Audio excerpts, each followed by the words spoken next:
Three people riding on broomsticks flew across the moonlit sky with determined looks on their faces. Miles away from them, several colorful lights illuminated the heavens, as a battle between wizards and witches of two different factions was being waged. The three people knew that turning back to help their friends would only endanger the person they were trying to protect, so with heavy hearts they flew to the east in order to escape their pursuers. Half an hour later, they saw several lights in the distance and knew that they were nearing a town. After exchanging a few words with her mother and father, the young witch flying in the center of the formation descended from the sky, while her parents kept watch of their surroundings. "The time to part has come, my love," the witch said as she looked down at the basket in her arms with tears falling down her face. She held her newborn baby lovingly and kissed his forehead before landing beside a farmhouse. The young witch then walked up toward the doorway and gently placed the basket in her hands on the ground before kneeling beside it. "Please forgive me," the young witch said as she summoned a wand in her hand.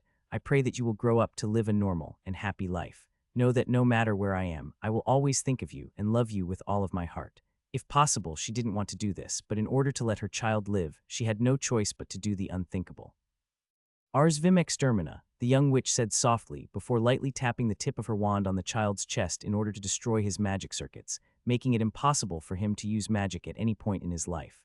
A second later, a magical crest appeared where the young witch had tapped her wand, and the baby's body glowed crimson for a brief moment before fading away. Wah! Perhaps the process of having his magic circuits destroyed brought him great pain, so the baby cried his heart out, which almost broke the young witch's heart. Suddenly, she heard the sound of footsteps headed towards the door, so she immediately mounted her broom and flew toward the roof of the farmhouse.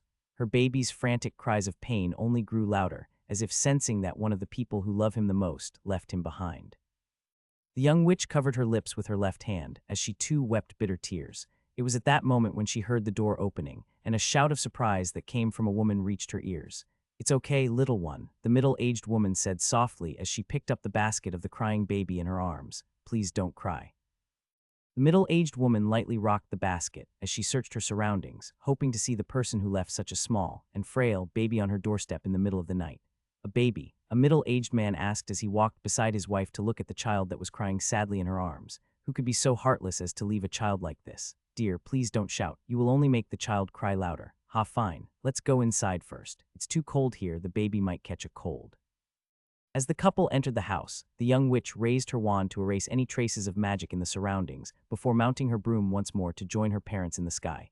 She had to leave the town as soon as possible to prevent their pursuers from discovering her tracks.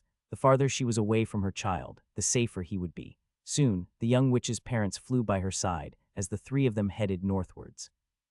All three of them had sad expressions on their faces because they had left one of their family members behind. Even though it wasn't an easy decision to make, they still did it in order to give the child a future. A future of living a normal life as an ordinary human. Several years later. "Come back here, you little rascal." Leaves fluttered in the air as a teenage boy with dark blue hair ran through the fields like a wild horse that had been freed from the stables. His blue eyes were filled with mirth at the prospect of foiling his grandma's plans to send him to St. Clair Academy. For Ethan, going to the academy was boring, so he decided to resist his grandma's plan to tie him up and send him there in a cardboard box. "Ethan, come back here, you dunderhead." An old yet powerful voice called out from behind the boy who was running for his life. "Don't let me get my hands on you, or you will regret it." Ethan chuckled internally because there was no way that his grandma would be able to catch up to him. How could an old hag, who did nothing but teach him math all day, capture a fit, healthy teenage boy like him? Out of curiosity, the smug-faced teenager turned his head to look behind him to check if his grandma was still in hot pursuit. Although he disliked the prospect of going to St. Clair Academy, he was worried that his grandma would trip and fall on the ground while running after him. As he turned his head, the first thing he saw was a flying sandal that was only a few inches away from his head. A cry of pain reverberated in the surroundings as the sandal hit its designated target in the forehead, making the teenage boy lose his balance and fall on the ground. "You silly boy, you dare to run away from me." Ethan's grandma, Agnes, walked up to the teenager with bloodshot eyes. "You have two choices. The first one is to go to the academy obediently. The second is to go there butt naked with your hands and feet tied. There is no third choice, so you'd better choose wisely." The teenage boy propped himself up on the ground and massaged his forehead, where a red bump had started to form. "Grandma, how many times must I tell you that I don't want to go to school?" Ethan asked back with a face filled with injustice. "Besides, Timmy said that St. Clair Academy looks down on commoners like us." How can someone as handsome, charismatic, and awesome as me study in a place like that? Wouldn't that be a waste of my good looks? Agnes' eyes twitched as she looked at her grandson. Although she agreed that her grandson was handsome, charismatic, and awesome, she still wanted him to study in the prestigious academy in order to find a suitable wife. She was getting older, but Agnes still wanted to hug her great-grandchild. For that to happen, she needed to bring Ethan to the academy in the hopes that he would be able to nab a heiress and live a happy and comfortable life. The richer the better. Was that too much to ask? Ethan, we've had this discussion many times already, Agnes answered. Every year you refuse to go to school. It has already been 2 years since then. Do you really want to grow up as a good-for-nothing and play with your silly games all day? Yes, Ethan replied in a heartbeat. You little piece of SHT.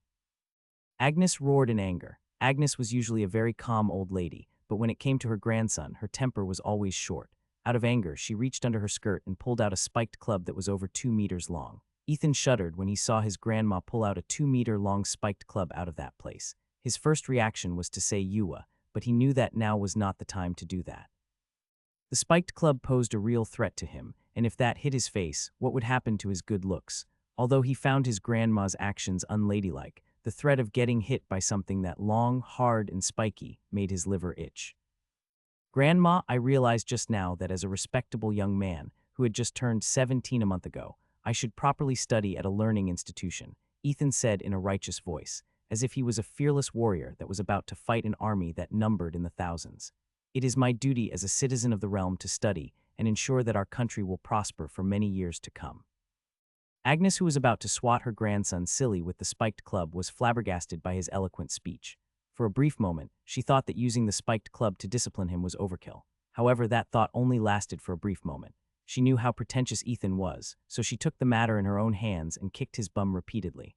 The sound of a pig being slaughtered reverberated inside the Gremory residence as Ethan wailed and begged his grandma to stop kicking him. The screaming only stopped several minutes later, and the residence once again returned to its peaceful state. The next day, Ethan and Agnes traveled to the railway station together. Agnes decided to accompany Ethan. Knowing her grandson, she was afraid that the latter would run away and not board the train. The teenage boy knew that if he did something funny, the incident that happened yesterday would happen again. His bum was still aching from the relentless onslaught that it received, and he decided to be obedient for now and run away later. Ha, Grandma, do you really think that you will have your way? Ethan laughed internally. The moment I get into that academy, I will definitely take the return train back. Ha ha ha, just you wait for my triumphant return. Agnes was not aware of Ethan's stupid plan and just dragged him to the platform.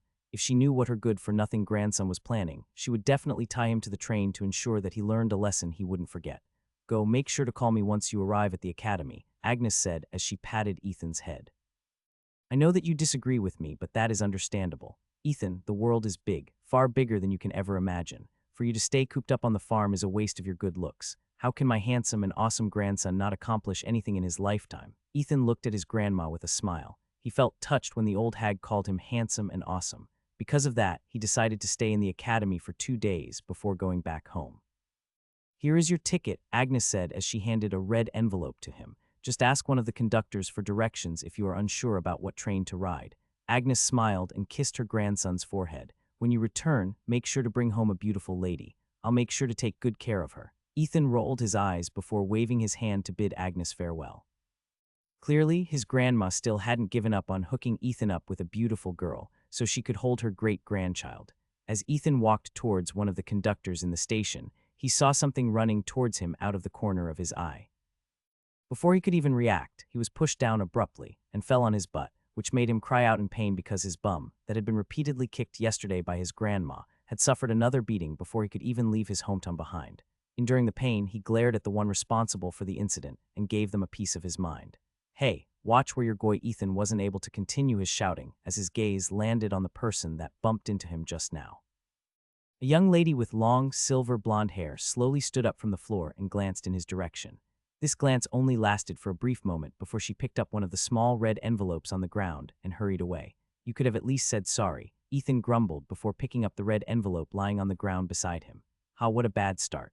The young teenager sighed before approaching one of the uniformed staff members in the train station to ask for directions. Excuse me, sir, Ethan said as he looked at the name of the train he was going to ride in his ticket. This is my first time in the train station, and I was wondering if you can help me find the platform for the Brynhilder Express. The middle-aged man looked at the teenage boy with a smile before pointing to his right side. Just head straight until you see a black door that is being guarded by two men wearing black uniforms, the middle-aged man said. Show them your ticket and they will allow you to pass through the door. You better hurry up. There's just 15 minutes before your train departs. Ethan might be reluctant to go to the academy, but since his grandma asked him to go, he would at least make sure that he stayed there for a day or two before returning home. It didn't take long before he saw the two men that the train staff was talking about. Show me your ticket, one of the men stated as soon as Ethan tried to walk past them. Only the students of the academy are allowed past this point, the other man said as he eyed the teenage boy with a critical gaze. The two men had intimidating looks on their faces, which made Ethan subconsciously take a step back out of fear. Clearly, they were not the friendly type, so he decided to not mess around anymore and handed them his ticket obediently. VIP room ticket. One of the men arched an eyebrow after seeing the ticket that Ethan had handed to him. Very well, you may pass. Make sure to only enter the compartment that is designated on your ticket. Do you understand? Why, yes, sir, Ethan stuttered. Go, the other man said. The train will be departing soon. Ethan nodded his head and entered the door as he was told. After entering the door, he went down a flight of stairs leading underground. Since he was in a hurry, he didn't have time to appreciate the unique design of the stairwell, which didn't match the setting of an old train station. Welcome to Brynhilder Express, a young lady with light brown hair said with a smile as soon as Ethan walked towards her. The train will be departing soon, so please show me your ticket so you can enter the train. Ethan did as he was told and showed her his ticket. VIP compartment No. 69. The young lady's smile became brighter when she found out that she was dealing with a VIP student. You can board the train now. Please, allow me to help you with your luggage. A few minutes later, he sat inside a very spacious and classy compartment, which made him wonder if his grandma had prepared all of this beforehand to ensure that he wouldn't try to run away. Grandma really loves me, Ethan said softly. Fine, I'll stay in the academy for a week before going home. While Ethan was enjoying the comfort of his VIP compartment, the silver-haired beauty that he had bumped earlier was arguing with the two men that were guarding the door that led to the Brynhilder Express. Young lady, do not make things difficult for us, one of the men said as he barred the door with his body. Only those with the right ticket can pass through this door. But this is the ticket that my aunt gave me, the teenage beauty argued. Are you telling me that Professor Ophelia made a mistake? The other man glanced at his partner for his opinion, but his partner only shook his head.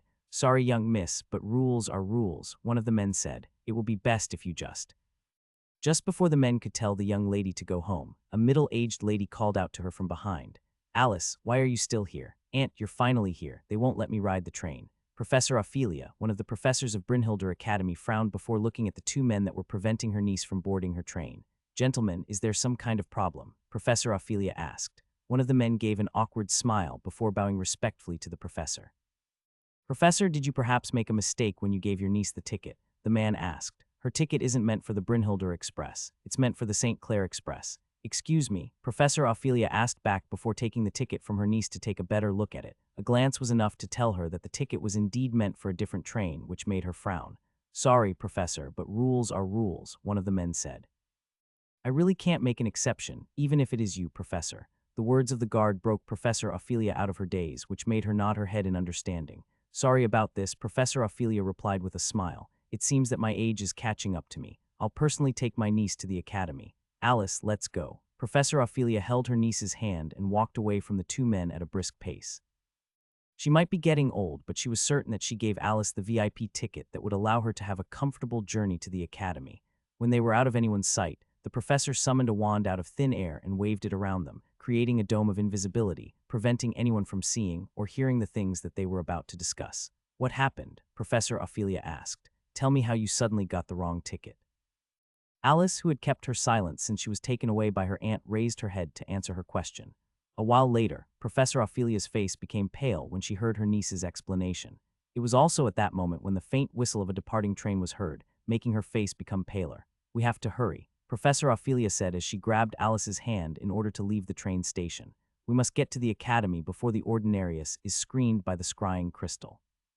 Professor Ophelia knew that if the gatekeeper were to discover that a normal teenage boy had managed to infiltrate the Wizard Academy, that teenager would definitely suffer a fate that was worse than death. This compartment sure is nice, Ethan muttered. It almost makes me feel a little bad about ditching the academy. Naturally, the word almost was there, which meant that Ethan would certainly leave the academy after a few days. The train had just left the station, and the blue-haired boy had nothing to do but admire the passing scenery outside his window. Although there was a smile on his face, deep inside he was feeling anxious. This was the first time he had left his home, and he would be lying if he said that he wasn't scared of going to an unknown place filled with strangers. While Ethan was deep in thought, he heard the call of a lady asking if anyone wanted to buy some snacks from her trolley. The blue-haired boy then opened the door of his compartment to check if there was something that he could buy from the lady's trolley. "Yes, dear, did you find something to your liking?" a middle-aged lady asked with a smile. "How much do the potato chips cost?" Ethan pointed at the big pack of potato chips that was on top of the trolley. "5 coppers, the middle-aged lady replied. "How many would you lick?" The middle-aged lady's body stiffened after taking a good look at the blue-haired boy, who was still checking the snacks on her trolley. From the depths of her brown eyes, a hint of surprise and excitement could be seen. "Dear, why don't we go inside your compartment first?" the middle-aged lady proposed. "That way we won't be blocking anyone's path. What do you think?" Ethan looked at the surroundings and noticed that the lady and her trolley were indeed blocking the aisle. Because of this, he decided to invite her inside his compartment so they wouldn't bother anyone. Of course, Ethan replied, "Please come in." The middle-aged lady smiled as she pushed her trolley inside Ethan's compartment. After taking a long and hard look at the boy, she was now certain that he was someone that wasn't supposed to be on the Brynhilder Express. "Please take a seat," Ethan said in a very polite manner. Ethan's grandma, Agnes, trained him to be respectful to ladies, especially to the elderly. Although they weren't that rich, she made sure to teach her grandson how to be a proper gentleman. Of course, Ethan only applied the things he learned from his grandma to other ladies. Family members weren't included in the gentleman's code. "Yes." Ethan raised his head to make eye contact with the middle-aged lady. "My grandma wanted me to study a business-related course at the academy and bring home a beautiful, noble lady as my wife." "Is that so? Your grandma must be a very wise person." The middle-aged lady chuckled. "Well, my grandma is indeed very wise, but she likes to spank me all the time. I mean, I'm already 17. It would be embarrassing if others were to know about it." The middle-aged lady arched her eyebrows. "So you say, but you're actually telling me this. Aren't you afraid that I will spread the news that you're still being spanked at your age?" Ethan chuckled before shaking his head. "I'm sure that a lady as beautiful as you wouldn't spread this news to other people." "Oh my, so young and already a sweet talker." The middle-aged lady wasn't able to stop herself from chuckling after hearing the teenage boy's reply. "It seems that the noble ladies in the academy are in danger. A wolf in sheep's clothing is about to sneak inside their pen." Ethan didn't know why, but for some reason, he felt at ease while talking to the middle-aged lady whose calming presence reminded him of his grandma back home. Before he knew it, almost 15 minutes had passed, and the middle-aged lady finally decided that it was about time to leave.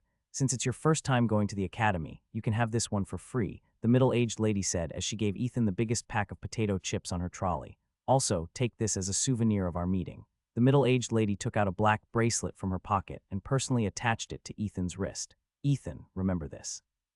The middle-aged lady held the blue-haired boy's hand in a gentle way. "No matter what happens, do not remove the bracelet.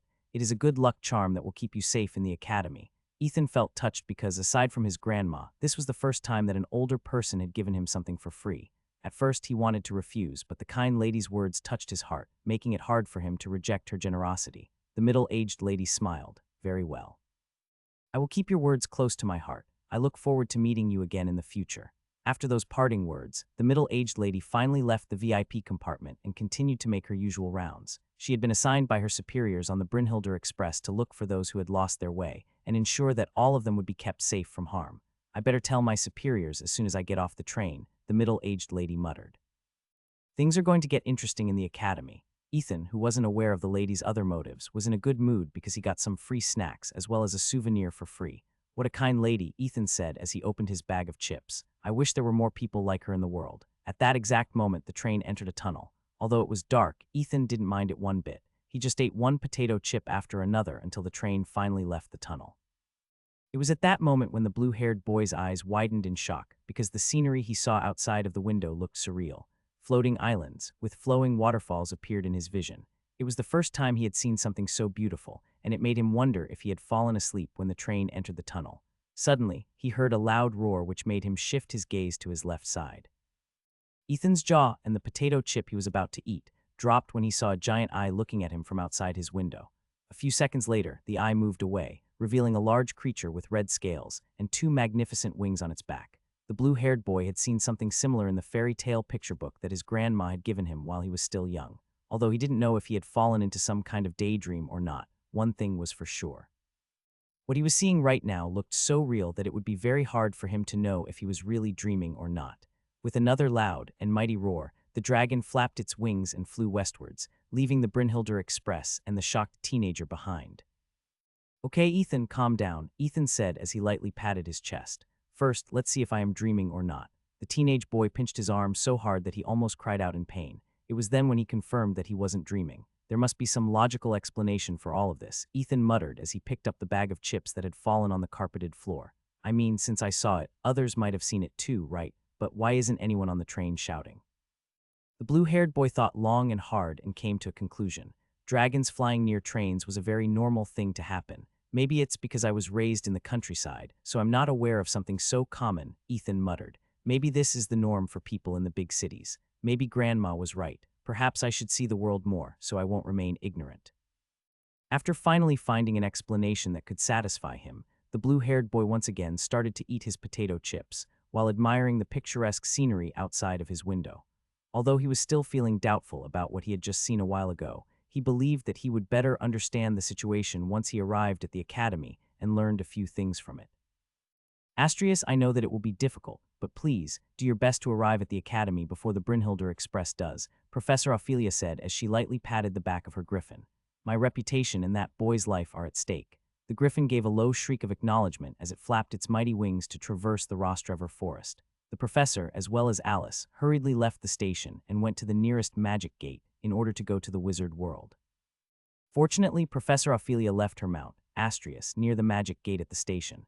This gave them the means to immediately pursue the Brynhilder Express, which would arrive at the Brynhilder station in less than 2 hours. Aunt, will we be able to catch up to it? Alice asked as she held onto the professor's waist. Truth be told, she didn't really care if they caught up to the train or not.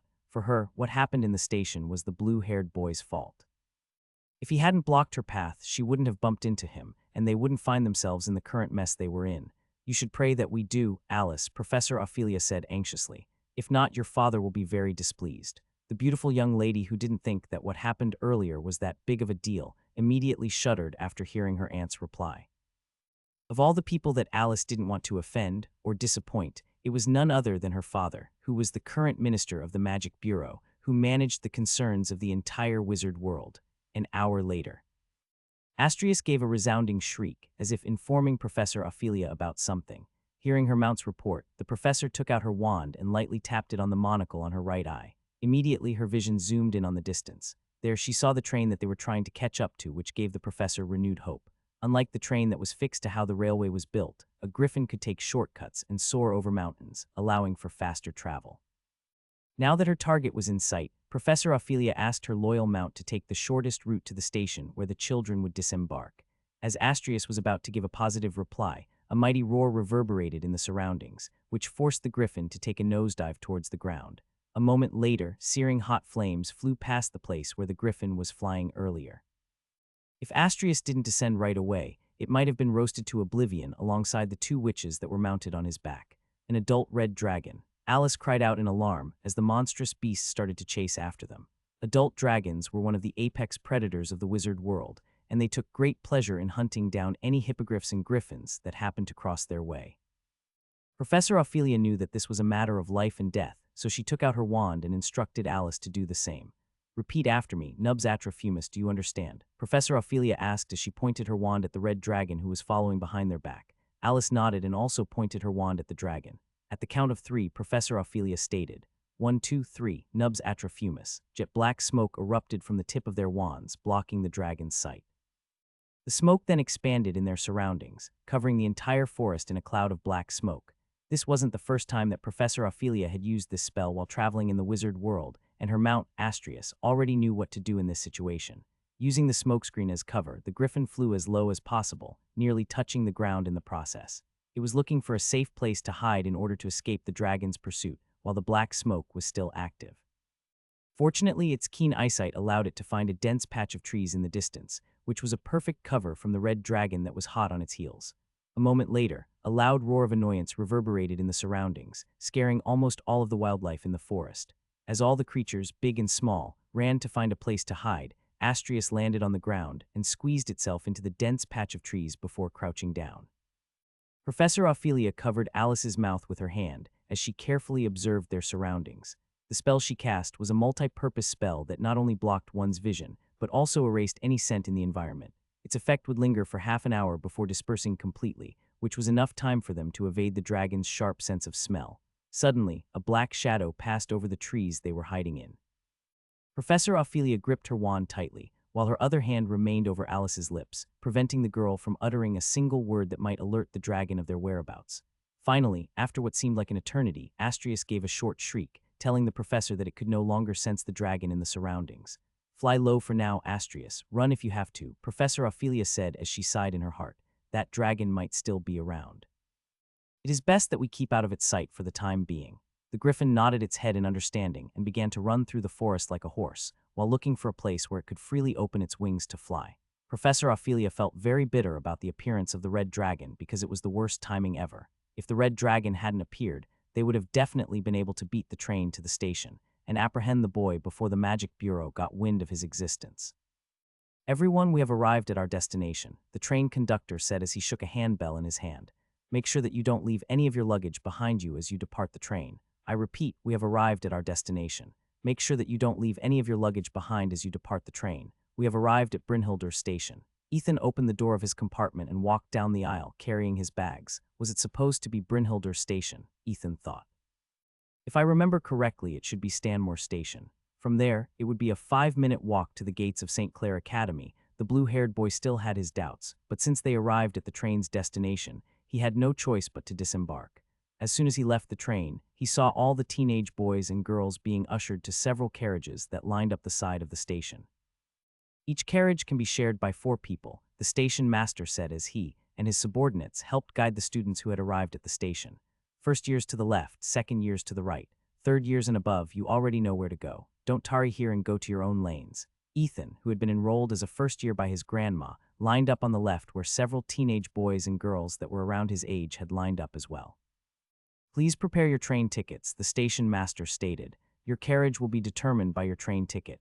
Economy class goes to the black carriages, first class gets the purple ones, and VIP tickets get the golden carriages. Those who have VIP tickets, please come to me." Ethan looked at his ticket and saw the words VIP written in bold, gold letters on its upper left side. Seeing that his ticket was indeed a VIP ticket, the blue-haired boy walked towards the station master and presented his ticket to him. "I see, so you're one of the VIPs of the first years," the station master said as he scrutinized Ethan's ticket.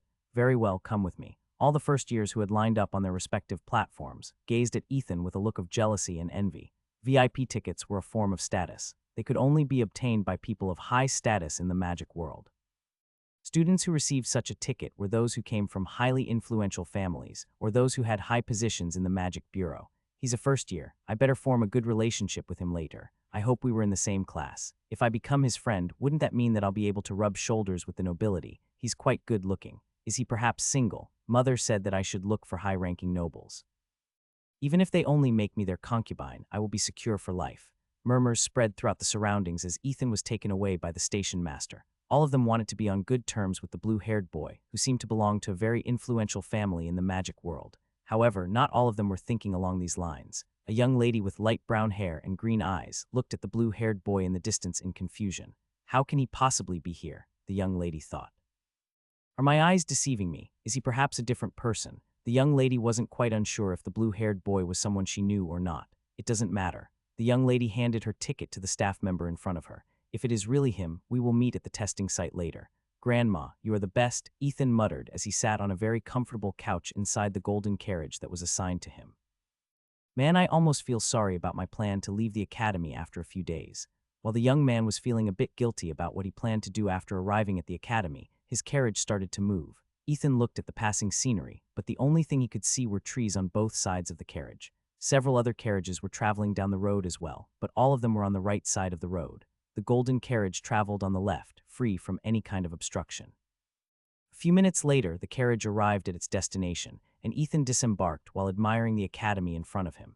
"It's bigger than I thought," Ethan muttered as he looked at the learning institution that he would spend some time in. Before the blue-haired boy could even wonder what to do next, a man wearing gray robes walked out of the gates and greeted him with a smile. "You must be Professor Ophelia's prized disciple," the gray-robed man said with a smile. "Come. We should head to the Plaza of Beginnings where the other first years will gather shortly. There, the appraisal stone will measure your magical power and assign which manor you will be staying in. Please come this way." Ethan nodded and followed the kind man whom he initially thought to be his tour guide. As they walked together, the gray-robed man introduced himself as Enjal Brand, a professor that taught the study of magical creatures class. Ethan had no idea what kind of subject the study of magical creatures was, so he decided to not talk about this subject, and instead asked Professor Engel questions about Brynhildr Academy. The professor thought that this was his opportunity to form a good relationship with the handsome teenager, so he made sure to answer all of Ethan's questions with as many details as possible. The more Ethan asked, the more confused he became. Engel told him that the Brynhildr Academy was built after the heroes defeated the demon lord, who once threatened the magical world. It was founded by none other than Fortis Dud, who believed that everyone had the right to study magic, even those who were born with very little magical power. Within the academy grounds, 5 manors were built, and each of them carried the will and belief of each of the 5 heroes that fought for the peace of the world. Agmunder Schwartz Manor. Svend Terra Manor. Magni Jaeger Manor. Eilifur Equus Manor. Fortis Dud Manor. Schwartz Manor was the place where wizards and witches who specialized in black magic conducted their magical experiments. Terra Manor was the place where wizards and witches who specialized in growing things, like plants, flowers, or any magic associated with nature, gathered. Jaeger Manor was the place where wizards and witches who had the ability to transform, tame, and command magical beasts were nurtured. Equus Manor was the manor that specialized in combat wizards and witches. These students not only used wands, but other magical weapons and artifacts as well. Several of their graduates often become part of the magical knights in their respective territories, as well as the magistratus who helped the magical bureau enforce the laws of the magical world to its denizens. Last but not least was the Dud Manor. This manor was often coined as the drop-out manor because those with very little to almost non-existent magic power were sent there to train. All of its residents were called Dud, and in time, this term had become a derogatory slang that was used by edalist professors and students in the academy, who looked down on the talentless and magically crippled students who had enrolled at Brynhildr Academy. "We're here, Ethan," Professor Engel said as they arrived at the plaza inside the academy, where several adults, wearing gray robes, standing on an elevated platform, gathered. "This is the Plaza of Beginnings, but since you are here because of a professor's recommendation, you may stand in the VIP area beside the appraisal stone. If I remember correctly, there are only 5 VIPs this year, and you are one of them. I look forward to what manor you will be placed in. By the way, I am one of the professors supervising the Jaeger Manor. If you have any questions regarding magical beasts, you can come find me anytime." The professor chuckled as he led Ethan to the VIP area before standing beside his colleagues on the elevated platform to welcome the new students of Brynhildr Academy. Several of the professors eyed the blue-haired boy with curiosity. As a first year, being able to stand in the VIP area meant that Ethan was one of the geniuses of the young generation. Engel, is that the student that Professor Ophelia vouched for this year? An old wizard with a long white beard asked. "Yes, headmaster," Professor Engel answered. "His name is Ethan." Ethan, the old wizard played with his beard as he gazed at the blue-haired teenager from head to foot. A few minutes later, the corner of his lips rose up into a smirk as if he found something very amusing. "Looks like this school year will be more lively than the one we had last year," the old wizard mused. "Professor Ophelia, you have brought a very interesting first year to the academy." The headmaster of Brynhildr Academy chuckled internally as he looked at the anxious-looking teenager in the distance, who had no idea what was about to happen to him next. Half an hour later, all the students of Brynhildr Academy had gathered in the Plaza of Beginnings. Standing beside Ethan were 4 more students who were also chosen as VIP candidates, who were personally chosen by the top professors of the academy. 2 of them were boys and 2 were girls. All of them seemed to be around 16 to 17 years of age, and all 4 of them were looking at Ethan as if trying to discern his identity. "Do you know him?" A cute-looking young lady with curly blonde hair asked the beautiful lady beside her. "I haven't seen him at any of the wizard gatherings." "No," the beautiful lady with pink hair replied. "Maybe he's one of those reclusive wizards that trains in the mountains." "I see. That explains why he didn't look familiar. But I got to say, he's quite the looker." "Yes, he is." Ethan, who wasn't aware that the 2 ladies were gossiping about him, was feeling butterflies in his stomach. The last thing he wanted to do was to stand out because he planned to leave the academy after a few days. If people were paying close attention to him, wouldn't that mean that he might get in trouble if he were to leave the academy without permission? Just as the blue-haired teenager was wishing that he was back home at the farm, the headmaster of Brynhildr Academy, Reinhardt Equus, pointed his wand at his neck before clearing his throat. This sound was magnified several times, catching everyone's attention. Everyone stopped looking at the blue-haired boy and focused their attention on the headmaster of the academy, who was about to give his opening remarks. "The time has come once again for another school year to begin," Professor Reinhardt said with a smile. Brynhilde Academy has been around for nearly 500 years and has witnessed the growth of many young wizards and witches since it was founded. I don't want to bore all of you with a lengthy speech, so I'll make it short. I welcome all of you, especially the returning students of Brynhilde Academy. May all of you have another wonderful year of learning, and may you grow to become responsible wizards and witches that will make this academy proud. Cheers rose up from the students standing in the Plaza of Beginnings as they gave their headmaster a thunderous applause. Professor Reinhardt smiled before raising his arms to continue his speech.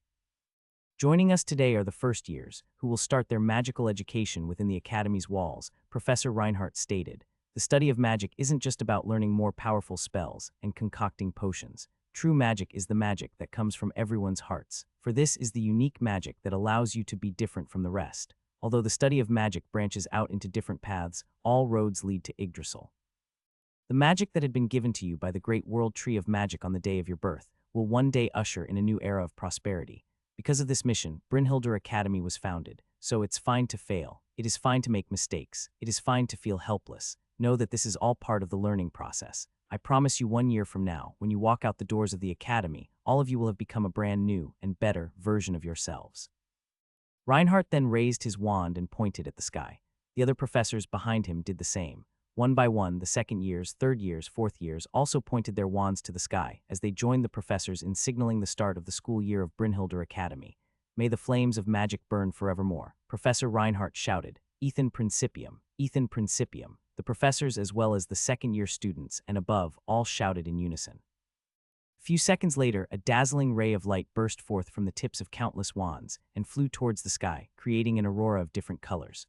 Although everyone used the same spell, the colors of the light that came out of their wands weren't the same. Some were white, some were black, others were golden, red, orange, yellow, green, blue, indigo, violet. However, even these colors had different shades. Some were lighter and some were darker than most. There were even combinations of other colors, forming unique colors like pink, maroon, teal, yellow-green, and the countless other colors that made up the colors of the world. Ethan's mouth gaped open as he looked at this amazing sight that he never thought was possible. Magic, Ethan thought as his eyes widened in shock. This is magic. When he was still on the farm, he spent most of his days tending the animals. Whenever he wasn't busy, he would often read the fairy tale books that his grandpa had collected over the years. These books had introduced him to the world of wizards and witches that flew in the sky riding broomsticks, as well as shooting magic out of their wands. For the blue-haired boy, these stories weren't real, and simply a fantasy that was written to entertain people. However, right now, he was seeing this fantasy come to life.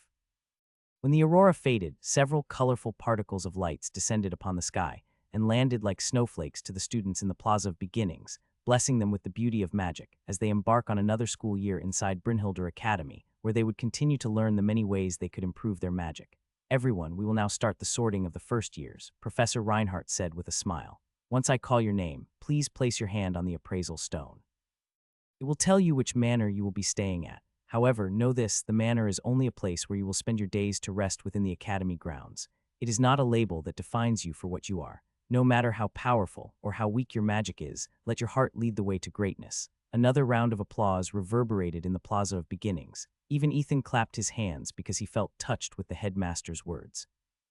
However, after clapping a few times, the blue-haired boy finally realized what the nagging feeling that he had been feeling was ever since he saw the magical display.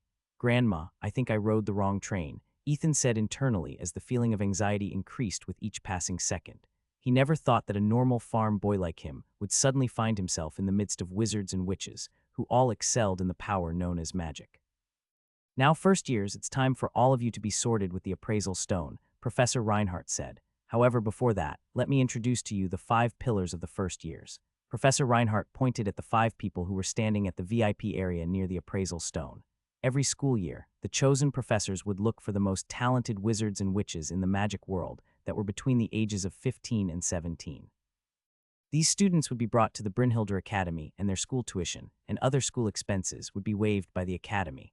They would also receive a monthly allowance of 500 gold coins, which wasn't an exuberant amount of money, but it would allow them to live a comfortable life in the academy. And the potato chips that Ethan wanted to buy were 5 coppers coins. 1 silver coin is worth 100 copper coins, and 1 gold coin is equivalent to 100 silver coins. Everyone, please introduce yourselves. Professor Reinhardt smiled at the 5 teenagers who had been chosen to become the pillars of the first years. A handsome blonde-haired boy stepped forward, making everyone look at him. Langston care, Langston said in an arrogant tone. I look forward to working with all of you this year. Murmurs spread among the students as they looked at the handsome, yet arrogant teenage boy that had introduced himself. Care, is he a member of that ducal family? I knew that he wasn't simple, so he has that kind of background. Lucky him, good looks and born as the son of a high-ranking noble. Such a deadly combination. While everyone was talking about Langston, a beautiful lady with long pink hair also stepped forward to introduce herself. Nicole said with a smile. It's a pleasure to make everyone's acquaintance. So her name is Nicole. What a beautiful lady. I think I'm in love. Dude, you fall in love with every beautiful girl you see. This is the 99th time you've said you're in love. Gathering her courage, the cute girl with curly blonde hair also stepped forward and faced everyone with an energetic smile. My name is Lily Langley, Lily stated as she waved at the crowd. Everyone, please look after me in the academy. NGHHH, how cute, she looks energetic as well. An angel has descended. I think I'm in love. Dude, there you go again. Can you stop? The fourth member of the 5 pillars was a boy with dark brown hair. He gave the noisy first years a look of annoyance before adjusting the glasses on his face with his middle finger. Kurt Hale, Kurt said simply before crossing his arms over his chest. Well, he doesn't look bad, but he looks scary. He's okay, I guess. For some reason, I want to punch his face. Same bro, same. After the 4 pillars introduced themselves, all gazes landed on the handsome blue-haired boy who had a look of resignation on his face. Knowing that he could no longer do anything, Ethan also stepped forward and introduced himself in front of everyone. Ethan Gremery, Ethan stated, I just turned 17 a month ago. He's so good-looking, he just turned 17. I wonder if he has a girlfriend. Damn, another good-looking guy appeared. How are we singles going to survive this school year? I never heard of the family name Gremery before. Have you? Maybe he came from another continent. Everyone gave Ethan looks of curiosity, which made the butterflies in his stomach churn once more. Even so, the blue-haired teenager was able to keep a calm expression on his face, making the girls look at him favorably. It is indeed him, a young lady with light brown hair exclaimed internally as she looked at the blue-haired boy in the distance. But what is he doing here? Grandma didn't tell me that he was also a wizard. Also, how did he become one of the pillars? Just how did this happen? The young lady's gaze locked on Ethan's face and looked at him with a face filled with injustice. I'll ask him later, the young lady thought as she clenched her fists. He has a lot of explaining to do. Professor Reinhardt clapped his hands together in order to catch everyone's attention. Now let the sorting begin, Professor Reinhardt said as he made a gesture for the pillars to touch the appraisal stone. Who wants to go first? Without even waiting for anyone to reply, Langston walked towards the white crystal that was as big as a basketball ball. This was the appraisal stone of Brynhildr Academy that had been around since the day that the academy was founded. Langston then placed his hand on top of the white crystal with a confident smile on his face. A second later, black flames rose upwards from the appraisal stone. The flames had so much intensity that those who saw it felt as if it could burn the entire plaza if left unchecked.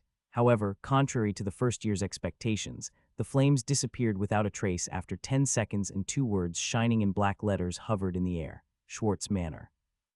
A round of applause spread in the plaza as the members of Schwartz Manor cheered for the newest member of their residence. Professor Reinhardt smiled as he nodded his head before telling Langston to step aside. Next, please, Professor Reinhardt made a gesture, and Nicole stepped forward to continue the ceremony. As soon as her hands touched the appraisal stone, red flames shot out of it, followed by a column of water. These 2 elements intertwined with each other like 2 dragons doing a courtship dance.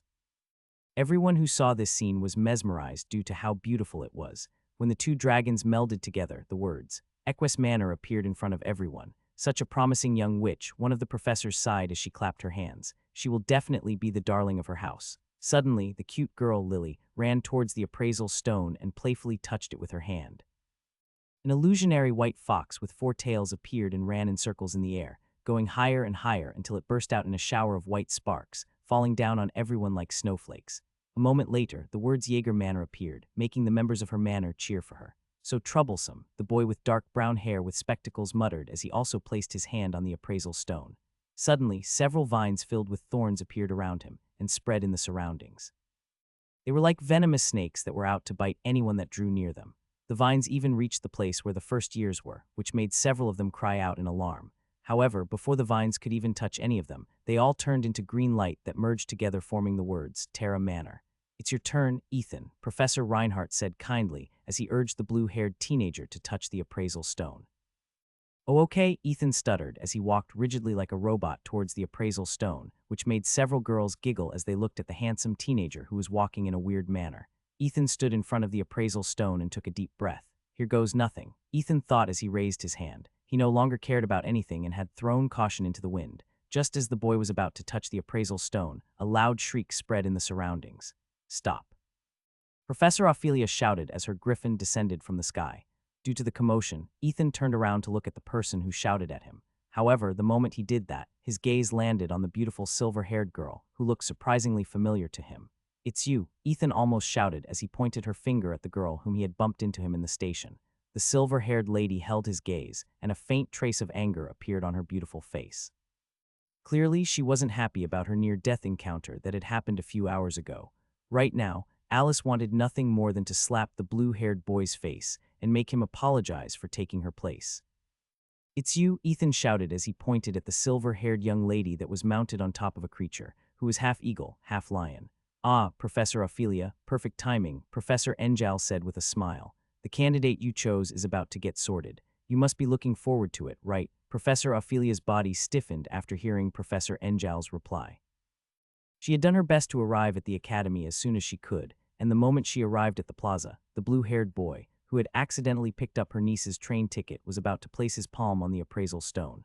At that time, the only thought in her mind was to stop the boy at all cost, so she subconsciously shouted with all of her might. Now that she succeeded in stopping the sorting ceremony, the next thing that appeared in her head was the question. What now? I'm sorry for barging in on this special occasion in such a manner, Professor Ophelia said as soon as she regained her composure. But there is a very important matter that I need to address with that boy. Young man, come with me, please. Ethan sighed in his heart because someone had come to his rescue. However, before he could even take a step to head in Professor Ophelia's direction, an old yet firm hand rested on his shoulders, preventing him from taking a single step. Professor Ophelia, that can wait until Ethan finishes the ceremony, Professor Reinhardt replied. It is very rude to stop the school's tradition just because you say so. Headmaster, I am not stopping the tradition. I just want to have a talk with the boy. Ethan, you can talk to him after the ceremony ends. Or is there something that you're not telling us, Professor? The headmaster of Brynhilder Academy eyed Professor Ophelia with a gaze that made the latter shiver. It was as if she was a small mouse that came face to face with a cat that was about to pounce on her if she uttered another word. Because of this, Professor Ophelia was at a loss on what to do. Seeing that her aunt couldn't do anything, Alice stepped forward to tell everyone that the boy was only an ordinary person and accidentally rode the wrong train that brought him to Brynhilder Academy. However, before she could even say anything, the tip of Professor Ophelia's wand touched her back. Silentium, Professor Ophelia said in a tone that was barely a whisper, preventing anyone from hearing her. Immediately, Alice lost her voice and was unable to say what she was going to say no matter how much she tried to speak. Dear, it's no use, Professor Ophelia whispered in Alice's ear as she motioned for her niece to stop. We can't do anything right now. Professor Ophelia lowered her head in resignation because the headmaster of Brynhilder Academy was someone that she couldn't cross no matter what. Seeing that the headmaster was adamant to let Ethan finish the ceremony, she could only accept the fact that she would be punished severely for letting an ordinary mortal enter the grounds of the Academy of Magic. Go ahead, Ethan, Professor Reinhardt said with a smile. Don't worry. All you need to do is place your hand on that appraisal stone and it will be over. But headmaster, I think it is best if I talk to Professor Ophelia. It seems that she really has something very important to tell me, Ethan replied. You can talk to her later, Professor Reinhardt stated as he pointed at the appraisal stone behind Ethan. Come now, the ceremony has already been delayed enough. There are other first years waiting for their turn. Ethan gave a sidelong glance to Professor Ophelia, but the latter had her head lowered, not making eye contact with him. Only the silver-haired beauty, who was now unable to talk, glared at him, making him subconsciously take a step back. Don't worry, Ethan, Professor Reinhardt patted the boy's shoulder. You're thinking too much. Everything is going to be fine. Before Ethan could even give a reply, the headmaster of the academy flicked his wand. A second later, Ethan's hand moved by itself and placed it on top of the appraisal stone, making the blue-haired boy scream internally. No blazing flames rose up in the air. No magical creatures appeared to dance in front of everyone. No magical lights of various colors spread in the surroundings. All that everyone could see was nothing. The professors all frowned. Some of them even squinted their eyes in order to see if there was some kind of magical effect coming out of the appraisal stone that they were just unable to see. A few seconds passed with still nothing happening. Professor Ophelia sighed in her heart as she looked at the boy who wasn't supposed to be in the academy, looking awkwardly at the stone in front of him. At that moment, the black bracelet that had been given to Ethan by the middle-aged lady, who was selling snacks in the train, vibrated. The vibration was very subtle that even Ethan wasn't able to feel it due to how anxious he was feeling. Suddenly, a faint spark appeared above the appraisal stone. Spark lasted for only 4 seconds before disappearing completely. A dud. Professor Enjal blinked in confusion. Professor Ophelia chose a dud. The sound of murmurs spread in the surroundings as Professor Reinhardt chuckled and patted Ethan's shoulder. Looks like the Dud Manor is getting a new member today, Professor Reinhardt announced. Over a dozen individuals started to clap their hands and cheer for Ethan. Clearly, they were very happy that they were going to have a new member who would share their suffering. Yes, they were the members of the Dud Manor, the manor that was designated for those who had very little to almost non-existent magic powers. Professor Ophelia, who saw this, felt as if she had been spared from being executed by the guillotine. A dud might be the lowest member of the Magic Society, and was almost no different from ordinary humans. However, a dud is still considered half a wizard or witch, so the professor who had resigned herself to her fate felt elated. Fortunately, he is a dud. Professor Ophelia looked at the blue-haired boy who now stood stiffly beside the other 4 pillars. Thank the gods. Ethan, who stood at the same place as the other pillars of the academy, didn't share Professor Ophelia's happiness. In fact, he was feeling very awkward as he endured the gazes of the 4 people beside him as they looked at him weirdly. Filthy dud. Langston snorted. To think you would share the same honor as me. How infuriating. Truth be told, Langston wanted to spit at the blue-haired boy, but since he was a candidate chosen by a professor, he didn't dare to do so. Although he was a member of a ducal family inside Brynhilder Academy, he couldn't offend any professor, especially someone like Professor Ophelia, who had recently become an honorary magistratus. Now that the pillars have finished being sorted, may I ask all the first years to fall in line, Professor Reinhardt stated. All of you need to be sorted, and after that, we will begin the initiation ceremony. I look forward to everyone's performance. Ethan, who was still in a state of shock and confusion, noticed someone in the long line of first years who was staring intently at him. Ethan blinked as he looked at someone he knew very well. What is she doing here? The young lady with light brown hair noticed Ethan's gaze at her and immediately raised her clenched fist, which made the blue-haired boy subconsciously take a step back. He didn't expect that in a magic academy that was several miles away from home, he would meet up with his cousin, who often bullied him, whenever she visited their farmhouse during her summer vacations. After the first years finished getting sorted by the appraisal stone, the headmaster of Brynhilder Academy clapped his hands to get everyone's attention. Now, it is time for the yearly tradition of Brynhilder Academy, Professor Reinhardt with a mischievous smile on his face. Every year, around this time, the new batch of students in the academy will do the initiation ceremony after they have been sorted to their respective manors. This year's challenge was painstakingly prepared by our dark magic professors. I'm sure that all of you will have fun, so without further delay, I wish all the first years good luck in their first challenge. Professor Reinhardt then pointed his wand at the center of the Plaza of Beginnings and said, Inceptos porta aperiam. A second later, a giant blue portal appeared, which almost made Ethan jump back in surprise. Before he could even understand what just happened, the 4 teenagers beside him, who were part of the pillars of the first year, ran towards the portal without any hesitation. The other first years did the same, which made Ethan wonder what was going on. You should get going too, Ethan, Professor Reinhardt said kindly. Great rewards will be given to the first 10 people that are able to clear this quest. What is this quest, headmaster? Ethan inquired. Can I not take it? Professor Reinhardt chuckled after hearing Ethan's words. He then lightly tapped the blue-haired shoulder with his wand with a smile. No, everyone must go, Professor Reinhardt replied. Are you going to go by yourself, or should I help you? The blue-haired boy sighed in his heart before walking towards the portal with a look of anxiety on his face. The students in the plaza looked at him with various expressions, making him feel as if they were all making fun of him. When Ethan was only a step away from the portal, he took a deep breath before taking that last step to the unknown. As soon as he entered the portal, it disappeared, leaving the first years no way out of the challenge that was given to them as their initiation ceremony. You're the last one to come, a beautiful woman with red hair and wearing gray clothes said as soon as Ethan appeared in front of her.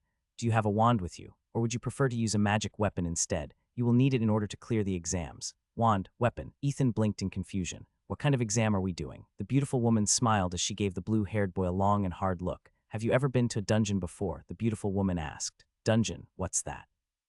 Ethan asked back. I see, I understand now, the beautiful woman smirked. Well then, choose a weapon of your choice first. After that, I will explain how you will pass this test. Make sure to choose wisely because your life depends on it. Ethan didn't like the way the beautiful professor phrased the words your life depends on it. However, since her words had an effect, the blue-haired boy inspected all the weapons that were available in the room one by one.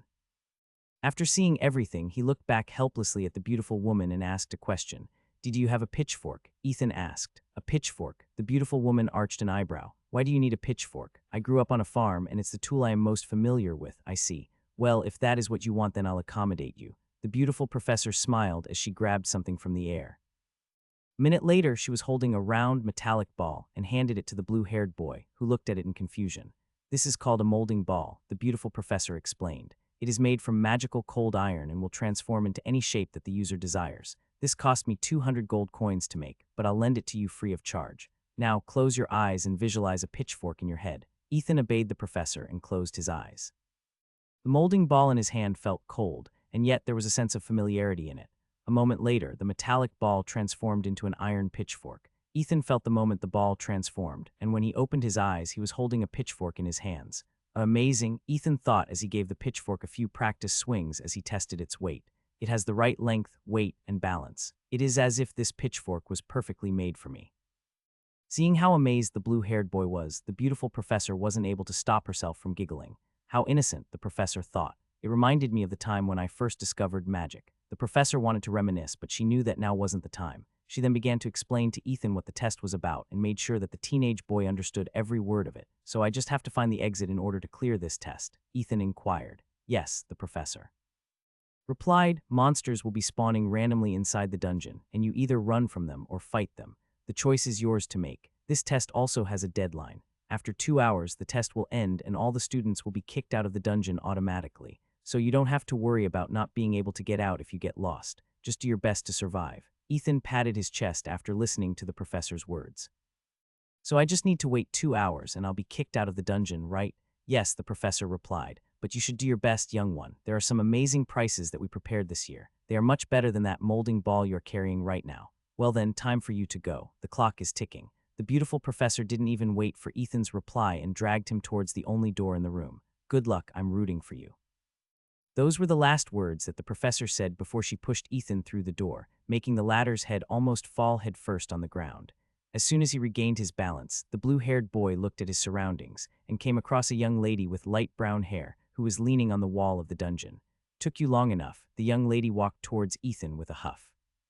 She then placed her hands on her waist as her beautiful green eyes locked onto his face, making Ethan take a subconscious step backwards. See, Chloe, fancy meeting you here, Ethan stuttered. Why didn't you tell me that you were a witch? And why didn't you tell me that you were a wizard? Chloe asked back as she took a step forward, which made Ethan take another step backwards. If I knew that you were coming to the academy, I would have gone with you. Ethan kept on taking a step back until he felt the wall of the dungeon pressing against his back. Although he got along very well with Chloe, she was like a wild honey badger when she got angry and would not hesitate to smack anyone, including him when she felt like it. The boys in the village where he lived were all afraid of her because she would smack them silly if they teased her, or Ethan whenever they were together. However, Ethan knew that Chloe was a very kind girl.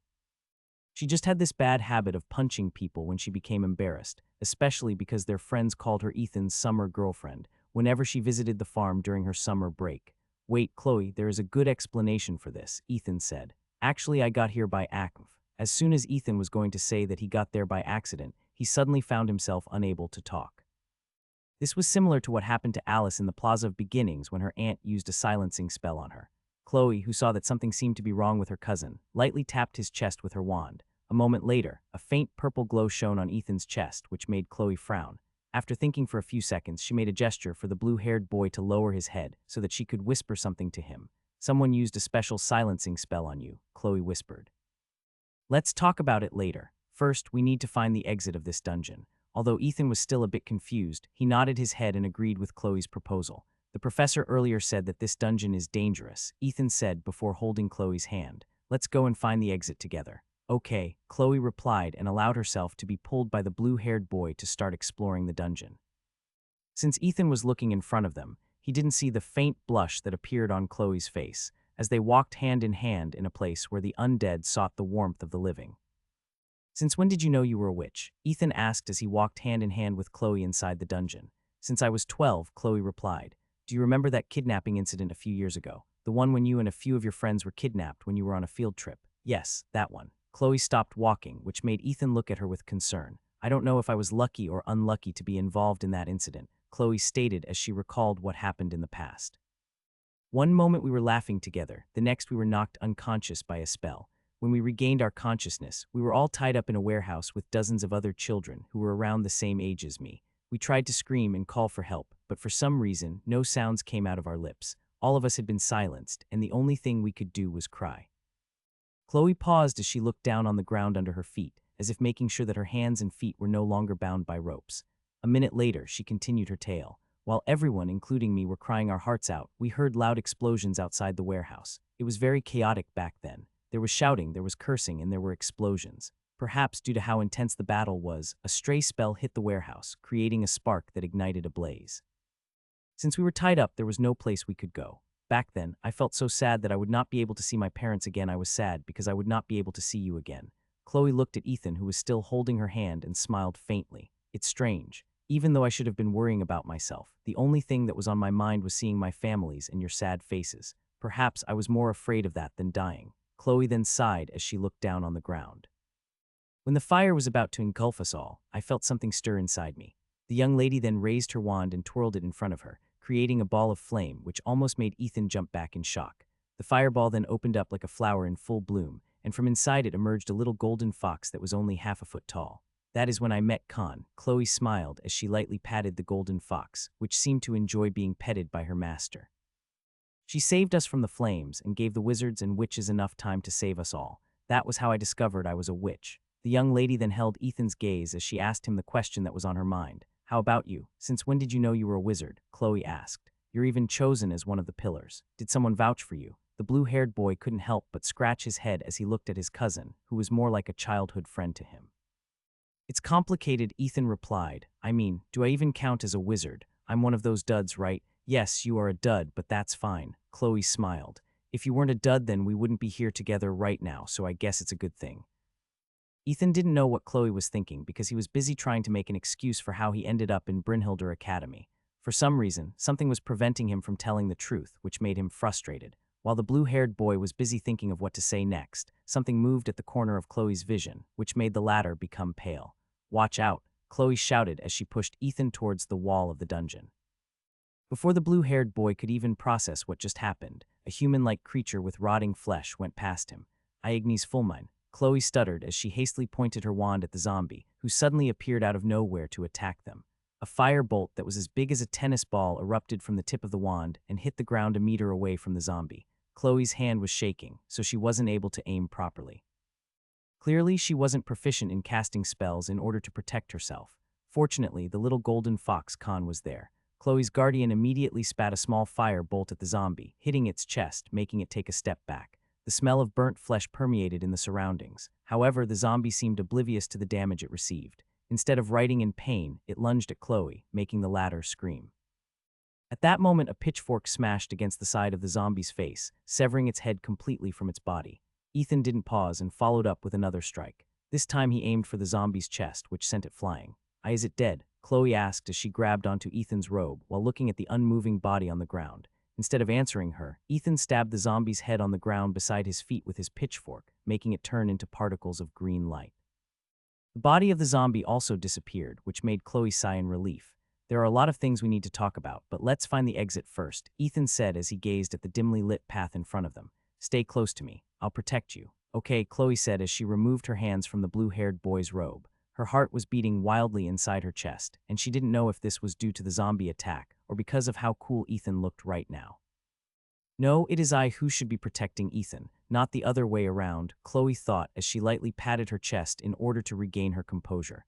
Between the two of us, he is the one who doesn't have any magic. It should be me protecting him, and not the other way around. She then gripped her wand tightly as if it was a sword, ready to strike anything that blocked their path. Perhaps sensing that she had already recovered her calm, Ethan gave Chloe a look of assurance and told her about a strategy that they could use as they looked for the exit. The name of this golden fox of yours is Khan, right? Ethan asked. Can you ask her if she can sense the presence of nearby monsters? No need to ask her, Chloe replied. I know she can. Ethan nodded in understanding. Then in that case, tell her to inform us if there are any monsters nearby as we look for the exit. If we see a monster, we will try to avoid fighting it. If we can't avoid fighting it, you will use your firebolt to attack it from a distance. Once it gets near us, I will intercept it. Make sure not to cast any spells when it is close, or you might accidentally hit me, okay?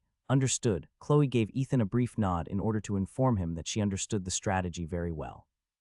Good, let's go, Ethan said as he walked in front of Chloe holding the pitchfork firmly in his hand. He had often dealt with wild animals like coyotes and foxes, who tried to infiltrate their farm to kill their chicken and sheep, so he was used to fighting with a pitchfork. Also, his grandmother had taught him a form of martial arts that could be used when holding pitchforks, staff, and spears. The blue-haired boy couldn't count the number of times when he was beaten black and blue by his grandma while being taught how to defend himself. I guess all that training paid off in the end, Ethan mused as he acted as Chloe's guard while looking for the exit of the dungeon. I just hope we find that exit soon. This place is giving me the creeps. Unknown to the blue-haired teenager, dozens of eyes were watching his every move. All of them wanted to know what the only dud to have joined this year was capable of doing. After the first years entered the initiation ceremony for the new students of Brynhildr Academy, the headmaster dismissed the students so that they could go to their respective manors. The second years, third years, and fourth years had all undergone the test in the past. However, the setting of each test changed each year. Last year, the professors of Equus Manor prepared the welcoming event for the first years. This year, the professors of Schwartz Manor, who specialized in dark magic, were responsible for testing the first years, and they created a very nasty surprise for the newcomers to their academy. Headmaster, are you sure this is fine? Professor Ophelia looked at the projection where her niece could be seen. If this goes on, no one will be able to clear this year's initiation ceremony. Maybe we should step in. Professor Reinhardt only smiled after hearing Ophelia's proposal. The professors of the dark arts are the ones responsible for this year's ceremony, Professor Reinhardt replied. Whether the first years clear the test or not is fine as well. I'm sure that they will learn a lot from this experience. Although magic can do many things, it is not omnipotent. The headmaster of the academy gave Ophelia's niece, Alice, a sidelong glance and smirked. The silver-haired lady had turned the zombies around her into crystal statues. However, she was panting so hard, and her face was very pale. Although she was a powerful witch and should have been one of the rightful pillars of the first years, she had almost depleted the mana in her body as she fought against the zombies blocking her way. This is ridiculous, Ophelia said as she looked at the dozens of zombies that were slowly, but surely walking towards her niece's location. A test like this is unfair. Exactly, Professor Reinhardt said as he sipped his cup of coffee. Life isn't always fair. Inside the dungeon.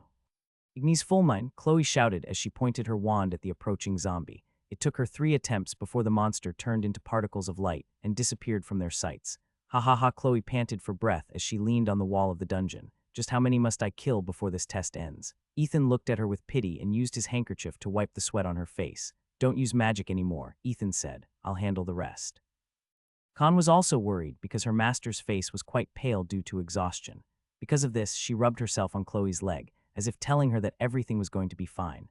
The blue-haired boy allowed Chloe to rest for 5 minutes before they continued to look for the exit of the dungeon. Along the way, they heard shouts, screams, as well as curses, but Ethan and Chloe didn't move towards these locations. Instead, they avoided them like a plague and would always choose a different path to travel. It was not because they didn't want to help people. It was because they only had enough strength to protect themselves and didn't have any leeway to help others, especially now that Chloe's mana was almost depleted. As they continued to traverse the dungeon, they came upon a junction where there were 3 paths to choose from. Khan, it's your time to shine. Ethan looked at the little golden fox who nodded its head in understanding. Khan looked at the right path and allowed its senses to check if there was danger ahead. She did the same for the left and middle path as well before returning to report to her master. Khan said that the left and right paths are filled with monsters, Chloe stated. The middle one also has monsters, but their numbers are fewer. She also said that she could hear the sound of something breaking in the middle path, but she is unsure of what caused it. Ethan frowned after hearing the golden fox's report. However, it was very obvious where Chloe and him should go, so he decided to take a chance and go to the middle path. Remember, don't use any more spells, Ethan reminded his cousin. I can take down a zombie or 2 without any problems. Chloe nodded and walked a few steps away from Ethan, who had taken a fighting stance as he walked forward. After facing off against several zombies, the blue-haired boy had generally understood their attack patterns and was able to take the initiative to eliminate them before they could hurt him or Chloe. After walking for a few minutes, they stumbled upon several zombies who had turned into crystal statues. In the middle of this frozen zone, they saw a person lying on the ground and seemed to be unconscious. It's her, Ethan thought as he walked towards the unconscious silver-haired beauty, whose face was now as white as snow. I think her name is Alice. The blue-haired boy was about to shake the silver-haired beauty in order to wake her up, but Chloe intervened. I'll do it, Chloe stated. You watch the surroundings and make sure we don't get attacked while I try to wake her up. Okay, Ethan thought that Chloe's words were on point because right now, he was the only one between the 2 of them who could fight. He wasn't aware that the real reason why Chloe volunteered to wake up Alice was because she didn't want Ethan to touch another girl, especially someone that was more beautiful than her. A few minutes later, a groan escaped the silver-haired beauty's lips before her eyes opened. "Are you all right?" Chloe asked as she looked at the pale-faced beauty. "Can you stand? Who are you?" Alice asked as she looked at the unfamiliar girl in front of her. Although her face was pale as well, Chloe still managed to give Alice a smile of assurance in order to calm her down. "My name is Chloe," Chloe replied, "and this boy here is my cousin, Ethan."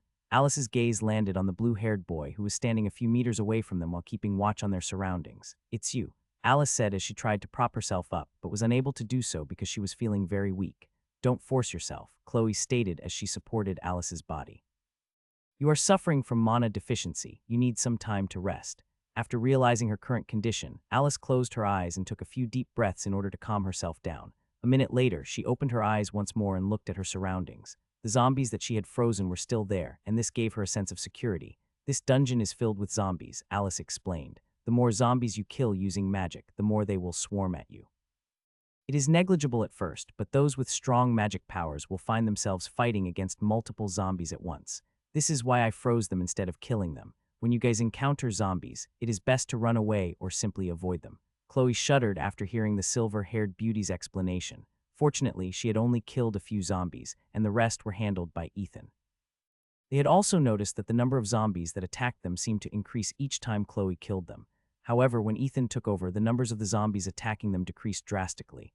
"May I know your name?" Chloe asked the silver-haired beauty. "My name is Chloe, Chloe Gremory. You can call me Chloe." Alice replied. "Just call me Alice." Chloe nodded. "Can you stand up? I don't think that it is safe to stay in this place." Alice didn't say anything.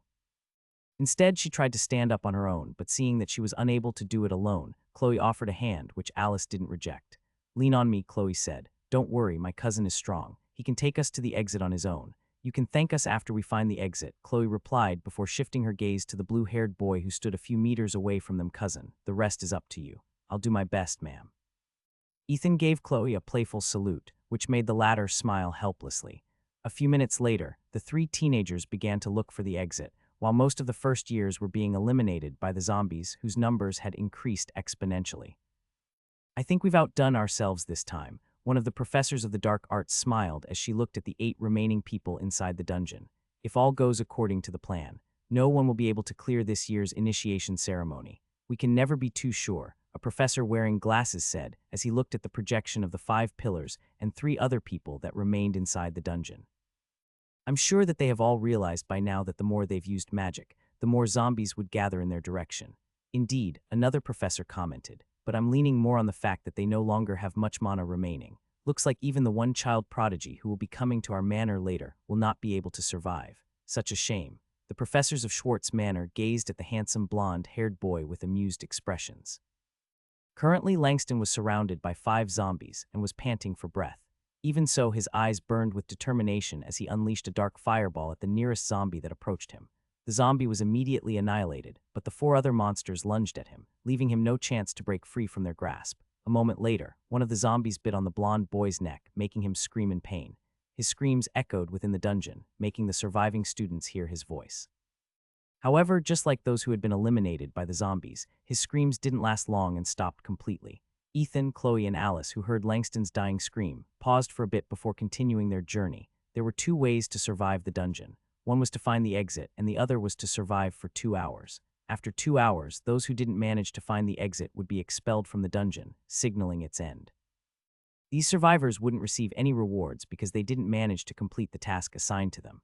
"Looks like another one bit the dust." The professor with glasses smiled as another projection died, leaving only 4 projections. "I'm surprised Mr. Dudd has been able to survive this long." Well, someone lent him a pitchfork. Everyone looked at the beautiful professor who lent Ethan the molding ball that he was now currently using as a weapon. The beautiful professor chuckled as she covered her lips. "Guys, I know I'm beautiful, but even I will get embarrassed if all of you look at me like that," the beautiful professor said, making her colleagues shake their heads helplessly.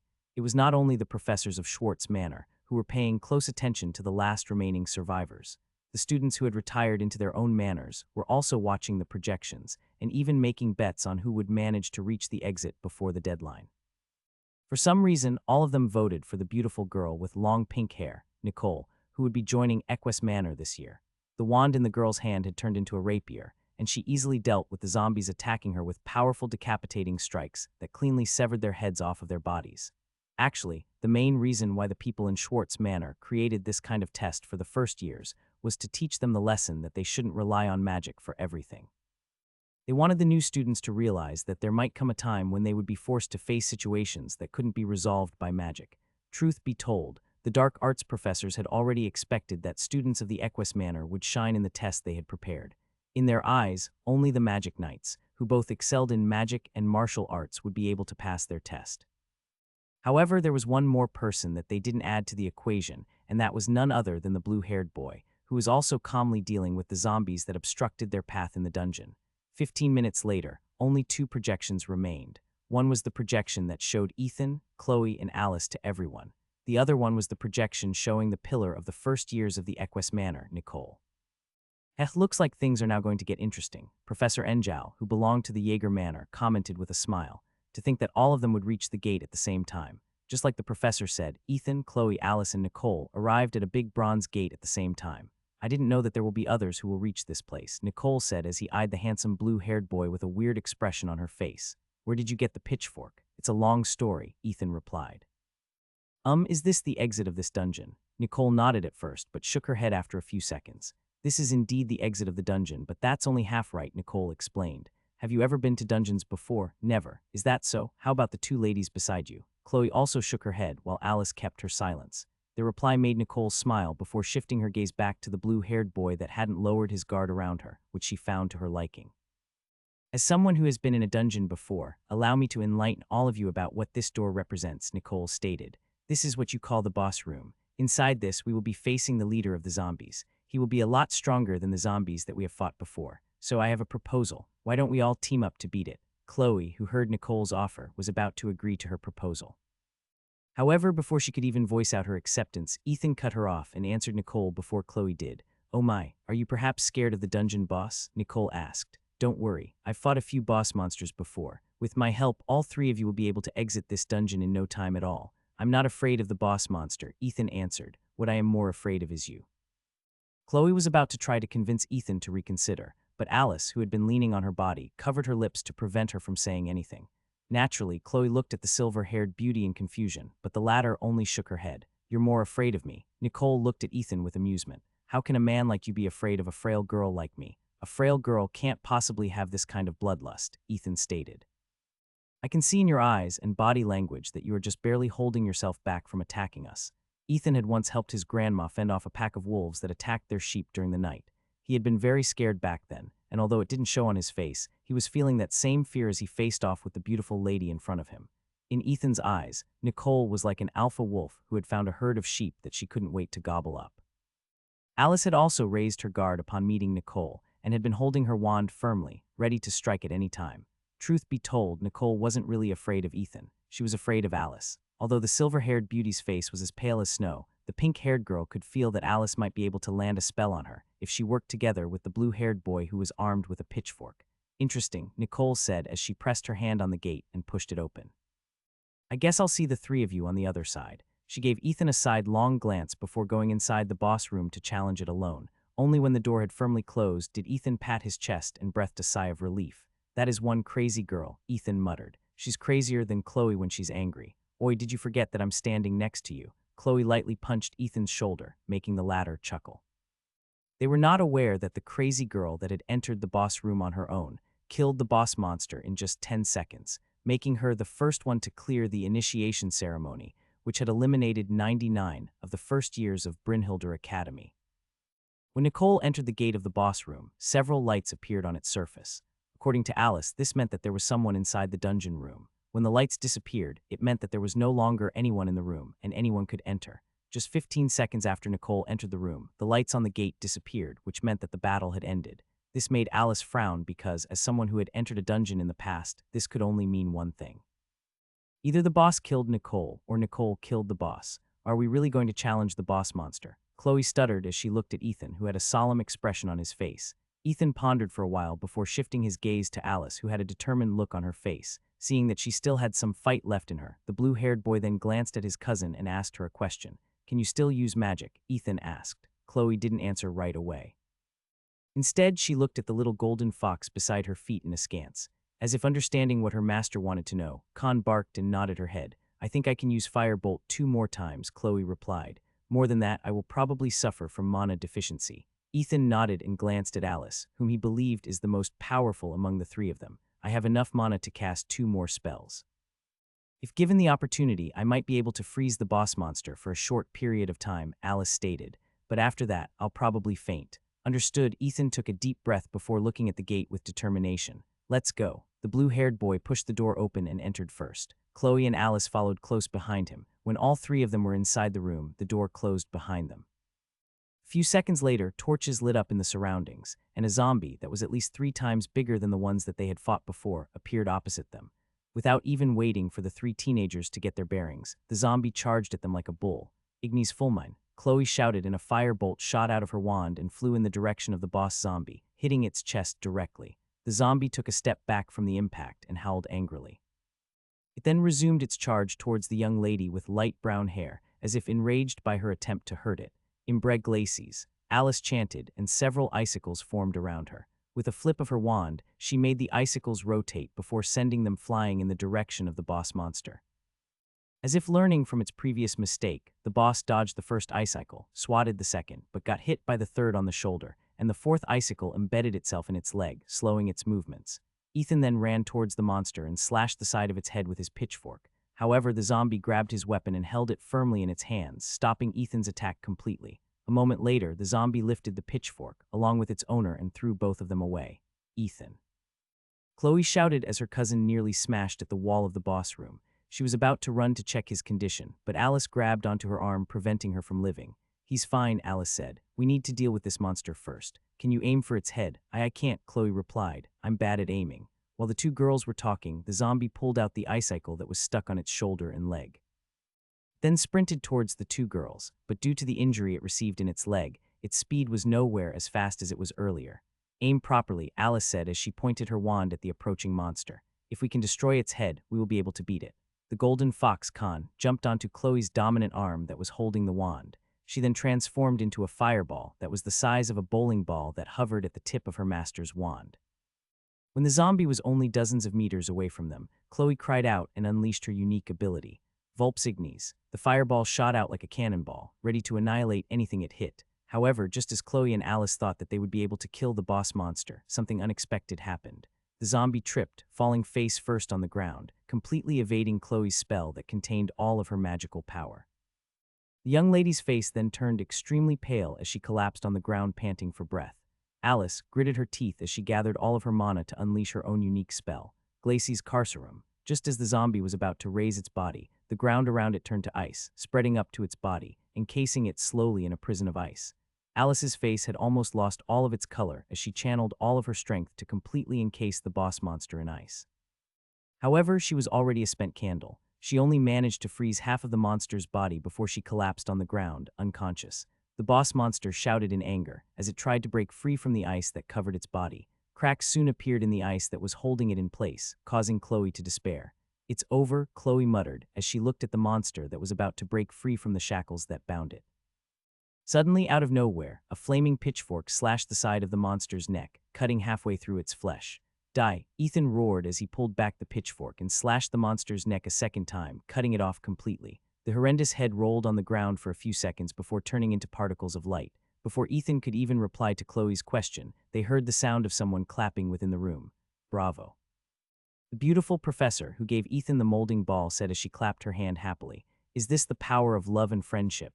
No, this is the passion of youth. The professor eyed the 3 children before giving them a nod of approval. Congratulations, the professor said. The 3 of you have cleared the initiation ceremony. Now, let's go back so you can claim your wonderful prizes. Without even waiting for their reply, the professor pointed her wand at the 3 of them, sending them back to Brynhilder Academy, where the headmaster, Professor Reinhardt, was waiting for their return.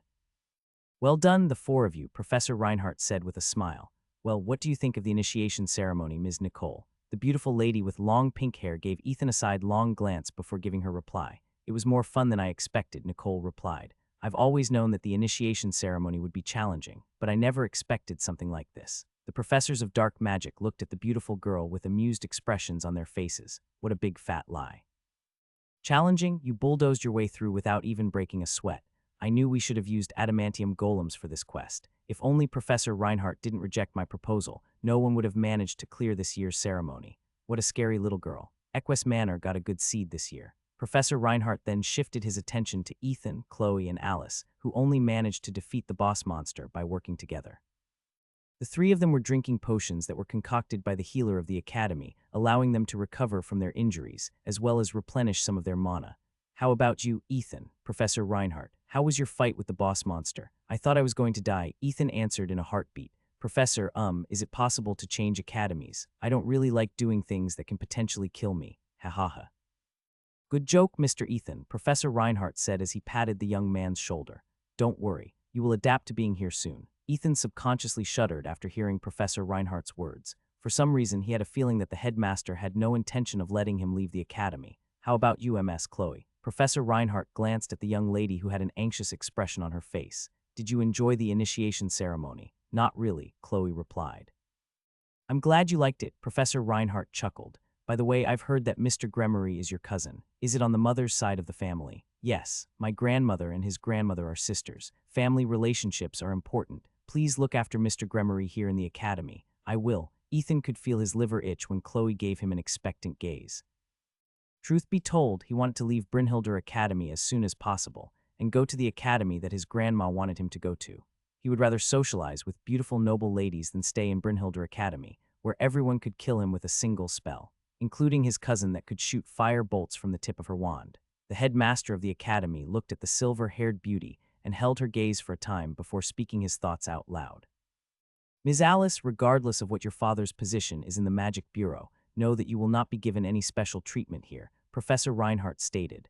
I'm sure that you don't want that either, right? Alice nodded her head in acknowledgement to Professor Reinhardt's words. The reason why she wanted to study in Brynhilder Academy was to prove to her father that she could stand on her own. I would like it if the headmaster treated me as an ordinary student here, Alice replied. Whatever my achievements will be in the future, I want everyone to know that I achieved them with my own two hands. Well said, Ms. Alice. I look forward to your growth here in the academy. After talking to the 4 survivors of the initiation ceremony, Professor Reinhardt waved his wand and made several artifacts materialize in the air. All of you may choose one of these treasures that the professors of the academy have prepared for this year's initiation ceremony, Professor Reinhardt announced. You can go first, Ms. Nicole. The beautiful lady with long pink hair eyed the artifacts in the air for a while before pointing at the silver shield with intricate designs on its surface. I want that shield, headmaster. A very excellent choice. That shield is called the Shield of Aeneas. It is a shield that is very resistant to physical and magical attacks. It was crafted by a Grandmaster blacksmith, who is also an honorary magistratus. I'm sure that he will be happy after knowing that someone as skilled as Ms. Nicole chose his creation. The silver shield flew towards Nicole and transformed into a bracelet. With this, she would be able to summon the shield anytime and anywhere with just a thought. After giving the shield to Nicole, Professor Reinhardt shifted his attention to the 3 students, who were also eyeing the floating artifacts in the room. Now then, who among you 3 wants to go first? Professor Reinhardt played with his beard. Me.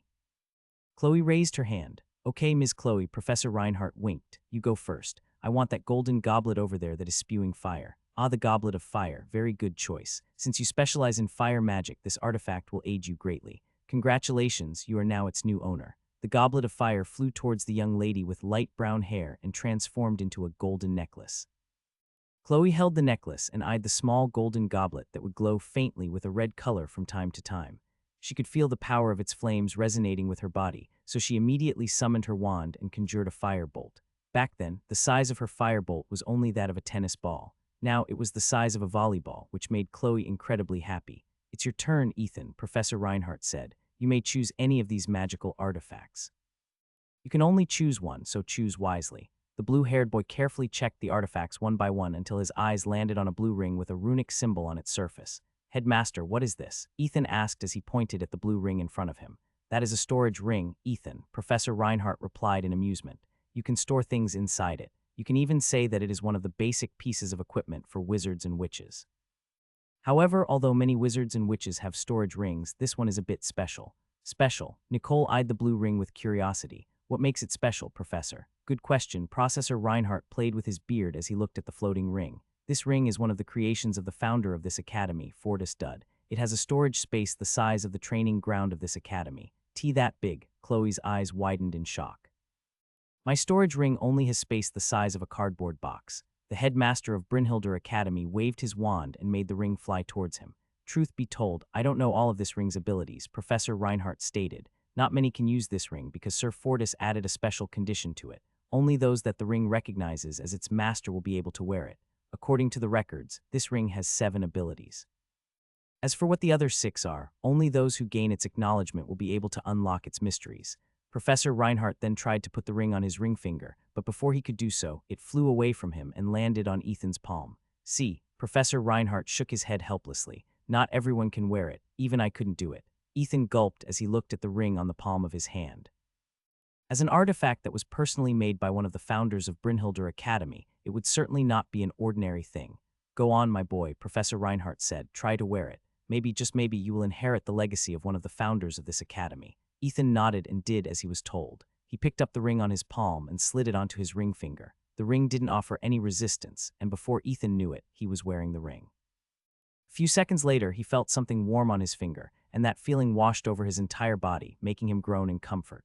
Wow, Chloe grabbed hold of Ethan's hand and pulled it close to her face. A perfect fit. You are amazing, Ethan. But I didn't do anything, you know. Ethan didn't know if the new heat that was spreading through his hand was the effect of the ring or just Chloe's body heat, which made him feel tingly inside. Nicole, who had been paying close attention to Ethan since earlier, narrowed her eyes. Interesting, Nicole thought. It seems that what he did earlier wasn't a fluke. Professor Ophelia, who was standing behind Alice, couldn't believe what she was seeing. All the professors of the academy had been given the chance to wear the blue ring, but none of them had been able to succeed. Right now, Ethan was technically the candidate that she had chosen to be one of the pillars of the first years. Deep in her heart, Professor Ophelia didn't know if she should rejoice about the incident that happened at the train station or not. However, one thing was for sure. Now that the blue ring had recognized Ethan as its master, the boy's unexpected achievement would definitely spread to all of the professors of Brynhildr Academy. This is the place, right? Ethan muttered as he looked at the manor in front of him. The dilapidated gate he had just entered had the words Dud Manor written in it, but after looking at the wooden cottage in front of him, he wondered if he was really in the right place or not. I guess I should check it out first since I'm already here, Ethan thought as he held the door knob. The first thing he saw when he opened the door was darkness, complete and utter darkness, that was darker than even the darkest nights. Hello, Ethan gathered his courage as he asked out loud. Is there anyone here? No reply came to him, which made the blue-haired boy feel as if he was staring at the void. I guess I came to the wrong place. Ethan sighed. However, just before he could close the door and leave, several hands came out of the darkness and grabbed onto him, pulling him inside. New woo-woo. Ethan screamed out loud as he was dragged by someone or something into the darkness. A moment later, he heard the loud banging of the door, which made the teenage boy's face turn pale. Just as he was about to faint from fright, the lights turned on, and he found himself being showered by colorful confetti. Welcome to Dud Manor. Several teenage boys and girls clapped their hands to welcome the newest member of their manor, who had shown great courage in the initiation ceremony. The bewildered blue-haired boy could only look at this unexpected scene with his mouth hanging open. Clearly, this welcome that had come out of nowhere almost gave him a heart attack. Sorry if we went too far, but we just wanted to give you a proper welcome. A young man who seemed to be in his late teens approached Ethan and helped him stand up. Does a proper welcome mean giving me a heart attack? Ethan patted his chest as he tried to calm his wildly beating heart. Ha ha ha. The young man with brown hair and gray eyes chuckled as he patted the newest member of their manor on the shoulder. We're just excited because you're the only dud that applied at the academy this year. Also, you have been chosen by Professor Ophelia as one of the pillars of the first years. We saw your performance in the initiation ceremony, and I got to say, you made us all proud. Well done, mate. Ethan gave an awkward chuckle because he wasn't really the candidate that Professor Ophelia chose. It was all an accident, but before he left the headmaster's office, Professor Ophelia talked to him in private and requested that he not divulge anything that happened in the train station. The professor promised that she would talk to him tomorrow after tying up some loose ends, which made Ethan feel as if the date of his execution had finally been decided. As the blue-haired boy regained his composure, he gazed at the residents of the Dud Manor and noticed that they numbered less than 30. He didn't know if this was a small number or not, but if he remembered correctly, there were thousands of students in the Plaza of Beginnings to welcome the first years.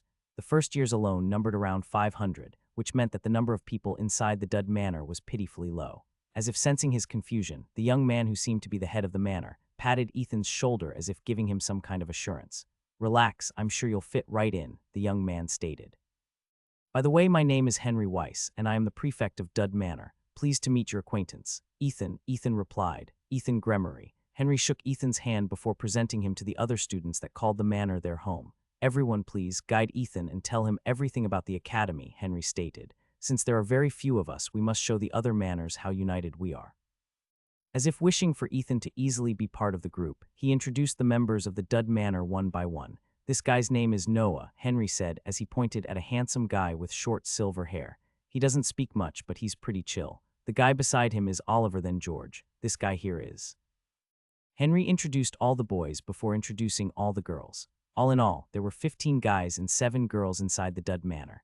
If he added himself in the group, the total number of residents in the manor was only 23, which was still a pitifully low number compared to the other manors. The Dud Manor follows the will of the founder of the academy, Henry said, as he pointed at the portrait of Fortis Dud that hung on the wall of the common area where they were currently sitting. Fortis Dud was a devilish-looking man with light brown hair and green eyes that seemed to be filled with wisdom. A mischievous smile hung on his face as if he was in the midst of pranking someone. Although this was the first time Ethan had seen the founder of the academy, he had a feeling that if he'd met Fortis long ago, he would definitely get along with him just fine. Under the founder's portrait was a quote that was written in bold silver strokes. The handwriting was almost unreadable due to the way the words were written, but one could feel the passion behind the brush strokes that were used for each word. Heroes are ordinary people who make themselves extraordinary. Ethan muttered these words and felt something resonate inside his heart.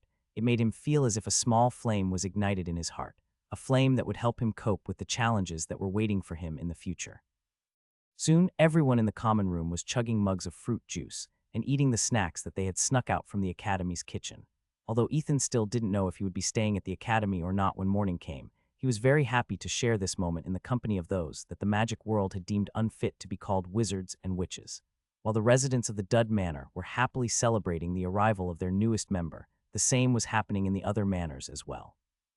Equus Manor. You were amazing, Nicole, the head prefect of Equus Manor said with a smile, as expected of the youngest daughter of the famed Staff family. You praise me too much, Arthur, Nicole replied. Compared to me, I think the blue-haired boy did better. Although he doesn't have magic powers, he was very brave. True. Arthur nodded. It's a pity that he is a dud. If he only had stronger magical powers, he might be here in Equus Manor as well.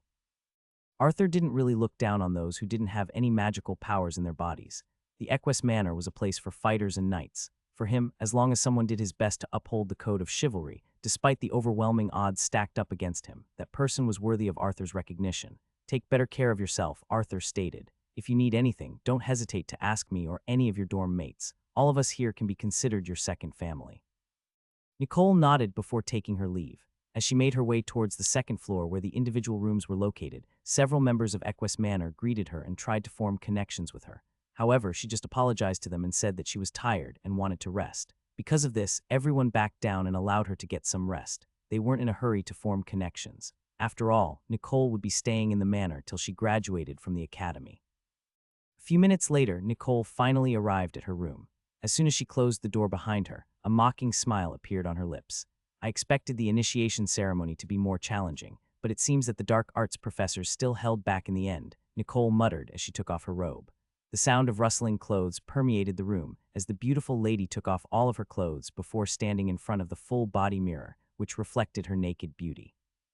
I hope this year will be entertaining, Nicole said softly as she ran her finger over the surface of the mirror. The images of the 4 other pillars briefly appeared on its surface before stopping on the blue-haired boy, who had an awkward smile on his face. A giggle escaped Nicole's lips as she poked Ethan's nose in the mirror. Out of all the pillars of the first years, she found the powerless, yet brave teenager very pleasing to her eyes. Good morning, Ethan. Good morning, Professor Ophelia. The initiation ceremony had ended a day ago, and as promised, Professor Ophelia came to find Ethan at Dud Manor to talk about important things. Come, Professor Ophelia said. We have many things to do, but we will not talk here. Ethan glanced at the griffin who was standing a few meters away from them. He had seen Astrius when the professor arrived at the Plaza of Beginnings, so he wasn't surprised to see him here. Will it eat me? Ethan asked. Don't worry, Professor Ophelia replied with an amused smile on her face. A spell has been placed on Astrius forbidding him to attack any student of the academy. You will be safe with him. Ethan looked at the magical beast anxiously, but the griffin merely nudged the boy's body with the side of his beak. It was as if Astrius was urging him to hurry up and climb on its back. After sensing that the griffin meant him no harm, the blue-haired boy became braver and finally managed to mount the magical beast without too much difficulty. Professor Ophelia sat behind him and instructed Ethan to hold the reins firmly so he wouldn't fall off once they were up in the sky. The blue-haired boy took this advice seriously and held the reins as if his life depended on it. Fly to Limburg, Professor Ophelia ordered, and take your time getting there. Griffin nodded before flapping its wings to rise up in the air. To his surprise, Ethan didn't find the act of flying high in the sky scary. In fact, he even enjoyed the feeling of the wind brushing past his face and seeing the scenery around the academy. Good, Professor Ophelia nodded in satisfaction. At least you don't have a fear of heights. We might make a wizard out of you yet. It took 4 hours to reach Limburg town by carriage, but if one were to fly in the air, they could reach it in less than an hour. Professor Ophelia's goal was to buy Ethan the basic tools of a wizard, which the boy didn't have in his belongings. The name of this land is called Eastshire, Professor Ophelia explained as the griffin glided leisurely in the sky, allowing Ethan to see the beautiful scenery in the surroundings. It is a vast expanse of land that spans for miles on end. A world hidden from the ordinarious, which is a term we use to call the normal people, who didn't possess and are not aware of the existence of magic. Ethan listened seriously as the professor explained to him about this magical world which he had accidentally stumbled upon. To the north, which we also call Northshire, is the place where the proud dwarfs of Stone Haven craft magical items that circulate around this continent. To the west is Westshire, an Eden for the elves and the fairies who live alongside nature. They are magically blessed creatures that don't need to use a wand in order to cast their magic. Although some humans can do that as well, their numbers are very few when compared to the races who are magically blessed by the world tree. For the most part, we don't have any conflicts with them. As long as you don't desecrate their home, you will get along with them just fine. Professor Ophelia smiled as if she remembered a memory from long ago. However, she set this aside in order to continue her explanation about the world that Ethan was going to be a part of. The South is where the Beastkins rule, Professor Ophelia stated. Although not all of them were blessed with magic, they have superhuman strength, speed, and senses that far surpass the elves and humans. They are a stubborn lot, and it will be best if you don't get into a conflict with them. You see, Beastkins like to hold on to grudges. Some of these grudges last for generations, and even if you don't know anything about what your great-great-great-great-great-great-great-grandparents did, they will remember and they will make you pay for it. Ethan shuddered after hearing the professor's explanation. He hoped with all of his heart that his ancestors didn't have any conflicts with the Beastkins, which he might pay for even after hundreds of years had passed. I don't have enough time to explain everything about these 4 bordering territories, so make sure to go to the library during your free time to do some research, Professor Ophelia said. The more you know about this world, the safer you will be. But Professor, I just arrived in this world by accident, Ethan replied. Can I really stay here? Professor Ophelia didn't answer right away. It was as if she was thinking of the proper way to answer the blue-haired boy's questions. If the appraisal stone hadn't detected any magical powers coming from you, the headmaster would have been forced to wipe your entire memory clean, Professor Ophelia stated. You would not have forgotten your name, your family, or anything for the past 17 years of your life. Although this is a cruel thing to do, it is important to safeguard the secrets of the magical world. Of course, we would find a way to bring you back to your family, using the memories that we extracted from you, but you would never get those memories back for the rest of your life.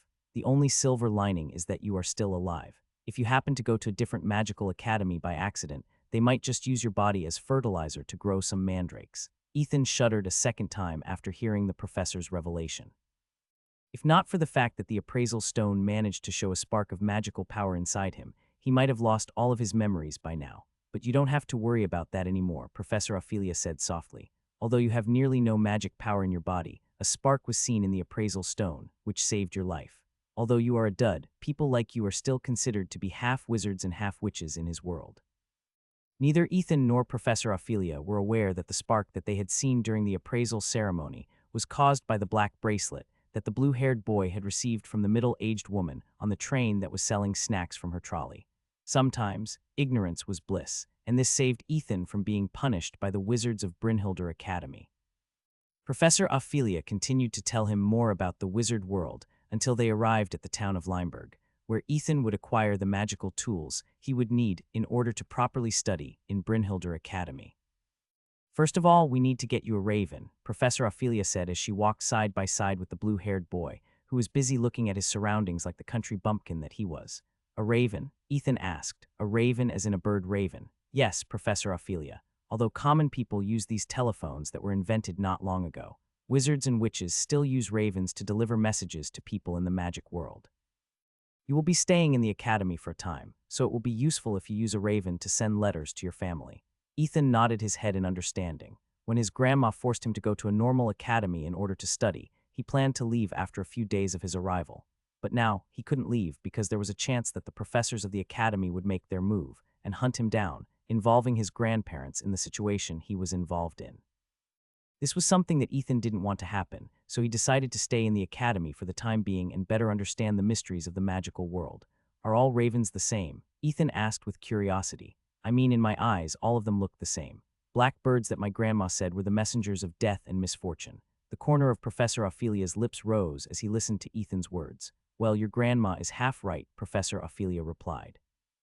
In some cultures, they are seen as harbingers of misfortune, but to some, seeing a raven brings good fortune.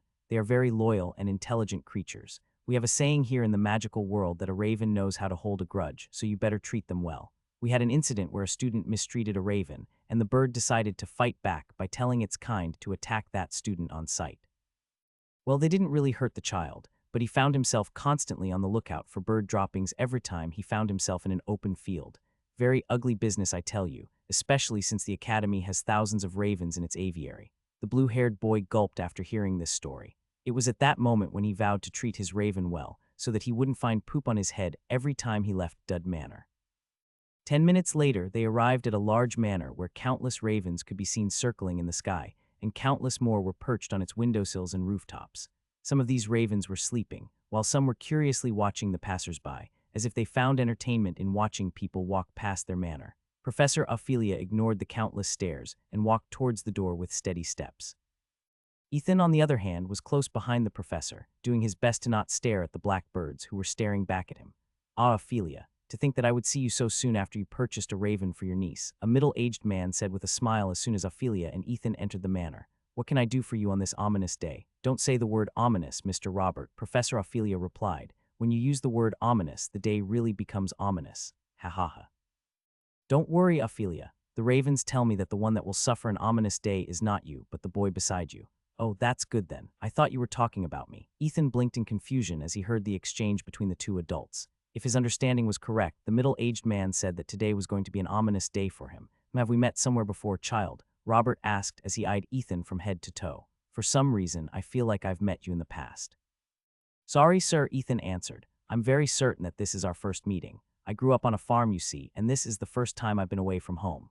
Interesting, Robert rubbed his chin as he continued to stare at the boy in front of him. The Raven Master was the type of person who had a very good memory and was very sensitive when detecting the presence of a person. Even though it was faint, Ethan's aura felt familiar to him, which made him wonder where he had seen him in the past. Well, it's not important, Robert thought. I've seen countless people in the past, so I might have mistaken him for someone that looked like him. Robert then glanced at Professor Ophelia to talk business. Since you are here, that means you need a raven, yes, Robert smiled. Indeed, Mr. Roberts, Professor Ophelia rested her hand on Ethan's shoulders in order to introduce him formally. This boy here is Ethan Gremory. We are here today to get him a raven. Robert gave Ethan a devilish smile as if very eager to conduct business with him. You came to the right place. Aside from ravens, I don't have anything else to trade. Come here, my boy. It is best if we look for a raven that is willing to become your messenger and guide in the magical world. Robert tapped his wand on the wall, and a door magically appeared on it. With a slight push from Professor Ophelia, Ethan entered the door and found himself in what seemed to be a rainforest where ravens lived in peace.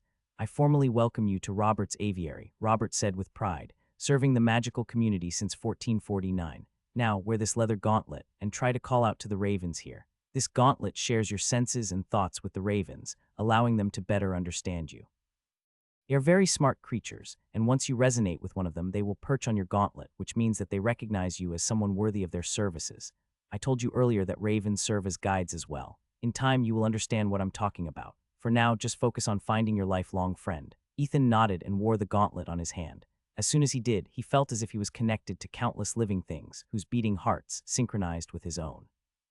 At first, Ethan could only hear buzzing sounds inside his head, but as time went on, these buzzing sounds slowly turned into words. Mr. Roberts, I think there is some kind of problem. Ethan glanced behind him to tell the owner of the aviary that something seems to be wrong. However, the middle-aged man was nowhere to be found. You won't find him anywhere, you know. The old man has a sick hobby, always doing this to his customers. Yes, he should be reported to the Magical Bureau.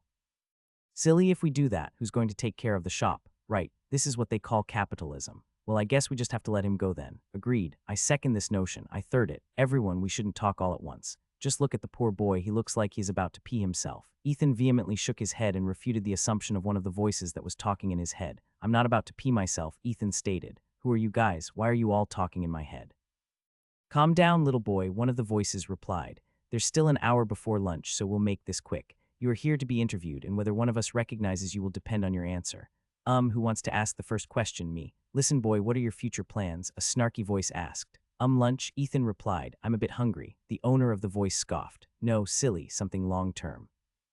Dinner then, Ethan answered with a matter-of-fact tone that made the owner of the voice almost choke in anger. This boy is dumb. I'm not interested in being his partner. The owner of the snarky voice complained. That's fine, who wants to ask the next question? Well, the moment he entered, I felt as if we shared a bond, a calm-sounding voice commented. How about I ask him a question? Sure, go ahead. There was a slight pause as if the owner of the calm-sounding voice was thinking of a good question to ask Ethan. What makes more noise than 50 crows sitting on 50 fence posts? The owner of the calm-sounding voice asked. My grandma when she's angry, Ethan answered in a heartbeat. Okay, I'll accept that answer. Old people are indeed loud, the owner of the calm voice commented. Next question, what is blue and sounds like a parrot? Ethan pondered for a bit before giving his answer. A blue parrot, Ethan replied. Acceptable answer as well, the owner of the calm voice chuckled. Okay, last question.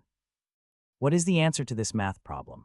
383x 983 plus 234x 2343 243 1 plus 26 equal. Ethan looked blankly in space because this was the hardest question that the voices had ever asked him.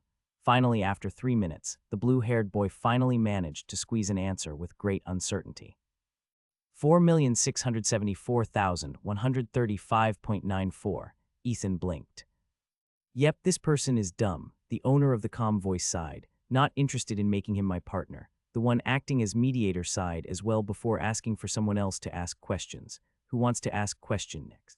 Suddenly, a high-pitched whistling noise spread in the forest. Although faint, Ethan also heard the flapping of wings, which made him look at his right side.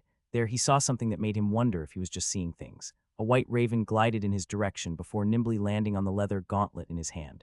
The blue-haired boy stared at it, and the raven stared back at him with an amused expression on its intelligent eyes. Bloody hell, Ethan muttered. Grandma wouldn't believe me if I told her I saw a white raven. I came here to personally ask you one question, the white raven said in an amused tone. Tell me, if you were given the choice to have one magic, and only one, what kind of magic would you like to have? Ethan closed his eyes as he pondered long and hard to answer this question. After being in Brynhildr Academy, he had been exposed to magic, and for him, it is both a scary and wonderful thing. Truth be told, he envied his cousin, Chloe, because she could shoot fire bolts with her wand. He also envied Alice because she was able to shoot icicles and turn monsters into ice statues. The irony of this was that the question that the white raven asked him was the same question he had asked himself ever since he discovered that magic was real. If he could only choose one magic in the world, what kind of magic would he like to have? I'm a very fickle person and very greedy as well, Ethan stated after he finished pondering the answer to this question. When I first saw my cousin, Chloe, summon a firebolt, I thought, I wish I can do that as well. Then, after seeing more kinds of magic, I thought that I wanted to have those as well. So if I can only have one magic in the world, I wish to have the magic that can copy the magic of others. That way, I will be able to use many kinds of magic. A faint whistle escaped the white raven's beak, which made the blue-haired boy wonder if he gave the right answer. Although he knew that his answer was quite ambitious, that was what he genuinely felt after accidentally becoming part of the magic world. You are indeed very greedy, the white raven replied, and pretty ambitious as well. However, what you wish for is something you already possess. You just don't know how to make it happen. I already possess it. Yes, I can see unlimited potential in you. This is why I've decided to become your guide. The white raven bowed its head, and a white glowing ball of light emerged from its body. A moment later, this ball of light slowly flew towards Ethan's chest, burrowing itself inside his body. For a brief moment, the blue-haired boy saw a vision of him flying in the sky, gliding in the air and seeing the world from above. However, it didn't take long before he realized that the visions he was seeing were not his own, but the white raven's. It was as if the latter had shared his wisdom with him, allowing him to better understand the world he was currently in. The contract has been established, the white raven said. Ethan, I will allow you to bestow a name upon me. Please choose a good name because names have power. Depending on my name, I may or may not be able to perform certain tasks that are deemed impossible by many, so make sure to give me a good name. Ethan lightly brushed the white raven's back, feeling the smoothness of its feathers under his touch. Dantalion, Ethan said softly. From now on your name will be Dantalion, so it shall be, Dantalion replied. From this moment onwards, I am Dentalion, your guide, your friend, your ally, and your messenger. I look forward to seeing your growth, Ethan." From high in the sky, a certain middle-aged man looked at this scene with a satisfied smile on his face. To think that someone without any magic in his body has been able to make a pact with the leader of the unkindness, Robert smirked. I can vaguely sense the stirring of a storm in Eastshire. I wonder will this boy be at the center of it all? Robert didn't know the answer to this question. However, he was fine with that. He was the Raven Master, and whatever his wards could see, he saw them as well. But with the restrictions placed over him, the only thing he could do was watch and never touch. For that was the role he and the other Roberts who came before him played in Eastshire. I am the dread pirate Roberts. They are silent watchers of the magical world, unable to do anything except record the unseen history of wizards and witches and their struggles that were slowly pushing his beloved world to ruin. "Now that you got your raven, we are now going to get you a broom," Professor Ophelia stated. "But I have to say, I never thought that I'd see a white raven in Mr. Roberts' aviary." "Is this the first time a white raven has been sold in his shop?" Ethan asked. He was feeling a bit smug because he was recognized by a raven that wasn't normally seen in the wild. "Well, I can certainly say that you're not the first," Professor Ophelia smirked. "There was once a great wizard, or should I say half-wizard, that owned a white raven in the past." Ethan became curious after the professor mentioned that the first one to have a white raven was a half-wizard. "Oh, who is that person?" Ethan asked. "Fortis Dud," Professor Ophelia replied in a heartbeat, "one of the founders of Brynhildr Academy." The blue-haired boy's eyes widened in shock after hearing the professor's reply. "Don't gawk there, silly boy." Professor Ophelia flicked Ethan's forehead with her fingers, making the latter yelp in pain. "We're here. Now just pick a broomstick and we can get your wand." Ethan rubbed his forehead as he followed the professor inside the shop. The first thing he saw were several broomsticks lined up on shelves, which went all the way up to the ceiling and to the back of the shop.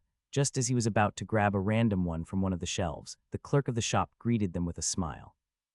"Welcome to Brooms for All Seasons." A lady who seemed to be in her early 30s greeted Professor Ophelia and Ethan with a smile. "What kind of broom are you looking for?" "We have brooms for long-distance flight, brooms for kids that have safety mechanisms installed, brooms for leisure flying, and all-purpose brooms that fly and can be used for cleaning as well." "Give me an all-purpose broom, please," Ethan replied. "Certainly." The clerk took a broom from the shelf and presented it to the blue-haired boy. "This is called Cumulus 2000. It can fly up to 100 kph and is very efficient in sweeping trash, including people." The clerk gave Ethan a playful wink, which made the blue-haired boy chuckle. You said that this can fly, right?" Ethan asked. "How do brooms fly?" "Oh, a first-timer." The clerk nodded in understanding. "Very well. This is also a perfect opportunity to test the product and see if it's working." The clerk placed the broom on top of a table before walking away from it. "You see, all brooms are unique and they require a certain password to activate their flight mechanism," the clerk explained. "Of course, in order to activate it, the wizard's magic power is required. Right now, the default password for this model is Cumulus." As soon as the clerk said the password, the broom rose up from the table and flew towards her. It stopped a meter away from her and lowered itself a meter above the ground to allow the clerk to sit on top of it. The clerk, however, didn't sit and simply picked it up and placed it back on top of the table. "Now, you try." The clerk made a gesture for Ethan to call for the broom using the password that she had used earlier. "Cumulus," Ethan said as he looked expectantly at the broom on top of the table. A second passed. 5 seconds passed. 10 seconds passed. Nothing happened. "Cumulus," the clerk stated, and immediately the broom flew in her direction. Professor Ophelia, who was standing beside Ethan's side, she had already expected something like this to happen, so she decided to tell the confused-looking clerk about Ethan's difficulties. "He is a dud," Professor Ophelia stated. "His magic power is not the best, even among his peers." The clerk nodded in understanding before giving the handsome boy a pitiful gaze. "I'm sorry, but only those that can wield magic can ride broomsticks." Ethan sighed in his heart because he thought that he would be able to fly in the sky with a broomstick like in the fairy tale that he had read in the past. However, after finding out that he couldn't ride it because of his inability to use magic, he was truly disappointed. Seeing Ethan's disappointed look, Professor Ophelia decided to leave the shop with him. But before he could do that, the door behind them opened and an old man wearing glasses entered with an excited look on his face. "I did it, Anna," the old man said in excitement. "I finally did it. Behold the wind dancer." The old man opened the wooden box in his hand that was nearly 2 meters long. Inside it, a broom made from an unknown type of wood could be seen. The handle had a dark brown shade, while the bristles of the broom were pure black. Unlike the Cumulus 2000, the handle of the wind dancer was thicker and looked like it was a weapon that can be used to whack people until their faces turn black and blue. "Have you really finished it, Mr. Carwell?" the clerk, Anna, asked. "Does it even fly?" "Of course it can fly," Mr. Carwell replied, Heck, even a dud can fly in this thing. It runs on monocores, the first of its kind. Although buying monocores to maintain its flying mechanism might get costly in the long run, it is still an all-purpose broomstick that can be used even if you don't have magic. I've gone to great lengths in order to make this broomstick. How much? Professor Ophelia, who was listening at the side, approached the excited old man and interrupted his explanation. Excuse me, Mr. Carwell asked back. This is the first of its kind. I've only tested it a few times, so I can't sell it to anyone unless I'm sure that it is safe to use. Pardon my rudeness. Professor Ophelia gave the old man an apologetic look before introducing herself. My name is Ophelia Quinn, and I am a professor in Brynhilder Academy. This boy here is Ethan Gremory. We have come here today to purchase a broom. However, he is unable to make it fly because he is a dud. The countenance of the old man immediately changed as he looked at the blue-haired boy that was looking at the broomstick on the table. A dud, you say? Mr. Carwell took out his wand and lightly tapped Ethan's chest with it. A moment later, he looked at the tip of his wand as if making sure of something. Are you sure he is a dud and not an ordinarius? Mr. Carwell frowned. I don't sense any magical power coming from him. He is a dud, Professor Ophelia insisted. The appraisal stone in the academy proved it. Mr. Carwell gave Ethan an appraising look. I see. Professor Ophelia, who had already broken the ice, decided to press on while the iron was still hot and made her voice heard. You said earlier that even duds can use this broom, right, Professor Ophelia? If that's the case, how about you let him buy it? If he can really make it fly, then it means that what you declared earlier is true. Mr. Carwell broke out from his daze after hearing Professor Ophelia's words. For a brief moment, he considered it, but half a minute later, he shook his head firmly. Like I said, this product hasn't been fully tested yet, Mr. Carwell explained. I cannot in good conscience sell a product that hasn't passed my safety regulations. It's not about my reputation that is at stake here, but the life of a teenage boy. I will not be able to sleep peacefully at night knowing that an accident might occur anytime, while he is using my creation. Mr. Carwell's voice was firm, making Professor Ophelia nod her head in defeat. Just as she was about to drag Ethan out of the shop, so the boy wouldn't get disappointed any further, the old man said something that made her stop in her tracks. While I may not be able to sell it now, that doesn't mean that I can't sell it in the future, Mr. Carwell stated. After I finish testing it for safety, I will contact you, Professor Ophelia. The old man's gaze softened as he shifted his attention to Ethan. The reason why I made the wind dancer is to allow those who have given up on flying in the sky, because they possess no magical powers, to once again gain hope, Mr. Carwell said softly. The wind dancer is the first of its kind, so its success will pave the way for these dreams to become a reality. The old man then walked towards Ethan and patted his shoulder. Give me a month at the earliest, and 2 at the longest, Mr. Carwell declared. I will fine-tune this broomstick and send it to you, Ethan. I look forward to seeing you soar in the sky and become the beacon for those who have given up their hope of ever flying in the sky. The old man's words were filled with determination, which carried a promise. His passionate words touched Ethan's heart, and he thanked Mr. Carwell for giving him the opportunity to test his newest creation. After rekindling his hope, Ethan left the brooms for all seasons with a spring in his step. Now that the issue with the broomstick was over, there was only one thing left to do, and that was to buy a wand, which was something that every wizard and witch must possess.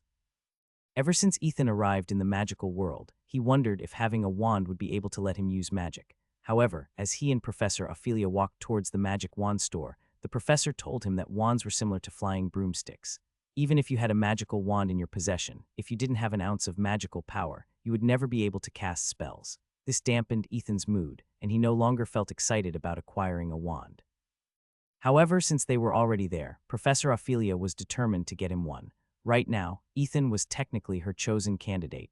Because of this, she needed to at least give him the proper tools in order for him to properly study in Brynhilder Academy. Truth be told, even the professor didn't know if what she was doing was right. However, she believed that, even if Ethan couldn't really use magic for the duration of his stay in Brynhilder Academy, there would be no harm as long as he tried his best to learn magic. Everyone in the magic world knew that the magic of duds was unreliable at best and non-existent at worst. However, since the appraisal stone had detected a trace of magic, even though it barely existed, it still allowed the blue-haired boy to stay in Brynhilder Academy to study magic. Don't be so down, Ethan, Professor Ophelia. Have you forgotten? Fortis Dud is just like you. He was called a talentless and magicless wizard in the past. However, he was still one of the heroes of the continent that defeated the demon lord. You may not be able to surpass his glory, but that doesn't mean that you couldn't distinguish yourself from the rest of the wizards and witches in Brynhilder Academy. Ethan reluctantly nodded his head as he walked beside the professor. A few minutes later, they arrived at a store that was called Sanders. Sanders, makers of wands since 300 BC. Ethan blinked. Is this some kind of advertising campaign just to get customers? Of course not, silly boy, Professor Ophelia. Sanders has been on this continent for a very long time. This is just one of their branches in Eastshire. Did the existence of wizards and witches start during that time? They have existed for far longer than that. Magic has been around since time immemorial. The long-lived elves were the first one to harness its power because they are the guardians of the world tree, Yggdrasil. The other races slowly learned through trial and error. As for humans, although we are a short-lived race, we are more numerous and like innovation the most. The concept of using wands to channel magical powers from our body and amplify them was our creation. Of course, there are also wizards and witches who channel the magical powers around them to use as their own and cast magic in that manner.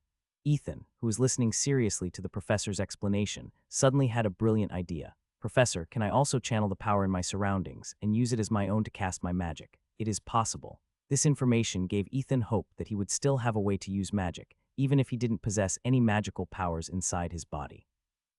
Good morning, customers. An old man with glasses greeted Professor Ophelia and Ethan as soon as they entered the door. What may I do for you today? Mr. Mason, we need a wand for this boy, Professor Ophelia said. Can you give him a recommendation? The old man adjusted his glasses and smiled. My, if it isn't Professor Magnolia. Mr. Mason smiled. How is everyone in the academy? It's Ophelia, Mr. Mason, Professor Ophelia corrected. Yes, I heard you the first time, Camellia. Mr. Mason made a gesture for his two guests to come closer. A wand recommendation for this boy, you say? Mr. Mason eyed the blue-haired boy for half a minute before taking out a wooden box behind him. Your name is Ethan Gremory, right? Mr. Mason asked. 17 years old and currently staying in Dud Manor. How? Ethan looked at the old man with a dumbfounded look on his face. He couldn't believe that the same person who kept getting Professor Ophelia's name wrong was able to know his full name, age, as well as the manor he was staying in the academy with just a glance. How isn't important, Mr. Mason replied, as he took the lid off the box and presented its contents to the blue-haired boy, who was looking back at him in disbelief. What is important is that you give this wand a wave. The old man handed a gray wand to Ethan and took a step back. Go on, try it, Mr. Mason urged. The blue-haired boy stared at the wand in his hand and pointed it at the wooden target practice at the corner of the store with great expectations. Ignis Fulmine, Ethan shouted. This was the spell that Chloe used inside the dungeon, allowing her to hurl fire bolts at the zombies that attacked them. Ethan had wished he could do the same, so the first spell he tried to cast was his cousin's fire bolt spell. Few seconds of awkward silence passed by before Mr. Mason cleared his throat to get everyone's attention. Some people have specific elemental affinities, Mr. Mason explained. For example, even if someone has strong magical powers, but their affinity lies in ice magic, they will not be able to cast fire magic. Of course, there are exceptions. There are several individuals who have multiple affinities allowing them to use 2 to 3, sometimes even more, elements. However, it seems that you're not one of them, Mr. Gremory. What you need to do is cast a universal spell that anyone can use. Now say the words, Lux Eterna. Ethan took a deep breath before raising his wand high up in the air. Lux Eterna. Another awkward silence passed before Mr. Mason took the wand out of the blue-haired boy's hand and returned it inside the box. Maybe some other wands will do. Mr. Mason returned the wooden box to its rightful place as he rummaged through the other shelves of his shop. A minute later, he returned with another wooden box in his hands and presented it to Ethan. Okay, try this one, Mr. Mason stated. Ethan nodded and once again raised the wand high up in the air and shouted the magical words that would bring light to the world. Lux Eterna. Few seconds later, Ethan returned the wand to Mr. Mason with a face filled with disappointment. Forget it, Professor, Ethan sighed. Just get me a mass-produced wand. Spending gold on an expensive wand is just a waste of money. Mr. Mason shook his head helplessly before lightly tapping the boy's head with the wooden box in his hand, making the latter cry out in pain. Boy, are you making fun of me? Mr. Mason asked with a smile that wasn't a smile. We don't make mass-produced wands in this shop. Every wand in this shop is tailored to perfection. You see, it's not the person who chooses the wand, it's the wand that chooses the person. We just haven't found the right wand for you. Ethan chuckled before shaking his head. Mr. Mason, for example, I'm just an ordinary person who happened to fancy myself into buying a wand in your shop. Then, as the good man that you are, you tried to help me find a wand that will suit me. However, since I have no magic power whatsoever, even if you allowed me to test every single wand in this shop, it would be useless. I have no magic power, therefore I can't use Magouch. While Ethan was talking, a wooden box that was on a shelf above his head mysteriously fell, stopping the blue-haired boy's pitiful monologue.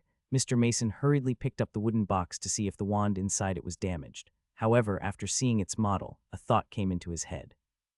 I wonder, Mr. Mason thought as he stared at the black wand inside the box, completely ignoring the blue-haired boy who now had a bump on his head. A minute later, the old man turned to look at the teary-eyed boy, who was being treated with a magical potion by Professor Ophelia. "Ethan, hold this wand," Mr. Mason said. "I told you already, Mr. Mason," Ethan replied as he reached out his hand to hold the wand presented to him. "It's Uzel." As soon as he touched the handle of the wand, something unbelievable happened. He found himself standing on what seems to be a clear blue sea that spanned for miles on end. A moment later, he heard a playful giggle behind his back, which made him slowly turn his head to see where it came from. The moment he laid his eyes on her, the blue-haired boy stood frozen in place due to the sheer beauty of the lady that was smiling back at him. She had deep blue hair, and her upper half was bare for him to see. However, something else caught his attention. Instead of legs, he saw what seemed to be a rainbow-colored fishtail from her waist down. Seeing his reaction, the mermaid giggled before opening her arms wide as if to welcome Ethan with a big hug. For some reason, his body moved on his own and floated in the air. A moment later, the blue-haired boy found himself being hugged by the beautiful mermaid. "Finally, I am now a part of your world," the beautiful mermaid whispered in Ethan's ears. The mermaid then cupped Ethan's face and kissed his lips, making him taste something sweet like honey. A few seconds later, that beautiful blue world disappeared, along with the mermaid who had stolen his first kiss. Ethan found himself back inside the wand shop. Mr. Mason and Professor Ophelia were looking at him in a weird manner. "Well, I know that the wand in your hands is a work of art, so it is perfectly normal for you to kiss it," Mr. Mason chuckled. "I assume that you find this wand to your liking, Ethan. We'll be taking this wand, Mr. Mason," Professor Ophelia said in a voice filled with amusement. "But can you tell me what the core ingredient used to create this wand is?" Mr. Mason nodded as he looked at the wand in Ethan's hand, who was currently blushing due to embarrassment. "The core of this wand is made from a rainbow scale of the mermaid princess," Mr. Mason replied. "It is one of a kind and no other wand here in my store, nor any of the wands in the other branches of Sanders that is like it." After hearing Mr. Mason's explanation, Ethan stared at his wand with a flushed face. For some reason, the sweetness of his first kiss still lingered in his lips, just like the memory of the mermaid princess that was still fresh in his mind.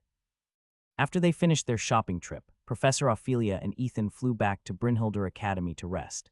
There was still a week before classes formally started. During this period, the first years could familiarize themselves with the academy, as well as get a better understanding of the magical courses through their seniors. As soon as Ethan returned to the academy, the first thing he did was go to his room to take a nap. However, after an hour, he was awakened by the light poking he was feeling on his nose and cheeks. When he opened his eyes, the first thing he saw was his cousin, Chloe, who was just about to poke his nose for the umpteenth time. "What are you doing?" Ethan asked. "And why are you here? Don't you belong to the Jaeger Manor?" "I am just testing if you are a light sleeper or not," Chloe stuttered. "Also, anyone can visit the other manors as long as they've gained the permission of a tenth of their members, or get direct permission from the prefect of the manor. Your prefect, Sir Henry, is a good person. He allowed me to enter without too much fuss." Ethan lightly rubbed his face before propping himself up into a seated position. The number of people inside the Dud Manor was only 23 people. All Chloe needed was to gain the approval of 3 people, and she would be allowed to enter the manor without any problems. However, since she got the approval of Henry, she was able to bypass this rule easily. "Why did they let you enter?" Ethan asked. "Did you tell them that I am your cousin?" Chloe shook her head. "I don't need to tell them anything because they already knew about that." During the initiation ceremony, all the pillars were being monitored, and whatever they did in the dungeon was projected to the entire academy. "When I knocked on the door of the manor, your prefect, Sir Henry, recognized me and invited me in." Ethan sighed. However, after thinking about the matter carefully, he noticed one little problem with Chloe's story. "I understand why you are able to enter the manor," Ethan said, "but how are you able to enter my room?" "Because you didn't lock your door, silly," Chloe replied in a teasing tone. "Otherwise, how could I enter so easily? These doors are protected by magic. Even if someone were to use an unlocking spell, they would not be able to open it from the outside. Only the headmaster of the academy, as well as the prefect of the manor, can forcefully open the door using their authority." Ethan scratched his head because he couldn't remember if he locked the door or not. After he returned to the manor, he was dead tired, so he slept as soon as entered the room. "Okay, now that I answered your questions, time to give it to me," Chloe said with a smile. "Give what?" Ethan asked. "Your spare key." "And why must I give you my spare key? So I can visit you anytime." "Ha!" The blue-haired boy looked at his pretty cousin as if she was out of her mind. He couldn't understand why Chloe was asking for his spare key that would allow her to enter his room at any given time. "Wait a minute." Ethan lightly patted his cheeks to shake off the remnants of his drowsiness. "Isn't there something wrong with this? A girl coming to a guy's room anytime. You're asking for trouble, little lady. What's the problem?" Chloe arched an eyebrow. "We are cousins, not blood-related cousins."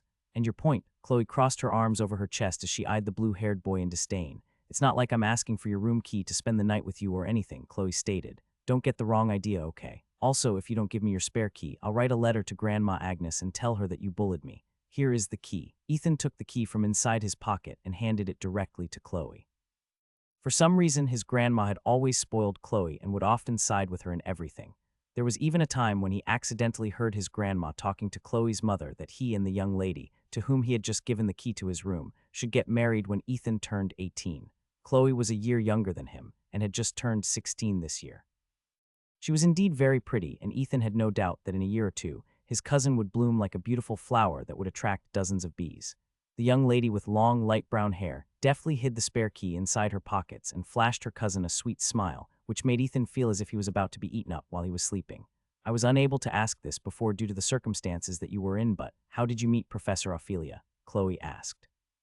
Why did she choose you to become a pillar? Ethan gave Chloe a solemn gaze as he debated whether he should tell his cousin the truth or not. Right now, he was clueless about a lot of things, so having someone to help keep him safe and look after him was a good thing. Listen, Chloe, there's something I have to tell you, Ethan said. However, I want you to promise me that you will not tell this to anyone, including Grandma, okay? Ethan trusts Chloe just as much as he trusted his grandparents. She had been his confidant over the past few years, and she had never revealed his secrets to anyone. Okay, Chloe nodded. She could tell that the blue-haired boy wanted to confide in her, so she decided to listen and keep his secret like she always did. You see, it all started when Grandma took me to the train station, Ethan stated. The moment he started talking, Ethan felt as if the frustration that he had been holding back for a long time finally broke free from the shackles that held it back. Chloe's face changed from amazement to shock to anxiety as she listened to her cousin's story. When it all ended, a pin-drop silence descended inside Ethan's room as he and his cousin remained silent. This silence was finally broken when Chloe reached out to hold the blue-haired boy's hand and gave it a gentle squeeze.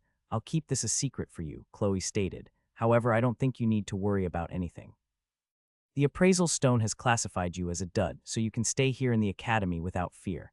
Although the circumstances of you being here was a complete accident, it doesn't change the fact that you're now a member of the Dud Manor. You belong in this world now. Chloe's words and touch made Ethan feel warm in his heart, which slightly eased the worries that he had pushed to the back of his mind. The young lady smiled. Don't worry, I will look after you. Have you ever thought about who you are going to team up with in our practical tests? Practical test? Ethan asked back. What's that? Let's just take the initiation ceremony as an example, Chloe replied. That is an example of a practical test. If you're not confident in taking these tests solo, you can team up with other people. But we are in different manors. Is that even possible? Yes, the Academy even promotes cross-manor interactions. For example, the Terra Manor is a place that specializes in nature magic. Most of their members have no fighting abilities and can only help heal others. Because of this, they needed to team up with manors that specialize in offensive magic during practical exams. Only the true powerful students like Nicole, who fought the boss alone, can go solo. The magic of duds is unreliable at best, so they join other groups in order to get a free ride in these types of tests. The more Ethan listened to Chloe's explanation, the more he understood that he truly needed her help. Half an hour later, the two decided to become partners and challenge practical tests together, which made Chloe incredibly happy. For her, spending time with Ethan was always a good thing. Now that he was in the same academy as her, she decided to make sure to keep watch on the handsome blue-haired boy so that he wouldn't be snatched away by the other talented witches in Brynhildr Academy. In Brynhildr Academy, practical tests were just as important as daily lessons. They were needed to prepare the students for field missions that the academy would assign from time to time. Usually, first years only did these missions once a month, and always under the supervision of an upperclassman. These missions were meant to test how capable the young wizards and witches were, and their merits and rewards would be based on their performance. Listen closely, okay? The prefect of Dud Manor, Henry, tapped the blackboard with his wand. Since you're just a first year, you'll probably start doing field missions in the next 2 months. Before that, I will explain the basics to you. Ethan nodded his head as he listened seriously to Henry's explanation. There are several types of divisions when it comes to field missions. Henry continued his explanation. The first type is what we call solo or soloists. These wizards and witches are able to complete missions on their own and are highly regarded by the academy. That girl, Nicolista, is probably aiming to become a soloist. I was very impressed by her performance. When the initiation ceremony started, all the pillars that were chosen by the professors were observed by everyone through special projections that acted like TVS. Everyone saw how Nicole defeated the zombies effortlessly, as well as one showed the boss monster whom Ethan's group had trouble with. Soloists who can complete missions alone are given the highest merit points, as well as rewards. Henry continued his explanation. Merit points can be used to purchase special items that are exclusive to the Academy. Of course, there are also Manor-exclusive items that you can purchase using merit points as well. Our Manor's exclusive utility belt is a hot seller, and many students purchase one of them before or after completing their first mission. Henry smiled as he pointed at the utility belt that had many pockets on his waist. As a member of the Dud Manor, you will get one for free. But for now, let me continue my explanation. Henry picked up the chalk and started writing on the blackboard, creating a pyramid system that explained the hierarchy of the different divisions. The one on top is the solo, or soloists, Henry stated. The one below them are the duos. Just like the name implies, this division is composed of two people. Usually one of them will always be an offensive type and one a defensive or healer type. Of course, there are also instances when both duos specialize in offense, thereby clearing the mission faster. Henry paused for a bit before pointing at the next division. For duos, the rewards will be split into two, Henry explained. Any rewards they gain will be shared equally between the two people. Merit points will be shared that way as well. This is why people who are able to solo missions go alone, because they don't have to split the rewards with anyone else. Also, the merit points and the rewards they receive are doubled. These people are what we call VIPs because everyone wants to become their customers. Ethan nodded. This was quite easy to understand. If soloists didn't get some extra benefits from completing a mission alone, then there was no point to go solo. The next is trio, Henry stated. Similar to duo, the rewards will be divided into 3 parts. However, trios are more balanced because this allows them to have more flexibility. There can be 2 fighters and 1 healer type in the party, giving them higher survivability. Henry kept on writing on the blackboard while Ethan simply looked. He had no need to take down notes because his memory was very good. Although he didn't have an eidetic memory photographic memory, his ability to remember things was just as good. The final one is quattro. Henry encircled the word quattro on the blackboard. Most missions, especially the hard ones, are done by quattros. On rare occasions, 2 quattros would merge, forming an octo. This is the highest number of members that is allowed at any given time in a single team. Right now, you and your cousin have formed a duo. But in the future, don't hesitate to recruit more people if you think that you and Chloe will not be able to handle it on your own. It is better to ask for help than fail miserably, or worse die because of pride and stupidity. Ethan, although first years don't go on dangerous missions, there's always a chance that things can get out of control. If that happens, what you need to do is run. The prefect of the Dud Manor looked at the blue-haired boy with a solemn gaze. Clearly, Henry was doing his best to inform their newest member about the reality of the practical exams. Sir Henry, I have a question, Ethan asked. When we get merit points, does that mean we can trade with anyone? Can I also sell something for merit points? Don't add sir and just call me Henry, Henry replied. And yes, you can trade with anyone in the academy for merit points. This works both ways. You can be the buyer or you can be the seller. Whatever works is fine, as long as you don't break the rules of the academy. Ethan nodded in understanding. He was very curious about what kinds of items he could buy with merit points, so he asked his prefect, and the latter was more than willing to answer his questions. 3 hours later, Ethan met Chloe at the Plaza of Beginnings. Both of them were going to explore the academy together in order to familiarize themselves with all of its landmarks. However, just as the two were about to start their adventure, a beautiful young lady with long pink hair called out to them. Are the two of you planning to explore the academy? Nicole asked with a smile. What a coincidence, I was planning to do that as well. How about we all go together? Ethan and Chloe exchanged a glance. The blue-haired boy just shrugged while his cousin pondered a bit. In the end, both agreed that having Nicole accompany them wasn't a bad thing. Also, it would be best to have a reliable person in their group, just in case they got lost or something. The three then first headed east to check the library of the academy, because Ethan wanted to borrow a book about the history of the magical world. This way, he would better understand the history of the wizards and witches, whom he had thought were only the stuff of myths and legends. Wow, this was the first time that Ethan had seen a library as big as the library in the academy. But he wasn't actually amazed at the size of the library, but the books inside the library. The books were actually flying and acting like birds. The students that were in the library would just raise their wands high in the air, and the books that they wanted would fly to them automatically. You ain't seen nothing yet, Ethan. Nicole smirked as she raised her own wand and waved it in the air. A moment later, dozens of books flew in her direction and merged together, forming a projection similar to a 98-inch flat-screen TV. The projection showed the Easter region and all the landmarks and popular attractions in it. The beautiful lady with long pink hair then pointed at Brynhildr Academy, zooming in on its location. Tada! Nicole made a gesture as she presented the complete map of Brynhildr Academy, with all the landmarks available. Isn't it great? The pink-haired lady then tapped the location of the Great Eagle Forest, which was the forest on the outskirts of the academy grounds that many wild beasts call their home. Several of the creatures that lived inside the forest appeared in the projection, making Ethan and Chloe look at it with wonder. Lovely, Chloe commented, but why is there no sound? She had noticed that although the pictures were showing animals as they moved in the wild, she wasn't able to hear their roars, growls, shrieks, and chirping. That's because this is the library, Nicole said as she pressed a finger over her lip. All the books are in silent mode. If you want to hear the sounds, you can just turn it on using magic. But do it inside your room and not in the library, okay? Nicole winked at Ethan, which made the blue-haired boy sigh internally. Unfortunately, I can't use this method because I can't use magic, Ethan thought. But it's good to know that I don't need to spend a lot of time looking for books. I can just ask the librarian to call them for me. Several minutes later, the three teenagers continued their exploration. After going to the library, they went to the gardens of the academy where the flowers were in full bloom all year round. Several little fairies that had butterfly wings were taking care of the flowers, which made Chloe's eyes sparkle. These fairies were only a hand tall, and their beautiful appearances could easily captivate those who saw them. Fairies. This is the first time I've seen fairies, Chloe said in awe as she approached one of the fairies that was sitting on top of a red rose. You're so pretty. And you look ugly, the fairy replied. Stupid beach. Excuse me, Chloe blinked because she thought that she had just had a hallucination after talking to the fairy.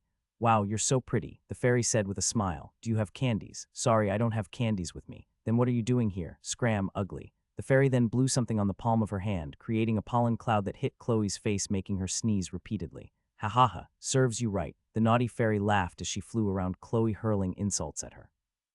When you want to talk to fairies, you must give us something sweet. Otherwise, you are in for a nasty treat. Chloe was very tempted to shoot a fire bolt at the fairy for playing a prank on her, but before she could do that, Ethan made his move and called out to the naughty, red-haired fairy who was about to cast another sneezing spell on Chloe. I have candies with me, Ethan said as he presented several candies wrapped in colorful wrappers on his hand. Take as many as you like, Ethan. Nice to meet you, Ethan. My name is Ruby. Can I share the rest of the candies to my friends? Ethan nodded with a smile, of course. Lily gave the blue-haired boy a very sweet smile before facing the garden. Girls, we have some candies here, Ruby shouted. Come and get it before it's gone. Dozens of fairies stopped what they were doing and immediately flew towards the blue-haired boy like a swarm of bees. You have candies. Got any chocolates? I don't like sour candies. I only eat sweet ones. Can I have two? The candies in Ethan's hands immediately disappeared, so he had no choice but to take out more candies from his storage ring. The storage ring that he received as a prize didn't require any magic to activate. According to the headmaster, Professor Reinhardt, the gem embedded on its center was made from the highest-grade beast core that was taken from the heart of a blue dragon. This meant that it had enough magical power to light up the entire academy for 50 years and would still have power to spare.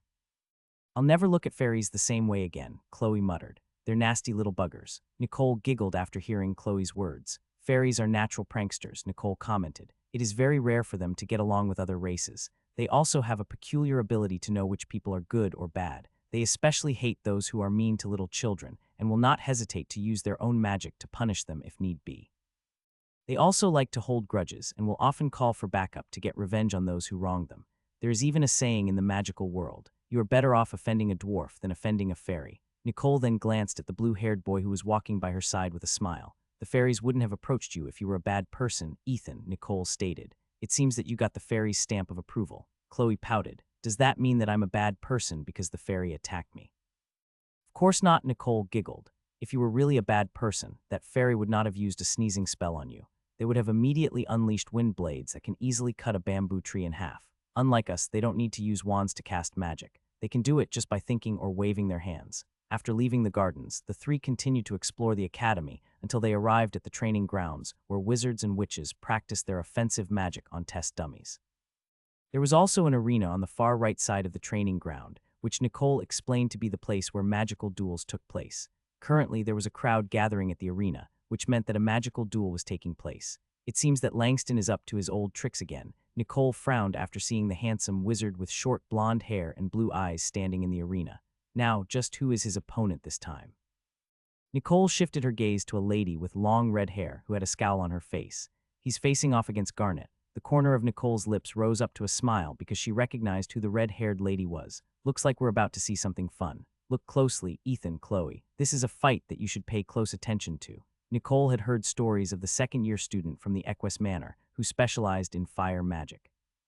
Her control over her unique ability was so good that she was given the moniker Scarlet Witch by everyone in the academy due to how reactive her magic and her temper were.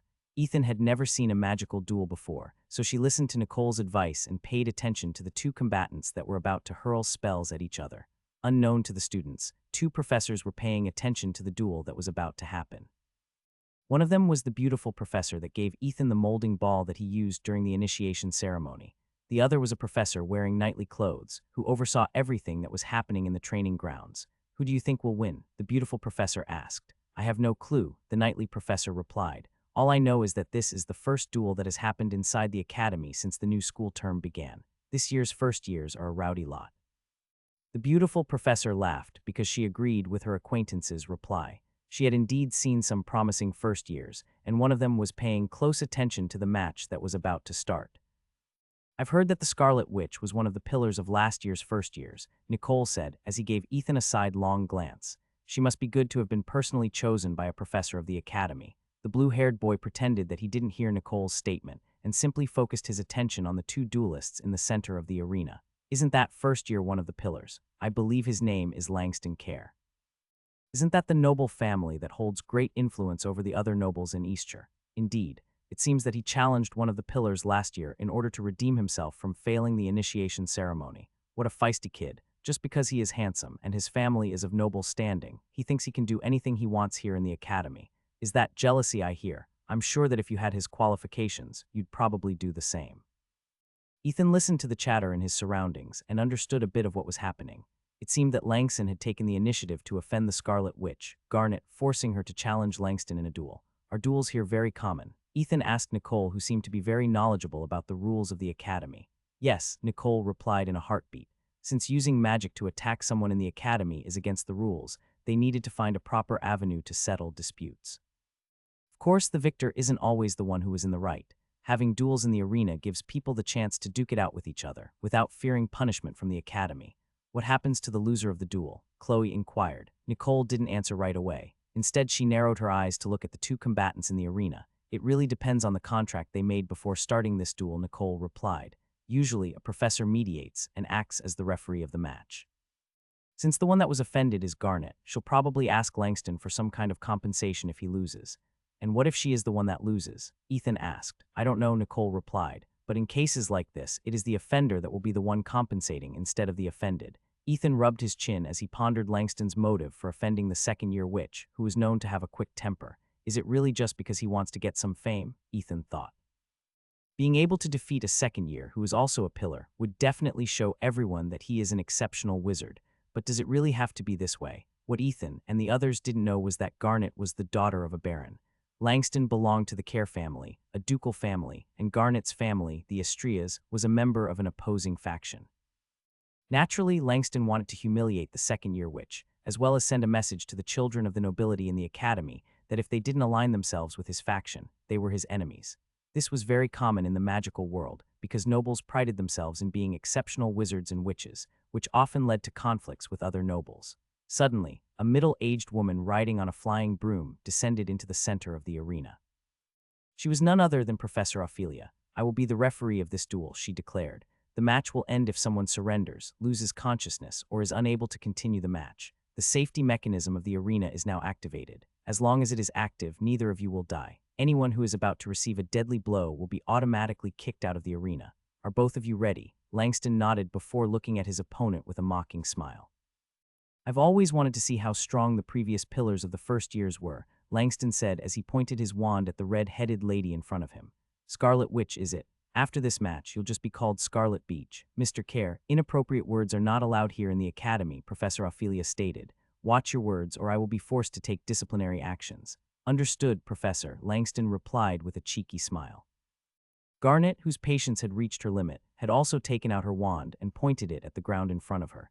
Seeing that both duelists were ready to fight, Professor Ophelia declared the start of the match. "Start the duel," Professor Ophelia declared. As soon as she gave the signal to attack, Langston immediately cast his magic with the intention to end the match as soon as possible. Tenebris fama anguis. Dark flames surged out in front of him, creating a fiery snake that lunged at Garnet with its jaws wide open. The Scarlet Witch wasn't fazed by Langston's first attack and simply slashed her wand sideways, using it like a sword. Immediately, a blade made of flames sliced the black snake in half, dispersing it completely. Chantless, Nicole arched an eyebrow. It seems that being a pillar of the previous year wasn't just for show. Langston, whose spell had failed, raised his wand above his head and unleashed his second offensive spell, Flamma Verberare. Several dark fireballs materialized in the air and shot towards the Scarlet Witch like cannonballs, making the spectators gasp in shock. He certainly has high magic power, I'll give him that. Although his control needs some work, this kind of output is enough to destroy a car. The Scarlet Witch is in trouble now. However, contrary to everyone's expectations, Garnet slashed the fireballs with her wand, cutting them in half while they were still in mid-air, dispersing them completely. "Are you done?" Garnet asked as her red eyes glowed faintly. As expected of a care, all talk and no bite. Langston gritted his teeth as gathered all of his magical power at the tip of his wand and unleashed his strongest attack. "Try to slice this," Langston roared, Magna Fragor. A giant fireball that was nearly 2 meters big materialized in front of the blonde boy, who believed that his superior magic could overcome every hurdle in his path. Since the magic of the arena was activated, preventing anyone from dying, he decided to go all out and use his strongest skill to devastate his opponent. For the first time since the match started, Garnet pointed her wand towards Langston and unleashed her own spell. "Ignis Averser," Garnet chanted. Immediately, a crimson fireball erupted from the tip of her wand and shot towards the giant black fireball that was headed in her direction. Compared to the 2-meter-tall fireball that Langston had cast, the crimson fireball that Garnet had unleashed was only the size of a basketball ball. Those who were watching had already deemed that the one who would win the battle was Langston, but as soon as the two fireballs collided, all of their assumptions were proven wrong. For a brief moment, the giant black fireball absorbed the basketball-sized crimson fireball in its body. However, 2 seconds later, the giant fireball exploded, shocking everyone. But it didn't end there. The crimson fireball remained intact and continued its trajectory towards the arrogant blonde boy who thought that he already had this duel in the bag.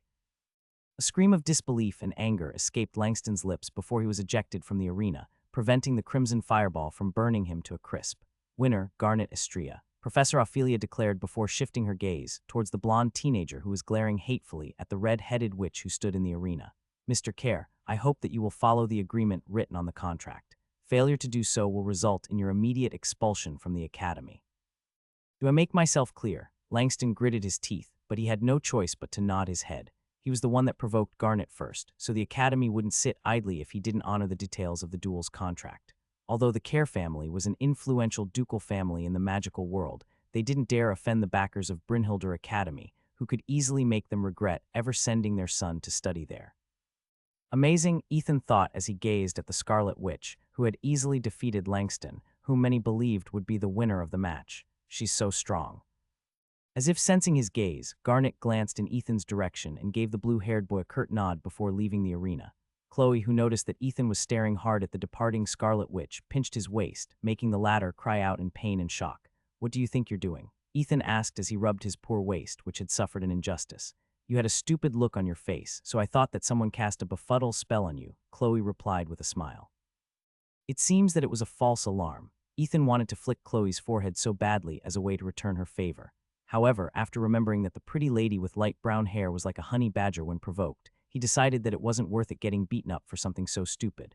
Besides, Chloe could cast fire bolts while he couldn't cast anything. Right now, he was at a great disadvantage, so he decided to be the bigger man and set aside his grudge for the time being. "One day I'll get back at you, and it won't end with just pinching your waist," Ethan said, disgruntled. "Oh, then what else are you planning to pinch?" Nicole asked in a teasing tone. "You're not planning to pinch those kinds of places, right?" Ethan and Chloe blinked at the same time because they didn't know what Nicole was talking about. Seeing that her joke wasn't understood by the two teenagers, Nicole simply shook her head and smiled. "It seems that these two are either ignorant or innocent," Nicole thought. "I guess I'll hold back on teasing them for now." The pink-haired beauty then shifted her attention on the handsome blonde boy who had stormed off in the distance because of the embarrassment of losing in front of so many people. Truly a pity, Nicole mused. The higher the expectations, the greater the disappointment. As one of the pillars of the first years of the current school year, Nicole thought that she wouldn't feel bored with people in the same age group as her.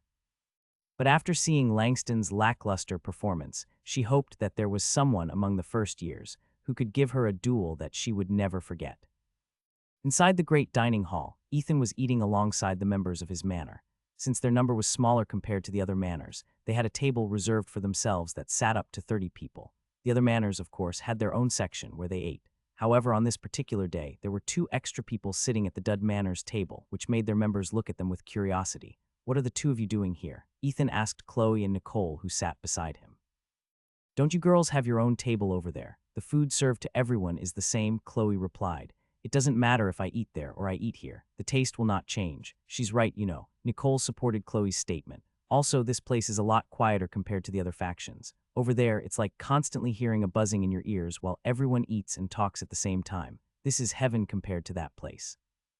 Ethan then glanced at his head prefect, Henry, and the latter just nodded his head. We don't mind if the two of you stay here, Henry stated, just as long as you don't disturb anyone else. True to their word, Chloe and Nicole just ate and only started to chat with Ethan after they finished eating. There are 2 more days before classes start, Nicole said. Have you picked the courses that you're going to take, Ethan? The blue-haired boy nodded as he shared with them his daily schedule. Martial arts training and the study of magical creatures in the morning, Nicole muttered as she read Ethan's daily schedule. History of magic, spell casting classes, and flora and fauna of the magic world in the afternoon. Wow, you got all the basics covered. I'm quite impressed. We share the same schedule for study of magical creatures and spell casting classes. Chloe sighed. I didn't get martial arts training, history of magic, and flora and fauna classes. My other courses are advanced spell control, beast bond mastery, and potion making. Well, I also have martial arts training and the study of magical creatures and magic knight training classes in the morning, Nicole commented. In the afternoons, I have spell casting classes and advanced spell control. Ethan was quite happy that they all had similar classes together.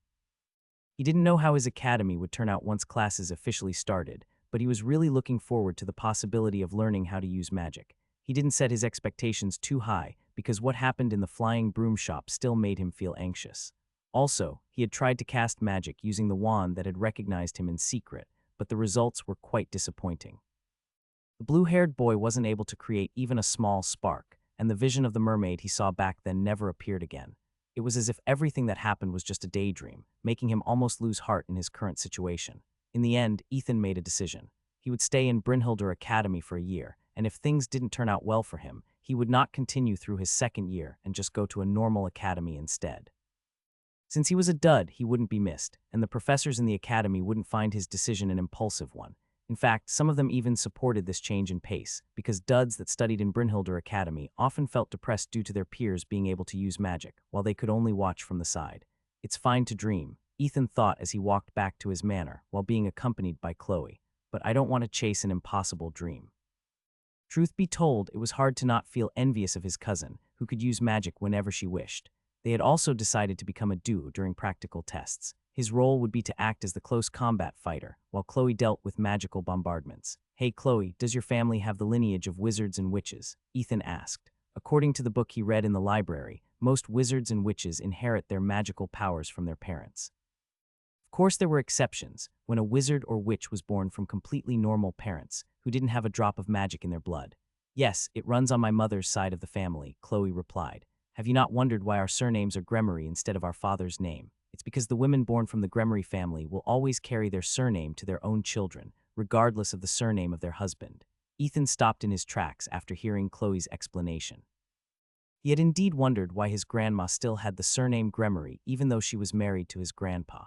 However, he didn't expect that their family name had such a rich and magical history. Is your mother a witch? Ethan asked. Is grandma a witch too? Chloe firmly shook her head. My mother, my grandma, and your grandma are both normal people. Even if you're born into a wizard and or witch family, that doesn't guarantee that you'll be born with magical powers. Of course, since they are part of the Gremory family, they know a thing or two about the magical world, so it will be best if you write Grandma Agnes a letter and tell her the truth. Maybe she can even answer some questions that I can't answer due to my lack of experience. Ethan had been putting off writing a letter to his grandma because he was having a hard time deciding what he was going to write in his letter. After Chloe's shocking revelation, he was finally able to piece together the unbelievable things that his grandma had done over the years, like pull a spiked club out from under her skirt, which Ethan had long thought to be an impossible act. I guess I really need to write a letter to Grandma, Ethan thought. I also don't want her to worry about me so much. The blue-haired boy was raised with love and care by his adoptive family. They had always been honest with him, and although it was a difficult choice, they told him the truth that he was adopted when he was 13 years old. Ethan had already had his suspicions in the past, so their revelation about being adopted didn't come as a big shock to him. But this time, it was different. He had accidentally stumbled into a magical world of wizards and witches, and he found this world scary and fascinating at the same time. Since his grandma's family had a magical background, It would make sense that he could confide the fears he was feeling in his heart to her. "Have you received any news from Ethan?" Ethan's grandpa, Benjamin, asked. "No," his wife Agnes replied. "He should be busy chasing after the skirts of noble ladies like I told him he should be doing. Both of us are not getting any younger. I'd like to at least hold my great-grandson before I kick the bucket." Benjamin shook his head helplessly before opening the newspaper on his lap. "I already taught him all of my moves," Benjamin stated. "As long as he uses them, he will definitely bring a nice lady home in no time at all. By the way, I thought you were rooting for Chloe. Did you change your mind?" Agnes, who was busy knitting a scarf, paused for a bit and glanced at her husband. "Well, I'm still rooting for them, but Chloe has gone to you know where," Agnes replied. "She might find someone outstanding in the academy, just like any young lady her age would. Also, she and Ethan don't belong in the same world. I don't want to have false hope." Benjamin sighed after hearing the worries of his wife. Before marrying her, Agnes told him what her family circumstances were like. At first, Benjamin didn't believe it, but after seeing Agnes pull out things out of thin air using her storage ring, he had no choice but to believe that she was telling him the truth. Even so, that didn't change the way Benjamin felt about her, and the two of them had been happily married ever since. Although their one and only son had left to who knows where in search of someone important to him, he would still visit them from time to time to make sure that they knew that he was still alive. Because of their son's absence, they had poured all of their love into Ethan, who grew up as a healthy and lively boy who could run for miles without even breaking a sweat. Suddenly, a white raven flew inside their home through the window and landed on top of their table. Agnes and Benjamin both exchanged a glance before the old lady hurriedly stood up from her chair to untie the long cylindrical black case that hung around the raven's neck, which bore the messages from wizards and witches. Even though she was surprised to see the white raven, she was more concerned about the message that it carried to her. Benjamin also stood up and stood beside his wife to peek at the handwritten message in her hands. "Dear Grandpa and Grandma, I'm sorry for writing this late, but there was a good explanation for this. You see, I accidentally rode the wrong train and ended up in Brynhildr Academy."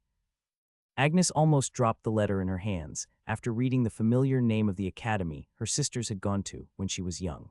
Benjamin, who also knew of the existence of the academy, couldn't help but gasp in shock after realizing that his grandson had somehow found himself on a train headed for the magical academy that Agnes had talked about a few years ago. After getting past their initial shock, the two continued to read the letter to get the latest news of their grandson, whom they hadn't seen for nearly a week. "The train ride was an eye-opening experience because I saw a dragon fly past our train.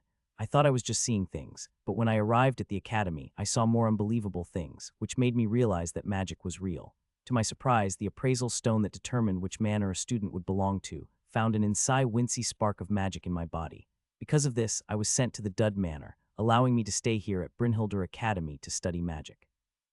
Frankly, I don't have very high expectations because the more I stay here, the more I feel that I don't belong here. However, I met someone here that I didn't expect to see, and that was none other than Chloe. Because of her, I was able to find out that Grandma's side of the family has the lineage of wizards and witches. Although I don't know what the future holds, I've decided to stay here in Brynhildr Academy for a year. If things didn't really work out, I'll follow Grandma's advice and go to an ordinary academy to study. I hope that both of you are safe. I'll write letters on a regular basis and update you on what I'm doing here in the academy. Yours truly, Ethan." Agnes slowly sat down on a chair, supported by her husband. She reread Ethan's letter one more time to confirm that she had read it properly.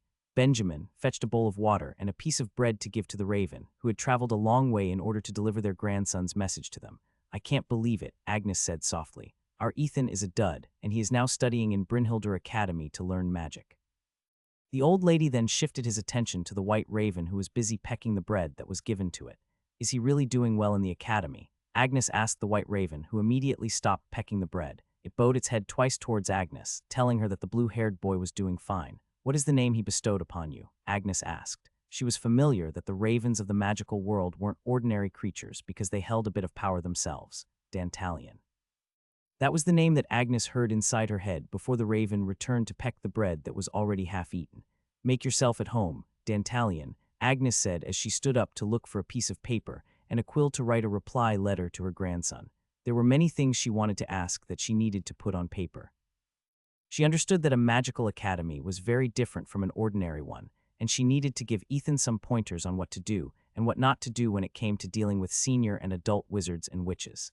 While this was happening, the blue-haired boy was inside his room and reading all the books he had borrowed from the academy's library.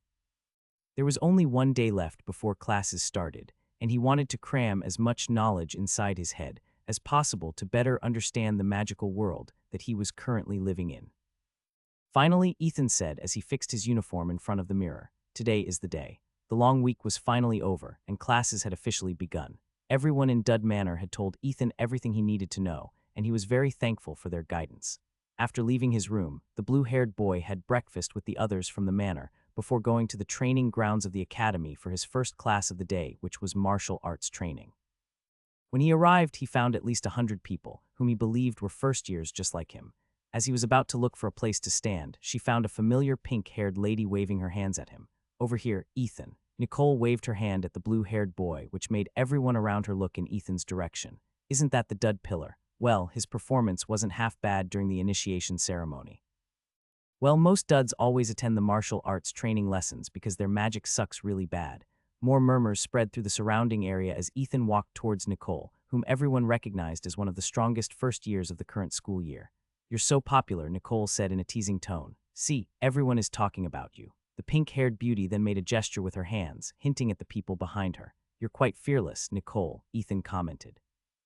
"Aren't you afraid that these people will hold grudges against you?" "Well, they are free to do that," Nicole replied. "But I don't mind, they don't matter." The pillar that managed to beat the initiation ceremony alone had been the talk of everyone, including the second, third, and fourth years.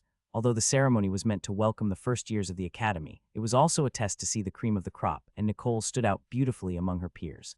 "I wish I was as confident as her," Ethan thought. The blue-haired boy had been trained by his grandpa how to use the spear, but since his grandma didn't want him to use an actual weapon in his training, the one he always used was a pitchfork. Because of this, his mastery of the pitchforks had reached unprecedented heights. However, anyone who looked at him would just call him a country bumpkin because his weapon of choice was a farmer's tool.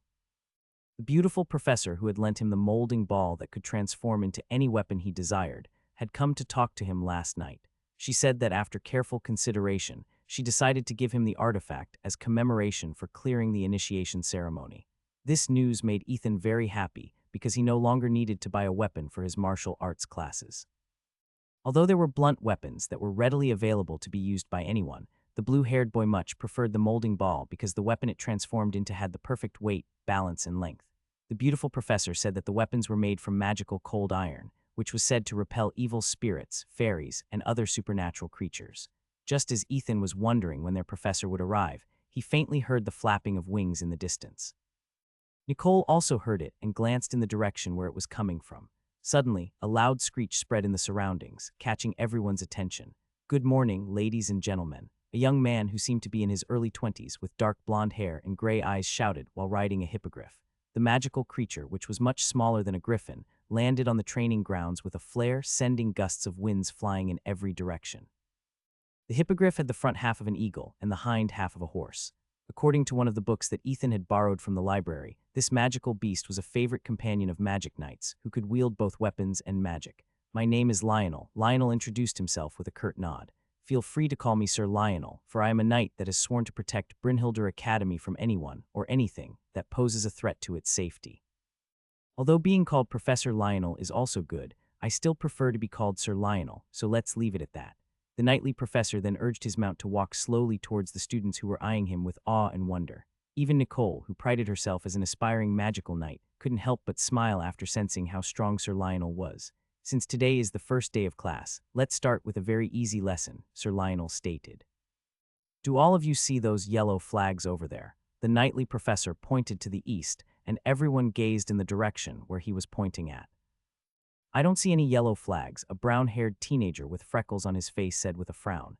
"Do you guys see any?" "No, maybe Sir Lionel made a mistake. There's nothing there but trees. Maybe he is just teasing us. Maybe you are right, ha ha ha." Sir Lionel sure knows how to tease his students. Just as everyone thought that the knightly professor was just pranking them, a lady with long black hair took out her wand and drew a circle in front of her face. Lunge aspect 2. Immediately, the circle in front of her glowed faintly. At that moment, the scenery in front of her eyes zoomed into the distance, allowing her to see up to 10 miles in front of her. Although it was faint, she could now see at least a dozen yellow flags fluttering in the breeze, proving that Sir Lionel wasn't lying to them.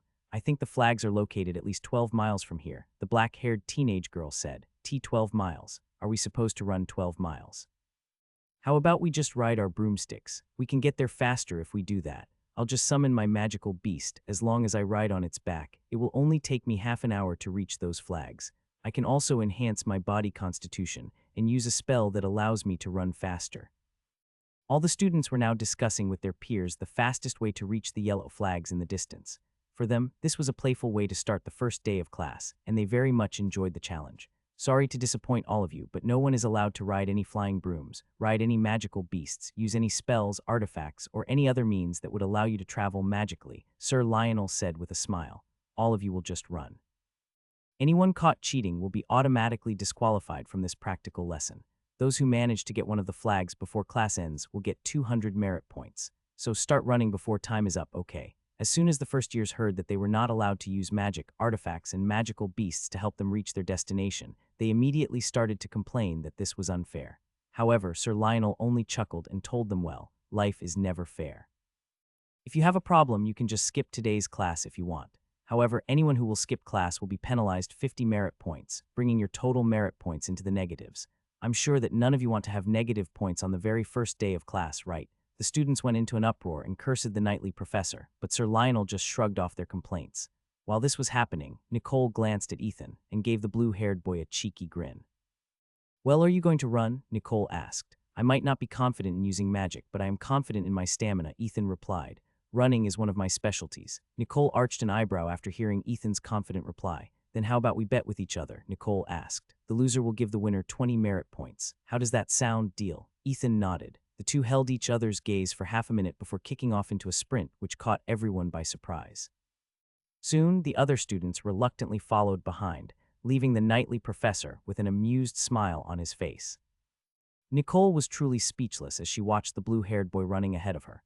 When Ethan declared that he was confident in his stamina, the pink-haired beauty only thought that he was just joking. However, after nearly 20 minutes of running, she understood that Ethan's words weren't a lie. His stamina was truly outstanding. He's not even sweating, Nicole thought as she tried her best to maintain her running speed. Just what kind of environment did this guy grow up in?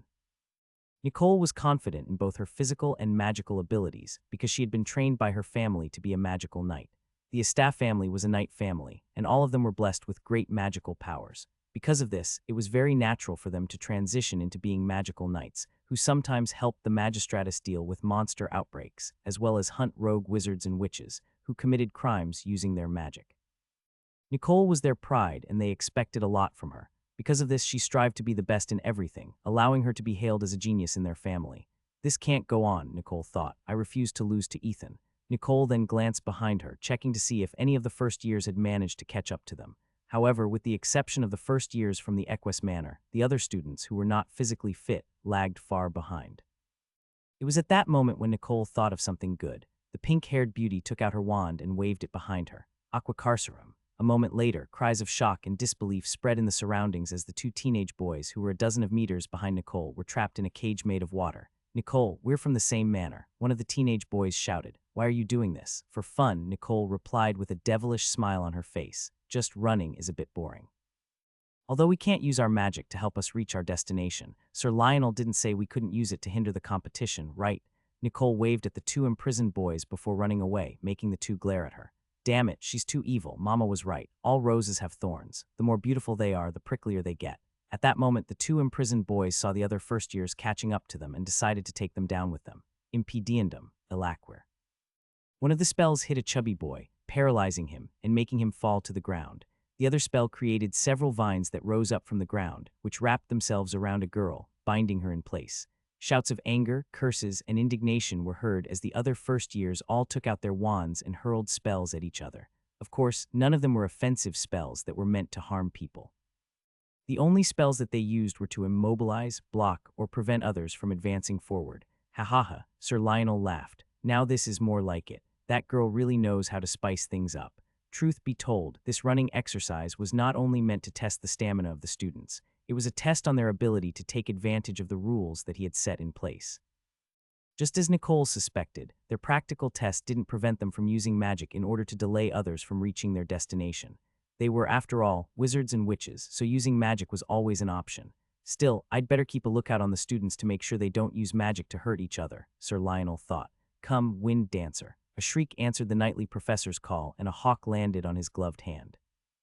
Follow the two who are in the lead and keep an eye on them, Sir Lionel ordered. Report everything to me later. If you notice the girl using magic to increase her speed, let me know at once. The hawk nodded before opening its wings to fly up to the sky. The knightly professor then shifted his attention on the brawl that was happening below him and smiled. "Ha, this is the passion of youth," Sir Lionel muttered, "but this might not bode well for that young lady from the Estaf family. The school term has just started, and she's made enemies in her own manor. I wonder how this will affect her in the long run." Rivalries between members of the same manor was a very normal occurrence. However, there were times when someone made more enemies than they could count, which caused them to be alienated by their own manor. There was a saying in Brynhildr Academy that your manor is your greatest ally, so when this ally turns against you, it will also become your greatest enemy. This made the lives of those students who had been abandoned by their own manor have a very stressful academy life. Some of these students were left with no other choice than to leave the academy and go to other wizarding schools to start over again.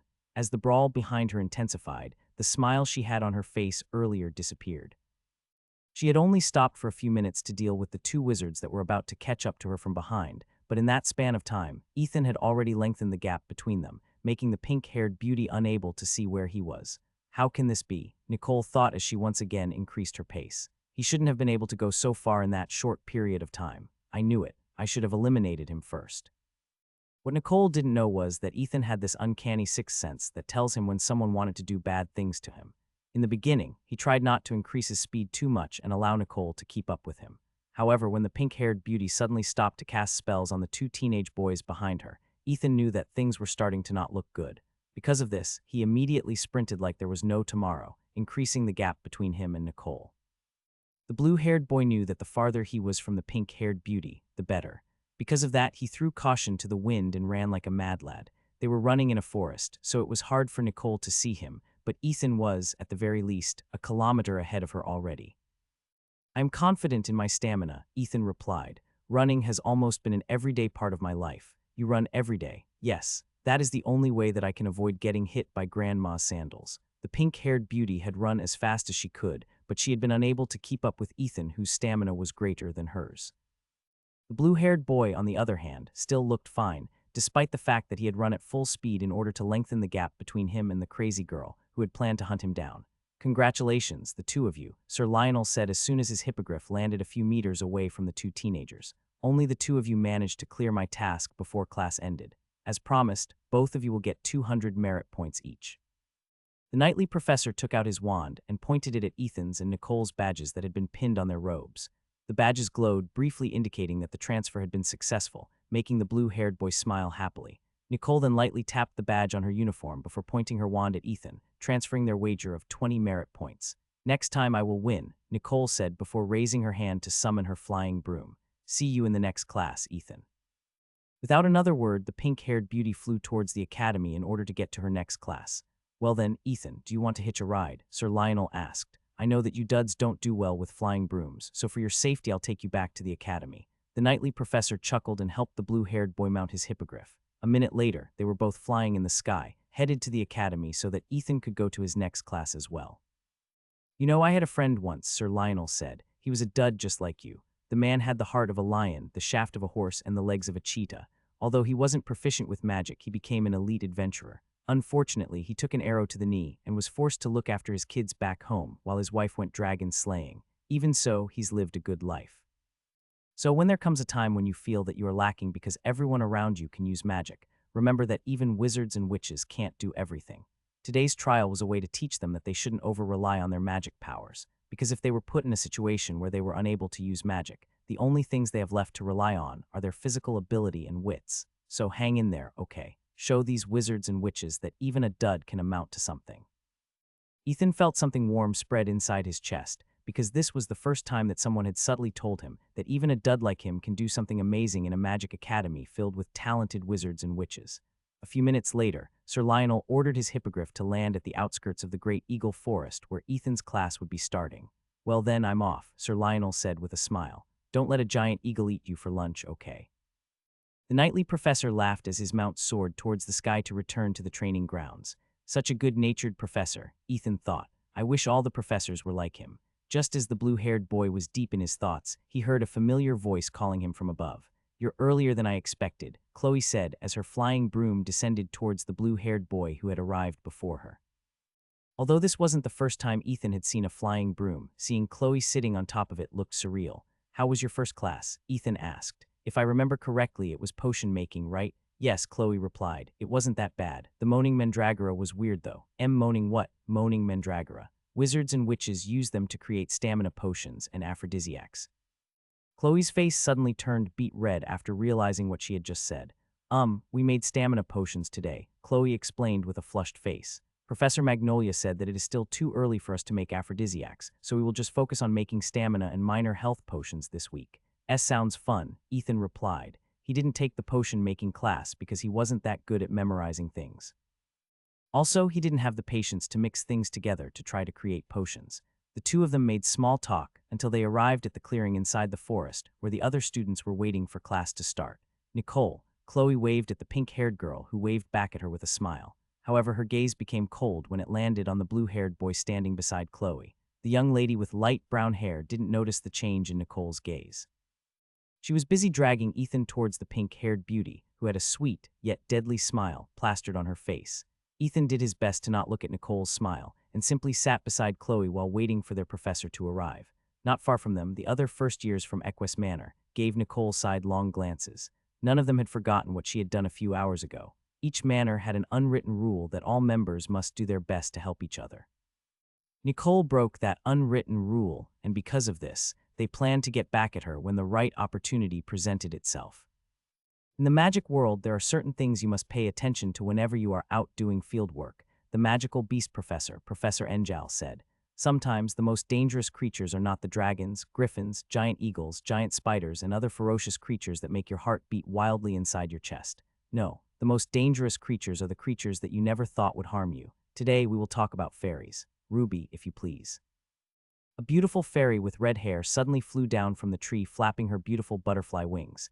She then hovered beside Professor Enjal and looked at the students with a smile. "It's that rude fairy," Chloe muttered. "What is she doing here? Maybe she's here for some candies." Ethan smiled. Ruby and him had become good friends. Ethan would often visit the garden bringing candies to her, as well as her friends, which they enjoyed very much. "Now if you see a fairy for the first time, you might think that they're pretty harmless," Professor Enjal said. "However, they can be very nasty creatures even if you don't provoke them." "How rude," Ruby replied as he flew in front of the professor's face. "You invited me here because you said that you will give me and my friends something sweet. I didn't know that you brought me here to badmouth fairies." Without warning, Ruby slapped the professor's nose, making Professor Enjal cry out in pain. This scene made the students laugh. Even Chloe, who hated Ruby, couldn't help but giggle after seeing this scene. "As you can see, fairies are quick to anger." Professor Enjal continued his explanation after rubbing his nose. "It doesn't take much before they start attacking, and believe me when I say that they're more dangerous than fighting a swarm of bees. HMPH, I shouldn't have come here." Ruby crossed her arms over her chest. "I'll tell the ravens to poop on your head whenever they see you on the academy grounds." Professor Enjal pretended that he didn't hear Ruby's threats and proceeded to tell his class how to deal with fairies. Although these creatures are tricksters and easy to provoke, they are also easy to please, Professor Enjal explained as he took out a small pouch of candy from his pocket and offered it to Ruby. The fairy immediately took one of the candies from the pouch and started eating happily. Some experts in the magical beast profession say that fairies can tell if a person is evil or not, Professor Enjal explained. But this myth has been debunked and isn't true. As long as you have no ill intentions towards them, the fairies will at most play pranks on you. However, if you wish to harm them, then they will group up and attack you with magical spells. Make no mistake, fairies are also powerful magical creatures. They are known to cast strong spells up to the 6th circle, allowing them to seriously injure wizards, witches, as well as other magical beasts that wish to hurt them. "He's right, you know," Ruby, who had just finished eating a candy, said with a smug look on her face. "If you don't want to get hurt, offer us sweets. We like candies and chocolates, but we are fond of honey as well. Make sure to visit us in the gardens to give your offerings." Chloe rolled her eyes at the annoying fairy with whom she didn't see eye to eye. She'd rather give Ruby a fire bolt than give her a candy that would make her happy. There is also something you need to know about fairies, and that is that they can increase their sizes to match the height of teenage girls, Professor Enjal stated. "Of course, they rarely do this. Since you're already here, Ruby, why don't you explain to us why you fairies transform into teenage girls? Isn't it common sense to temporarily turn into a human to buy sweets at those candy stores using the money we stole from people?" Ruby blinked in confusion. "Oh, I don't steal money from people. I just accept what they give me. It's what you call a donation, right? Yes, people donate to us and we use the money to buy stuff." I'm sure that only applies to the fairies inside the academy, Professor Enjal. Wild fairies don't have a concept of money. Those country bumpkins don't do that. Ruby smirked before snatching the candy pouch from the professor's hands. Well, it's their loss. The fairies here in Brynhildr Academy live good lives. Although I haven't ventured outside of the academy and the Great Eagle Forest, I'm pretty sure that any fairy would wish to live in this place. There are just so many tasty treats. Well then, got to go. See you guys in the gardens. Lily waved her hand before flying away with the candy pouch following behind her. She had sprinkled fairy dust on it, allowing it to follow her wherever she went. Since the subject of their lesson had left, Professor Enjal then went to explain where fairies were usually found in the wild, and ways to effectively communicate with them without being attacked. Overall, the discussion was fun, and most of the students, including Ethan, found Professor Enjal's teaching quite easy to follow. On Wednesday, we are going to discuss another creature, who is just as notorious as the trickster fairies, Professor Enjal announced. Unfortunately, they are not easy to befriend, but if you happen to find them, the experience would definitely be worth it. I'm talking about the little green men that we refer to in the magical world as leprechauns. If you are lucky, they might even give you a pot of gold. Professor Enjal ended his class, giving everyone something to look forward to the next time they met. Ethan, who had no more classes that morning, headed to the dining area with Chloe and Nicole. Along the way, they met one of the pillars of the first years, Lily Langley, who had a frown on her face. However, when she saw Ethan and Nicole, the frown disappeared and was instantly replaced by a smile. Nicole, Ethan, do the two of you have partners for the practical tests? Lily Langley. I know it's still a bit early, but I'm looking for partners for the upcoming trials. How about the two of you join my team and we'll form a trio? Chloe, who had been sidelined, pursed her lips together. She had already asked Ethan to become her partner, becoming a duo with her. But Chloe was worried that the pretty blonde girl would find a way to convince Ethan to join her and break up the foundation that Ethan's cousin and childhood friend had worked hard to achieve. Team up with you? Nicole looked at Lily from head to foot, then back again. Are you sure? From what I can see, you're strong enough on your own. Ha ha ha, I wish that was true, Nicole. Lily giggled. Everyone knows that you're the strongest of the pillars for this school year. Hey, you're playing the pig so you can eat the tiger, Nicole replied. You're scarier than you look. You even purposely failed the initiation ceremony so that others would overlook you among the pillars. Lily shook her head helplessly before shifting her gaze to Ethan and grabbing his hand. Nicole is talking nonsense, Lily said. I'm not as strong as she says I am. Although I admit that I'm not as weak as I look, she's praising me too much. How about it, Ethan? Want to team up with me? We can become the best duo in the Acadec. Chloe pried Lily's hands off Ethan and pulled the blue-haired boy behind her back. Ethan and I are already partners, Chloe stated. It will only be the two of us as a duo. Lily looked at Chloe from head to foot, similar to what Nicole did to her a while ago.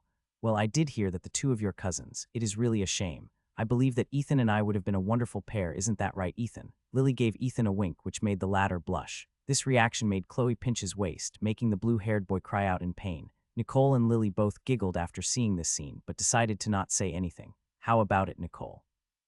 Lily, who could no longer make Ethan a partner, shifted her attention back to the pink-haired beauty, who was labeled as the strongest first year.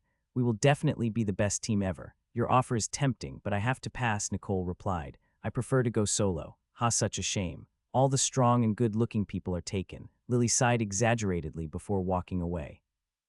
However, after taking just a few steps, she turned around and winked at the three teenagers and gave her parting words. If the two of you change your mind, you know where to find me. Lily said, I don't care how many people are in my team. The more the merrier. Having said what she wanted to say, Lily finally left. The two of you should be careful around her, Nicole stated. I wasn't lying when I said that Lily is strong. She's strong enough to go solo, but it seems that she is determined to play the damsel in distress. Take whatever she says with a grain of salt, and never, ever, trust her to guard your back. You might just find yourself getting stabbed before you know it. Ethan and Chloe both nodded their heads. The blue-haired boy had plenty of experience fighting against wild animals who tried to attack their goats and sheeps. Although Lily was cute, Ethan could sense a feral side to her that was similar to a panther that would ambush you when you least expected it. After arriving at the dining area, Nicole and Chloe once again sat at the table reserved for the members of the Dud Manor. This earned her a few stares from the Equus Manor's dining area, causing the other first years to start whispering to each other. Are you sure about this? Ethan asked the pink-haired beauty in a hushed tone. You'll get alienated by your own manner if you continue to act like this. Oh, I'm sure of it, Nicole replied. Besides, I don't need them. If they really escalate this issue, I'll just go to the headmaster and have him sort it out. Wow, Chloe commented. Is this how a genius from a noble knight family acts? You're really full of yourself. Lions don't lose sleep over the opinions of sheep. I feel sorry for the first years of Equus Manor. Chloe no longer bothered Nicole and started to eat.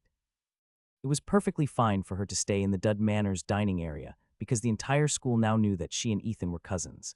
Because of this, no one found fault with her actions, and even thought that she was actually a very kind and caring person. Taking care of a dud was not an easy task, and some of Chloe's Manor members even told her that she could count on them if she and Ethan ever needed help clearing their practical exams, which were often called trials or missions. "What do you think the first practical test will be?" Ethan asked. "Will it be as hard as the initiation ceremony?" "I hope not." Chloe shuddered after remembering the hardships she encountered fighting the zombies that actively pursued those who use magic inside the dungeon. "You're quite knowledgeable," Nicole Henry, the prefect of Dud Manor, commented. "It is as you said. Usually, first years only do minor quests, like going to places and delivering stuff. Of course, there will also be times when you will be commissioned to help the second years with their own missions, giving you bonus merit points once it is successfully completed." Henry then glanced in Ethan's direction and grinned.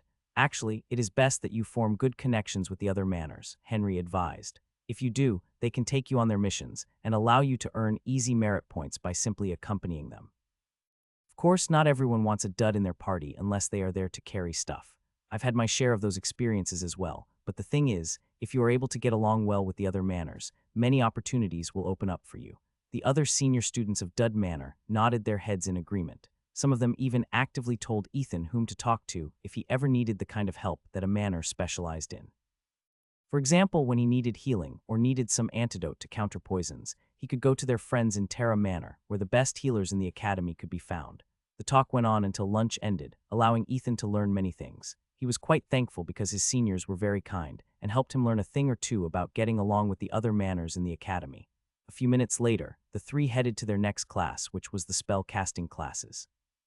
It taught the basic theories, principles, and actual practice of spell casting. Although most wizard families taught their children a variety of spells as they grew up, the spell casting classes aimed to strengthen everyone's basic understanding of magic. Perhaps this was the class that Ethan was looking forward to the most. As someone who was dying to learn how to use magic, this was a lesson that he didn't want to miss out on no matter what. "All wizards and witches are born with their own origin magic," the beautiful professor, who had given Ethan the molding ball during initiation ceremony, said with a smile. "I will not go as far as to say that all origin magic is unique in every person, because history has proven that there are some people who have had similar origin magic in the past." Her name was Professor Violet, and he was Ethan's, Chloe's, and Nicole's teacher in their spell casting classes. "So tell me what measures how strong a person's magic is," Professor Violet asked as she gazed at her class, looking for someone to answer her question. The appraisal stone," a chubby teenager replied. Back in the ceremony, the appraisal stone reacted strongly to the pillars with the exception of Ethan Gremory. "I think it is safe to say that it is a good tool to measure magic, right, Professor?" Professor Violet smiled. "Well, you're half right. The appraisal stone has the ability to measure a person's current magical power. The pillars have stronger magical powers than most because they had been trained by their families from an early age. Of course, there are exceptions when someone who hadn't been trained in the past can make the appraisal stone react strongly, similar to what happened with the pillars. However, this is not the answer I am looking for. Anyone else have an answer? What measures how strong a person's magic is?" Since someone had already answered first, the class was emboldened and immediately gave their own answers. The quality of their magic, the ability to cast strong spells, if they are able to solo missions, if they have many lovers, their magic is strong. All the students gave an answer. Some held logic in them while some didn't. They were just going with the flow, and Professor Violet allowed them to say whatever they wanted. "Anyone else?" Professor Violet asked. "How about you, Mr. Gremory?" "You still haven't given your answer yet." Ethan, who had now become the focus of attention, stood up and said his answer. "Magic is the power that lies within a person's heart," Ethan replied. "The bigger a person's heart is, the stronger their magic is." There was a brief silence before everyone, with the exception of Chloe, Nicole, and Lily, who was also in the same class, laughed after hearing Ethan's reply. "Did you hear that? He said magic comes from the heart. Ha ha ha. The bigger the heart, the stronger the magic is." "Bro, tell me, is my heart big?" "Your heart is big as your belly. This means your magic is strong as well. Ha ha ha." As expected of someone who can't even do magic properly, he is able to say a bunch of nonsense. The handsome blonde Langston sneered. "Magic comes from the heart. If that is true, then everyone can learn magic." Ethan, who had been laughed at by others, felt his cheeks burning, so he decided to sit down and lower his head. Deep inside, he was feeling very embarrassed for the answer he had given. For some reason, he remembered the time when he was listening to his grandma's story about wizards and witches, and she told him in passing that a person's magic came from their heart. "All right, that's enough." Professor Violet clapped her hands to quiet the rowdy students. However, none of them were paying attention to her, so she decided to take out her wand and lightly tapped her neck with it. Silence. The next time Professor Violet opened her mouth, A deafening roar escaped her lips, making everyone cover their ears, with the exception of Ethan, Chloe, Nicole, and Lily. Professor Violet's shout had scared her students silly, making them all quiet down. Your answer is correct, Mr. Gremory, Professor Violet said, shocking the students who had made fun of Ethan earlier. The strength of one's magic depends on how strong the conviction in their heart is. Like I mentioned earlier, the appraisal stone is a good tool to measure how strong a person's current magic is. However, even that strong magic can weaken once they feel fear in their hearts. The moment they lose hope, the moment they succumb to negative thoughts, their magic will weaken, regardless of how powerful a wizard or witch is. Professor Violet then drew a heart symbol on the blackboard and lightly tapped it with her wand. Always protect your heart, Professor Violet stated. Because it is in your darkest moments that cracks appear in it, allowing negative emotions to break past your defenses and weaken your resolve, which will then weaken your magical power. There might come a time when you face helpless situations when you are doing your missions. If you let yourselves be swept away by negative emotions, the power behind your magic will lose its strength. Professor Violet then wrote the name of a spell on the blackboard before facing her students with a smile. Now then, since you already understand how magic works, allow me to teach you the first spell that you will need in order to survive in the world. Professor Violet raised her wand above her head. I'm sure that the majority of you already know this because it is the most basic of all basic spells. However, make no mistake, even the simplest of magic can save your life when used at the right moment. Now, repeat after me. Lux Eterna. An orb of light appeared above Professor Violet's head, giving off a radiance that made Ethan feel as if something warm was spreading inside his heart. Lux Eterna. All the students said the spell that Professor Violet taught them, and before long the entire room was filled with soft light. It wasn't enough to blind anyone, but it was enough to illuminate the entire room, casting dark shadows on the floor. When there is light, dark will also be there, Professor Violet explained as she pointed at her feet where her shadow could be seen.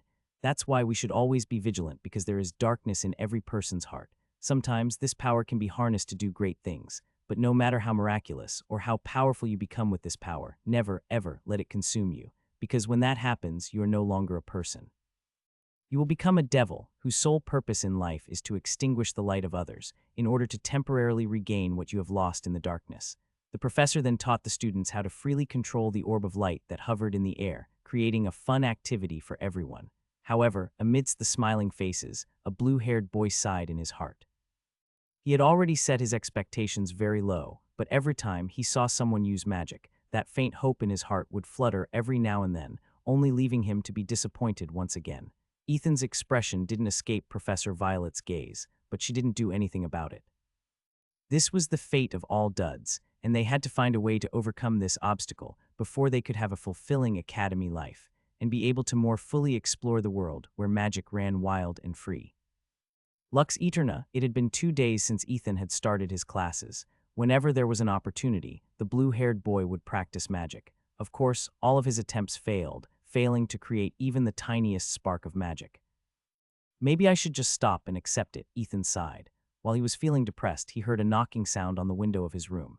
There he saw a white raven pecking the window, alerting his master that he had finished his delivery. Welcome back, Dantalion, Ethan said as soon as he opened the window to allow the white raven to enter his room. Can I have some water? Dantalion said to Ethan through telepathy. I was chased by an eagle on the way back here. I would have arrived earlier if not for that. The blue-haired boy picked up the pitcher of water on the table and poured it on a bowl, presenting it to his trusted companion, whom he asked to deliver a message to his grandma back home. Ethan also took some cookies from his jar and offered it to Dantalion, who looked very tired from his flight back home. I guess delivering letters also poses some serious danger for you guys, Ethan commented. I'm glad you are able to escape that eagle. It's part of our occupational hazard, Dantalion replied after drinking some water. If I was an ordinary raven, I would have become its lunch. By the way, your grandma sent you a letter. Read it first, then we'll talk later. Ethan nodded and carefully took the metallic tube off Dantalion's clawed foot, which contained his grandma's reply letter. After he had completed his mission, the white raven immediately started to eat the cookies that were placed on top of the table. Ethan, on the other hand, sat on a chair to read his grandma's message. To my dunderhead grandson, Ethan, you fool, how could you possibly ride the wrong train? You are only asked to ride a damn train, and you can't even do it right. The blue-haired boy stopped reading and glanced at the ceiling of his room. His grandma's opening words hit him really hard, forcing him to try to regain his composure first before he continued reading his grandma's letter. A few minutes later, Ethan turned his eyes back to the letter, and this time he planned to finish it until the end. Even now, I find it hard to believe that you were able to enroll at one of the most prestigious magic academy in Eastshire. Since it has come to this, I will tell you the things you have to know while staying there. Our family, the Gremarys, has a lineage of wizards and witches. However, being in a wizard family didn't guarantee that their offspring will have magic as well. I don't know if me and my sisters were unlucky, but none of us were born with an affinity to magic. It was my two older brothers who had become full-fledged wizards, continuing the family's legacy. Because of this, the things I knew about the magic world were very little because my parents didn't want to involve those without the gift of magic in the affairs of wizards and witches. According to your letter, the appraisal stone declared that you were a dud. I know about this stone because my brothers once told me that they were placed in the Equus and Terra manors when they enrolled in Brynhildr Academy. Ethan, being a dud is no different from being an ordinary person who doesn't have magic. You told me that you planned to stay there for a year, and if that was your wish, I will respect it. However, I can tell you now that it will be a very painful experience. When I was growing up, I felt incredibly jealous of my brothers, who were able to fly in the sky on their booms and cast magic with their wands. The envy and jealousy I felt back then was so bad that my parents were forced to send me to the countryside so that I wouldn't be in an environment that would trigger my inferiority. This was where I met your grandpa, and since then I've only heard minor news about the magical world. Perhaps right now you're feeling the same feelings I felt back then: envy, jealousy, and depression. If you really can't take it any longer, you can return even if a year hasn't passed. Remember this, my boy. In a world of diarrhea and constipation, it's okay to be a normal piece of SHT sometimes. The only reason why I am not opposing your decision is because Chloe is there. With her around, I am sure that you will be in good hands. The magical world had many noble beauties. Although you are a dud, your looks are not half bad. Although we were not blood-related, you inherited all of my good points. I'm fine with you bringing a lady from a magical family. Just make sure that they will become good wives in the future. By the way, my sister and I had a nice and long talk about you and Chloe. She said that if you were unable to find a rich, noble girl to marry, how about you marry her daughter instead? Both of you had our seal of approval, so the wedding ceremony can be held once she, or both of you, graduate from the academy. I also informed my brothers about you, and I believe that they will contact you sometime in the future. Although I don't know if being in contact with the magic world is a good or bad thing, what is done, and we can only wait until you decide to return home. Make sure to write us letters on a regular basis and always eat on time. Always wishing for your happiness, Grandma and Grandpa. Ethan read the letter 2 more times before folding the parchment in his hands. You know me well, Grandma, Ethan muttered as he carefully stored the letter inside his cabinet. Being here in the academy is quite depressing. Dentalian, who heard Ethan's words, eyed his master. He was the blue-haired boy's guide in the magical world, and he knew more than anyone how much his master wanted to use magic. Just as the White Raven was about to tell Ethan something, they heard a loud knock on the door of the room. Who is it? Ethan asked as he moved towards the door. It's me, Henry, the prefect of Dud Manor replied. It's not good to coop yourself up in your room, Ethan. Come with me, I will show you something nice. The blue-haired boy glanced at his White Raven and the latter nodded his head. I'll rest for a while, Dantalion stated. We can talk when you get back. Ethan gave the Raven a brief nod before opening the door. He didn't know where the manor prefect planned to take him, but he was willing to leave his room to have a change of pace. Dantalion watched his master leave the room before he sat on top of the table and closed his eyes to rest. There is no magic when no one no longer believes, Dantalion said softly. The stronger your heart is, the stronger your magic will become. What most wizards and witches didn't know was that their ravens could draw power from their masters. While it was true that Ethan didn't have any magical powers right now, Dantalion knew, with every fiber of his being, that all his master needed was an opportunity to allow magic to seep inside the magical circuit in his heart, which had been destroyed a few days after he was born. Ethan, I'll ask you straight, are you perhaps feeling depressed? Henry asked with a smile. Currently, Ethan was seated in the conference room of the Dud Manor, with a few of its residents in attendance. Yes, Ethan replied, it's hard being different. Henry and the rest of the members of Dud Manor nodded their heads in understanding. They had been paying close attention to Ethan for the past few days and knew that he was feeling the same feeling they had in the past. What you're feeling right now is very normal, Henry said. I won't tell you to ignore this feeling because as you spend your time here in the academy, this feeling will only grow stronger with each passing day. Seeing your classmates use magic when you're magicless is the worst thing ever. However, you shouldn't fret too much because the Dud Manor is here for a reason. Behold our first-year handy-dandy artifact set. Henry placed several things on top of the table and gave Ethan a mischievous smile. The first thing he picked up was a white pearl and placed it on the palm of his hand. Watch closely, Ethan, Henry said as he presented the white pearl to the blue-haired boy, who was wondering what his head prefect was trying to do. Lux Eterna. Immediately, the white pearl lit up and slowly rose upwards until it hovered above Henry's head, illuminating his surroundings. This is a consumable item that can be bought using 1 gold coin or 10 merit points in Terra Manor, Henry explained. Now you might ask, since wizards can use magic, what's the point of using these consumable items? Well, the answer is really simple. There are times when even wizards and witches run out of magic power. When that happens, they rely on these items in order to cast the basic spells, especially when they are out on a mission. This white pearl's light can last up to 2 hours, and you can use it sparingly if you like, just like a light bulb that you can switch on and off. Pretty nice, right? Although it's a bit costly, having it around will make you feel that you are casting magic yourself. Henry then waved his hand, and the white pearl flew towards the blue-haired boy, circling around him like a firefly before landing back in Henry's palm. The next item on the agenda is this magic water flask, Henry said as he presented a cup-sized water container. Contrary to how it looks, this thing can actually store up to 20 gallons of water. Wizards and witches that are doing field missions always carry 1 or 2 of these things. This cost 5 gold coins or 50 merit points. You can get it from the Equus Manor. After placing the water flask on the table, Henry picked up a red wand and held it up for Ethan to see. This is what we call a fire stick, Henry explained before pointing it in a direction. A moment later, a thin flame shot out from the tip of the fire stick, similar to that of a flamethrower. Ethan's eyes widened in shock because this was the first time he saw something that could actually shoot out flames like magic. This one costs around 10 gold coins, or 100 merit points, Henry stated. As you may already know, not all wizards are blessed with fire magic, so having this around can easily help you light a campfire. It is also a consumable item. If you use it sparingly, it is possible to make it last for 3 to 4 months. If you use it all the time, it can only last 1 to 3 weeks. Still, it's a good item that every wizard and witch should have. Henry showed Ethan a few more items, making the blue-haired boy look at them as if they were priceless treasures. His expression made everyone in the Dud Manor smile because they had the exact same reaction when these items were first introduced to them.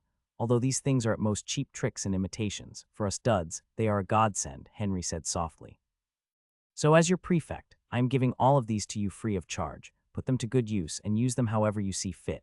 Ethan, who had been gifted all of these wonderful items, looked at his head prefect and wondered if he was an angel in disguise. Remember this, Ethan, Henry patted the blue-haired boy's shoulder with a smile. It is only during the darkest of nights do we see the brightest stars. There are many other cool things being sold by the students in this academy. Some of them want to earn some money, while others prefer merit points. If you don't find anything good being sold at the other manors, you can head over to the Magical Trinket Clubhouse. That is the place where creative wizards and witches gather. In fact, one of our companions here is the vice president of that very same club. Henry pointed at an angelic-looking beauty with short, pinkish-red hair that was almost maroon in color. She was considered the flower of Dud Manor, and she was only older than Ethan by a few months. Her name was Luna. According to Henry, Luna wasn't technically a dud. Her magic was very strong. It was so strong that she could fight a quattro of wizards and witches on her own. However, there was one problem. She could only use her magic on the days of the full moon. Aside from those days, she was just like a normal person, unable to wield magic. Because of this, the professors decided to put her in Dud Manor as a special case. Luna, can you help Ethan get acquainted with your club members? Henry asked. Also, if you don't mind, can you please give him some discounts on your latest products? Luna blinked once then twice before the complexion of her face slowly became beet red. I forgot, she's actually a shy person around new people. Henry scratched his head. It can't be helped. The two of you should get better acquainted so you won't be too embarrassed to talk to each other. After all, we are in the same manor, so you will see each other more often than not. Luna shyly nodded before giving Ethan a sidelong glance. After seeing that the blue-haired boy was looking at her, she immediately lowered her head and looked at her lap, not daring to meet Ethan's gaze. Just what is this adorable creature? Ethan couldn't help but feel that he wanted to protect the shy girl, who was making him feel overprotective. Is this part of her magic as well? I'm pretty sure that today is not the full moon. Henry, who saw Ethan's reaction, chuckled before whispering something in the blue-haired boy's ear. She will no longer feel shy around you when the two of you get acquainted, Henry whispered. Just be careful, though. She has a lot of fans in the academy who are determined to protect her smile. If they see you as a threat, they might eliminate you. Ethan felt his heart shudder after hearing Henry's warning. Truth be told, he wanted to get close to the shy angelic lady, who could probably melt the heart of others if she smiled. However, after hearing Henry's warning, he decided to not get too close to her in fear that he would be attacked by the young ladies' fans club, who were overprotective of the Dud Manor's little flower. Luna was indeed a beauty. Her angelic features had made every member, including the ladies of Dud Manor, want to spoil and protect her at all cost. Although she wasn't necessarily a dud, Her unique magical ability was something that could only be used on the days of the full moon. Because of this, the headmaster of the academy, Professor Reinhardt, decided to place her in Dud Manor, where she felt welcomed by everyone there. Now, this same angelic beauty was taking Ethan to their clubhouse that specialized in creating magical items that could be bought by using gold coins or merit points. After coming to the realization that he didn't need to think so hard about how to use magic, the blue-haired boy decided to use whatever means he could in order to enjoy his academy life. As one of the pillars of the first years, he received a monthly allowance of 500 gold coins. If his grandma knew that her grandson was receiving so much money, she would definitely ask Ethan to send her half of it for safekeeping. This money had been given to Ethan personally by Professor Reinhardt, so he had some funds to splurge on the gadgets that the Magical Trinket Club was selling. Even though I can't use magic, I can still use magical items, Ethan thought. That in itself is a good thing. Although it's not my own magic, it is still magic. Ethan couldn't count the number of times when he wished he could cast a simple spell like Lux Eterna. Fortunately, the White Pearl was able to solve this issue. In fact, Ethan was so happy after receiving the White Pearl from Henry that he almost used up its magic. The good news was that this was a normal consumable item. This meant that he could buy as many as he wanted from the Terra Manor after he finished visiting Luna's clubhouse. I checked the calendar and found out that the full moon will happen in 2 weeks, Ethan said. I don't know what moon magic is like. Can you show it to me in 2 weeks' time? You want to see moon magic? Luna asked back. I can't, you can. This is the first time someone has taken the initiative to ask me what moon magic is like. Ethan smiled because he was now finally able to find a topic that could make the shy lady talk. As you know, my magic is nearly non-existent, Ethan stated. Because of this, I am very fascinated by the magic of others. According to Professor Violet, all wizards and witches are born with their own origin magic.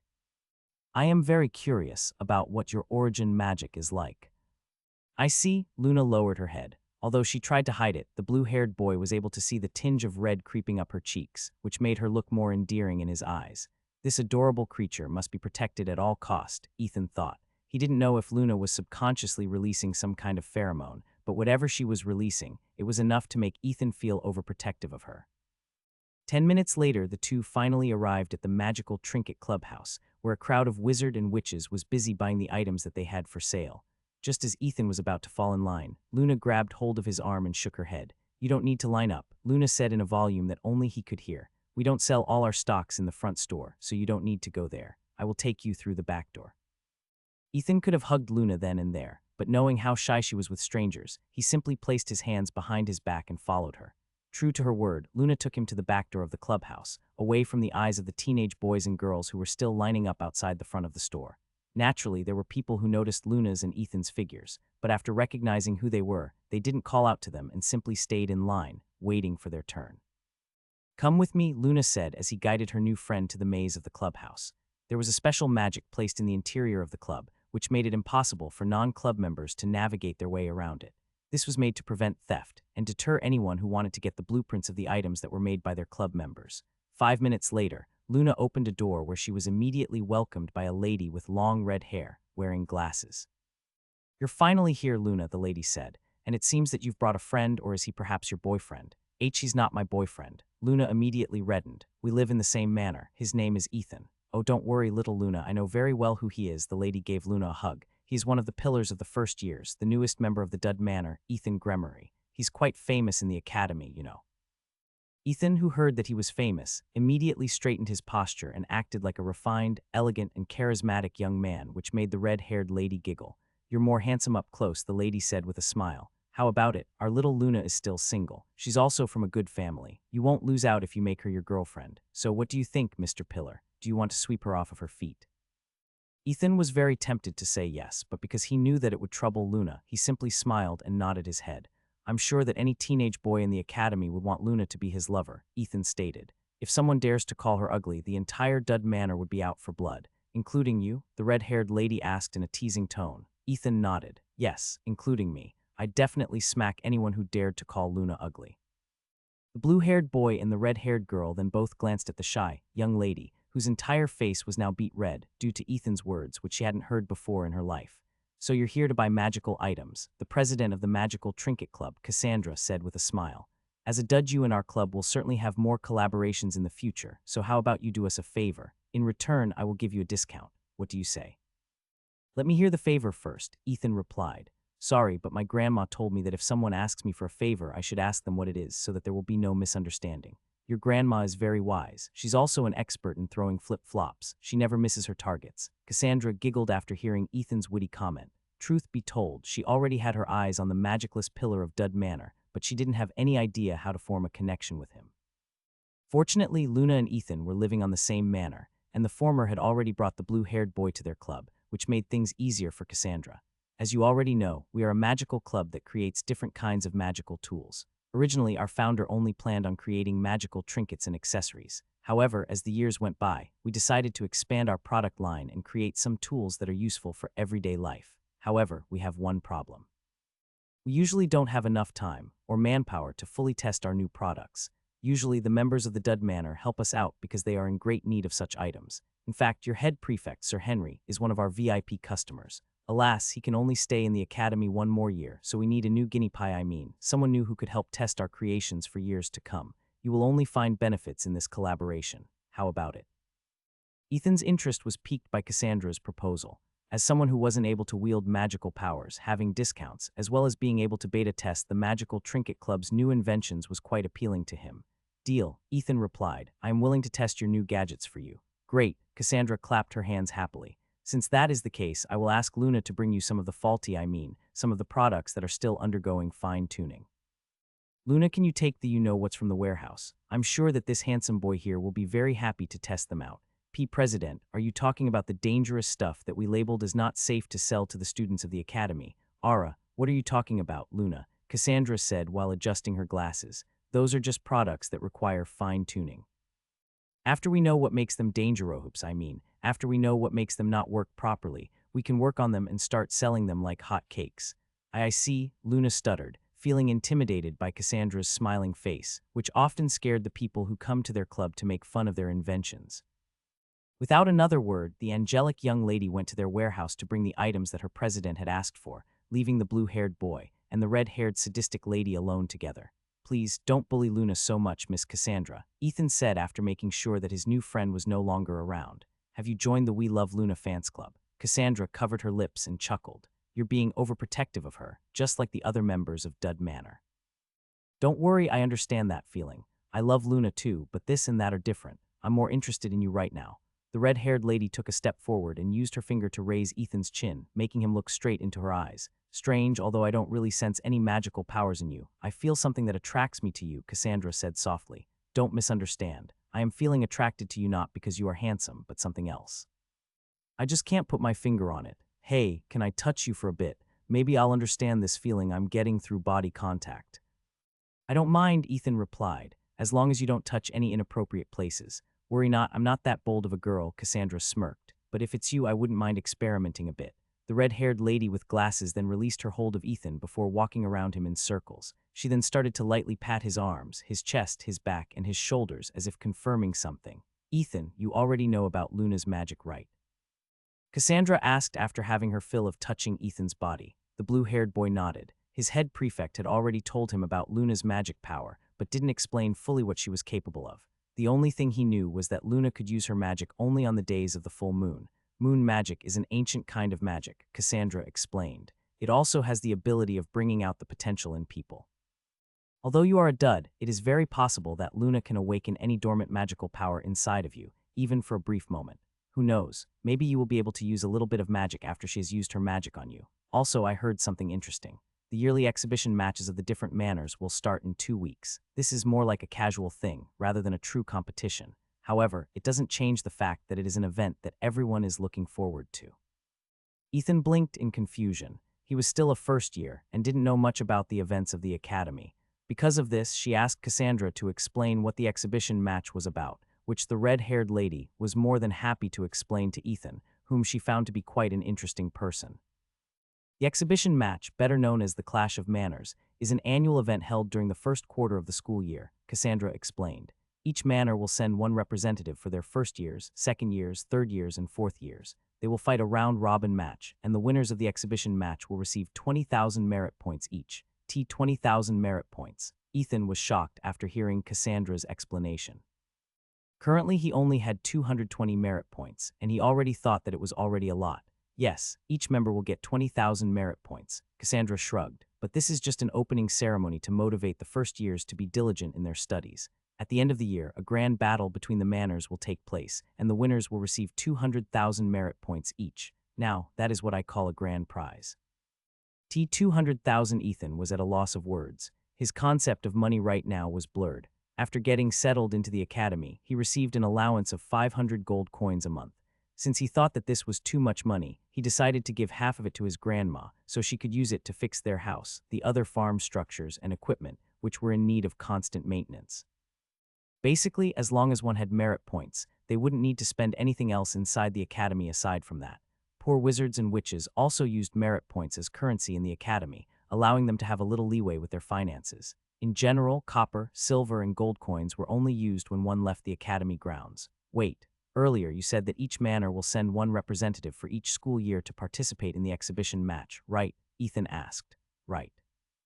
Cassandra winked at the blue-haired boy. That also means that you, Ethan, are the only candidate that your manor can send as their representative for the first years.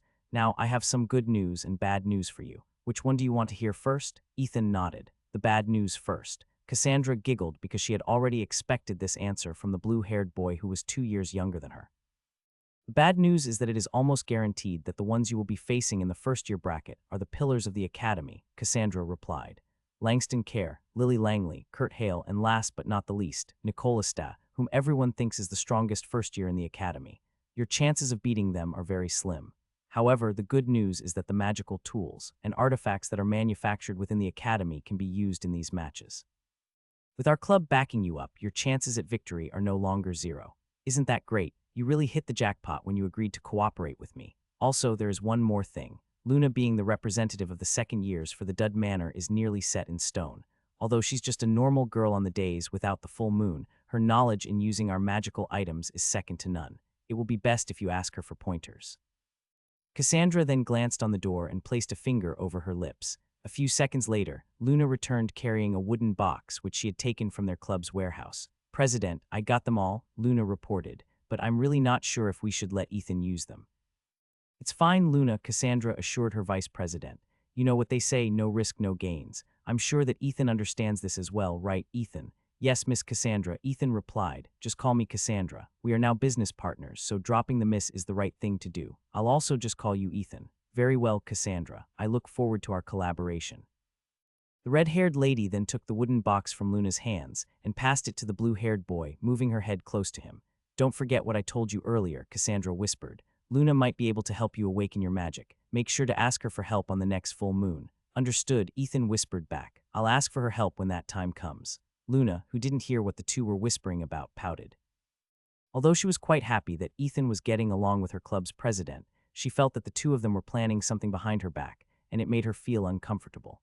I'd better ask Ethan later what he and the president talked about while I was away, Luna thought. I just hope that the president didn't tell him about my embarrassing moments. Cassandra then left Luna to explain the details of the magical tools that they had deemed not safe to use by the students of the academy. Although she was a shy girl, Luna still did as she was told, and explained the uses of each magical tool in great detail. She also came clean and made sure to tell Ethan why these products were stored in the warehouse, instead of being sold in their shop. Only when the blue-haired boy assured her that he understood the danger of using the tools given to him by Cassandra did the angelic lady finally felt relieved. Call me when you are going to experiment with them, Luna stated. That way, if something happens to you, I will be able to call for help right away. Half an hour later, the two left through the back door of the clubhouse and headed back to Dud Manor. Ethan had received many magical artifacts from C. Cassandra, and he planned to master their uses before the first exhibition match between the different manors began. Although his chances of winning against the true prodigies of the first years, whom he had accidentally become a part of, was slim, he had no intention of surrendering without a fight. Chloe watched as Ethan practiced using a grappling hook that he had acquired from Luna's club. The shy girl with short, reddish-pink hair was also watching the blue-haired boy as he swung the grappling hook around like a sling before throwing it towards the tree branch in the distance. Ethan's aim was good, and the grappling hook properly coiled itself around the tree branch until it secured itself in a firm hold. Giving the grappling hook a tug, Ethan confirmed that it was very stable and safe to use. Fellies, Ethan said as he held the rope that bound the grappling hook tight. A moment later, he found himself being pulled towards the grappling hook as the length of the rope decreased. The blue-haired boy then tugged on the grappling hook a second time, making it detach from the tree branch. I suddenly feel transported into Lozi Ocarina of Time. Suddenly, the second spell that was imbued in the grappling hook activated, creating an invisible platform under Ethan's feet, allowing him to hover in the air for a brief moment, giving him enough time to step towards the tree branch safely. If the second spell can remain active for at least 5 to 10 seconds, this grappling hook will be safer to use, Ethan muttered as he looked at the magical tool in his hand. But overall, it is a good item. Since I no longer need to pull myself up, it saves a lot of time because the trigger spell does it automatically. After testing nearly 30 magical tools, only a fifth of them were barely usable. Ethan had even suffered minor injuries because some of them were truly faulty. Luna wasn't joking when she said that some of them were really dangerous, but overall, the experience taught the blue-haired boy many things. He even thought that although the other magical tools were faulty, he could find a good use for them if the right circumstances presented themselves.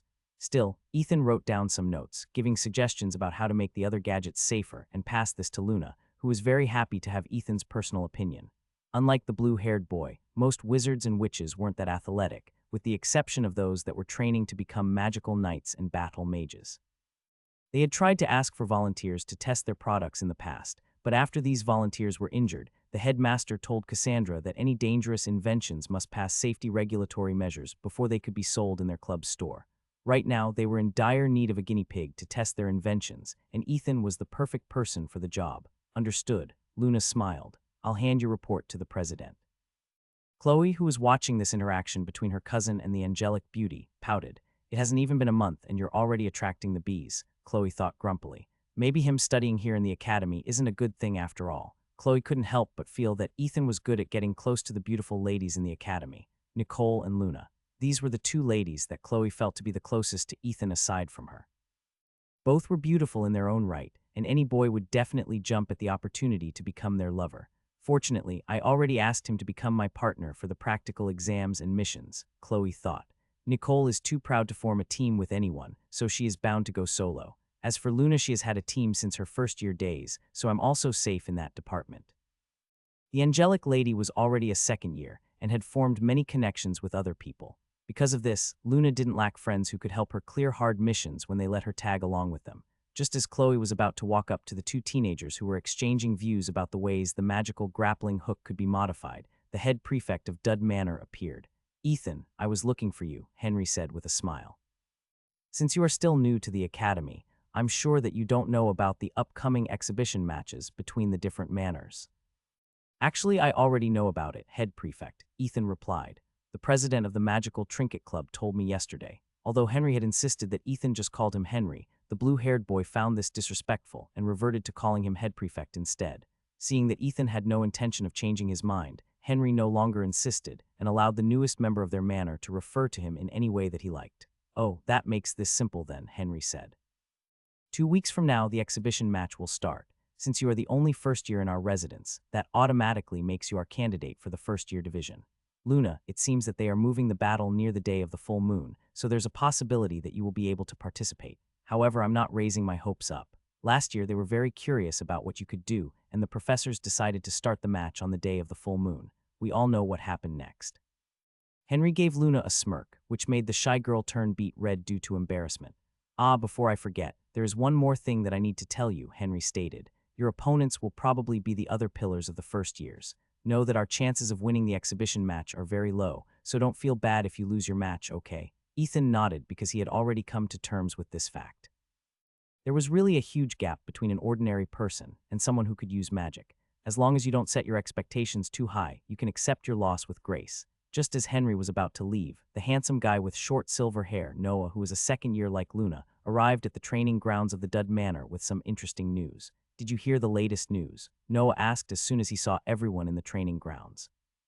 It seems that the representative for the Equus Manor is being contested. Nicole Estat has been challenged by Alice Quinn. The two of them will battle it out for the position of the candidate who will represent the first-year division of the Equus Manor. According to my friends, the two of them will fight in the arena 2 hours from now. We should all watch it, especially you, Ethan. You will be facing one of them, so knowing what they are capable of will certainly be helpful to your preparation. Ethan frowned after hearing Noah's words. Aside from Professor Ophelia and Alice, no one else knew that the silver-haired lady, who wielded the power of ice, should be one of the pillars of the first years instead of Ethan. but since the incident happened, this secret had remained hidden, forcing Alice to keep her silence as well. However, the silver-haired beauty had her pride as well. So when their head prefect announced that Nicole would represent the first years of the Equus Manor in the exhibition match, she immediately issued a challenge to Nicole, which caused an uproar in Equus Manor. Originally, the head prefect of the manor, Arthur, wouldn't have agreed for the duel. However, there had been a growing rift between Nicole and the other first years, making them side with Alice, which forced Arthur to accept the duel. "Are you going to watch?" Chloe asked as she crossed her arms over her chest. "Yes," Ethan nodded. "Both of them are tough opponents, and I want to know which one of them is stronger." Ethan had not seen Alice's and Nicole's full powers, so he thought that this was a perfect opportunity to see how powerful the two witches were. Luna, who had been silent until now, lightly pulled on Ethan's robe, catching his attention. "Who do you think will win?" Luna asked. Ethan pondered for a bit before giving an answer. "It will be a tough fight, but I'm leaning more towards Nicole on this one," Ethan replied. Chloe arched an eyebrow. "Your reason?" Chloe had no words to refute Ethan's words, so she decided to just reluctantly nod her head. In the end, the one who decided who would win was not them, or any of the spectators that would go to the arena. Only one could represent the first years of Equus Manor, and that position would be reserved for whoever won the match between the two beautiful and talented witches.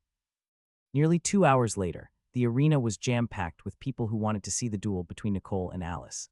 Although Alice had been the more Loki between the two, that didn't change the fact that she was one of the witches who had managed to survive the initiation ceremony. Also, the first years of Equus Manor were now on her side due to what Nicole did several days ago, when she attacked the members of her own manor in the race to get to the yellow flags. Ethan, Chloe, Luna, and Henry, who had managed to secure a good spot near the arena, all waited for the two combatants to arrive. Several teachers were also present, including Professor Ophelia, Professor Violet, and the knightly Professor Lionel. "Bets are up," a third year from the Terra Manor shouted. "Place your bets here. The battle will start soon, so place your bets while you still can. Maximum bet is 50 merit points per person." Several students who managed to earn merit points in their lessons decided to take the chance and join the betting game. Ethan, who was very frugal with his own merit points, didn't like gambling in the first place, so he decided to just watch the battle. The teachers didn't mind letting the students have a bit of fun, so they turned a blind eye to the small-time gamblers who were just trying to earn more merit points while taking advantage of the situation. "Professor Lionel, it seems that the unity of Equus Manor has some cracks in it," Professor Violet said in a teasing tone. "As one of its guardians, what is your opinion about this duel?" Professor Lionel chuckled before answering the beautiful professor's question. "Professor Violet, rivalries are important for growth," Professor Lionel replied. "Equus Manor grooms talented magical knights and battle mages, so having some scuffles between its members is a very natural thing. It is part of human nature to always follow the strong. Right now, the pecking order among the first years is being determined, so this match will be a very wonderful lesson for everyone." Professor Violet nodded her head before shifting her gaze to the silver-haired professor beside her. "What do you think, Professor Ophelia?" Professor Violet asked. "Do you think your niece will win?" "I'm a bit biased when it comes to this match, Professor Violet," Professor Ophelia answered. "I am always on Alice's side, regardless of who she is fighting against. As for whether she will win or not, I don't know. The Estaf family is well known for their military might. Even if my niece is gifted with strong magical powers, her opponent simply has more battle experience, which could decide the outcome of the match." Professor Violet smiled because this was indeed the truth. In the magical world, the Estaf family had carved their mark in Eastshire, making them one of the most influential families that had ties to the Magistratus, which served as the army and main strike force of the Magical Bureau. They also had a good relationship with the majority of the magical knight orders across the continent, making the Estaf family's prestige match that of a dukedom. "Whoever wins this match today is almost guaranteed to become the champion of the first-year division in the exhibition match," Professor Lionel commented. "Is what I'd like to say, but this year, we have two dark horses that might give us a surprise." Professor Violet and Professor Ophelia both nodded their heads in agreement. "Lily Langley," Professor Violet said softly. "That girl hides quite deep. This is why I dislike cute types. They won't die even if you kill them with flames." "Indeed," Professor Ophelia replied. "She's definitely the most dangerous witch among the first years right now." Professor Lionel smiled because he agreed with the two other professors wholeheartedly. "As for the last dark horse, you're talking about him, right?" Professor Violet narrowed her eyes as she locked her gaze on Ethan, who was watching from the stands nearest the arena. "What makes you think that he is a dark horse?" "Men's intuition," Professor Lionel replied in a casual manner.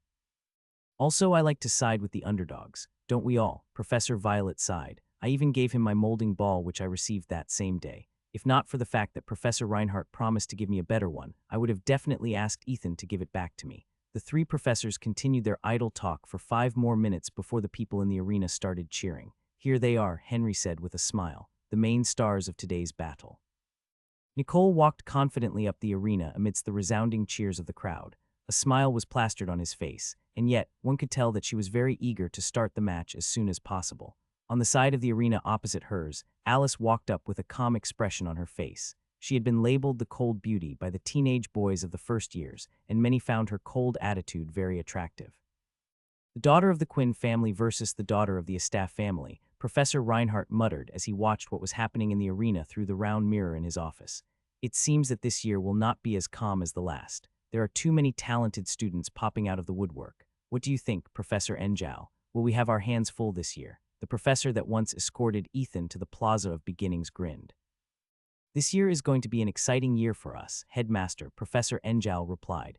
"We might even get a shot at the inter-school battles in the third quarter of this year." Professor Reinhardt nodded but didn't comment any further on the topic. "Any news about the Beastmen of the North?" Professor Reinhardt asked. "There have been reports that they are getting restless. We might need to send some of our elites to handle the situation soon." "Don't worry, Professor," Professor Enjarl replied. "I already sent my men to investigate it." "Is that so?" Professor Reinhardt placed his hands behind his back as he gave Professor Enjal a sidelong glance. "Just make sure that none of our students get involved in the crossfire, especially the first years. They're still not ready." "As you wish, Headmaster," Professor Enjal bowed respectfully. "I'll try to settle it before the first batch of missions are posted in the guild hall." The headmaster of Brynhilder Academy nodded. While he was confident that he could protect his students while they were within the walls of the academy, he also knew that he couldn't keep them all inside of it forever. Sooner or later, they had to go out to spread their wings. For that was the only way to train the elites that would help protect the uneasy peace that all the different factions were trying their hardest to maintain. "I think the last time we talked to each other was during the initiation ceremony, right?" Nicole asked as she looked at the silver-haired beauty that challenged her to a duel. "So before we start, I just want to ask you one thing. Are you serious about this?" Alice didn't answer right away. Instead, she took out her wand and pointed it at the person whom she considered to be her greatest rival. "You will know how serious I am when we start our battle," Alice replied. "Wow." Nicole smirked as she summoned a magical rapier. Scary. The two teenage girls stared at each other while waiting for the referee that will officiate their match. Duels were not allowed to happen unless there was someone among the staff of the academy that would oversee these battles. Anyone who broke this rule would receive punishment and will be penalized through gold and merit points.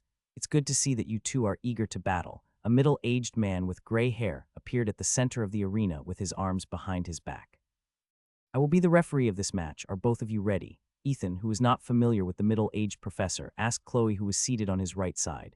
"Who's that?" "I don't know," Chloe replied. "I don't know a lot of professors here in the academy. I'm just a first year like you." Just as Ethan was about to ask Luna, who was seated on his left side, the head prefect of Dud Manor, Henry tapped him from behind. "That's Professor Barrett," Henry stated. "He is one of the resident magistratus of the academy and teaches defense against the arcane arts. He was a very powerful wizard, and my dad said that he used to be the top magistratus when he was still on active duty." Magistratus was the title given to powerful wizards who helped the magical bureau enforce the laws of the magical world on its denizens. It could be said that they were the best combat wizards and witches that could fight multiple enemies at once. This title was not given lightly, and only those who truly possessed the strength to back up this title would be awarded its honors. After knowing who the middle-aged professor was, the blue-haired boy once again focused his attention on the two teenage girls in the arena who were ready to start their duel. "If I deem that there is no point in continuing this match, I will step in to end it," Professor Barrett declared. "Even though the magical wards have been activated, which will ensure that none of you will die in this duel, do your best to avoid purposely killing your opponent. This is a duel, not a deathmatch. I want to see the behavior that is expected from the students of Brynhilder Academy." Alice and Nicole both nodded their heads, acknowledging Professor Barrett's words. The ex-magistratus nodded back and raised his hand. "Let the match begin." The moment Professor Barrett announced the start of the battle, Alice immediately swung her wand, creating countless icicles around her. "Glacies imbrem." Alice chanted, and the dozens of icicles around her all shot towards Nicole, who was standing with a confident smile on her face. "Ignis Muris," Nicole sneered, and a wall of fire appeared in front of her, evaporating the icicles that Alice had sent in her direction. The pink-haired beauty's wand was actually the handle of her rapier, magnifying its abilities considerably. The Estaf family was a family of magical knights. Because of this, all of their equipment were tailor-made to allow them to fight to their fullest. "They both have good control," Professor Barrett thought as he watched the battle from the side. Both of them are trying to make their opponents show more of their fighting styles before they start to fight seriously. Alice pulled back the arm that was holding her wand before stomping her left foot on the ground. "Glacie's clavy," Alice stated. Immediately after the silver-haired beauty cast her spell, Nicole jumped backwards and used a levitation spell to float upwards. At that exact moment, 2-meter icicle spikes jutted out of the ground where the pink-haired beauty had been standing mere seconds before. If Nicole had been a bit slower, she might have been impaled by Alice's precision strikes that made even Professor Barrett nod his head in appreciation. Ignis indicibus. This time, Nicole's decided to counterattack to stop Alice's momentum. Dozens of golf-sized fireballs shot out of the tip of her rapier, making it look like a machine gun, unleashing a barrage of flaming bullets at her target. When they were going through the initiation ceremony, Nicole had already considered Alice a threat. The pink-haired beauty had very strong senses. These senses of her allowed her to tell who were the most powerful wizards and witches in her surroundings. If Alice had not been with Ethan and Chloe in the initiation ceremony, Nicole would have definitely attacked them, eliminating them then and there. Her goal had been to be the only first year to clear the special trial that had become a tradition of Brynhildr Academy. The only reason why she didn't do that was because Alice was with them. Although the silver-haired beauty had an indifferent look, which made her like an ice queen, her strong magic power was the real deal. Alice stood her ground as she faced the barrage of fire bullets headed in her direction. A moment later, a 2-meter thick ice wall rose in front of her, shielding her from the fire bullet barrage. White smoke started to envelop the surroundings as the ice wall withstood the attack. The silver-haired beauty was defending, and using her magic to cast a white icy mist in the surroundings, blocking everyone's vision. She had no intention of showing her trump cards where everyone could see, so she planned to create an environment that would allow her to fight to her fullest potential. What she didn't know was that Nicole could have blown away the white mists that she was using to cover the battlefield. However, since the pink-haired lady also didn't want to show anyone her true strength, she allowed Alice to do what she wanted, while preparing an attack that would take her opponent completely by surprise. Ethan and the others, who were looking at the arena, frowned when the white mist had become thick enough, preventing anyone from seeing what was happening inside. The dueling arena had this invisible shield that prevented any stray magic from hitting the spectators. This same shield was preventing the white mist from leaving the arena, blocking everyone's vision. Nicole stood on the right side of the arena with her rapier pointed on the ground. Her left hand was on her waist as she waited for Alice to finish the smokescreen that she was making. 5 minutes later, the silver-haired beauty's cold voice reached her ears, making the pink-haired beauty smile. "Now we fight for real," Alice declared. The mist was so thick that it was impossible to see anything beyond a meter, but that didn't pose a problem to Nicole, who had been trained by her family to face many dangerous situations. "I asked you this earlier, and I'll ask you again," Nicole stated. "Are you serious about this? Do you really want to become the representative for the exhibition match of the first year?" This time Alice replied, making her intentions known. "Yes, very well. May the person whose will is stronger win." Nicole then took a fighting stance, with the blade of the rapier mere inches away from her eyes as she cast a spell that would allow her to pinpoint Alice's location within the dense white mist, Calor Visionis. The pink-haired beauty's eyes glowed faintly as she activated her heat vision spell. As someone who wielded the powers of fire and water, Nicole could use these two elements to her advantage. Within the white mists, she saw a person giving off heat from their body. However, she didn't attack this person. Due to the height and size of the body, Nicole assumed that this person was none other than the referee to their battle, Professor Barrett. She then turned around, scanning her surroundings, looking for any traces of Alice, but to her surprise, she didn't see any other heat signals in the surroundings, allowing her to pinpoint her opponent's location. Suddenly, Nicole's sixth sense gave her a warning, but it was too late. A 2-meter-tall ice ball suddenly materialized in front of her, sending her flying backwards. The pink-haired beauty managed to regain her balance mid-air and landed while skidding across the ground. If not for the fact that she had been able to summon her round shield subconsciously, she might have received a serious injury from the sneak attack that came out of nowhere. "My left arm still feels numb," Nicole thought as she raised the round shield in front of her in a defensive stance. "This girl is really dangerous. I might have no choice but to use that." At that moment, a faint sound reached Nicole's ears. The first thing she did was to crouch on the ground and use the shield to cover her body, just in time to block countless icicles that rained down on her from within the white mists.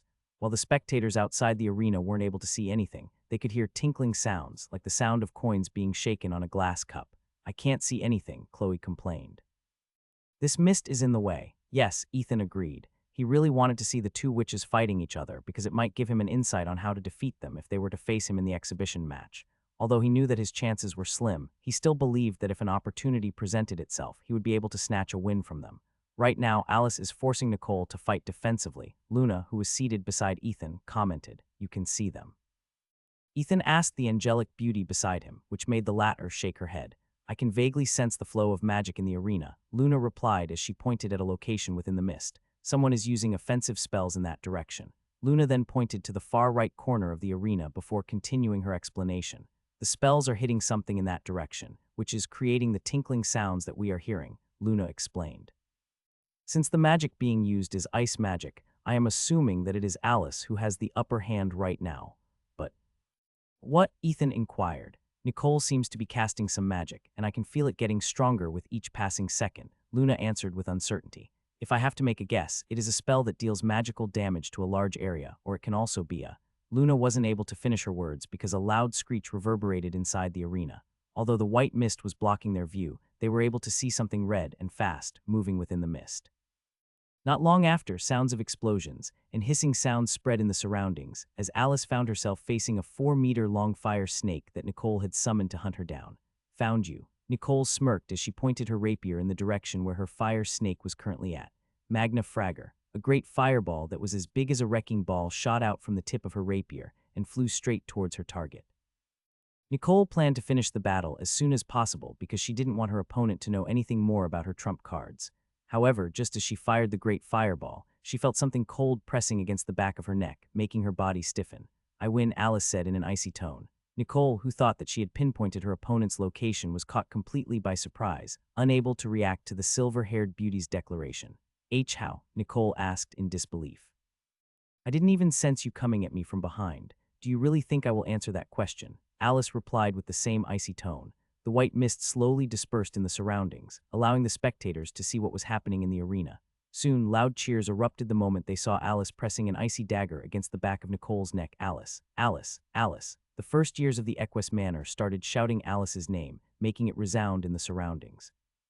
Clearly, they were very happy with this result because they found Nicole to be too arrogant as of late. "Winner, Alice Quinn," Professor Barrett declared, confirming Alice was the victor of the match. As soon as her victory was announced, the silver-haired beauty dispersed the ice dagger in her hand and walked away without even turning back. Nicole, who had been left in the arena, watched Alice's back until she disappeared in the distance. If one were to look closely, the corner of her lips was raised ever so slightly, hiding a smile from the crowd. "I didn't know that the Staff family trained their daughters to become actresses," Professor Barrett said as he appeared beside the pink-haired beauty, having used a magic similar to teleportation magic. "When the headmaster told me that there were many interesting first years this year, I didn't believe him at first. But seeing the two of you fight, I guess he was telling the truth." Professor Barrett gave Nicole a curt nod before disappearing from the arena. His job was finished, so he had no intention of staying any longer. As Nicole started to leave the arena, she glanced in Ethan's direction and gave the blue-haired boy a wink. Ethan was surprised because he could vaguely sense that Nicole was in a good mood. Also, he noticed that the pink-haired beauty didn't have the expression or stance of someone who had just lost an important duel in her life. "So why are you here again?" Chloe asked the pink-haired beauty who was eating dinner at the Dud Manor's exclusive table in the dining hall. "This question coming from you is very funny," Nicole replied. "What are you doing here at the Dud Manor table?" I asked first. "My answer is the same as yours." Chloe vehemently shook her head. "Impossible. The reason why I am here is because he—" The young lady with light brown hair forcefully covered her lips with her hand, preventing her from saying the rest of her explanation. How could she possibly say that the reason why she was eating with the members of the Dud Manor was because Ethan was there? Nicole giggled as she watched Chloe's face turn beet red due to embarrassment. "Although you might think otherwise, my reason is the same as yours, Chloe." Nicole winked. "Also, now is not a good time to eat at the Equus Manor's table. I don't want to rain on everyone's parade." The pink-haired beauty smirked because the first years in Equus Manor was celebrating her defeat in Alice's hands. All of them had been irked on how arrogant Nicole had been acting, so they were quite happy that she had been taught a lesson by one of their own members. "You're an interesting lady, Mrs. Sta," Henry stated. "You need to ask the headmaster's permission for that," Henry smiled. "If he agrees, you'll probably be the first non-dud that was allowed to stay in our manor." Nicole giggled before shaking her head. "The headmaster will definitely not allow such a thing to happen. I'm sure that he won't break tradition just for my sake, but it's okay for me to stay here to dine with everyone, right?" "Of course," Henry replied. "As long as you don't cause trouble for us, you are welcome to join us every time. That goes the same for you, Chloe." "Well said." Henry nodded his head before shifting his gaze to wink at Ethan. "It must be hard being popular." The blue-haired boy smiled bitterly at the head prefect's comment. Currently, Chloe was seated on his right side, while Nicole was seated on his left. Luna sat directly opposite him, and the shy young lady had an amused smile on his face as she looked at the two girls beside Ethan. Clearly, she found the blue-haired boy's current predicament quite funny. By the way, Ethan, I know this is quite sudden, but you are required to participate in a field mission 3 days from now, Henry stated. Although I said field mission, it is just the annual camping trip of the Dud Manor. Don't worry, we will stay in the area controlled by the Academy in Great Eagle Forest. It is a generally safe place to camp, and the other manors use it occasionally also. A camping trip. Ethan's interest was piqued. It has been years since we last went on a camping trip, right, Chloe? Indeed, Chloe replied. It has been 3 or 4 years since Grandpa and Grandma took us camping. The young lady with light brown hair had very fond memories of their camping trip because she and Ethan would often go catch fish for a barbecue. Although they didn't always catch a lot, they would still get at least 2 to 3 fishes every time they went to the river, making their trip worth it. Part of her wished that she could go with Ethan, but since this was an annual tradition of the Dud Manor, she didn't go out of her way to ask if she could tag along. Fortunately, Henry was good at reading the moods of people, so he decided to extend an invitation to Ethan's cousin to make the camping trip more lively. Do you want to come with us, Chloe? Henry asked. I'll make an exception just for you. Can I really go? Chloe didn't expect that she would get a chance to go on a camping trip with Ethan, so she would definitely go if it was possible. She hadn't had the chance to visit Ethan on the farm last summer because she was busy preparing for her enrollment in Brynhildr Academy. A witch, who was part of the Gremory family who had tested her ability to use magic, took her back to their ancestral lands to train her how to use her magic power. Of course, you can come, Henry nodded. You don't have to worry about getting permission from your head prefect. I'll convince her to let you come with us. Nicole, who felt a bit left out, was about to ask Henry if she could come as well, but before she could even ask, the head prefect of Dud Manor looked at her apologetically. I'm sorry, but I can't let others join our camping trip, Henry stated. Chloe is Ethan's relative, so she is an exception. As much as I want to take you with us, I have already extended my authority when it comes to letting an outsider join our trip. Nicole sighed, but still nodded her head in understanding. Perhaps next time we can go on a camping trip with just the two of us, Ethan, Nicole said in a teasing tone. Let's ditch the others and have fun. I'll teach you about self-defense and ways to counter wizards and witches. How about it? Oh no, you don't. Chloe was quick to reject Nicole's proposal because there was simply no way that she would allow the blue-haired boy to spend some time alone with the dangerous vixen whose true motives were unknown. She knew that Nicole didn't like Ethan like a lover did, which made her feel that the pink-haired beauty had some kind of hidden agenda when it came to trying to get close to her cousin. Because of this, Chloe was very wary about letting Nicole get some time alone with Ethan because she didn't know if the pink-haired beauty would make him drink some suspicious potion that might make him her slave for life. This mother hen is being overprotective of her egg, Nicole mused. Well, I guess I'll back off for now. I need to stay away from the limelight in order to do what I want to do in the academy. The pink-haired beauty knew that she had attracted the attention of many people after soloing the initiation ceremony. Because of this, she had been finding ways to change people's impression of her. It just so happened that Alice decided to challenge her, which Nicole thought was the perfect opportunity to execute her plan. Now that she was no longer that strongest first year, she would be able to shift all the unwanted attention onto others, while she performed the special mission that her family had asked her to do. 3 days later, the members of the Dud Manor all geared up as they hiked towards the location of their camping trip. Classes had just ended, and they planned to travel for a few hours until they reached their destination. The classes in Brynhildr Academy are only held on weekdays. On the weekends, the students were free to do whatever they wanted. They could even visit the nearby town to buy supplies if they wanted to, as long as they asked permission from their head prefects. Since the next day was Saturday, the members of Dud Manor could stay until Sunday afternoon at their designated campsite. As they made their way towards Great Eagle Forest, they noticed several people flying overhead with their broomsticks, waving at them as they flew past the members of Dud Manor. How nice it would be if we could just fly, Ethan muttered as he looked at the students with envy. Flying is good, as long as you don't have a fear of heights, Noah, the handsome guy with short silver hair, commented. I have a fear of heights, so even if I had magic, I'd probably faint if I were to fly on a broom. By the way, Noah, it seems that several others are headed in the same direction as we are, Ethan stated. Are they also going camping? Perhaps, Noah replied. Since classes have ended, the students want to relax and unwind. It is very common for groups from different manors to go on a camping trip in Great Eagle Forest. Since Ethan was the newest member of Dud Manor, he made it a point to get along with its members. Fortunately for him, they also wanted to get along with him, so all of the boys hit it off, instantly becoming like brothers in arms. The girls, like Luna, were also kind to him, making him feel like he was a part of their family. Because of this, having a camping trip with all of them made Ethan so excited that he was unable to sleep the night before. Chloe, who tagged along in their trip, walked beside the blue-haired boy who was carrying her backpack inside his storage ring. The same could be said for the rest of the members of Dud Manor. None of them were carrying anything, with the exception of Henry and the other senior members. They were wearing the uniforms often worn by students that were about to go on a mission outside the academy. These uniforms were like lightweight armor that protected its wearer from stab wounds and blunt attacks from knives and bats and other similar weapons. Of course, once the force of the blow reached a certain threshold, the protective clothes would be damaged, lowering its defensive abilities. The academy did their best to ensure that their students would return safely from their mission, which was why they didn't skimp out on the materials of these robes, saving the lives of countless students. After 2 hours of walking, they finally arrived at a clearing inside the forest, where several tents had already been set up in various locations. Ethan thought that they had finally arrived at their location, so he decided to take Chloe's backpack out of his storage ring, but was stopped by Noah before he could do so. "This is not the place that we'll be camping tonight," Noah said. "It is still an hour away from here, so don't bring anything out yet." Ethan nodded his head in understanding and simply followed behind the others, who seemed to already know where they were going.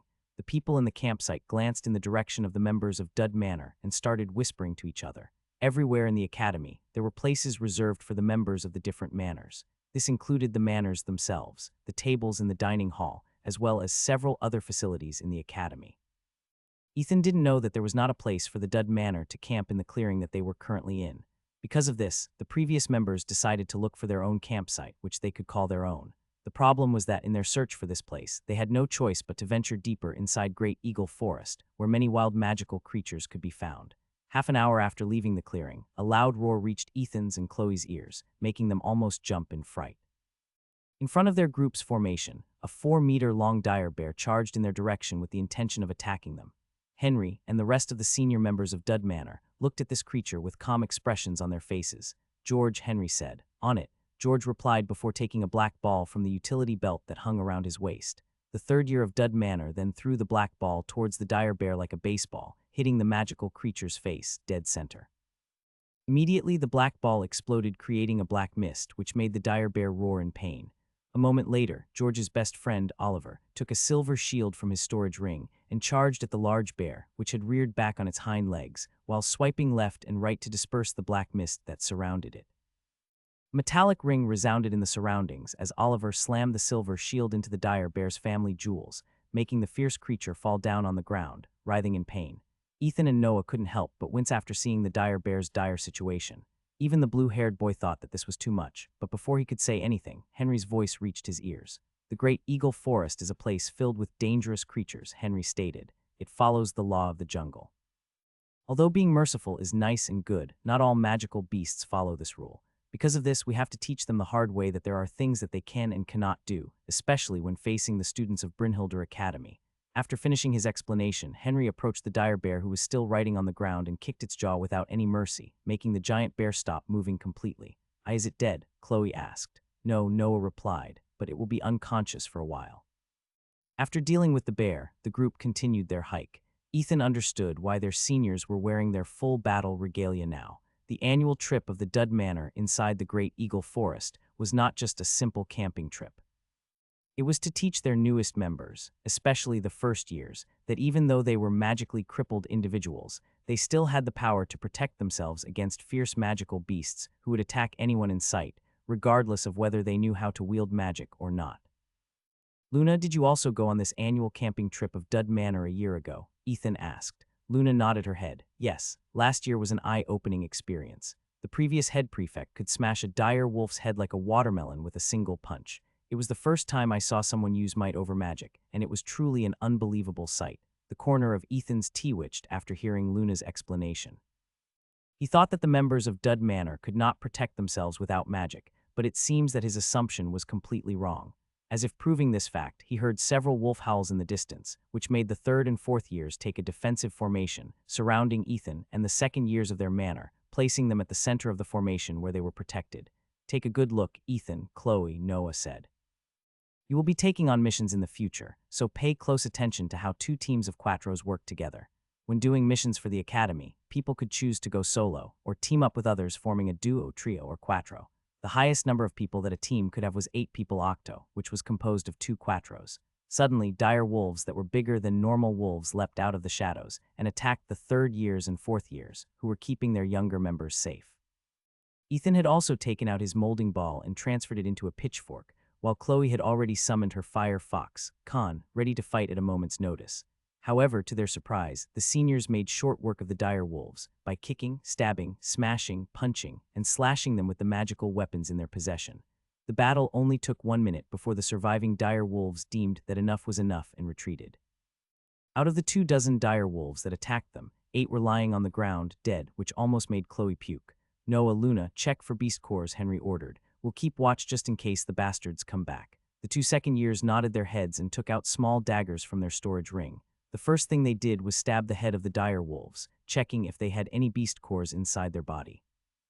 Ethan noticed that Luna's and Noah's movements were quick and on point, as if they had done this countless times in the past. After checking the 8 dead dire wolves, Luna and Noah handed 4 beast cores to their head prefect. Take 1 each, the both of you, Henry said as he handed 1 beast core to Luna and 1 to Noah. Ethan, Chloe, you take these 2 cores as well. You can exchange them for merit points at the exchange center, or you can exchange it for gold. If you want to, you can also keep it as a souvenir of our first camping trip together. Henry grinned, making him look 2 years younger than his current age. What about the dire wolves' bodies? Ethan asked. Will we just leave them here? We have limited space in our storage rings, Henry replied, but if you want them, you can get them. I'm sure that you can get a good price for their furs as well as other monster parts. You can choose to sell them at the academy, or you can go to Limburg town. Although the trip takes half an hour on a flying broomstick, they can purchase the dire wolves for a higher price compared to the academy. What you do with them is up to you. He then placed the dead dire wolves inside his ring, which had a storage space that was as big as the academy's training grounds.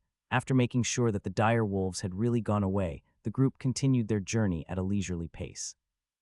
Luna and Noah even told Ethan and Chloe many things about the magical creatures that lived in Great Eagle Forest, giving the 2 first years a better understanding of what kind of beasts they might face as they head deeper inside the enchanted forest.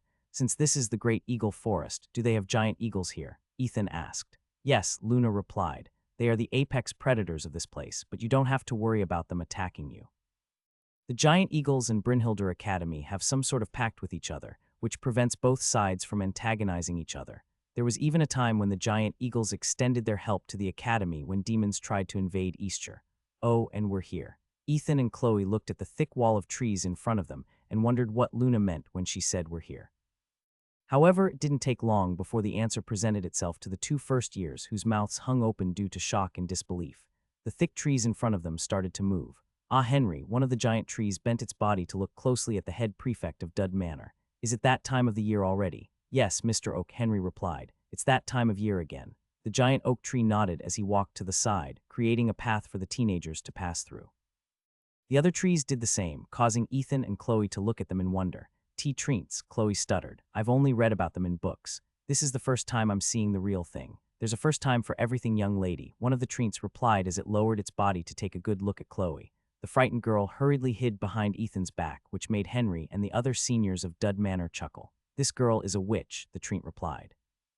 Is she really a member of Dud Manor? Henry shook his head. She's a special guest that came to experience our annual camping trip.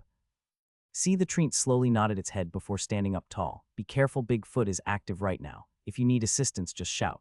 The treats then closed their eyes one by one until they once again looked like normal trees. If Ethan and Chloe hadn't experienced talking to them firsthand, both of them might have thought that what they saw was just a figment of their imagination. Let's go, Henry stated. The camping area is just a 10-minute walk from here. You can rest when we get there.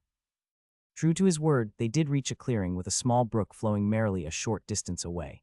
Ethan and Chloe felt so tired that they just sat down on the logs, which were purposely placed near a makeshift campfire. Henry then took out a couple of bags from his storage ring and tossed them on the ground. A moment later, these bags inflated themselves and turned into tents that were big enough to accommodate 8 people each. Magic sure is convenient, right, Chloe? Ethan asked as he looked at the tents that only took a few seconds to form. Yes, Chloe replied. It is a wonderful thing. Truth be told, Ethan was itching to ask Henry how many merit points he needed to exchange for one of those tents. If he could get one, it would definitely make his life easier because he would no longer need to set it up manually. After a short rest, everyone gathered at the campfire, while Henry and the other seniors cooked their dinner. Looking at this scene, Ethan was certain that he would enjoy a relaxing camping trip with everyone. What the blue-haired boy didn't know was that somewhere in the enchanted forest, a pair of light brown eyes was watching them from a great distance. Beside the creature was the dead body of a panther, which it had been feasting on for a while. A moment later, a throaty laugh escaped the creature's lips as he tore off the leg of the panther that it had just killed. Seeing that several humans had entered its territory, the giant creature thought of a nice way to give them all a camping trip that they would never forget. 46 Apex Predator of Great Eagle Forest. The faint crackling sounds of the campfire could be heard within the camp, while the members of Dud Manor waited for their dinner to cook. High above their heads, countless stars twinkled in the darkness, making Ethan sigh in wonder. No matter where we are, the stars remain the same, Ethan muttered. Well, at least in some places, the stars are the same, Henry commented as he stirred the embers, making sure that their food wouldn't be burned with too much heat. There are places in Easter where you won't see the stars. Only dark clouds hang in the sky, and the atmosphere is always gloomy. Fortunately, since all of you are first years, you will not be sent to the desolate lands to do your missions. Only second years and above are allowed to go there. Henry then shifted his gaze to Luna, who was looking back at him with a serious expression on her face. Luna, since you are a second year, it is inevitable that you will go there, Henry stated. So before you accept any missions regarding the desolate lands, make sure to arm yourself to the teeth. Luna nodded. Yes, head prefect. Chloe, who had been silent the whole time, frowned and shared what she knew about the desolate lands to Ethan. According to the book I've read, the desolate lands is one of the places where the battle between the demons are fiercest. Countless lives have been lost in that place, and because of it the land has been tainted, spawning monsters who often raid the villages and towns in the surrounding regions. You're right, Henry replied, and because of this the Academy regularly sends people there to decrease the monster population in order to prevent stronger variants from appearing. The weakest monster there is probably the boss monster ghoul that you have faced in the initiation ceremony. The deeper you head inside the desolate lands, the stronger the monsters become. Henry then took the pot out of the fire and placed it to the side. Let's eat first, Henry proposed. I will tell you about the things that you should know as first years in the academy. Truth be told, all the head prefects of each manor will take their newest members on trips like this in order to share this information with them. No one had any objections to their head prefect's proposal because all of them were truly hungry. The hike to reach their campsite wasn't an easy one, and although the third and fourth years were the ones who fought against the beasts that attacked them along the way, the tension was enough to make Ethan and Chloe feel exhausted. First and foremost, there are many types of magical monsters in the world, Henry explained as he poured some stew in a wooden bowl and passed it to Ethan. The boss monster you fought belongs to the undead category, and they are weak against fire and light magic.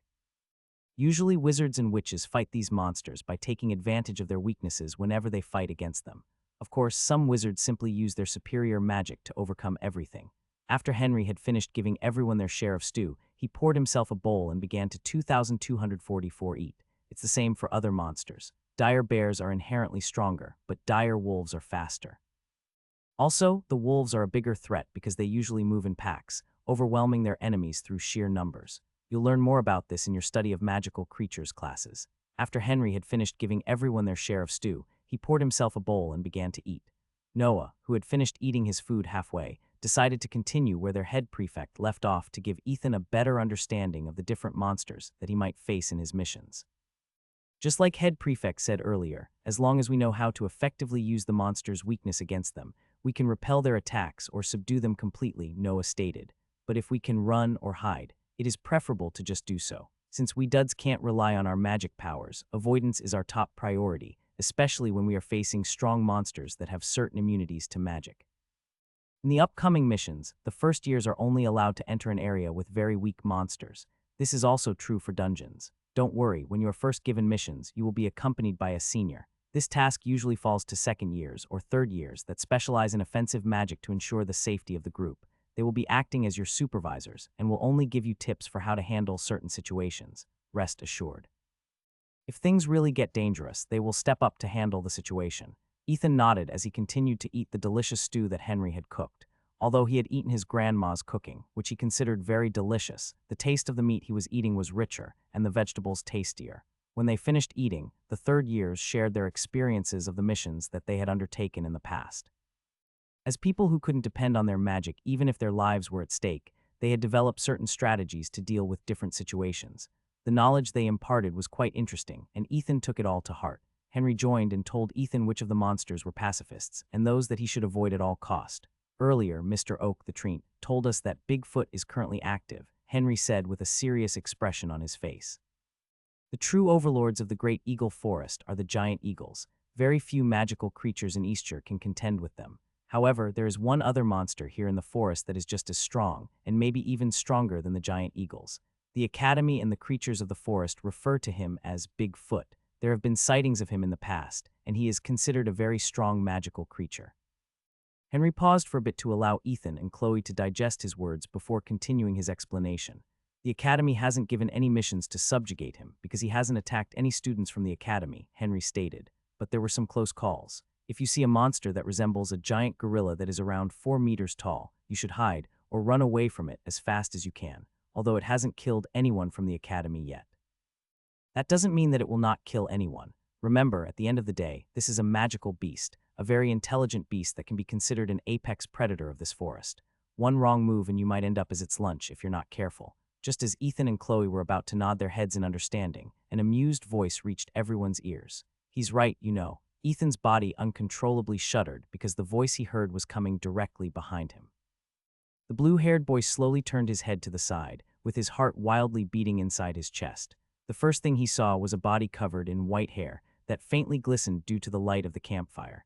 Ethan gulped before raising his head to look up at the creature whose sinister smile made Chloe, who was seated beside him, faint from fright. 47 out of all of you here, this boy here is the most delicious. Henry, as well as the other third years and fourth years, were about to stand up and fight, but they hesitated when they saw the talking white-haired gorilla give them a teasing smile. It was as if it was telling them that it could snap Ethan's neck before they could even make a move against him. Calm down, humans. I didn't come here to eat any of you for dinner, the 4-meter-tall, white-haired gorilla said, although I'm very tempted. I just finished eating when you entered my domain. I also don't kill anyone unless there's a good reason. As if making his point, the gorilla rested his giant hand on Ethan's shoulder, making the blue-haired boy stiffen. Don't be so scared. The white gorilla chuckled. Here, you can have this as a souvenir. The gorilla nonchalantly handed a bone that was still covered in blood to Ethan, which made the latter feel as if his heart was about to leap out of his chest. Don't be shy. The white gorilla insisted with a smile. If you don't accept it, I'll break your arm. The gorilla's devilish smile made Ethan realize that it wasn't joking. Because of this, his fear of having his arm broken overshadowed his fear of taking the still bloodied bone from the gorilla's hand. You're welcome. The white-haired gorilla then sat beside Ethan on the log he was sitting on. The blue-haired boy thought that the log would be crushed due to the gorilla's weight. But to his surprise, it remained intact and supported the 4-meter-tall magical creature, whose mannerism was both feral and human-like at the same time. Well then, since all of us are now acquainted, why don't we introduce ourselves to each other? The white gorilla proposed. You humans call me Bigfoot, and I am slightly offended by it. It is as if you are implying that my foot is really big, when it's just normal. Still, I don't like people calling my name in a casual manner, so I would appreciate it if you people don't spread my name outside this forest. The white gorilla eyed everyone in order to make them understand how serious it was. For the duration of your stay here, and whenever you see me here in the forest, you may refer to me as Coco. That is what your headmaster calls me. Henry nodded his head in acknowledgement of the white gorilla's name. He didn't mind calling it Loco, Coco, or Poco, as long as it didn't hurt the members of his manor. Although the magical creature in front of him looked calm, friendly, and very eloquent with its choice of words, the head prefect of Dud Manor knew that a sentient magical creature was more dangerous than a normal magical creature that couldn't talk. This is not the first time I have seen wizards and witches entering this deep into the forest, Coco stated. Most of them come here to collect herbs and other magical ingredients, but all of them are adults, or as you call them, the professors of the academy. We mostly tolerate each other and not interfere with each other's business. However, you young ones are very rude, very noisy, and very annoying. There has been more than one occasion when I was tempted to break a few necks. All of you are lucky that your headmaster always gives me offerings to ensure that I won't specifically target you students. Even so, make no mistake, the moment you provoke me, I will not hesitate to end your lives. That being said, I find you people different from those wizards and witches. Aside from that little girl who lost consciousness, all of you hold very little to no magical powers at all. Are you sure all of you are wizards and witches? Ethan, who remembered his unconscious cousin, picked her body up from the ground and supported her to sit on the log. He then rested her head on his chest, while his right arm wrapped around her waist, supporting her body. I don't know if you have heard this term before, but we are duds, Henry explained as he looked at Ethan and the unconscious Chloe before shifting his gaze to the white gorilla. We are part of the magical world, but we possess little to no magic at all. Interesting. Coco rubbed his chin. I am not familiar with the term, since I mostly live here inside the forest. You humans sure like to put labels on everything. The head prefect of Dud Manor could only smile bitterly after hearing the white gorilla's comments. He had been called a dud since he was 10 years old, and now he was already used to it. The white gorilla then lowered his gaze to look at the blue-haired boy who was seated beside him. A playful smile hung on Coco's lips as he decided to tell everyone something he found quite amusing. "Out of all of you here, this boy here is the most delicious," Coco commented as he lightly patted Ethan's back, making the other feel as if all of his bones were breaking with each pat the white-haired gorilla gave. "Too bad that Reinhardt fellow and I get along pretty well. If not." Coco didn't continue what he was about to say and left his words hanging. However, Ethan, as well as everyone who were looking at the magical creature, understood what the latter was implying, and it wasn't joking in the slightest. Suddenly, Luna did the unthinkable, which made the white-haired gorilla look at her with great interest. "Why is he the most delicious here?" Luna asked. "Do magical creatures have a way of determining which creatures taste delicious or not?" "Good question, young lady," Coco replied. "And the answer is not all magical creatures have this ability. Only those that have a keen sense of smell, taste, touch, and vision can determine which humans are more delicious than others. If I am going to be completely honest, you are the second most delicious person here." Similar to Ethan, Luna was giving off a peculiar smell that was quite enticing to magical creatures like him.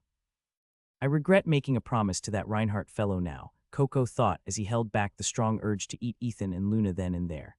"Fortunately, I ate that panther before coming here to meet them. Otherwise, I might have lost control and gobbled them up before I got hold of my senses." The white-haired gorilla sighed in his heart because he was unable to eat the two delicacies that were currently in the same place as him. 48. Two of the most dangerous creatures in Great Eagle Forest. "The most delicious meat you can eat in this forest is that of the enchanted deer," Coco said with a smile. "However, they run very fast. I have only eaten them once, and the one I killed was already injured. If you get the opportunity in the future, you should try it yourself." Ethan could only smile stiffly before nodding his head. Deep inside, he wished that Coco would leave already. Ever since the white-haired gorilla said that he was delicious, Coco started to talk about the magical beasts in the forest that he thought tasted good. The young man could tell that the gorilla was really tempted to eat him, and if possible, he wanted to be as far away from Coco as possible. Chloe, whose head was resting on his shoulder, had woken up a few minutes ago, but after seeing the white-haired gorilla sitting beside them, she fainted again, making Coco laugh out loud. All of a sudden, Luna, who was seated opposite Ethan, asked a question that made Coco frown. "Have you faced a strong monster that even you can't defeat in this forest with the exception of the giant eagles?" Luna asked. Every member of the Dud Manor was very amazed at the angelic beauty because her shyness, when talking to humans, was nowhere to be seen. Perhaps because Coco is a magical creature, Luna doesn't feel any embarrassment when it came to asking him questions. "Well, it's not like I'm invincible," Coco replied with a smile. "In this forest, because we don't add the giant eagles to the equation, there are two others who I will have a hard time fighting against. One of them is located deep in the heart of this forest. We call her Broodmother, and she is a giant black spider. She only hunts at the center and rarely goes to the outskirts. If you happen to face her by accident, you only have two choices. The first one is to become her meal, and the second one is to crack a joke. For some reason, she has a funny bone, despite not having one because of her race. If you are able to make her laugh, the chances of her sparing your life will rise drastically. Professor Reinhardt and her are bosom buddies because the headmaster is a joker." Coco chuckled before continuing his explanation. "As for the second one, you can find him at the northern edge of this forest," Coco stated. "While you still have a chance of surviving Broodmother, your chances of surviving this one is 0. It is one of those creatures that you never want to meet if possible. Even I don't even want to have anything to do with that thing. The only reason why it still hadn't made its way to the academy is due to the barrier that the professors of Brynhilder Academy placed in the north, specifically to contain it." Coco's expression became solemn, which proved how dangerous this creature was. "It goes by the name Wendigo," Coco stated before spitting on the ground as if he had said something disgusting. "It brings out your greatest fears, breaking your mind before it slowly consumes your body and soul. Only when its victims have fallen into utter and complete despair will it begin to feast on them, making them scream until they breathe their last. Getting killed by me is comparably more merciful than dying at the hands of a Wendigo." Coco became silent for a bit, and only the faint crackling sounds of the campfire reverberated in the surroundings, making Ethan feel as if his ears were ringing due to white-haired gorilla's silence. "I will go now," Coco declared before it stood up on his haunches. "You can enjoy your stay in my domain. However, the next time you visit me, don't come empty-handed. Make sure to bring me gifts. Food is fine. Although I like to eat my meat raw, those cooked meals that you humans enjoy are good as well." Coco then glanced at Luna and Ethan before walking away from the camp. Although he had already eaten, he felt like eating once again because his hunger was rekindled due to the delicious humans that he was not allowed to eat. After taking a few steps, Coco turned his head to look at Ethan with an amused smile on his face. You can tell that girl that she can stop pretending to be unconscious. Coco smirked as he used his chin to point at Chloe, who was resting her head on Ethan's shoulder. An amused chuckle escaped his lips before he walked away without another word. Everyone watched him go with steady gazes. Only when the white-haired gorilla could no longer be seen did everyone, including Luna, breathe a collective sigh of relief. "It's fine," Ethan said as he lightly patted Chloe's head. "He's gone now." Chloe, who was pretending to still be unconscious, opened her eyes and pulled back from Ethan's embrace. Her face was beet red due to embarrassment after being called out by the white-haired gorilla. Truth be told, she did faint twice, and only woke up as Coco was giving his explanation about the two most dangerous monsters in the Great Eagle Forest. She only pretended to be still unconscious because she was really afraid of the white-haired gorilla, and Ethan's embrace made her feel safe and warm. "When was the last time we hugged like that? I stopped visiting him when I started my magical training," Chloe thought as she tried to recall her childhood memories. "I wish it had lasted longer." After that nerve-wracking incident with Coco, everyone decided to rest early with the third and fourth years swapping for the night watch. They had to protect their juniors at all cost. Although the white-haired gorilla had given them permission to stay in his domain, that didn't change the fact that they were in a very dangerous place. Wild beasts were everywhere, and if they didn't have someone to keep watch, there was a high chance that all of them would get attacked in their sleep, which was something that they didn't want to experience, especially after meeting the white-haired gorilla, whose intelligent eyes hid the nefarious thoughts in his mind. 49. The Prankster of Brynhildr Academy. The next day, the members of Dud Manor went fishing. This was one of the few recreational activities that they could do at their camp, which was very close to a brook. To everyone's surprise, Ethan and Chloe were the two people that caught a lot more than the others. Of course, this contributed to their many years of experience in fishing whenever they went out camping with the young man's grandfather every summer. As they busied themselves with cleaning the fishes and putting them on skewers to be barbecued, they talked about the latest news in the magical world. No one mentioned Coco's arrival at their camp last night because they were afraid that the white-haired gorilla was within the vicinity and was silently listening to their chat. "The staff family is composed of many talented magic knights," Noah stated. "If I remember correctly, Nicole's father was also a very famous magistratus when he was still on active duty." "I'm sure he is very proud to have a daughter as talented as Nicole," Ethan commented. "True, but did you know that Nicole is actually the fourth daughter of her father?" Noah smirked. "Her father has two wives, which were said to be his sweethearts when he was still studying here in Brynhildr Academy." Two wives," Ethan blinked in confusion. "He has more than one. That's the privilege of nobles, and those with great influence and popularity," Noah replied. "I know a duke who actually has 3 wives. Right now, he is living his life to the fullest surrounded by his grandchildren." Chloe, who was listening to Noah's words, glanced at her cousin and frowned. "Since you are not a noble, not influential, and not popular, it is best that you don't follow in their footsteps," Chloe stated. "If you want to have a lover, you must make sure that she is kind, understanding, loyal, and specializes in fire magic." Why fire magic to be exact?" Ethan asked out of curiosity. "So she can cook for you anytime and make sure you're warm and happy."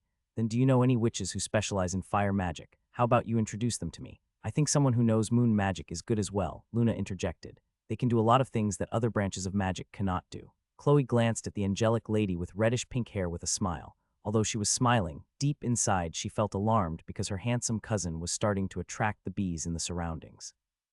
"If you know someone with moon magic, make sure to introduce them to me, Luna." Ethan grinned. "I'm sure that we will get along quite well." Henry and the older guys in the camp gave Ethan a thumbs up in their hearts. They could tell that Ethan was just playing along, but he was doing it so smoothly, which was something they couldn't do so easily. This was especially true when interacting with two beautiful witches, just like Chloe and Luna. "This guy is a menace to the girls in the academy." Chloe, Luna, and the girls of Dud Manor thought at the same time. Ethan was very friendly, warm, and quite good-looking, which was something that almost all witches looked for in a husband in the academy. If not for the fact that Ethan was a dud, there would be more witches paying attention to him. In the magical world, the strength of one's magic was important. Because of this, some powerful families usually promoted arranged marriages between their families to ensure that their offspring would become powerful wizards and witches when they were born. Simply put, magical power came first and looked second when it came to finding a good husband or wife in the magical world. "Okay, guys, listen up," Henry said, catching everyone's attention. "I just received word from another head prefect that the results of the professors' meeting have ended. According to her, the headmaster and the professors have agreed on 3 things. The first one was that the exhibition match between manors will be moved 3 months from now. According to my informant, there were some issues that needed to be ironed out, like the prizes that will be awarded to the winners. The second thing that they agreed upon is the start of the practical tests, where you can take missions that can be completed outside the academy to earn merit points. The mission hall will open a month from now, so you better prepare yourselves for it. As for the last announcement, Henry gave everyone a serious gaze before saying the last part of the announcement. The Cheshire Cat has been sighted on the academy grounds, Henry stated. The expressions of the second, third, and fourth years became just as serious as Henry's when they heard his announcement. Only Ethan and Chloe were clueless about what the Cheshire Cat symbolized, which made Henry sigh. Since the two of you just arrived at the academy, I will tell you the details of the Cheshire Cat, Henry said. The Cheshire Cat is a chubby black cat with purple eyes. It can appear and disappear out of thin air, and if it doesn't want to be found, no one in the academy can find it. Even the headmaster and the other professors are unable to capture it, and even if they did, no cage, be it physical or magical, could actually detain it. It's one of the 7 mysteries of the academy. This chubby black cat can also talk, which makes it a very intelligent creature. However, there has been more than one occasion when the Cheshire Cat has caused trouble for wizards and witches by telling them to do things, or sending them on a wild goose chase, accomplishing nothing in the end. Luna, who was seated beside Ethan, lightly cleared her throat before speaking her mind. Although Chessie is a trickster and likes to play pranks on people, there are also occasions when it helps people in need. It also likes to give quests or trials to people, which doesn't necessarily end in a wild goose chase. There had been a handful of people that managed to get powerful magical artifacts after accepting its missions. Ethan glanced at the angelic beauty and asked her the question that popped inside his head. Have you met the Cheshire Cat? Ethan asked. You seem to know a lot about it. Luna nodded. Last year, it suddenly appeared in front of me and said that if I go to this place, I would meet the person I wanted to meet the most. I did as it told me and actually met. The angelic beauty managed to stop herself in time before divulging who she met after listening to the Cheshire Cat's words. Still, make no mistake, Luna continued her explanation after regaining her composure. After that one incident, Chessie asked me to do some quests, which didn't end well. There is a saying in the academy that you can only trust 1 out of 10 words that the chubby black cat tells you. It is a prankster at heart and tells more lies than it speaks the truth. So you better not take everything it says seriously. Henry nodded. This is why if it ever appears in front of you, don't trust it completely. Some believe that it is a powerful demon trapped in a cat's body. The academy only tolerates its existence because no student had suffered any grievous injuries from its pranks. Ethan and Chloe frowned after learning more about the mischievous chubby black cat of Brynhilder Academy. The more they heard about it, the more they felt that meeting the cat named Chessie would do them more harm than good. 50. The notorious chubby black cat. After having a fun-filled bonding moment in the camp, the members of Dud Manor returned to the academy at around noon. They planned to have dinner in the academy, so they left right after lunch and took the long hike back home.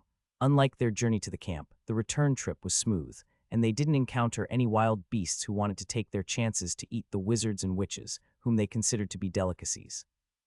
Overall, they enjoyed the trip despite the fact that they had a scare their first night, when Coco arrived. Chloe, on her part, enjoyed the Dud Manor's company. Of course, Ethan and Henry advised her to spend some time with her own manor mates as well, so she wouldn't get alienated like Nicole had been. Ethan's cousin was part of the Jaeger Manor, the manor that specialized in training wizards and witches who had the power to tame, transform, summon, and command magical beasts. Although Chloe was a fire mage, she could also summon the fire fox, Khan, similar to a familiar that greatly boosted her magical prowess. I will go with my manor mates when they decide to go camping as well, Chloe said as she walked side by side with Ethan. I wonder what their camping trip will be like. Ethan smiled after hearing the light brown-haired beauty's words. He was confident that his cousin would be surrounded by many friends because she was a very friendly, loyal, and passionate person. Just make sure that you study up on your magical arts as well, Ethan commented. Remember, the two of us are partners, and I'll be relying on you when we do our missions. That's right, we are partners, Chloe smiled. Don't worry, I won't let you down. She then placed her hands behind her back and hummed a tune. Clearly, she was in a good mood and her mannerism showed it. Luna, who was also walking beside Ethan, decided to tell him about something important in regards to the Cheshire Cat, whom she called Chessie. I didn't mention it before, but whatever happens, you shouldn't be rude to Chessie, Luna stated. Also, don't play a prank on it. Although it likes to prank people, it doesn't like to be on the receiving end of a prank. Also, never ever take the initiative to attack it. It is a demon cat that can turn invisible, and is thought to even have the ability to pass through walls. Offending it will definitely make your life in the academy difficult. Noah, who was walking behind the three of them, joined the conversation. There was an incident in the past where some students tried to capture it as a way of showing how capable they were, Noah said. One of them shot a fireball at it, only to have his own spell reflected back to him, giving him serious injuries. The headmaster of the academy had a nice long talk with the Cheshire cat in his office in order to prevent the incident from escalating.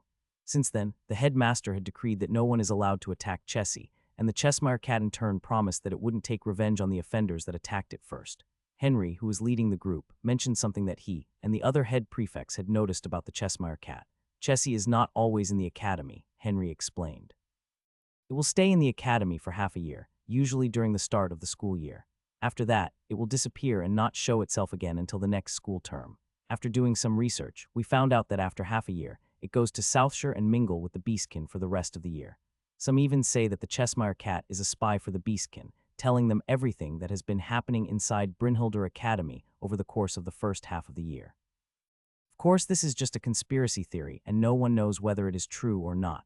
Ethan pondered as he and his group hiked back to the academy. He was thinking about what he would do if he came face to face with Chessie. Naturally, he didn't plan on being rude to it. On the contrary, he planned to befriend it. However, he was also wary of its notoriety. If the black, chubby cat really liked to play tricks and prank people, wouldn't he suffer if he trusted it so easily? While thinking about his possible future interaction with the famous prankster, their group finally arrived at the camping area where the other students of the academy had stayed over the weekend. Seeing their group, some of the wizards and witches greeted them, especially those that got along well with the members of Dud Manor. Henry, who was leading the group, finally relaxed because he knew that they were in a safe area where a barrier was erected, preventing monsters from attacking the camp. "Head prefect, how about I take it from here?" George said with a devilish smile on his face before using his thumb to point behind him. Ethan and Chloe followed the direction where George's thumb was pointing and saw a beautiful blonde lady who seemed to be in her early 20s and looking at Henry with a sweet smile on her face. "You can count on me." George patted his chest with confidence before taking the lead, guiding everyone back to their manor. Henry, on the other hand, walked towards the blonde beauty and held her hand. Together, they went into a big tent that bore the insignia of the Terra Manor, which belonged to its head prefect. "Who's that?" Ethan asked. "She's such a beautiful lady. Is she perhaps the head prefect's girlfriend?" "You're only half right," George replied. "That beautiful lady is the head prefect of Terra Manor, and she goes by the name Irene. She is Henry's fiancée." "How lovely," Chloe commented. "Two head prefects as lovers. They're like a match made in heaven." George chuckled after hearing Chloe's words. He didn't tell anyone that the match made in heaven that they were thinking about was actually a complicated relationship. Irene's father was against marrying his daughter to a dud, which caused all sorts of trouble for Henry. However, Irene's mother supported her daughter's love and gave the two of them their blessings. Although whether the two of them would really marry in the future or not, one thing was certain. Both of them loved each other, and George, as well as the rest of Dud Manor, hoped that at least one of them would find happiness in a world that looked down on those who didn't possess strong magical powers. When they entered the academy grounds, Chloe parted ways with the members of Dud Manor and returned to her own manor. Tomorrow was another school day, and she wanted to prepare in order to start the week off right. Ethan and the others also returned to their rooms to rest. Going on a camping trip from time to time was good, but they still missed the soft and comfortable beds that were waiting for them back to their own rooms. Ethan had just closed the door behind him when he noticed something lying on top of his bed and licking its paw. It was a black, chubby cat, who momentarily stopped licking its paw and locked its purple eyes on the young man that had entered the room. Two stared at each other for nearly half a minute before Ethan opened the door behind him and went back outside. Although he had already decided to befriend the Cheshire cat if ever he saw it, he was unable to carry it out. The reason? The devilish smirk that appeared on the black, chubby cat's face made him feel like a mouse staring at its natural predator. It felt very uncomfortable and made him feel uneasy. Because of this, Ethan didn't hesitate and chose to escape instead of talking to it. He then headed towards Luna's room in a hurry to inform her that the notorious cat that they had just been talking about a short time ago was actually inside his room, making him feel as if his life was in danger. 51. A Devil in Disguise. "Chessie is in your room," Luna asked the blue-haired boy, who looked as if he had just seen Coco for the second time in his life. "Are you sure it's Chessie?" "Yes," Ethan replied. "It's a black, chubby cat and it's lying on top of my bed. If I remember correctly, Sir Henry said that no one can enter the rooms inside the manor unless they are the owner of the room or they have a key to open it. The locks are protected by magic, and unless a strong offensive spell is used, the door will not open no matter what." Luna nodded because this was indeed the case. Wizards and witches value their privacy, so no one would be able to enter their rooms unless they allowed the person to do so. "Okay, I'll go with you to your room," Luna stated. If it's really Chessie, then we can ask it why it is inside your room. Ethan felt relieved because someone was going with him to confront the notorious chubby black cat of the academy. He really had a feeling that he was in danger after the Cheshire cat looked at him with a devilish smile on its feline face. 5 minutes later. "It's really you, Chessie," Luna said as soon as she entered Ethan's room. "Long time no see." "Oh, is that you, Luna?" Chessie stopped licking its paws and glanced at the angelic beauty with a smile. "It has been a while since I last saw you, but you've grown prettier since then. Do you and you know who still send letters to each other?" "No problem. Helping people is my favorite pastime." Luna then sat on the bed and casually picked up the Cheshire cat before putting it on her lap. She then began to pet it, making Chessie purr. Ethan watched this with amazement and thought that Luna was a very brave person to actually treat the Cheshire cat like a regular pet cat. 2 minutes later, Chessie had a satisfied look on its face and glanced at the blue-haired boy who was watching him with a curious gaze. "Are you the owner of this room?" Chessie asked. "What's your name?" "Ethan," Ethan replied. "Ethan Gremory. Nice to meet you, Gremory." "Those bunch are part of the crazy group," Chessie stated with amusement. "I can't believe that the room I decided to rest in belonged to one of their family members. Well, you know what they say. Beggars can't be choosy. Sorry for barging in your room without permission. For some reason, I felt that this room was the most comfortable place to rest here inside Dud Manor." Ethan didn't know if he should thank the Cheshire cat or feel scared because the chubby black cat liked his room. Although he really wanted to talk to Chessie, he still felt uneasy about being in the same room as it. "Is that the only reason you came into his room, Chessie?" Luna inquired. "You almost scared Ethan to death, you know." Chessie chuckled after hearing Luna's words. It had just returned to Brynhilder Academy, and it was flattered that its name was already well known to all the first years of the current school year. "While it is true that I came here to rest, I also became curious about who the owner of the room was. This is why I decided to wait for their return, and fortunately, I didn't have to wait long to meet its current occupant, Ethan Gremory. It seems that this year is going to be fun." The Cheshire cat once again gave Ethan a devilish smile, making the latter subconsciously shudder. It was as if Chessie could look straight into his soul, prying out all his secrets and leaving nothing uncovered. "I'm hurt," Chessie said after a while. "Do I look that scary? You're looking at me as if I was a chimera that is about to eat you whole." "Rest assured, young Ethan, I mean you no harm, at least not now." "Chessie, please stop teasing him." Luna lightly rubbed the Cheshire cat's cheeks, making the latter close its eyes in satisfaction. "You're not going to hurt anyone this year, right?" "Well, it depends on my mood." "There you go again." Luna shook her head helplessly before continuing to pet the chubby black cat, who seemed to be very fond of the angelic beauty's petting. "So what is your relationship with him, Luna?" Chessie asked after a minute had passed. "Is he perhaps your boyfriend?" "And no," Luna stuttered. "We're just good friends. Ethan is a kind and caring person, but we're not in any relationship, at least not yet." Luna said the last phrase in a very low volume, so Ethan was unable to hear it clearly. However, the Cheshire cat grinned because it clearly heard Luna's words. "I see, so that's how it is," Chessie said with a smile. "Just good friends, got it." The Cheshire cat then gave Ethan a mischievous smile before standing up from Luna's lap and doing a simple stretch. A second later, it disappeared from where it stood, reappearing on top of the table in the center of the room. "Since this is our first meeting, introductions are important," Chessie said. "I am the Cheshire cat.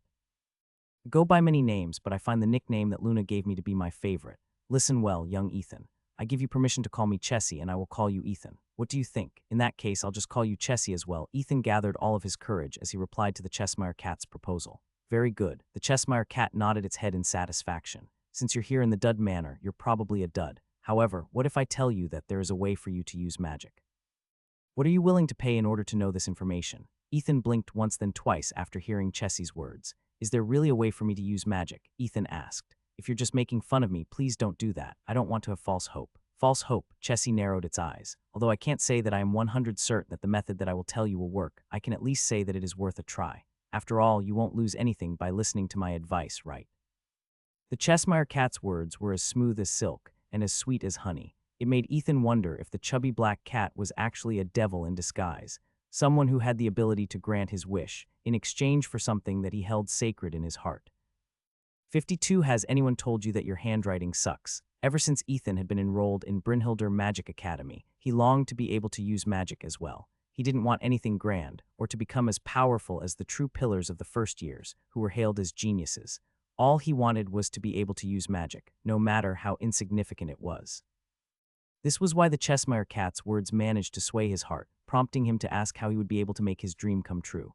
"Then what should I do in order to use magic?" Ethan asked. "Before we go to that part, let me ask you a question first," Chessie replied. "What can you sacrifice in order for you to use magic?" "I don't like to sacrifice anything." Silly boy, don't you know that popular saying, nothing ventured, nothing gained? Since I am giving you the opportunity to learn magic, you need to give me an equivalent exchange. The blue-haired boy felt stumped as he thought about the things that he could sacrifice for magic. After thinking long and hard, Ethan realized that there were very few precious things in his life that he possessed. His family's love, Chloe's company, and being a student of Brynhilder Academy. For Ethan, these were the three precious things he possessed that he wouldn't give away even if it meant that he would lose the chance to learn magic.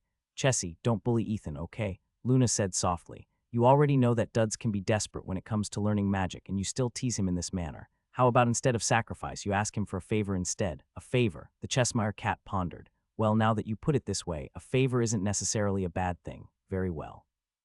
If you want to know how to use magic, I will ask a favor from you. Ethan sighed in relief internally after the Cheshire cat changed his mind. He then gave Luna a glance of gratitude, making the angelic beauty smile at him.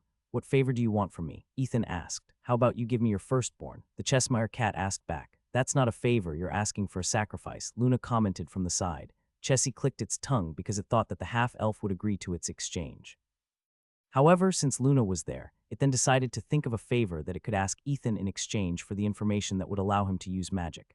Okay, then how about this? Chessie said after a few minutes had passed. When there comes a time that my life is in danger, I will need you to save me. Of course, I won't ask for anything unreasonable like risking your life in order to fight a dragon or anything.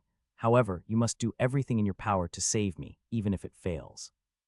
If you can promise me this, I will tell you how you will be able to use magic. Ethan pondered a bit before nodding his head. Understood. If there is something that I can do to save your life, I will definitely do it. Great, now we have a deal. Chessie smiled. But verbal promises are no good. You must write our agreement in a piece of magic paper and create a blood oath. Then and only then will this deal come to pass.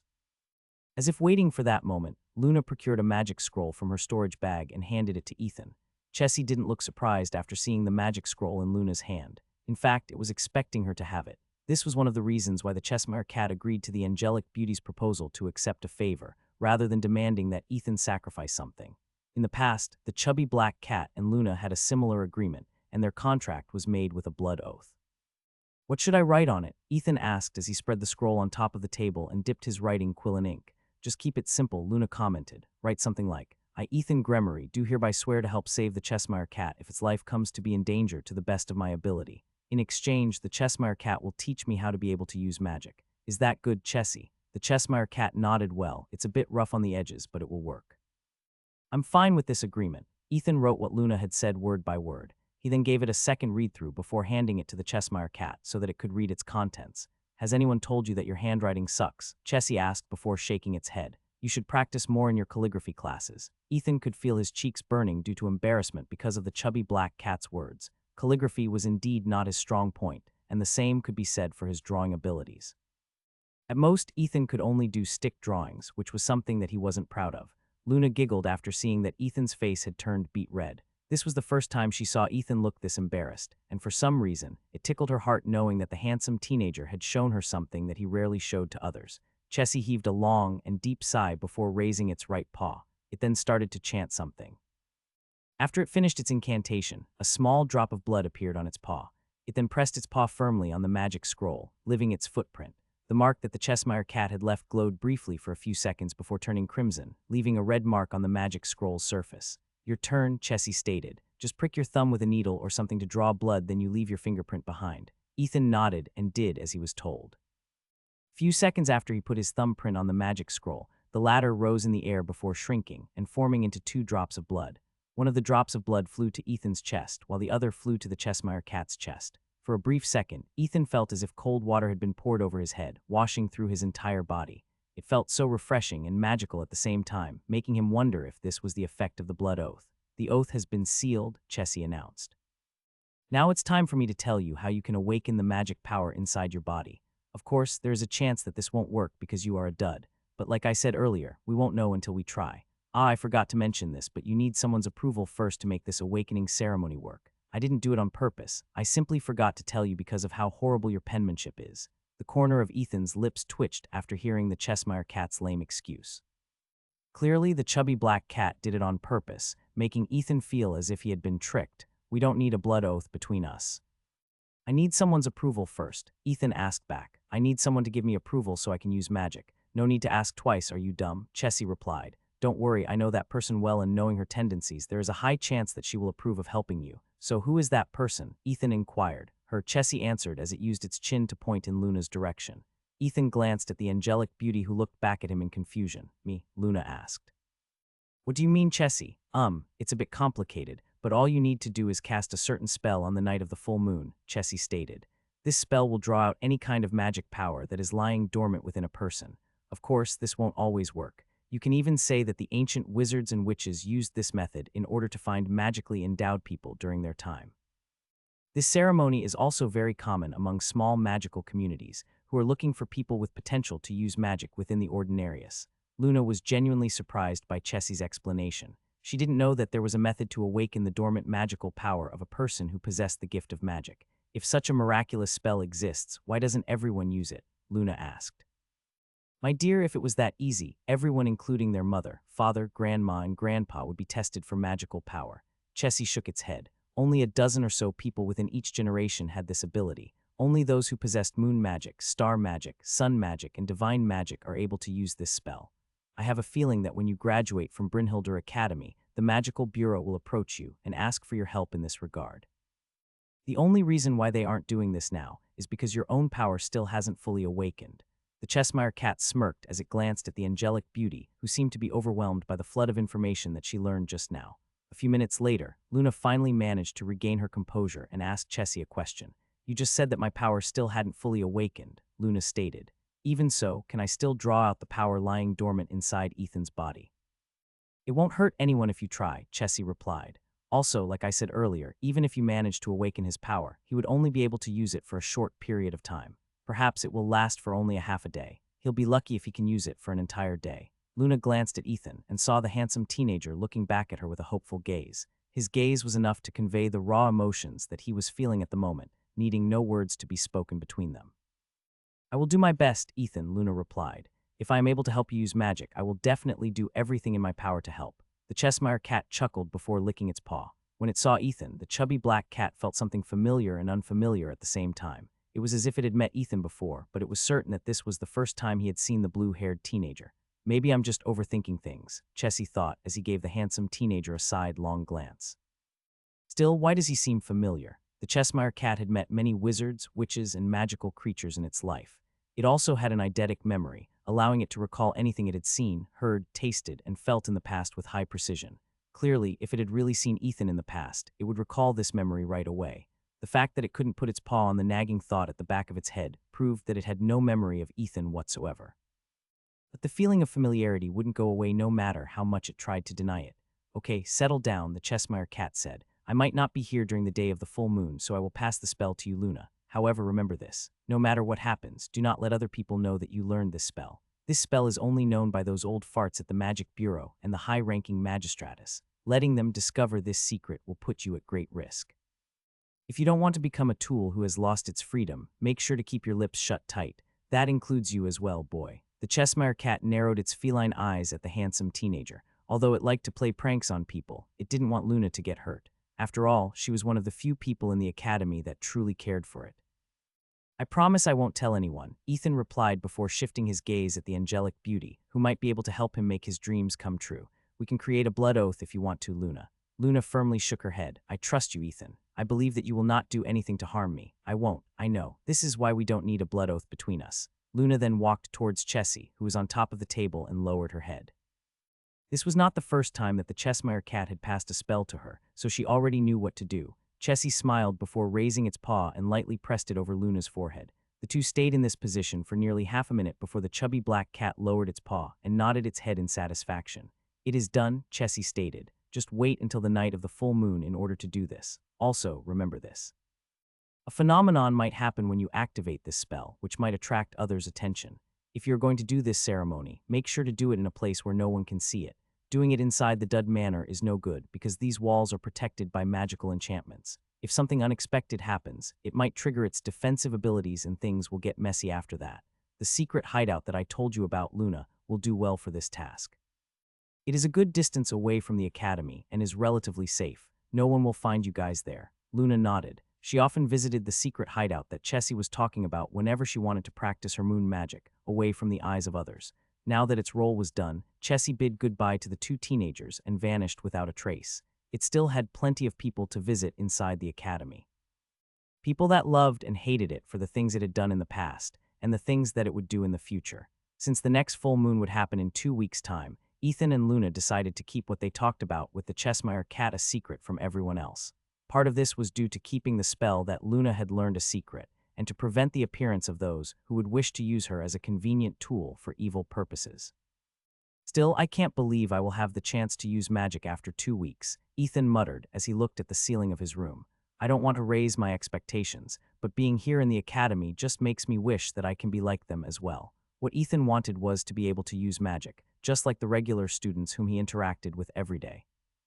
Whenever they were doing lessons, it was very hard for him to not feel jealous and envious of his classmates who were able to use magic anytime they wanted. There was only one exception. They were not allowed to use magic in the academy to hurt other students. Doing this would get them punished, and if the offense was serious enough, they would be expelled, regardless of what kind of family background they had. While thinking of these thoughts, Ethan fell asleep.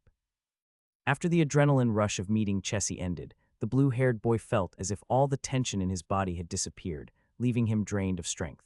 The next time Ethan opened his eyes, he found himself standing on what seemed to be an extremely small island that was only 5 meters wide.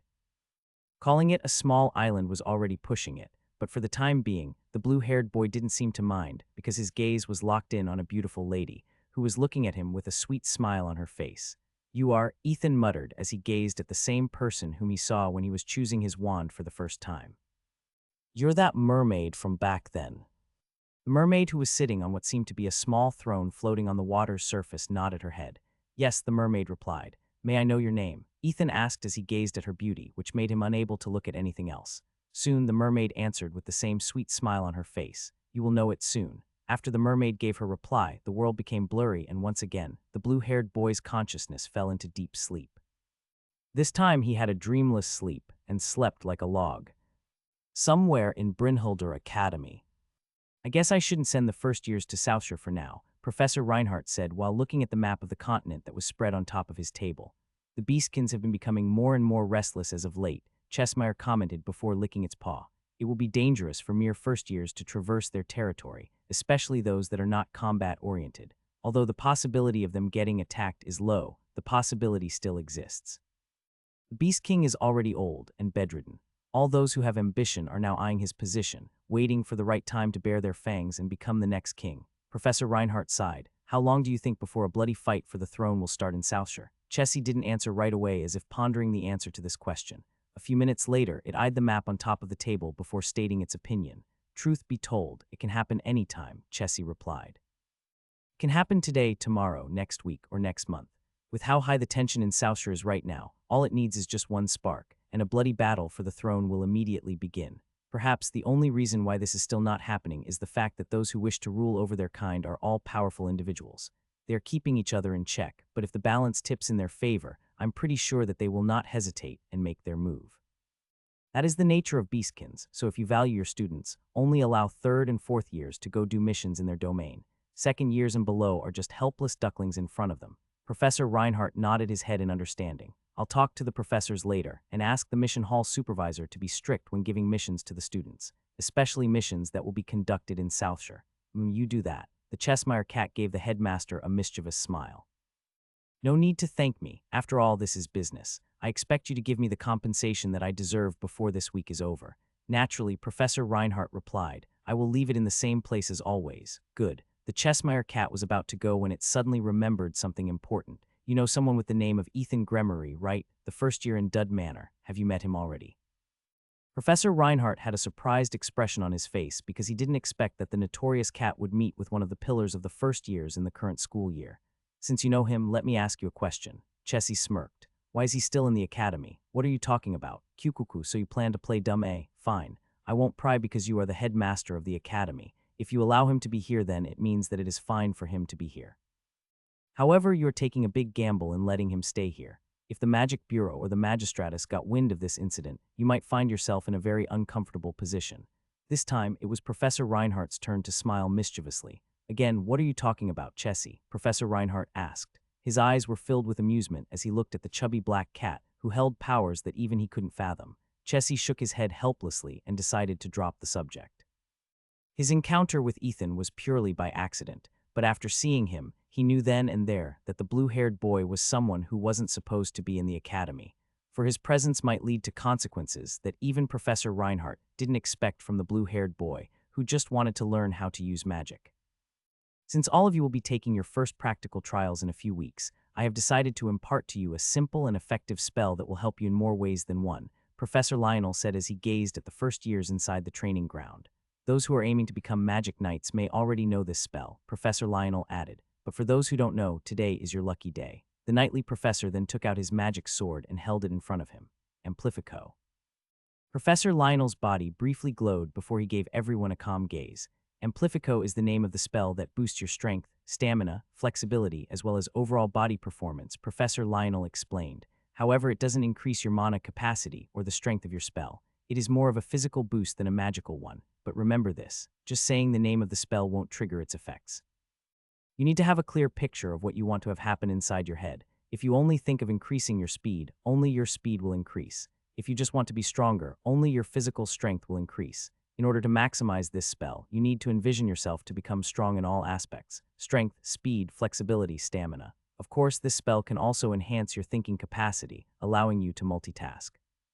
But don't worry about multitasking for now because this is an advanced ability. Professor Lionel then waved his hand, and dozens of straw dummies appeared in front of him. Now, let's see how much potential you can squeeze out from your bodies. Professor Lionel grinned. All of you will punch one of these straw dolls, and the strength of your attack will be displayed from 1 to 1,000. This will give you an idea of how much your physical abilities are boosted with the help of the spell Amplifico. Now let's start. One by one, the first years all punched the straw dolls, getting various results. To everyone's surprise, the one that got the highest score in the test was Ethan, who was very accustomed to physical labor since he helped his grandparents on their farm. The straw doll had calculated that his punching power was at 230, while the next strongest was only at 150, which was done by Nicole. Although she didn't originally apply for the martial arts training classes, Chloe decided to add the course to her schedule so that she could spend more time with Ethan during the weekdays. Also, she wanted to know a bit of self-defense because she understood that even though Ethan would be her partner during their missions, having no means to defend herself aside from magic was a lesson she learned during the initiation ceremony. Chloe's punch was at around 80, which made the young lady very disappointed. When everyone had their turn, Professor Lionel asked everyone to use the spell Amplifico and punch the straw doll again. This time, Nicole's result jumped to 400, while Chloe's punch rose to 250. Ethan had also used the spell and punched the doll one more time. However, his new record was only 240, which was 10 points lower than Chloe's. Well, don't feel bad about it, Professor Lionel commented. Clearly, the spell didn't activate. If it did, you'd have at least doubled the score. Chloe, who had beaten Ethan in the exam, had a smug look on her face. Ha ha ha, it looks like I'm stronger than you now, Chloe said as he made a gesture to jab at Ethan, making the latter smile bitterly. Yes, you're very strong, Ethan sighed in his heart. It's good to know that my partner in the practical exam is this strong. I feel a lot safer now. Chloe nodded. Don't worry, just leave everything to me. I'll finish our mission in a flash. The young lady suddenly felt that she could do anything with her newfound strength. However, just as everyone was feeling pleased with their results, Professor Lionel cleared his throat, catching everyone's attention. Do all of you remember the initiation ceremony? Professor Lionel asked. The zombie, that is the boss of that dungeon, has a striking power of 500. Take note that these test dummies are only for beginners. There are more advanced straw dolls that could measure up to 100,000 points, which are used by the magical knights, as well as battle mages to test their physical prowess. So, if you think that you are already strong enough to punch any monster that you see, think again. That monster's physical power might be greater than yours, which might lead to an early death if you're not careful. Professor Lionel wanted everyone to survive their upcoming trials, so he shared this basic body-strengthening spell to them. As the martial arts instructor of the first years, it was his duty to ensure that they at least knew how to boost their physical abilities, which would help them finish their missions. Every year, there were many first years that returned to the academy with serious injuries because they had overestimated themselves. Although magic was a very powerful tool, it was not absolute. There were many monsters that have immunities to certain spells and elements. If the student happened to specialize in one of the spells that had no effect on monsters, their chances of beating them nearly dropped down to 0. This was why the martial arts training classes were given to the first years, so that they could better prepare themselves for unexpected surprises. I have good news for all of you. After our many days of training, I have finally decided to take the next step of your martial arts training, Professor Lionel declared. Tomorrow, the martial hall will open. There are countless martial arts and self-defense techniques that can be found there. You are free to choose one martial arts technique that you can practice at your leisure. If the technique that you chose didn't seem to fit your style, you can swap it for any other form of martial arts. At that moment, Ethan raised his hand in order to ask a question.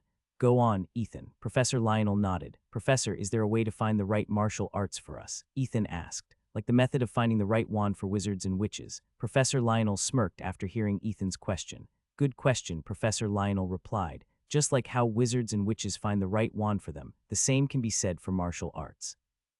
Those who have graduated from the academy have even combined several martial arts together, forming their own style, which matches their preference.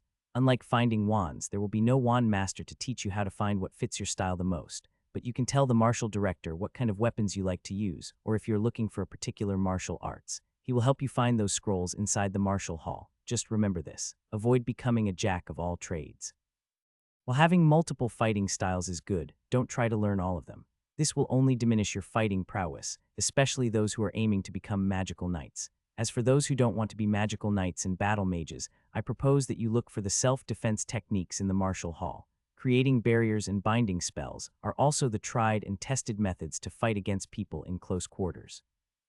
To those who have already formed teams, it is also a good idea to synchronize your techniques with each other.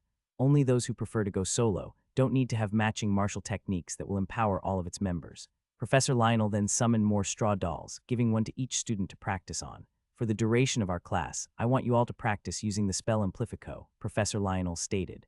The 3 who have the highest results will get 100 merit points each. So do your best, everyone. After hearing the generous rewards of 100 merit points, the first years once again shifted their attention to mastering the spell that boosts their overall physical performance. Ethan looked at his straw doll with a resigned look on his face and punched it repeatedly. Since he still couldn't use magic at this point in time, he vented his frustration on the punching bag in front of him. Although his punches got stronger with each strike, he was still 5th to the last student, who had the lowest results when the class ended. Don't feel so down, Ethan, Chloe said as she tried to keep the smug smile on her face from appearing. Although she didn't want to make fun of the handsome, blue-haired teenager, she couldn't stop herself from feeling happy because she managed to beat him in the class rankings during their exercises. Don't hold yourself back, Ethan replied. I can see the corners of your lips twitching from trying to hold back the smile on your face. As if the dam had broken, a giggle escaped Chloe's lips, which made Ethan roll his eyes at her. I'm sorry, Chloe apologized with a smile. I just can't stop myself, okay? Another sigh escaped Ethan's lips as they walked towards their next class, which was the study of magical creatures. He might be in a bad mood, but Ethan always looked forward to Professor Enjal's class. The blue-haired boy was quite interested in the discussion about the different magical creatures, as well as their different characteristics. Perhaps this all started when he first saw a dragon on the train ride towards Brynhildr Academy. Back then, he thought that he was just daydreaming, but after realizing that everything was real, he found himself alone and lost in a world where wizards, witches, elves, dwarves, beastkins, and other magical creatures existed. Good morning, everyone. Professor Enjal greeted everyone as soon as he arrived at the clearing near the Great Eagle Forest. Today, I have a special guest for all of you. Well then, without further delay, allow me to introduce to you our special guest. Make way for Tyr, the satyr. As soon as Professor Enjal made his introduction, the sound of a lyre playing spread in the surroundings. A moment later, a half-goat, half-human creature appeared from the forest and gave everyone a respectful bow. The satyr looked like a teenage boy, and he was quite good-looking. If not for the fact that he had 2 goat horns protruding from his head and his lower half was that of a goat, he would definitely be very popular with the ladies in the academy.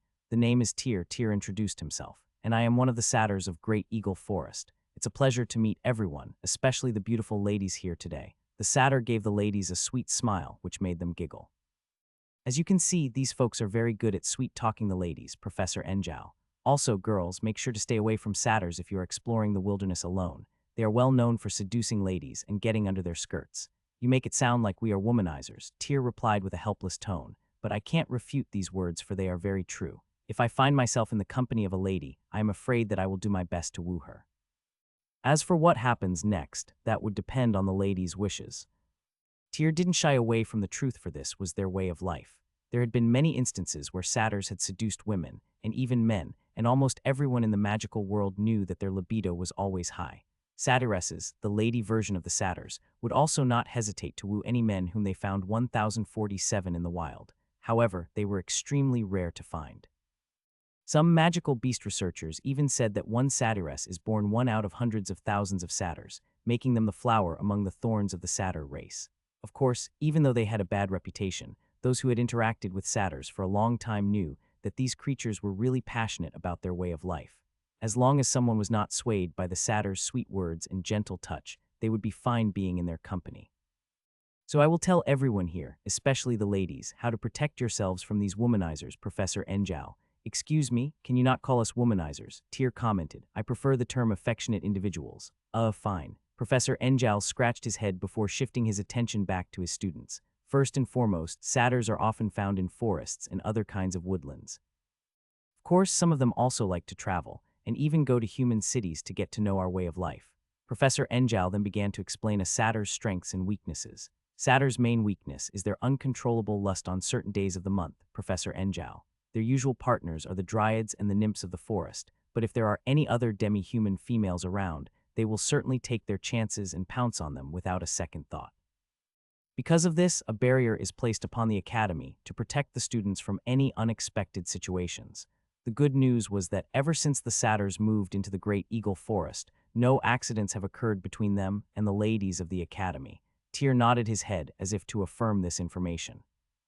My ancestors and the founder of this academy, Fortis Dud, had an agreement that we were allowed to stay here, for as long as we don't extend our affection to the beautiful ladies of the academy, Tyr said with a slightly disappointed tone.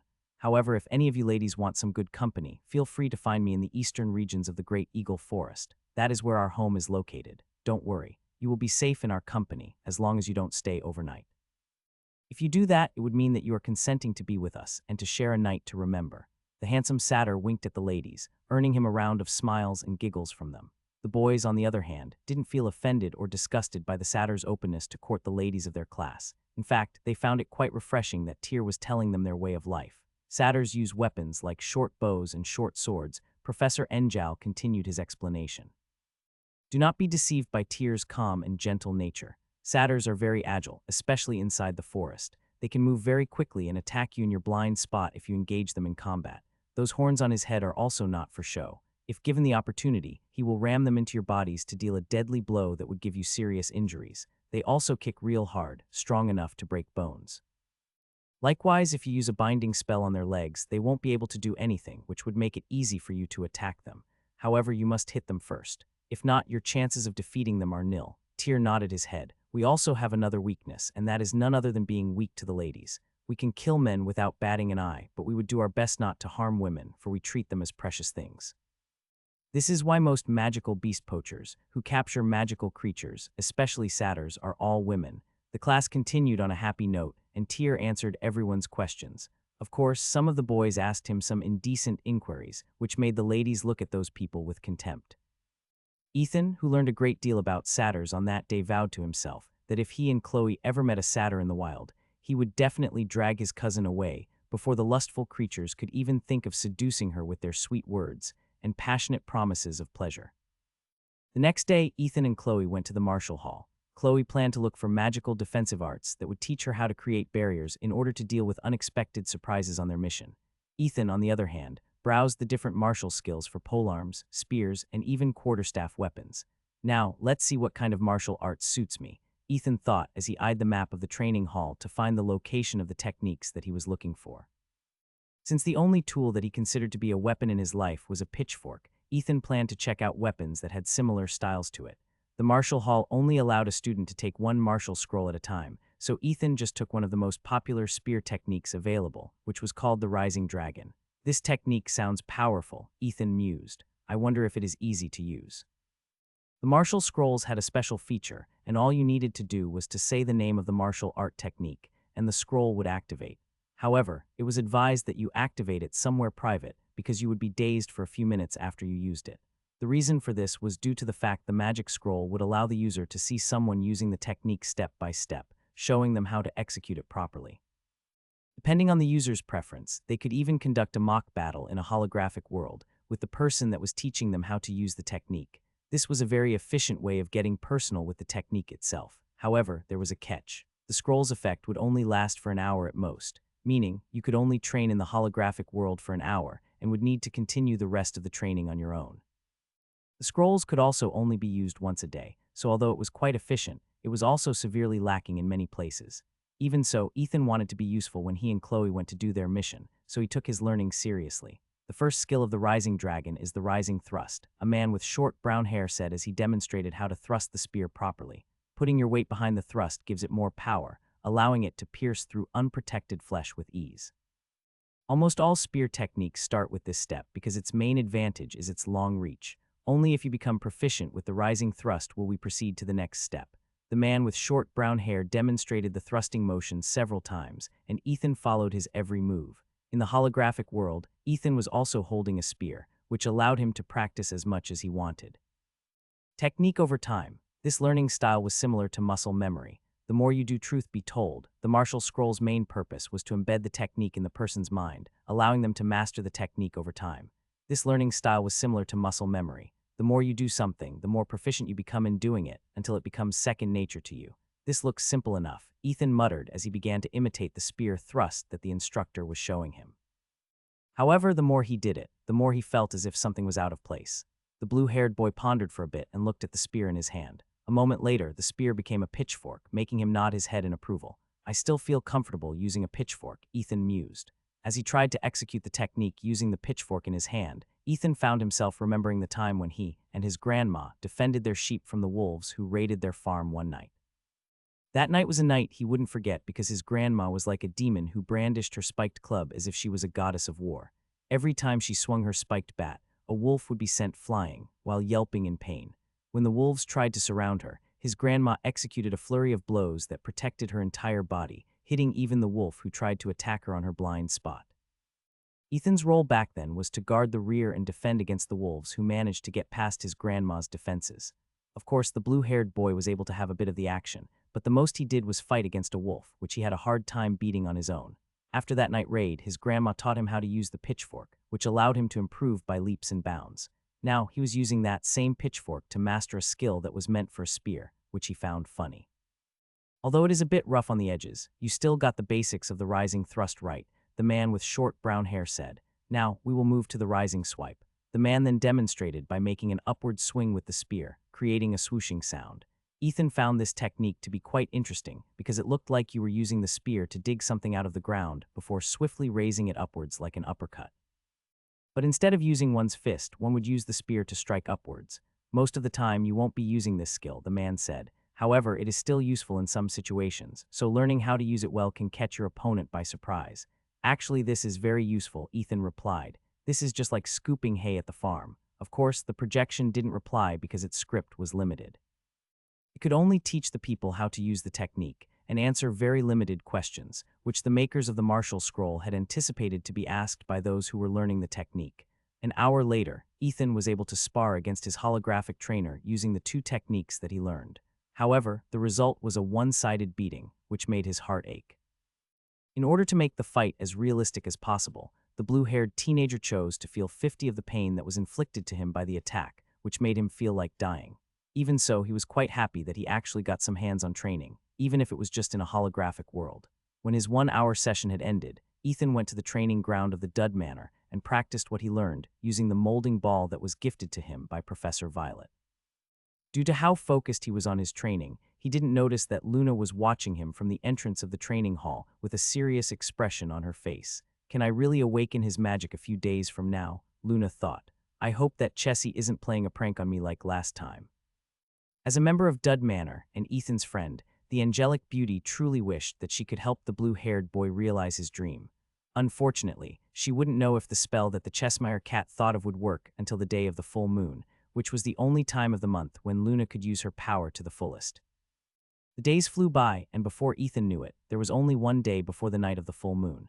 He had spent most of his time practicing the rising dragon martial technique, and he had made great progress in it.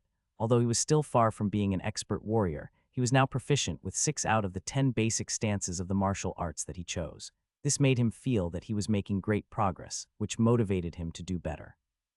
Sweat poured from every pore of Ethan's body as he continuously swung the pitchfork in his hands. He had been spending a lot of time inside the training grounds of the Dud Manor, where its members could exclusively train after their classes ended. Chloe was quite unhappy about this because she was unable to spend much time with Ethan like she used to. However, she understood that whenever her cousin was focusing on something, he would give it everything he got until he was satisfied with the results. Since Ethan was doing his best to train, Chloe didn't slack off on her training either. It was not only the two of them who had been doing their best to train. After the martial hall had been opened, all the first years had suddenly entered a training phase in preparation for their first practical tests that would start in less than 3 weeks. The mission hall would open at that time, and it was also the students' main source of merit points, which they would receive upon completing the missions that they had accepted. "Good work, Ethan," Luna said as she handed the handsome teenager a towel and a flask of water. Ethan had just finished his cool-down routine after an intense practice which left his clothes drenched in sweat. Luna eyed the blue-haired boy with a smile as he wiped the sweat off his face. "Tomorrow is the day of the full moon," Luna stated. "After dinner, we will head to the place where I secretly view the stars when I am alone. It is not that far from the academy, and it is in a very secluded spot. Even if the ceremony were to create fluctuations of magic power, we will be outside anyone's perception at least. I hope that we will be." Ethan nodded. He had been waiting for the night of the full moon ever since he met the Cheshire cat. It wouldn't be an exaggeration to say that the blue-haired boy wished every night that the next day would be the night of the full moon. Now that the possibility of using magic was just a sleep away, the handsome teenager simply focused his attention onto his training to take his mind off things. "By the way, Luna, I don't see you preparing for the practical tests," Ethan commented. "Are you that confident of your chances of clearing the missions?" Luna smiled after hearing Ethan's question. Since she couldn't use any magic aside from the days of the full moon, "I am part of an octo party," Luna replied. "My team is a pretty balanced team, and although I feel guilty about this, all I need to do is follow them whenever we go out on missions. The most I do for them is prepare tea and help with the cooking." For some reason, they were fine with it. "I have been with them for the past year, and by now we have grown so close to each other that looking for another party is difficult." Ethan nodded his head in understanding. If Luna was in his party, he would also do his best to not let her be in any danger. She was that kind of girl, the girl that you would want to protect with your life. "Since tomorrow will be the night of the full moon, can you tell me more about moon magic?" "Of course. But before that, you should take a shower and change your clothes first. It will be best to talk about this when you're not drenched in sweat." The blue-haired teenager blushed because he had completely forgotten that he had just finished his training. After bidding his goodbye to Luna, Ethan hurriedly went back to his room to shower and choose some comfortable clothes to wear. Half an hour later, the two of them met in the small garden outside of the Dud Manor where several benches were placed. "Some people think that the full moon lasts for only a day," Luna said as she looked up at the moon in the sky. "But truth be told, the so-called full moon only lasts for an instant." Luna then raised her right hand towards the sky as if to hold the moon in her hand. "Moon magic isn't magic that only lasts for a day," Luna continued her explanation. "As long as the moon is in the sky, moon magic can be used. Even now, the power of the moon courses inside my body." It was at that moment when a sad smile appeared on Luna's face, which made Ethan wonder if there was a deeper story behind her being unable to use her magic to the fullest. "You may not know of this, but wizards and witches have these so-called magic circuits that are inside our body," Luna stated. "If a part of it is broken, the flow of magic power in the body can experience many difficulties. You see, my magic circuit has a flaw." The angelic beauty then placed her hand over her chest, near her heart. "This flaw is located at the very center where all of my magic power flows, which is near my heart," Luna said. "Because of this, the mana leaks out of my body, making me unable to harness it and use it as magic power. Only on the days of the full moon, when my entire body is brimming with magic power, does this hole become obsolete. To give you an example, let's say that a jug of water has a big hole in its bottom, making any kind of water that you put inside it leak rapidly, unable to be used. However, if what you are pouring into that jug of water is the entire ocean, even if the jug is leaking, there is an infinite supply that can still be used. That is what my body is like." After hearing Luna's explanation, the blue-haired teenager felt a pang of heartache for the angelic beauty, who seemed to have long accepted her fate.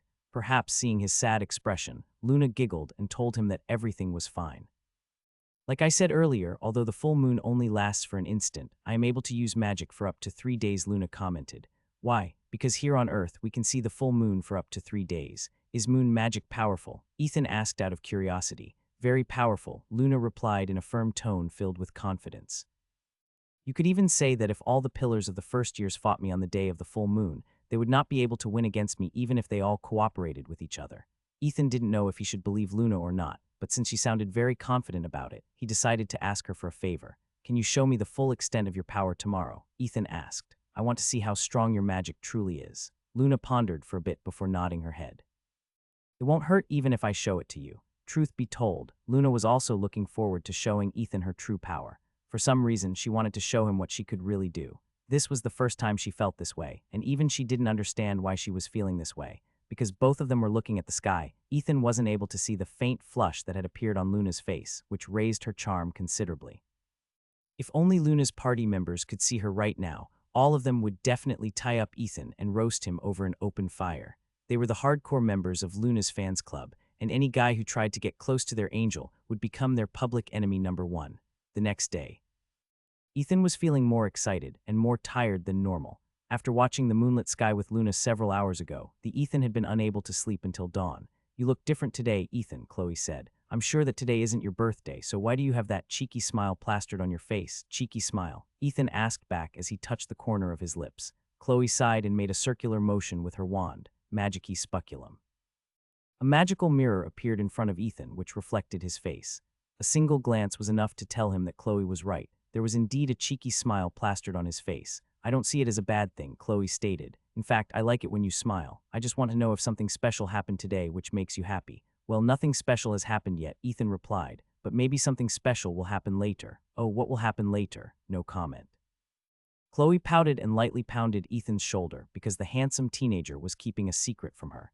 Ethan and Luna would be doing a secret ceremony that night, so he couldn't tell anyone about it, not even Chloe. It was not because Ethan didn't trust her. On the contrary, Ethan trusted Chloe very much. This was why he had explained what happened to him before coming to Brynhildr Academy to his cousin. The matter with Luna was a sensitive issue. For the angelic beauty's safety, the blue-haired teenager knew that the less people that knew about it, the better. "So are you going to train again after classes end like usual?" Chloe asked. Ethan nodded. "Yes, we only have a few more weeks before our practical test starts, and I don't want to be extra baggage for you. You know that's not true. I wouldn't have gotten far if you weren't with me during the initiation ceremony. Now that you mention it, you're right, see." Chloe smiled sweetly, which made Ethan blush. Since they were kids, they really got along with each other. Although there were differences between their personalities, the two of them could depend on each other when they needed it the most. While the two of them were walking down the hallway of the academy, they saw one of the pillars of the first years, Langston, and his entourage walking on the opposite side and headed in their direction. "Well, look what we have here," Langston said in a teasing tone. "If it isn't the filthy dud and his sidekick." His entourage laughed as if they found the handsome blonde boy's words funny. "Well, look what we have here," Ethan replied in his own teasing tone. "If it isn't the pillar who didn't even pass the initiation ceremony and even lost the very first ever recorded duel of this school year. You filthy casual." Chloe covered her lips and chuckled after hearing Ethan's snarky reply. Although she didn't understand what a filthy casual was, it had a nice ring to it that made her laugh. Langston narrowed his gaze as he looked at the blue-haired teenager who looked at him arrogantly. "You what?" Ethan asked. "Filthy casual." The two of them were the pillars of the first years, and seeing them in a confrontation made the people in the hallway look at them with curiosity. Langston had gained a following because of his family's background, and due to him being one of the pillars, his popularity had risen considerably. However, this popularity had taken a toll after he had lost to his duel with the Scarlet Witch, whom he challenged in order to boost his popularity a few weeks ago. Just as the two sides were about to start a ruckus, Professor Violet appeared with an annoyed look on her face. "Why are you kids loitering here in the hallway?" Professor Violet asked. "Classes are about to start. Are you all playing truant?" After seeing the professor appear, all the students scattered like wild ducks that had heard a gunshot. Even Langston, who came from a high-ranking noble family, didn't dare cross a professor of the academy, especially one of the professors that belonged to his own manor. "This is not over," Langston declared before leaving along with his entourage, who all glared at Ethan as they walked past him. When only 3 people were left in the hallway, including Professor Violet, the blue-haired boy finally relaxed a bit and gave the professor a respectful bow. Professor Violet sighed before lightly rubbing her forehead. "I know that Langston came from a noble family, so it is normal for him to look down on duds who don't possess much magical powers in their body. You see, there was a proposal a few years ago that the Dud Manor should be closed down to prevent the academy from being contaminated by parasites who can't even use magic properly." Ethan smiled after hearing the professor's whines. "Let me guess. It is Langston's family who is behind the proposal." "Right," Professor Violet nodded. Surprisingly, there were other noble families who supported this petition. However, Professor Reinhardt rejected their proposal, saying that Brynhildr Academy was founded by Fortis Dud, and because of this, the Dud Manor could not be closed down. The Magical Bureau as well as the Magistratus stepped in as well, siding with Professor Reinhardt, forcing the noble factions who wanted a Dud-less magic academy to shut their traps. With the two powerful organizations backing up the headmaster, there was simply no way that their petition could go through. Ethan could only shake his head because this was something that was out of his control. For now, stay away from Langston, Professor Violet stated. Although he doesn't show it, his defeat against the Scarlet Witch had taken a toll on his ego. Professor, aren't you one of the guardians of Schwartz Manor? Chloe asked. Aren't you supposed to be on Langston's side? Professor Violet eyed the young lady with an amused look on his face. Being in the same manor doesn't mean that I have to turn a blind eye on bad behavior. Our reputations as wizards and witches who practice black magic are bad enough, so I can't help but step up when I see an injustice happening in front of me. Professor Violet then flicked Ethan's forehead, making the latter yelp in pain. Remember this, Ethan, Professor Violet said. Wizards and witches look up to those with strong magical powers. Sooner or later, you will face people that are several times meaner than Langston. All duds will always face discrimination. That is just the way things are. You should ask your head prefect, Henry, how to handle these kinds of situations. He has spent 4 years in the academy. He will be able to share his experiences with you. Now enough talk. Classes are about to start. Ethan and Chloe no longer tarried and left in a hurry to go to their next class. When the two could no longer be seen, Professor Violet stared at the ground beside the wall and snorted. I thought you didn't like drama, Chessie, Professor Violet commented. Why are you here? I still don't know how you are able to see me even though no one should be able to do it unless I showed myself. Chessie appeared out of nowhere and looked up at the only person in the academy that could see through his invisibility magic. Professor Violet shrugged. I can faintly feel your mark on Ethan. Just what kind of trouble are you stirring up this year? How rude, Chessie replied. I'm not stirring up trouble. I'm just helping people. Tell that to the magistratus and see if they will believe you. Why would I waste my time talking with those stuck-up people? The Cheshire cat snorted before turning invisible again. It had been passing through the hallway and saw the commotion, which was why it came to see what was happening. Professor Violet, of course, didn't know about this. For her, the Cheshire cat was a walking time bomb that might explode at any moment. Although it had already had an agreement with Professor Reinhardt, the beautiful professor still believed that Chessie always had a purpose for visiting the academy every year.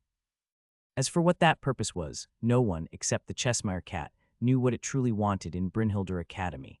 Ethan wasn't able to focus on his classes all day long because he was thinking about where and when he and Luna would perform the ceremony to awaken his magic power.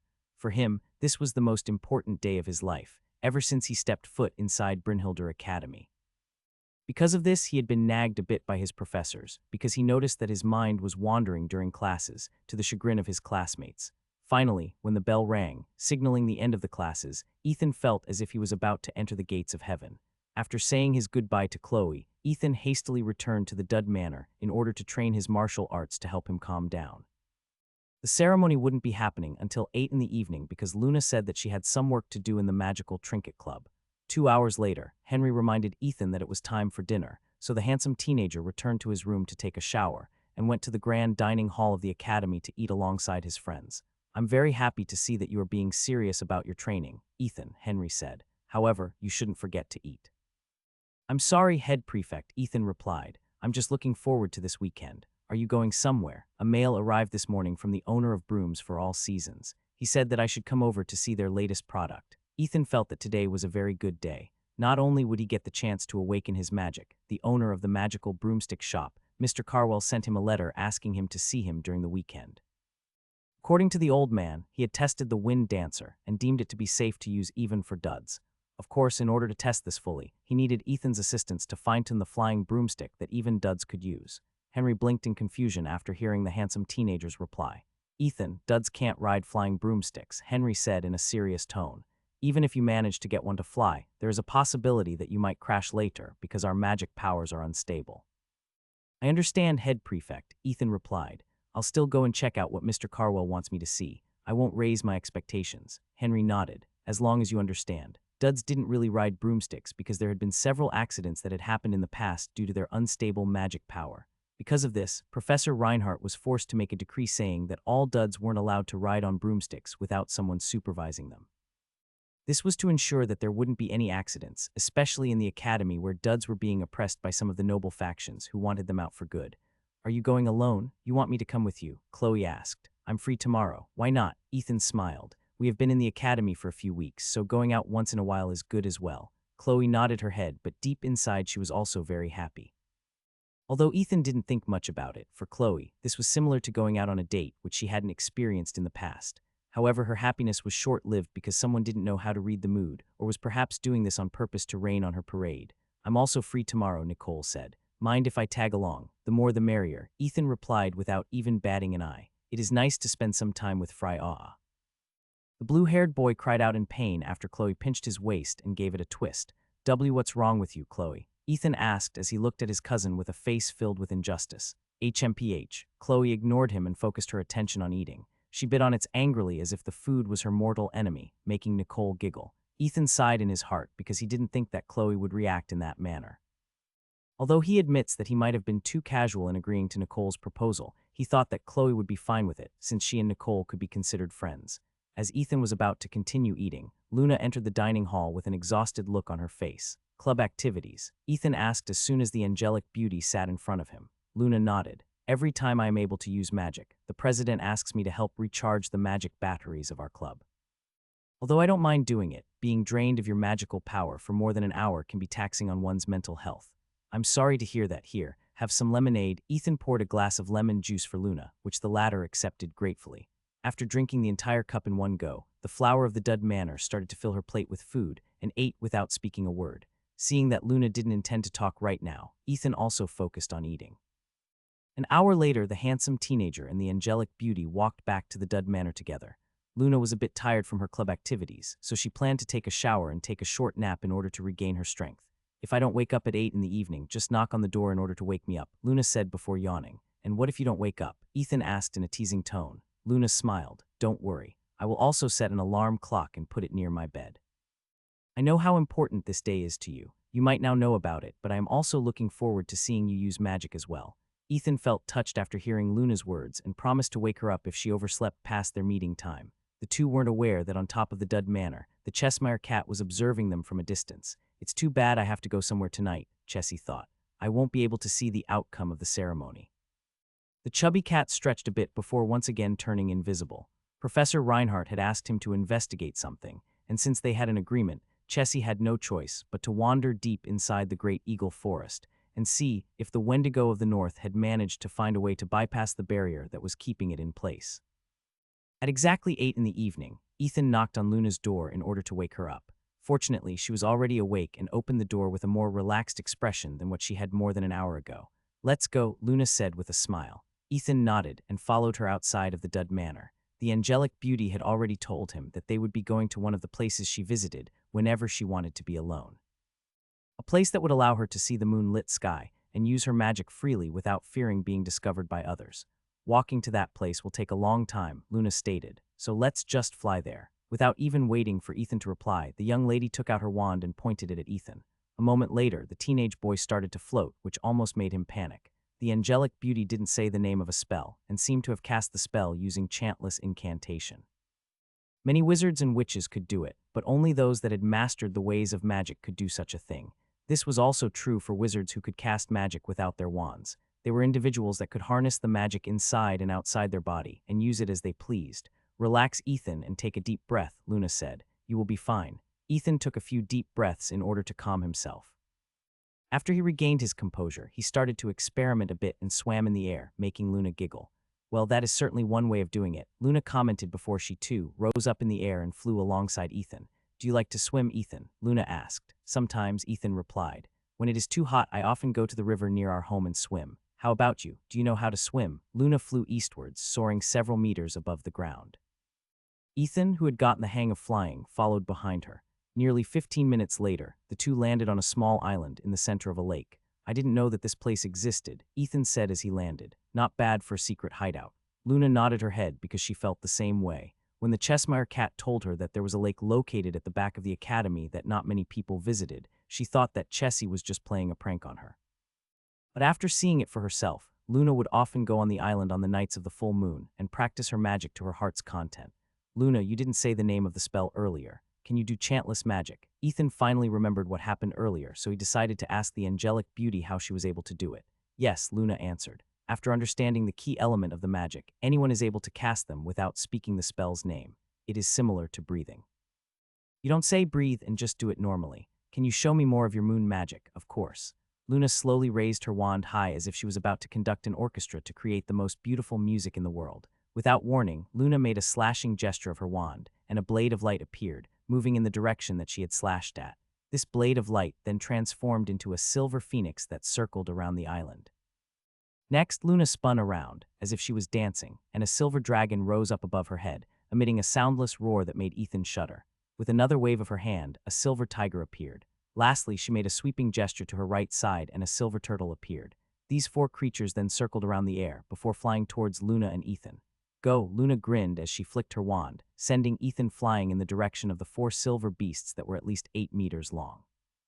The young man wasn't even able to shout in surprise before he landed on the back of the silver dragon, who circled around the island. Luna stood at the back of the phoenix and looked at the handsome teenager with a fearless smile on her face.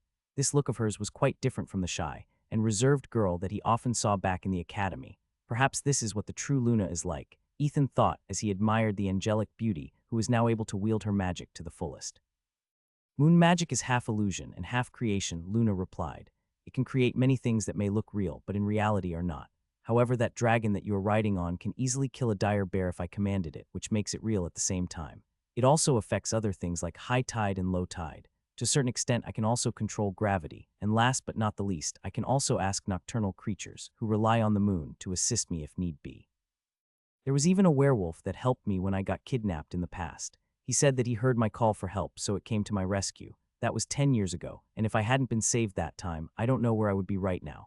Luna had a nostalgic expression on her face as she remembered that one fateful encounter in the past. A few minutes later, she showed Ethan many other spells that she could cast, changing Ethan's impression of her. When both had their fill of magic, they once again landed on the ground in order to perform the ceremony that Chessie shared with him. Ethan, there is no guarantee that this awakening ceremony will work, Luna said in order to prevent Ethan from raising his expectations too much. Also, even if it succeeds, you can only use this magic for a short period of time. Consider yourself lucky if you are able to use magic for an entire day. I understand, Ethan nodded. Even if it's for a short while, I want to experience what it is like to use magic. As someone who could only use her magic for up to 3 days every month, Luna truly understood what Ethan wanted to say.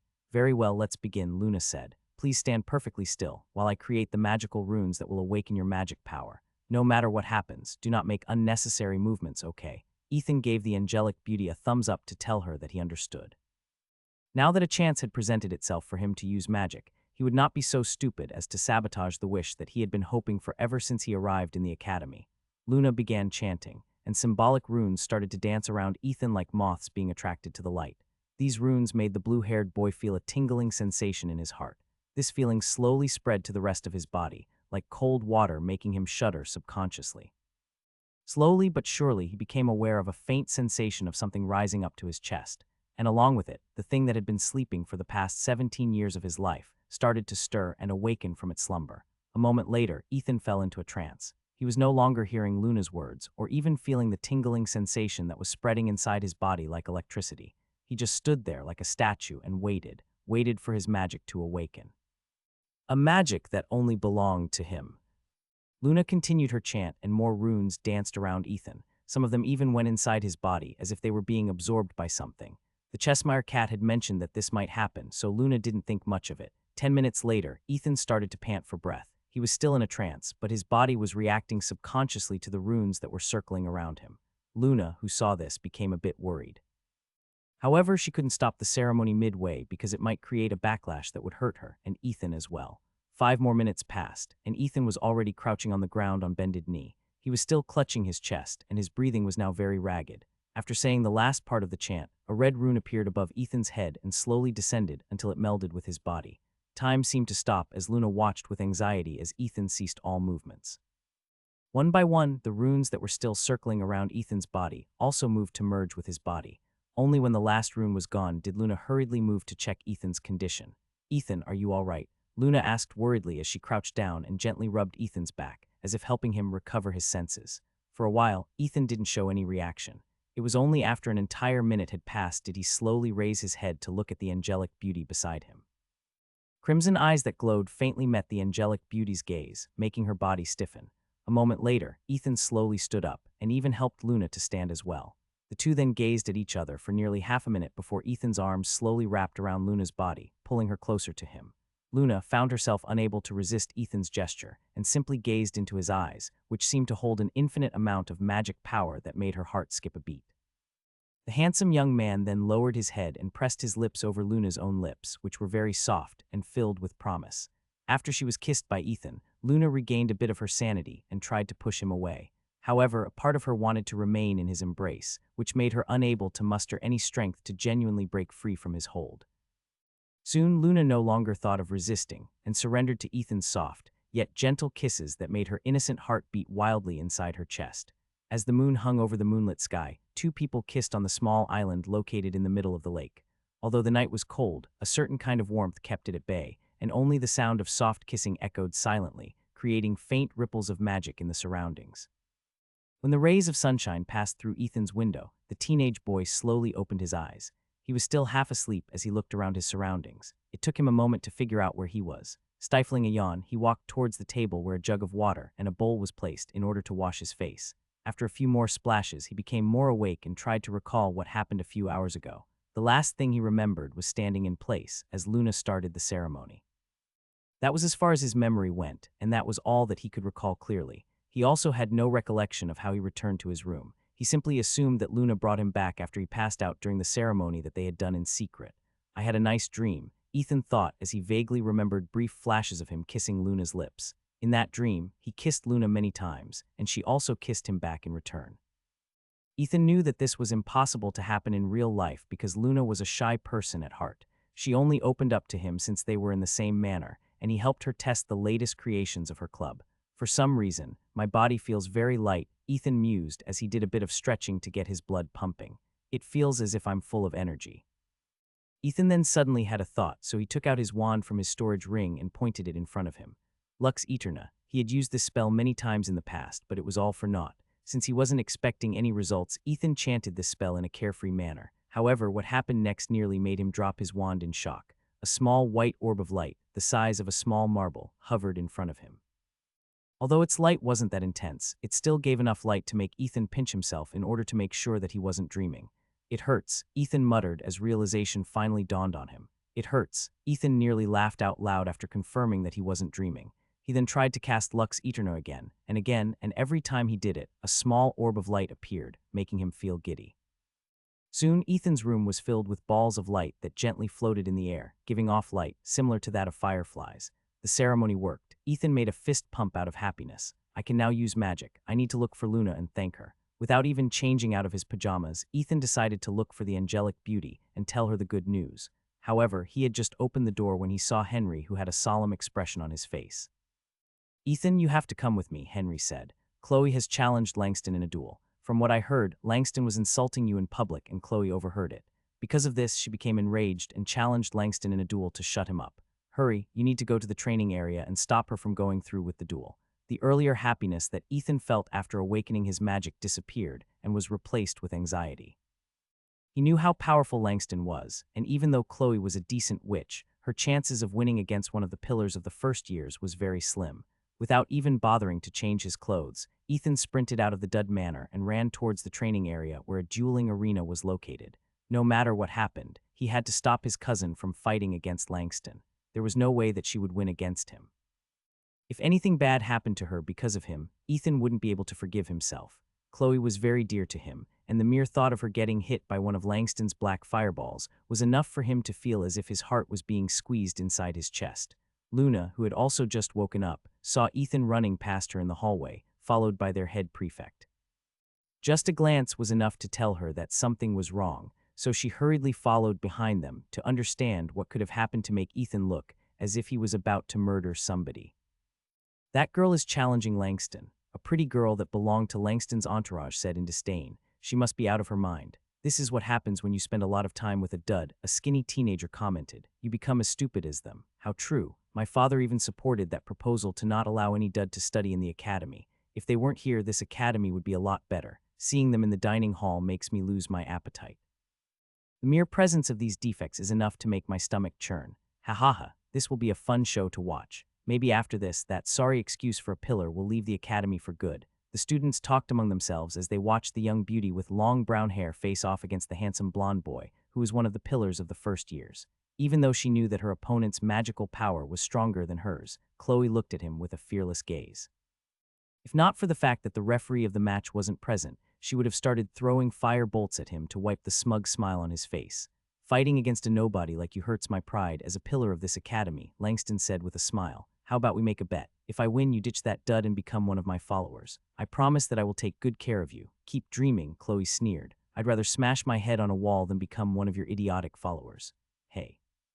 Who are you calling idiots? The pretty girl who said that Chloe was out of her mind shouted. Mind your manners, you half-baked witch. Even your language is crude, the skinny teenager commented. Is this what you learned from that dud? Clearly, he is a bad influence. That's right, Langston. Beat her up and make her understand what real magic is. Langston's group started to cheer, making the handsome blonde chuckle. What's wrong? Are you afraid that you're going to lose? Langston asked in contempt.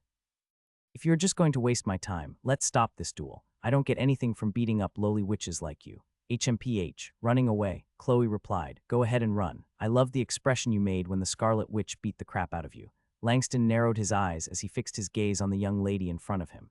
His defeat against the Scarlet Witch was one of the stains on his academy life. If possible, he wanted to remove this stain permanently.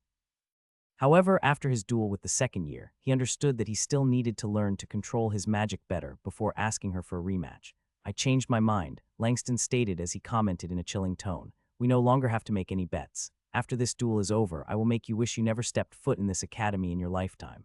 Chloe snorted because she was someone that was not easily swayed. Ethan was her cousin, childhood friend, and confidant.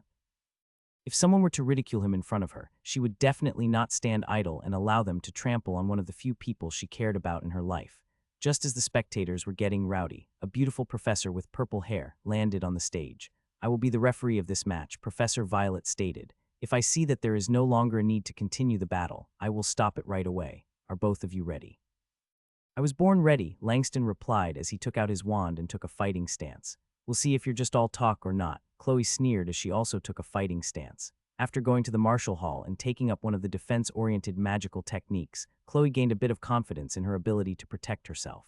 Although she acknowledged that Langston had the advantage, all she needed to do was cast defensive spells and wait for an opportunity to strike.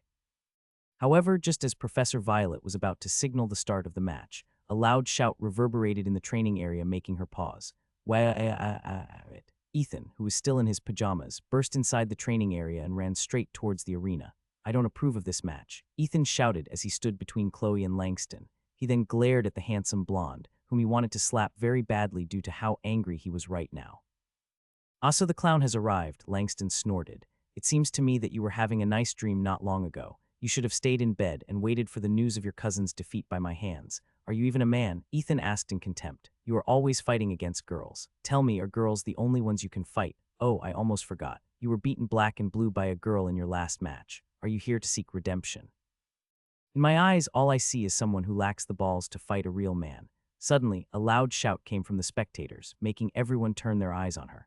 Go, Ethan, Nicole shouted. You tell that pompous prick that he should fight against someone his own size. But then again, maybe even that part is small compared to the average man. Maybe this is why he is always challenging girls. It took a while for Ethan, Langston, and the boys in the group to understand what Nicole had just said. However, when they did understand, some of the guys, including the blue-haired boy, weren't able to stop themselves from laughing, making Langston's face turn red from anger. Using this opportunity, Ethan turned around to look at his cousin, who didn't expect that he could come in his pajamas in order to stop her duel with Langston. That bastard is badmouthing you in public, Chloe pouted. How do you expect me to turn a blind eye on such a thing? I know, Ethan commented. If someone were to do that to you as well, I'd definitely start throwing punches and shut them up. After hearing Ethan's words, Chloe felt as if challenging Langston in a duel was worth it. Just as she was about to say something nice to the handsome teenager in front of her, Langston's voice reached both of their ears. Since you're already here, why don't the two of us duel instead? Langston asked with an evil smile on his face. Or do you want to hide behind a girl all your life? He's just provoking you, Ethan. Chloe grabbed hold of her cousin's arm. I'll fight him in your stead. Don't worry, I'm confident that even if I can't beat him, he won't be able to beat me as well. What's this, trying to make a girl fight for you? Langston jeered. Are you even a man? This is why I tell everyone that you're a loser and a disgrace in the academy. Someone like you isn't deserving to be a pillar of the first years. It's time to set things right. Let's duel with our position as pillars on the line. Professor Violet frowned after hearing Langston's declaration. A duel between pillars was quite common. However, a duel using their position as pillars was quite rare. In short, Whoever loses the duel would lose their qualifications to be a pillar, and the benefits they enjoyed on a monthly basis would be handed to the victor of the duel. Just as Chloe was about to convince Ethan to ignore Langston's challenge, Ethan found himself in a world where the sea extended as far as his eyes could see. There, he saw a beautiful lady whom he had seen in the past, and this time she was looking at him with a face filled with anticipation. "Accept the duel," the mermaid princess said. "You may not be able to beat him tomorrow, or the next day, or the day after that. But if you fight him today, there is a possibility that you will win." The mermaid princess smiled at Ethan as if encouraging him to take a leap of faith. "Although it will be difficult, there are times when we need to fight in order to protect those that we hold sacred," the princess mermaid stated. "Even if the chances of winning seem non-existent, one must stand up for one's belief and believe the power of magic that lies in your heart, the magic you share, and draw out from the people who care for you." The mermaid then gave Ethan a nod of assurance, telling him that she would be with him all the way. In just a blink of an eye, the blue world disappeared, and Ethan once again found himself in an arena, looking at the handsome blonde boy who was looking down on all duds like him. "Very well, I accept your duel," Ethan said with firm determination. "We will fight with our titles of pillars on the line." Chloe, Professor Violet, as well as the spectators were shocked after hearing Ethan's declaration. All of them knew that there was simply no chance for a dud like him to beat Langston in a magical duel. But among the spectators, there were two people who were very eager to see the outcome of the match. One was Nicole, who encouraged Ethan earlier, and the other was Lily Langley. The cute blonde girl whom Nicole had said was someone that even she would have a hard time defeating in a duel. "Are you sure about this, Ethan?" Professor Violet asked. "Staking your position as pillar for this duel is not compulsory. You can refuse if you want to. It's fine, Professor," Ethan replied. "There are times when people need to stand their ground, even if the stakes are not in their favor." Langston, who heard Ethan's reply, simply sneered. For him, fighting against a dud was such a trivial manner. The only reason why he asked to put their titles as pillars on the line was because he found the handsome young man to be an annoyance. "I will ask you one last time," Professor Violet stated. "Are you sure about this?" Ethan nodded. "I'm sure of it, Professor." Professor Violet sighed before crossing her arms over her chest to ponder a bit. She knew that Ethan was just going along with his emotions, and there was no stopping him at this point. Even so, she was still worried, so she decided to make an announcement. "Since this isn't an ordinary duel, I will consult the headmaster and get his approval, Professor Violet. All of you will return here after an hour. By then, the headmaster will have made his decision. Also, Ethan, use that time to change into the academy's uniform. Although I admit you're quite good-looking, I don't advise fighting in a magical duel wearing only pajamas." Professor Violet's side remark was met with laughter and cheers from the spectators. All of them were wondering why Ethan had come to the training grounds in his pajamas. "Okay, Professor," Ethan replied. "Let's go, Chloe." Without even waiting for Chloe's reply, he held her hand and walked down from the arena. He planned to return to the Dud Manor with her so that both of them could calm down a bit. Henry and Luna, who were also in the crowd, followed behind the two teenagers, leaving everyone behind. "Wow, a knight in shining pajamas," Lily said with a smile. "I wish someone would also stand up for me like Ethan did." "You need to fix your attitude first," Nicole commented. "How long are you planning to keep up this helpless damsel in distress act?" "Don't be like that, Nicole," Lily smirked. "Just let me do what I want. After all, I'm not getting in the way of your true agenda here in the academy. I'm sure that the Estaf family had other plans when they sent you here." The pretty blonde with pigtails winked at Nicole before walking away from the training ground. Since the duel would resume in an hour, she decided to just wander around for a while until the headmaster gave his approval for the duel. Several minutes later, Ethan and Chloe arrived at the Dud Manor. "Wait for a bit," Ethan said as he left Chloe in the common area. "I'll change clothes first." "Okay," Chloe replied and watched her cousin go up the stairs in a hurry. She then stared at her hand, which Ethan had held all the way from the training grounds. His grip was firm, but it didn't feel uncomfortable. In fact, Chloe could feel the warmth and security emanating from his hand, as if telling her that everything would be okay. He's much cooler now compared to how he was in the past, Chloe thought. She didn't expect that Ethan would really challenge Langston for her sake, and although she was worried, she admitted that it made her feel happy inside when he stood up for her. Chloe had spent years growing up with Ethan and understood his character. He might be a happy-go-lucky person, but when people need him the most, he would come regardless of the situation. Meanwhile, after Ethan arrived in his room, he changed his clothes and put on his academy uniform. When he was fully dressed, he once again found himself in that blue world, where the mermaid princess was waiting for him. "The only reason why I am able to talk to you right now is because you have temporarily awakened a portion of your magic power," the mermaid princess said. "However, since we have very limited time, I'll cut to the chase and tell you how to raise your chances of winning. To be perfectly honest, even if you can use magic now, you only have a small chance of winning. What you need to do is squeeze out all the magic you can muster in one blow. However, after you do this, you will lose all the magic that you have temporarily stored inside your body. storing magic inside my body, Ethan asked. How did I do it? The mermaid princess smiled. It's very simple. All you need to do is kiss a witch's lips and you can absorb a bit of their power. Huh, Ethan blinked in confusion. Kiss a witch's lips, what do you mean? The mermaid princess floated toward Ethan and pressed her hand over her chest. Everyone has their own unique magic, the mermaid princess replied. Even those who are not wizards and witches have a magic of their own. They may not be able to cast spells or do magical things, but they can make impossible things possible. The mermaid then cupped Ethan's face and looked him straight in the eye. Your magic can copy a portion of another's power. No, it's not copying, but absorption.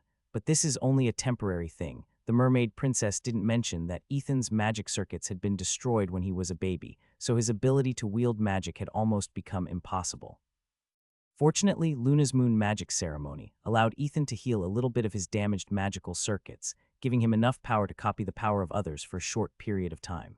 When you kiss witches, you will absorb some of their magic power, the mermaid princess explained. However, this power will only last for an entire day. Kissing them again will not have any effect because you can only absorb an individual's magic power once every week.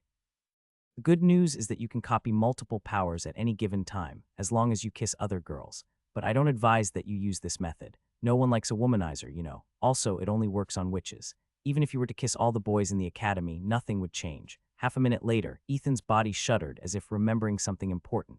Seeing that he had come to a realization, a mischievous smile appeared on the princess mermaid's face.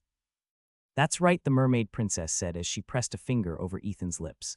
The reason why you are able to use magic now is because you have already kissed a witch. But she's not just any ordinary witch, but a powerful one. Why, you mean it wasn't a dream? Ethan stuttered. Did I really kiss Luna? You did, the mermaid princess answered. However, you were overwhelmed by the power of your bloodline, so it was not entirely your fault. Even so, you still kissed an innocent lady, so make sure to properly apologize to her later. The mermaid princess giggled before lightly pinching Ethan, who had a dumbfounded expression on his face after confirming that he had indeed kissed the angelic beauty, who had helped him awaken his magic power. Now, let's go back to business. The mermaid's face became serious. If you want to win, you need to finish the battle in one move. If you miss this opportunity, it will be over before you can even blink. I will teach you a spell that will allow you to win. However, don't forget, we only have one chance to do this. The mermaid then pulled back, and the scenery slowly faded until Ethan once again found himself inside his room. After having a chat with the mermaid princess, Ethan looked at his reflection in front of the mirror and sighed deeply. If great power requires great responsibilities, then why do people use it to hurt others? Ethan thought as he helplessly shook his head. He had a feeling that wizards and witches who were born with magic took things for granted. Since they were born with this powerful and wonderful gift that not everyone could use, some of them thought that they were superior to others. For the first time in his life, Ethan was able to use magic. It was an amazing feeling, and the only word that the young man could describe this feeling of casting his first spell was surreal. However, before he could even fully enjoy his newfound power, he would be using it to fight against one of the most powerful wizards among the first years in a duel. Even so, Ethan knew that this was a battle that he had to fight, not only for his sake, but for Chloe's, as well as the other duds in the academy. Can I really win? Ethan mused as he looked at the wand in his hand. This was a wand whose magical core was made up of the rainbow scale of a mermaid princess. The same mermaid that told him that there were times when people needed to make their stand in order to protect those they held sacred. The mermaid didn't reply to him, and all that answered him was silence. Fortunately, this silence didn't last because he heard a loud knock on the door, and a voice of one of the important people in his life called out to him from the other side of the door. Ethan, are you okay? Chloe asked. You don't have to force yourself to fight Langston. I will fight him for you. Ethan smiled before walking towards the door in order to open it. When he saw Chloe's anxious expression, the teenage boy lightly patted her head. This is a battle between men, Ethan replied. Don't worry, I will not be defeated so easily. As the handsome teenager tried to reassure his cousin, Professor Violet, who was still inside the headmaster's office, gazed at Professor Reinhardt with a solemn gaze. The headmaster of the academy was looking outside of the window with his arms behind his back. Ever since Professor Violet had told him about the duel between Ethan and Langston, Professor Reinhardt had been deep in thought. There were also other professors inside his office, including Professor Enjal and Sir Lionel, who all had a good relationship with Ethan. After several minutes of silence, Professor Reinhardt turned around to inform them of his decision. I agree to this magical duel, Professor Reinhardt declared. Tell everyone to gather at the Plaza of Beginnings. We will hold the duel there, and I will be the referee. Yes, headmaster. After receiving his reply, all the professors left the room in order to carry out the headmaster's order. When he was the only person remaining inside the room, the headmaster of Brynhilder Academy let out a long sigh of helplessness. Ethan, it seems that I have underestimated your conviction, Professor Reinhardt muttered. I guess you really didn't care about your position as one of the pillars of the academy. Are you perhaps feeling guilty that the position you currently possess was something that didn't belong to you in the first place? After Ethan cleared the initiation ceremony, Professor Ophelia went to talk to Professor Reinhardt in private and discussed Ethan's true situation. Professor Reinhardt wasn't shocked about Professor Ophelia's confession. In fact, it only confirmed his suspicion from the very beginning that Ethan was someone who wasn't supposed to be in the academy. But the headmaster had decided to let him stay because he believed that fate had played a part in making this event a reality. It wouldn't be an exaggeration to say that Professor Reinhardt thought that a mysterious magic was at play, allowing Ethan to release a faint spark of magic when he was being tested by the appraisal stone. Since you have already made your decision, so be it, Professor Reinhardt said softly as he walked towards the door. I'll do my best to protect you if the worst comes to worst. Just like the other professors of the academy, Professor Reinhardt didn't believe that Ethan had a chance of winning against Langston in a magical duel. Nearly an hour later, all the students and professors of the academy had gathered in the Plaza of Beginnings, the place where everything begins, and to a certain extent, a place where everything ends as well. Everyone looked at the handsome young man, who was holding a pitchfork in his left hand and a wand in his right. This may look funny in the eyes of others, but for Chloe, this was a scene that she wanted to etch in her memory. Those who treated Ethan as a friend also felt the same. While the majority laughed at Ethan's stupidity, others prayed for his safety. Langston stood several meters away from the hateful dud with a confident smile on his face. He was even thinking of whether he should finish the battle early or toy around with his opponent, making him understand the folly of fighting against him. We are gathered here today to witness the magical duel between Ethan Gremory and Langston Kerr, Professor Reinhardt declared.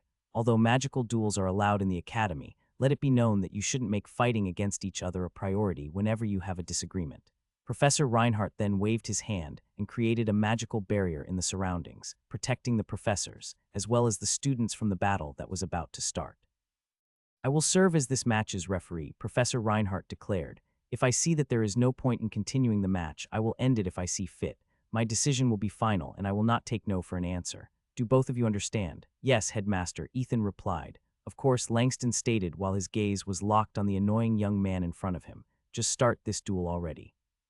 Professor Reinhardt gave Ethan a glance, and the latter nodded his head to confirm that he also wanted to start the match. Whoever loses this duel will have their title as one of the pillars of the first year stripped from them, Professor Reinhardt said. The benefits that they enjoyed will be given to the victor, doubling the stipend they will receive each month. Since both of you are ready, I will now start the duel. Professor Reinhardt raised his hand with a determined expression on his face. Duel start. As soon as these words escaped the headmaster's lips, Langston immediately unleashed a giant black fireball that flew towards Ethan without mercy. Since this opportunity was rare, he decided to play around with his prey at the beginning. Defeating his opponent was simply too easy, so he decided to have a bit of fun. More than anything else, he wanted to see the despair in Ethan's face after discovering that the difference between them was like heaven and earth. Langston also wanted to use this opportunity to make a statement to everyone. He wanted everyone to know that those who dared to defy or antagonize him in the academy would suffer the same fate as the handsome young man, whose expression became grim as soon as he saw the blazing black fireball fly in his direction. Ethan, who was at the trajectory of the black fireball, was planning to move to the side in order to avoid the incoming spell. However, when the black fireball was a few meters away from him, it exploded mid-air, pushing him back due to the aftermath of the explosion. What's wrong? Langston asked with a sneer. That is just the opener. Did that wake you up from your delusion of beating me? Ethan, who had skidded a few meters from where he stood, narrowed his eyes and held his wand tightly. He then tapped it on its chest and said a spell softly. A spell that he had said repeatedly when he was training with the straw dolls in the training grounds, Amplifico. At that moment, he felt a sudden change in his body, making him feel a bit stronger than before. The majority of the professors who were watching the duel didn't notice the changes in Ethan's body with the exception of the headmaster, as well as Sir Lionel, who was responsible for teaching this spell to the first years. The two didn't make any comments and simply watched the battle more closely to see what was going to happen next. Ethan, who had strengthened his body using a spell, charged at Langston with pitchfork and wand in hand. The handsome blonde boy only smirked at Ethan's futile attempt and unleashed a bigger and more powerful fireball that he also detonated mid-air, pushing Ethan back each time. Clearly, he was playing around with his opponent, thinking of him as not a threat to him. He was doing his best to hold back his attacks in order to punish the dud who dared to accept his challenge in a magic duel. The students, especially those that belonged to the Schwartz Manor, cheered for Langston and laughed at Ethan's pitiful attempts to close the distance between the two of them. Some of them even glanced in the direction of the other duds and made funny faces in order to infuriate them. However, the members of the Dud Manor stood firm and simply looked at the battle with their serious gazes. One of their members was fighting. Even if the chances of winning were zero, all of them supported Ethan with their hearts and spirits. The young man's uniform was already torn in several places. Even though Langston was making his attacks explode mid-air, the impact was enough to wear out the defensive spells that had been placed on the Academy's uniforms in order to protect their students from offensive spells. Looking at this is so awful, one of the professors from the Terra Manor, who specialized in healing, said softly. I hope the headmaster can stop the duel before Ethan truly gets hurt. If Langston didn't detonate his spells before they reached his opponent, Ethan would be seriously injured by now. Professor Violet nodded her head in agreement. If this was an ordinary duel, she would have already stopped it using her authority. Unfortunately, this was a battle between the two pillars of the Academy with their title on the line. Only the headmaster had the qualifications to stop the battle, and right now, Professor Reinhardt was still not making a move to stop the duel. A few more minutes passed, and Ethan's uniforms were nearly in tatters. Clearly, Langston's goal was to humiliate him in front of the entire Academy and ensure that the teenage boy wouldn't be able to raise his head ever again. However, even if his clothes were nearly destroyed, Ethan's eyes never wavered. Even if bruises were starting to appear and faint lines of blood could be seen on his skin, the young man's gaze was firm and determined. This earned him a bit of admiration from the professors of the Academy, especially those from the Equus Manor, where combat wizards and witches lived. For these students, losing a duel wasn't important. It was the spirit with which one faced their enemy that mattered. Originally, they didn't think much of this duel. But the longer it continued, the more invested they became of Ethan. Before they knew it, they were silently cheering for the handsome young man to win. He may not have strong magical powers, but his courage when facing great adversities touched them in ways they never thought possible. Perhaps getting bored of the game, Langston decided to end it all. In Furnace Ignis Territorium, black flames rose up from the ground, covering the area where the two of them were fighting. This spectacle made the professors that belonged to the dark arts nod their head in appreciation. The only places that were untouched by the flames were the places where Ethan and Langston were standing. Such strong magical power, one of the dark arts professors said, as expected of someone from the Care family. His future is limitless. His colleagues also agreed with his words, but didn't say anything else. They simply waited for the duel to end, which would be the most one-sided duel among the pillars of the first years. Sensing that the battle was nearing its end, the students of Schwartz Manor all chanted in unison, "Finish him, finish him, finish him." Langston glanced at his supporters and gave them all a winning smile before shifting his gaze back at the teenage boy, who no longer had a path of escape. "There's no place for you to run," Langston said evilly.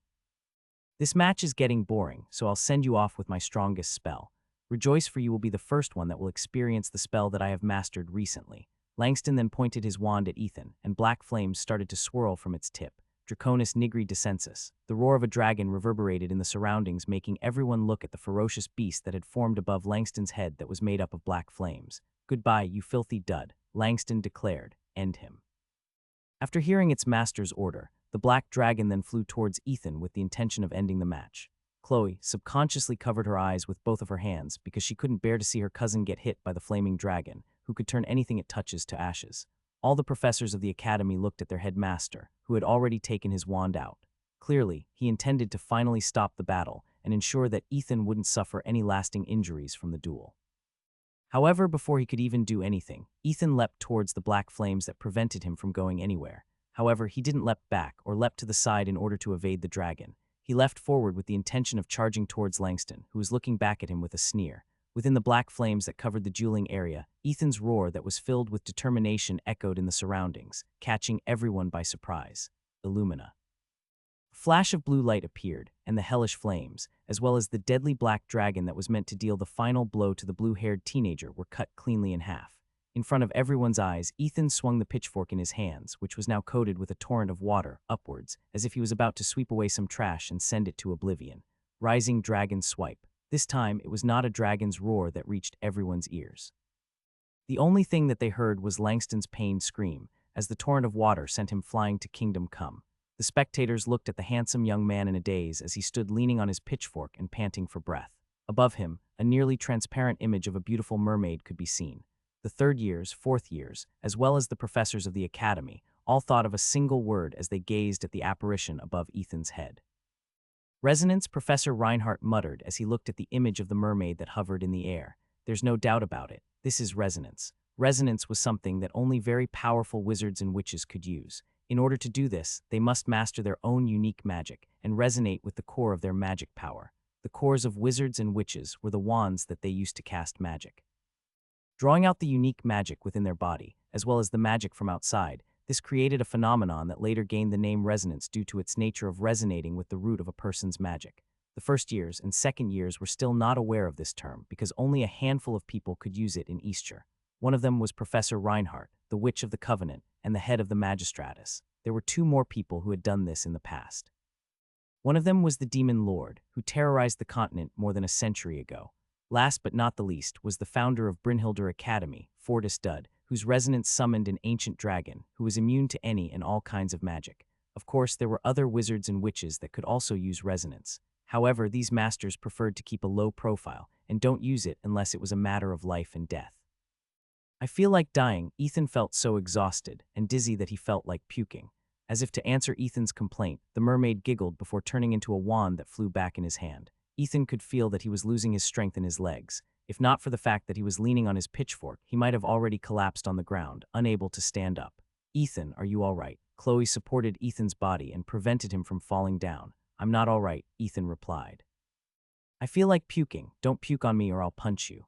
Blarg. Ethan wasn't able to hold back the fluids that rose up from his throat and threw up on the ground. Fortunately, he turned around and puked to the side, preventing his cousin from getting soiled. He didn't have the time to eat anything for breakfast, so he only puked water. Perhaps the reason why he puked was because he didn't have any energy left, which could have been prevented if he had eaten a bit before his duel started. Chloe patted her cousin's back and helped him feel slightly better. Earlier, she heard Ethan's loud shout, which prompted her to open her eyes. The first thing she saw was his cousin striking upwards with his pitchfork and sending a torrent of water in Langston's direction, which resulted with the arrogant blonde boy flying outside of the dueling area. It's fine, let it all out, Chloe said as she continued to pat Ethan's back. You'll feel better afterwards. Ethan, who had calmed down a bit after emptying his stomach, wiped his lips with the back of his hand. Perhaps due to how unexpected the end of the duel was, the students simply watched as Chloe supported Ethan's body, helping him to stand up. A fine duel, Sir Lionel said before clapping his hands. I was expecting a painful defeat, but in the end, a miracle happened. Resonance, although it was just partial resonance, it is still resonance. Looks like I still underestimated this student of mine. He's also my student, you know, Professor Violet said as if making sure that the knightly professor understood that Ethan was also one of her students. And mine, Professor Enjal commented. I believed in Ethan from the very beginning. It is good to know that my trust wasn't broken. Shut up, Enjal, a skinny professor said. Pay up the bet. You bet that Langston would win, and I bet that Ethan would win. Before you say anything else, it would be best if we settled our bet first, right? Sir Lionel and Professor Violet chuckled as they watched Professor Enjal's face become beet red due to embarrassment. His earlier comments about trusting Ethan evaporated into thin air as he paid the skinny professor the amount that they had agreed upon. After seeing Sir Lionel clapping, the other students, who didn't belong to Schwartz Manor, also clapped their hands. Suddenly, a cheer broke out from the members of Dud Manor, making them run towards their member and lift him high up in the air like a champion. Luna, who watched this from the side, pressed her right hand over her chest and smiled. She had been feeling very anxious since the start of the battle, but now all of her worries disappeared completely. While the members of the Dud Manor were celebrating, Professor Reinhardt's voice reverberated in the surroundings. The duel has ended, Professor Reinhardt declared. The winner of the match is Ethan Gremory. Whoa. The remainder of the students were finally brought out from their daze as the headmaster announced the result of the duel. However, he was still not finished with his declaration. I'm sure that all of you have witnessed how both fighters showed their talent in magic, Professor Reinhardt said. However, there is one special magic that could only be used by those who truly believed in it. This power is called resonance, and you will come to know more about it as you study here in the academy. I pray that one day, more of you will be able to use it to achieve this feat. So be diligent in your studies and always believe in the power of magic that lies inside your heart. As long as you are able to achieve this, you can make the impossible things possible. The students once again cheered, giving Ethan a round of applause. The outcome was something they didn't expect, and the duel completely blew their mind. While this was happening, Langston slowly propped himself up from the ground. He then gave the blue-haired teenager a hateful glare, before leaving the Plaza of Beginnings without looking back. He was so confident that he would win the duel one-sidedly that after Ethan managed to defeat him, he felt as if his cheeks were burning in shame. In order to not see everyone's pitying gazes, he decided to return to the Schwartz manor and stay in his room, far away from the cheers that resounded in the surroundings. Cheers that were not meant for him, but the dud, whom he'd hated since the first day he stepped inside the Brynhilder Academy of Magic, inside the Dud Manor. "Make way," Henry said with a big smile on his face. "The food is here." Several floating trays filled with freshly cooked food flew towards the dining area of the Dud Manor. Henry went to the kitchen and told the cooks that their manor was going to have a party, and he would be bringing the food all the way back to their residence. This was a very common thing in Brynhilder Academy, so the kitchen catered to Henry's request and prepared food for the entirety of the Dud Manor. After Ethan's duel, the members of the Dud Manor paraded him back to their manor to celebrate his victory. He was now the holder of 2 pillar privileges, which doubled all the rewards he would receive from the Academy on a monthly basis. Not only that, his victory over Langston made all the members of the Dud Manor proud, making them raise their heads up high. Ethan, who was the star of the party, was currently seated at the seat of honor, where the head prefect of the manor usually sat. Since this was a special occasion, Henry allowed the blue-haired boy to sit in his chair, which gained the approval of all the manor's members. "Ethan, that was amazing." Noah, the handsome teenager with silver hair, who was one of Ethan's close friends in the manor, said with a smile. "After today, you have become a legend." "A legend?" Ethan asked back with a smile. "What are you talking about?" "Ethan, what you did today is not something that every wizard and witch can do," Luna commented. "Although you only achieved partial resonance, it was still resonance. The strongest origin magic that a wizard or witch can cast. Resonance?" Ethan blinked in confusion. "Origin magic. Guys, don't spoon-feed him with information right now," Henry stated as he raised his goblet that was filled with fruit juice. "First we party. Cheers, everyone. Cheers." Everyone drank deeply, including Chloe and Nicole, who also came to the Dud Manor to join their celebration. The two had been given permission to enter the manor, so no one batted an eye when the two decided to join them, especially Chloe, who everyone knew was Ethan's relative. After an hour of partying, everyone finally settled down. This was also when Henry decided to explain what resonance was. "Every wizard and witch has their own origin magic," Henry stated. "You already know this, so I'll just jump to the good stuff. Those who are able to fully understand what their origin magic is are able to unlock the core of their magic. This also happens the other way. However, on extremely rare occasions, people can unlock both origin and core magic at the same time. The core of a wizard's and witch's magic is in the wands that they use. As you may have already noticed, not all wands are made the same. Although some of them have similarities, and even made from the same source, they are still very different from each other. It is like having siblings. Even though they came from the same mother and father, they don't usually look the same as each other. So when origin magic and core magic combine as one, that is what we call resonance." Henry paused for a bit to allow Ethan to fully digest what he had just said. "And what you did earlier is called partial resonance," George stated. "Something that even the most esteemed magicians are unable to do, despite spending many years perfecting their magic." Ethan, who had just realized that what he had accomplished was something that not any wizard and witch could do, was dumbfounded. Unlike what everyone thought, he had no idea what his origin magic was, nor how he tapped into the mysteries of his core magic. The mermaid princess was the one that made everything possible, helping Ethan during his time of need. But after the mermaid imparted the spell to Ethan, she reminded him that his encounters with her should be kept a secret from everyone. Because of this, Ethan could only smile stiffly as everyone tried to ask him how he managed to do such a feat. In the end, he decided to say that during his duel, his body subconsciously moved on his own and shouted the word, "Illumina." This then allowed him to use a partial resonance, dispersing Langston's spells and giving Ethan the opportunity to mount his counter-attack. "Having 2 pillar titles, how nice," Nicole said. "How about you duel me next? Who knows, you might just get 3 pillar titles under your name if you defeat me." Ethan rolled his eyes at the pink-haired beauty, who was looking at him like a wolf about to bite its prey. Nicole only giggled after hearing Ethan's reply.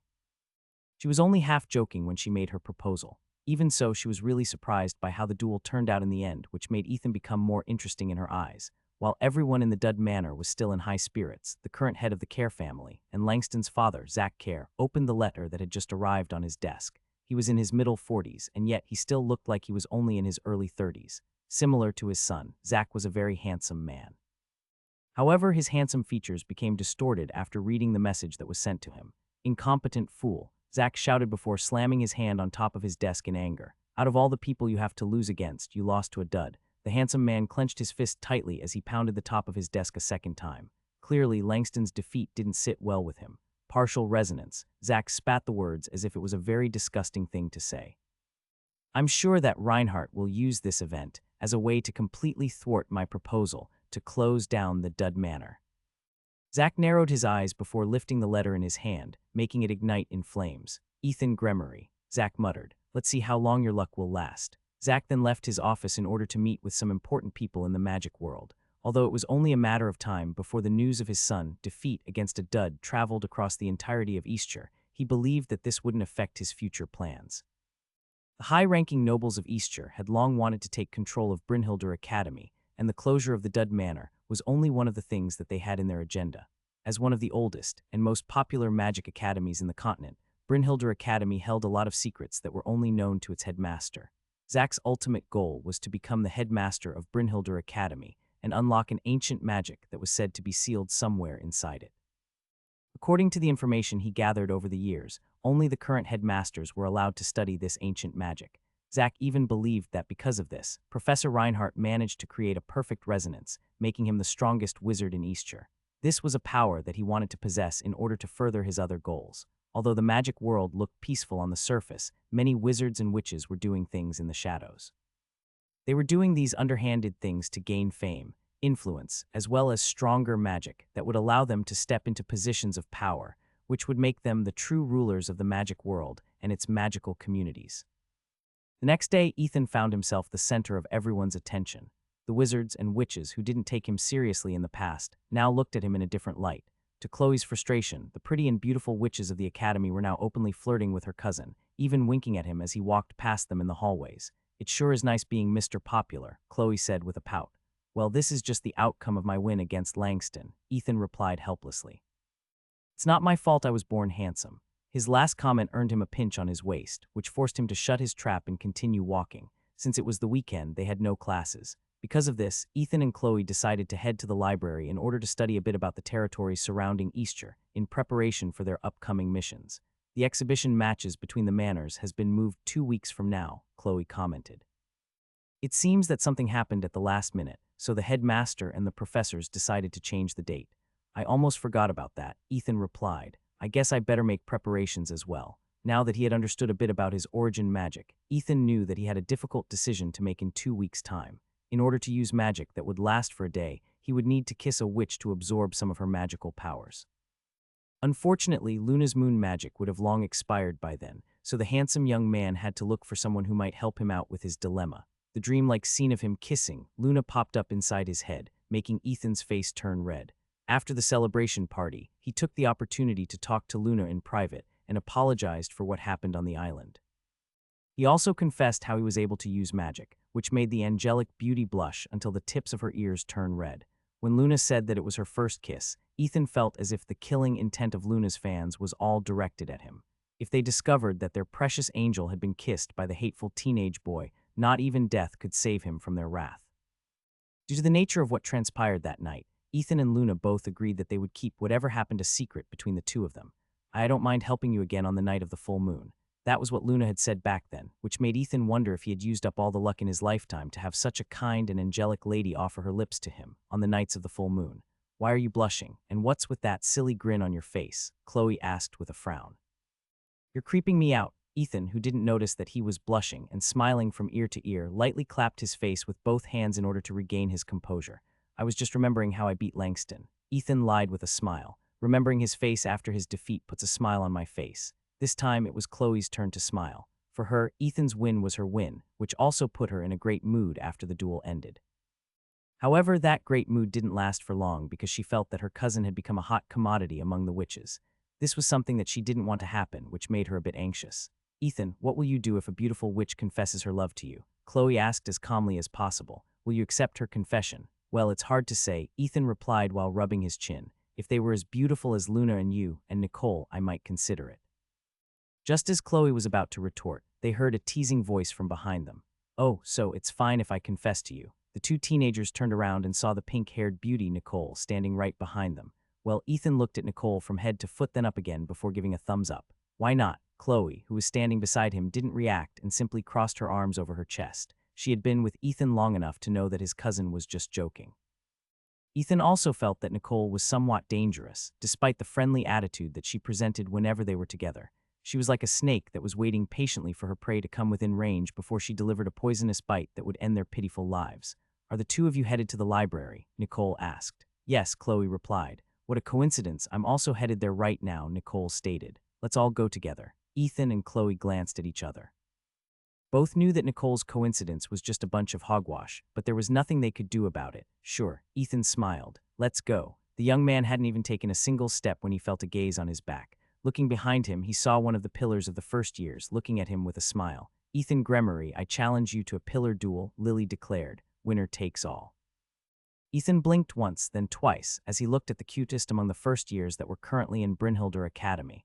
The word cute seemed to be made just for Lily, that even Ethan couldn't find another word that best described her. You wish, Ethan replied before walking away in a hurry. His reaction made Lily giggle. Clearly, she was only joking when she challenged Ethan to a duel. Although she was confident that she could beat Ethan in the past, now was different.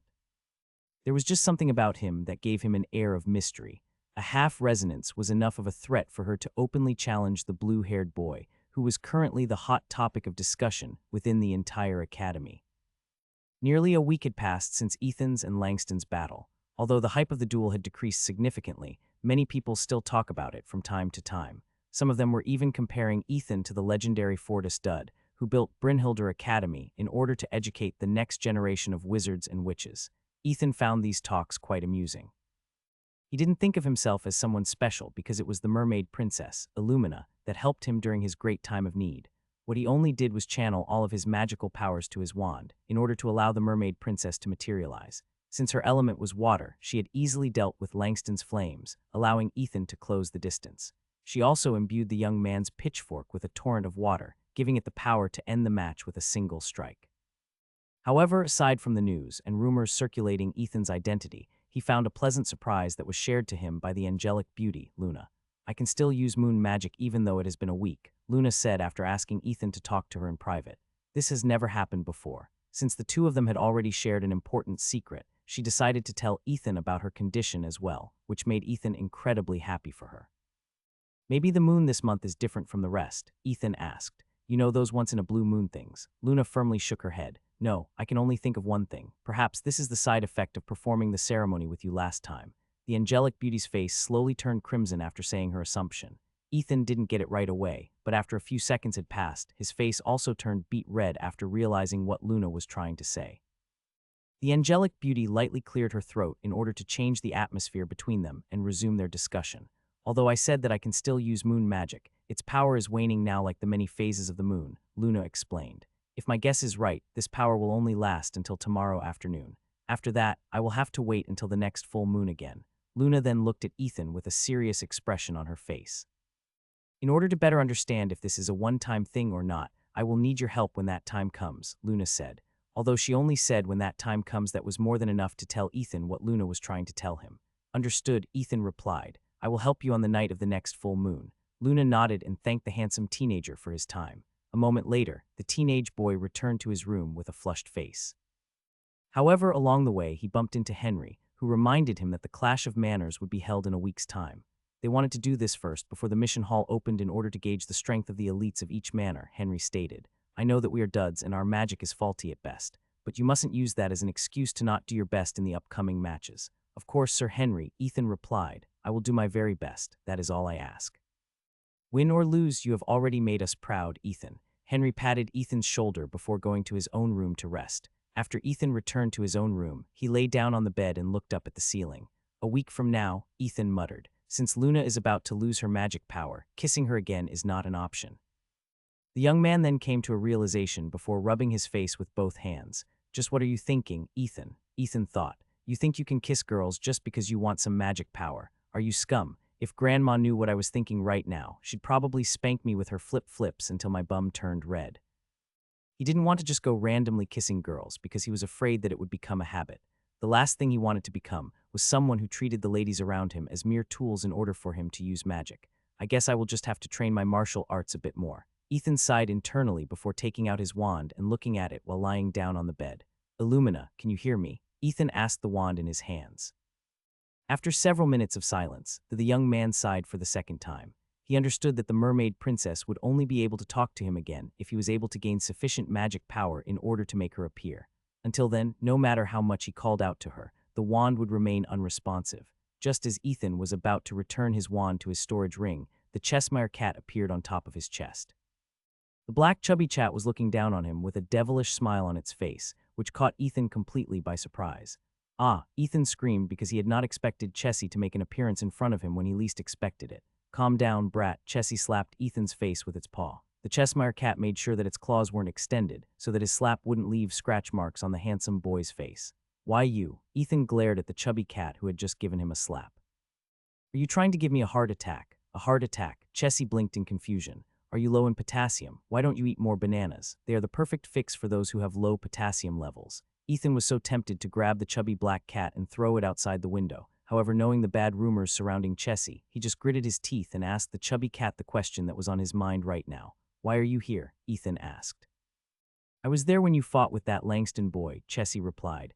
I didn't expect the ceremony to be successful, but since you were able to beat that prick, I guess you're not that hopeless. Chessie then lightly poked Ethan's forehead with its paw, making the boy stop moving and be still like a statue. Relax, this will only last for a second, Chessie said before closing its eyes. I am only trying to confirm my suspicions. A minute later, the cat removed its paw from Ethan's forehead, allowing the teenager to move once more. Just as I expected, you're out of magic power, Chessie stated. Still, why don't I sense any magic circuit in your body? This is very strange. The chubby black cat pondered for a bit before shifting his gaze back to the teenage boy, who couldn't move since he was seated on top of him. I can tell that you have reservations about kissing girls in order to gain some magic power, Chessie said. Although this way of absorbing the energy of witches is unique, it is also very restrictive. If you could absorb their powers by simply touching them, you wouldn't have to worry about morals and social norms. Although he was feeling very irritated by the Cheshire cat right now, Ethan wholeheartedly agreed with its words. If he could only gain the magic power of others by simply touching them, he wouldn't have to worry about finding girls to kiss. Of course, as a guy, kissing a beautiful girl was something that he had fantasized about many times. However, what he wanted was a romantic relationship, and not a relationship where he just used them as magic batteries. While Ethan was thinking along these lines, an idea popped inside his head. Magic batteries, Ethan exclaimed. Why didn't I think of that? Ethan then lifted Chessie off his chest before gently putting it on top of his bed. He then left his room to look for Luna in order to ask her about the magic batteries that they were storing inside their club room. If those magic batteries could be used to give him a temporary supply of magic power, then he might be able to cast some spells during the Clash of the Manors, which would be happening a week from now. As long as he was able to use magic, he believed that he had a higher chance of winning against his opponents, who were all hailed as the pillars of Brynhildr Academy. I'm sorry, Ethan, Luna said with an apologetic tone. Magic batteries are banned from the exhibition matches between the manors. They're banned, Ethan frowned. Why? Some of the professors said that using this method is equivalent to cheating, Luna replied. For example, if someone as powerful as Nicole or Alice had these magic batteries with them, they could cast very powerful spells without worrying about their magic consumption.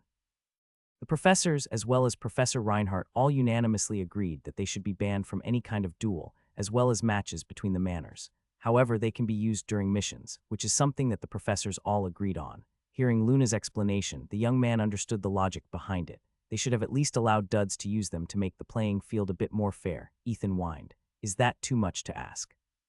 Luna giggled because Ethan was like a spoiled child that wasn't able to get the toy he wanted. Ethan, the magic batteries are very limited, Luna said in a serious tone. Since I am the only one charging them, I can only charge a little over a dozen every month. The good news is that 80 of those mana batteries are reserved for the members of Dud Manor. This is the agreement I made with the president, and she gave it her approval. Sir Henry and the other seniors will take these magic batteries during their missions in order to increase their chances of success. Also, I already asked the president to reserve at least 2 magic batteries for you when you take your first mission outside the academy. Luna smiled back because this was the only thing she could do for the members of the Dud Manor, who always took good care of her. Although the upcoming Clash of Manors is going to be difficult for our side, there is nothing we can do about it, Luna stated. We just have to show everyone what we can do, just like you did in your battle against Langston. The teenage boy scratched his cheek in embarrassment because his fame had shot up to its peak after his victory with Langston. However, he wasn't sure if he could do that again, especially since his hands were tied when it came to finding a source of magical power that he could absorb for the upcoming competition.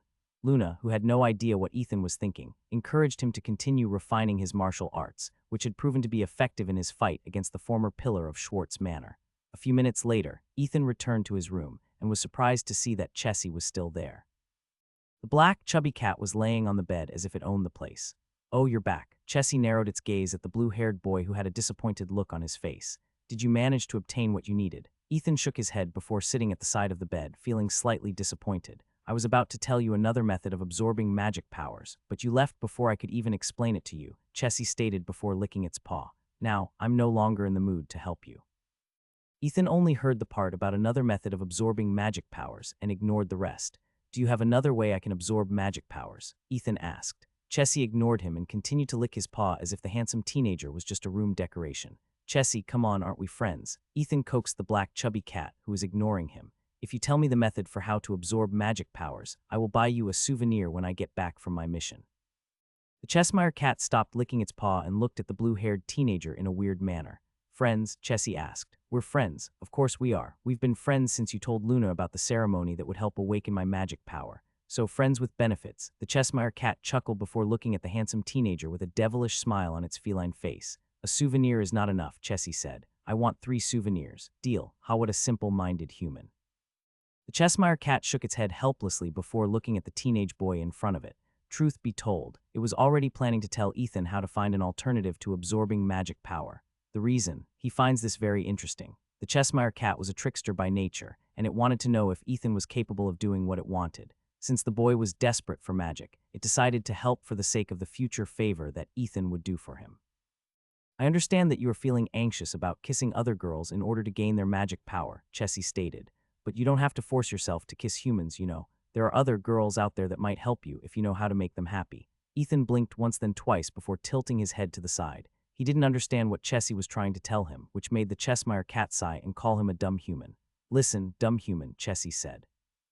You're good friends with Ruby, right? It took a while for Ethan to realize what Chessie was hinting at, which made his eyes widen in shock. Are you talking about kissing fairies? Ethan asked. Can I absorb magic power that way? I don't know, Chessie answered, but you won't know until you try. Fortunately, fairies are easy to please. Just bring them lots of candies and ask for a kiss. Ethan felt a bit conflicted about using this method.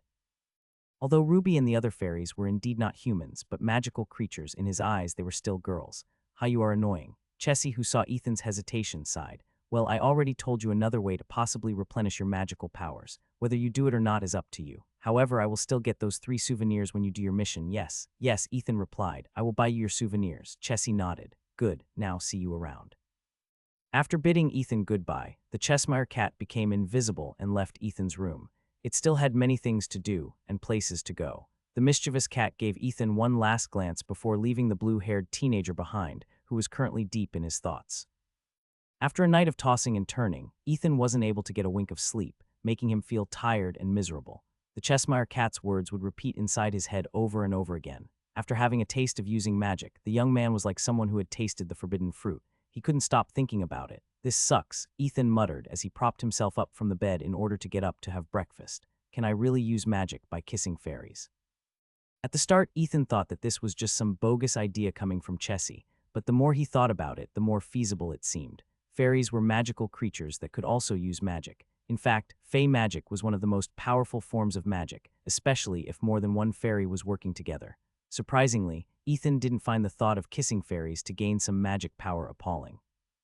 Maybe because they weren't human, Ethan wasn't too opposed to the idea of testing out whether he could use fey magic or not. I guess I'll visit the garden after breakfast, Ethan muttered before washing his face.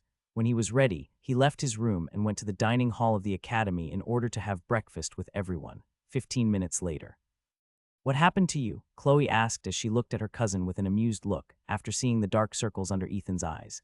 Did you dream of Coco chasing after you? Ha ha ha, very funny, Ethan replied with sarcasm. I wasn't the one that fainted after seeing Coco up close. Chloe's face instantly turned beet red after Ethan spoke of her embarrassing experience during their camping trip. Don't bully her, Ethan. Luna, who was seated across from the blue-haired boy, said in a stern voice. Anyone would faint in that situation. I almost did as well. Sorry, Chloe. Ethan apologized. I won't bring it up again. Okay, Chloe nodded. Let's just eat for now. Nicole, who was seated beside Ethan, arched an eyebrow and lightly patted Ethan's shoulder. Who is Coco? Nicole asked. Is he someone scary? Very scary, Ethan answered. He is one of the overlords of Great Eagle Forest. If you happen to see a white gorilla headed in your direction, don't think of anything else and just run. That is a creature that no ordinary wizard or witch can fight.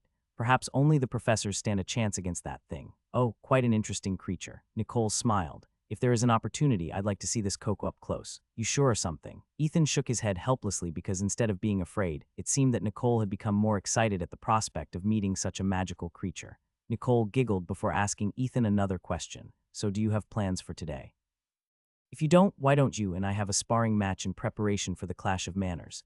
The handsome young man blinked after hearing Nicole's proposal. Aren't you no longer the representative for the Equus Manor? Ethan asked. Why do you need to practice for it? It's not for me, silly, Nicole replied. It's for you. I want to train you so that you can wipe the floor with the other first years who will represent their manors. And why would you do that? Cho asked. I can tell that there's a hidden motive in you wanting to train Ethan. Nicole shifted her gaze at Ethan's beautiful cousin before resting her chin over the palm of her hand. You're too suspicious of me, Chloe, but in regard to this matter, you're right. I want Ethan to do me a favor as an exchange for helping with his training. I knew it. Chloe narrowed her eyes. What are you planning this time? Spill the beans. Luna, who was listening quietly at the side, also looked at Nicole with a solemn expression on her face. After everything that happened between her and Ethan, she didn't want other people to harm the teenage boy who had stolen her first kiss without either of their consent. You see, I want Ethan to help me when I take my mission from the mission hall a week from now, Nicole replied. Huh, Chloe looked at the pink-haired beauty in disbelief. That won't do. Ethan and I are already a duo. He's coming with me to do our mission. Wait, don't misunderstand. Nicole raised her hand in surrender. I don't plan to take your partner away during your mission. I was thinking that I'd like to borrow him after you've finished your quest. Chloe frowned because she still felt that Nicole was up to something. To this day, she didn't understand why the pink-haired beauty was trying to get close to Ethan. Her gut instinct was telling her that Nicole was up to no good. Aren't you already strong enough to go solo? Ethan inquired. You don't need extra baggage like me following you around. Nicole only smiled after hearing Ethan's reply. Someone who is able to use partial resonance isn't baggage, Nicole replied in a reprimanding tone. Even the professors of the academy can't do it, with the exception of the headmaster. Don't look down on yourself too much. But that was just a fluke. Ethan shrugged. Besides, even if I can use partial resonance, it can only be used once. After that, I will be too exhausted to move or do anything else. Nicole couldn't refute Ethan's words because she saw how pale his face was after his duel with Langston. He looked like someone who was suffering from magic exhaustion, which was very common for wizards and witches who had overtaxed the magic reserves inside their body. Don't worry too much. At most, you can help me carry my luggage, Nicole explained. Also, you can pick up the loot that we will get from the dungeon. Excuse me, Chloe, who heard the term dungeon, became alarmed. Why are you bringing Ethan inside a dungeon? Because his storage ring has a lot of storage space. Nicole blinked innocently. You and I know that the things we can carry with our storage rings are very limited. If Ethan is with me, I can practically bring back a wagon of magic cores and monster parts that I can sell for a high price. Ethan smiled bitterly after realizing Nicole's true goal. In short, she only needed him to become a porter who would carry all of her luggage for her, allowing her to move freely without being burdened by anything. Although he didn't mind doing it, it still left a bitter taste in his mouth knowing that he was only there to become a baggage carrier. Still, a dungeon is very dangerous, Chloe insisted. Just the initiation ceremony was challenging enough. A real dungeon's danger will be higher compared to that controlled environment. That's true, but unlike us who can use offensive spells, Ethan cannot always rely on his magic, Nicole countered. What he needs right now is combat experience, also. Nicole made a gesture for Ethan, Chloe, and Luna to come closer to her. When all four of them were huddled together, the pink-haired beauty spoke in a very low tone. It seems that Langston is planning something against Ethan, Nicole said in a very low tone. It will be best if he learned how to defend himself properly through real combat experience, so that he will be prepared for any situations in the future. After hearing Nicole's words, the teenage boy gave the handsome blonde, who was seated at the Schwartz Manor dining table, a sidelong glance. When his duel with Langston ended, the latter avoided him like a plague. If they happened to meet in the hallway, the blonde boy would just walk past him, treating him as heir. I don't know what he is planning to do in the Clash of Manners, Nicole added.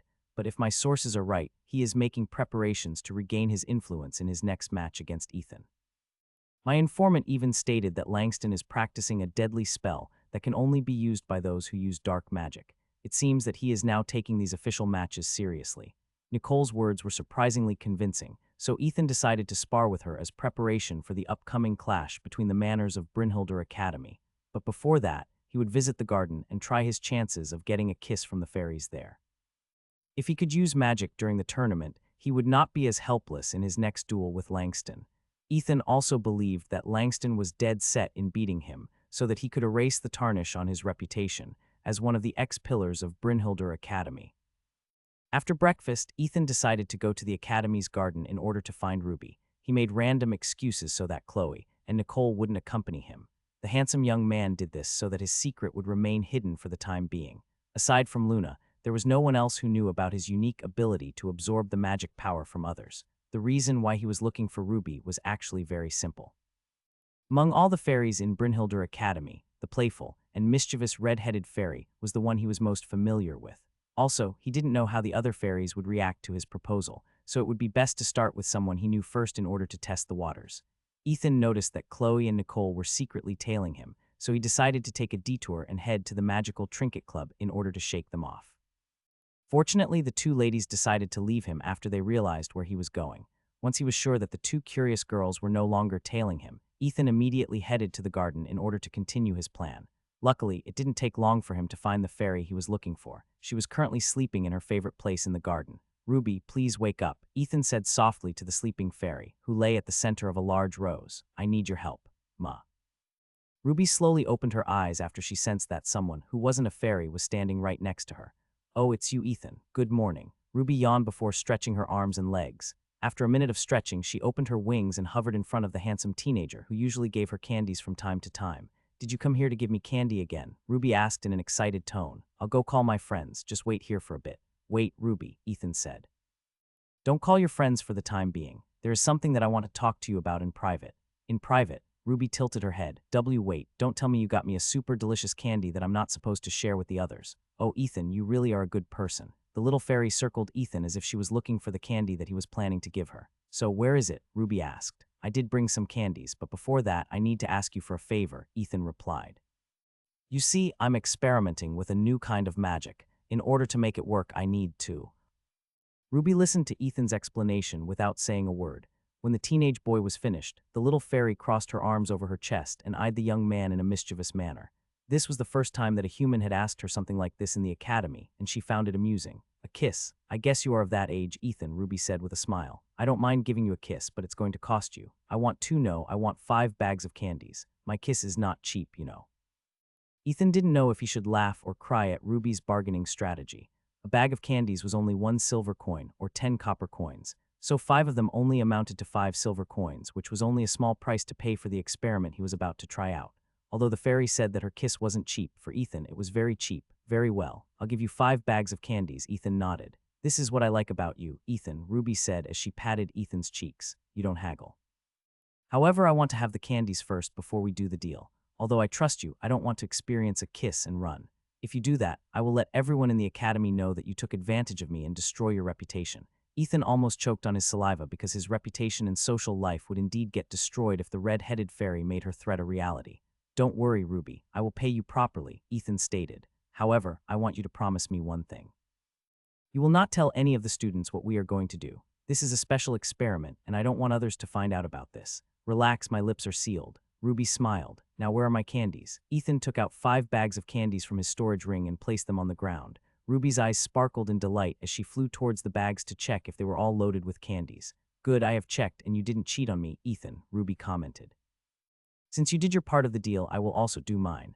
"Okay, but can you kiss me on the lips for 3 seconds?" Ethan asked. "Only 3 seconds." "Yes." Ruby thought for a bit before nodding her head. "Sure, no problem. This will be over before you know it." Without even waiting for Ethan to make any preparations, the little fairy flew close to him and kissed his lips.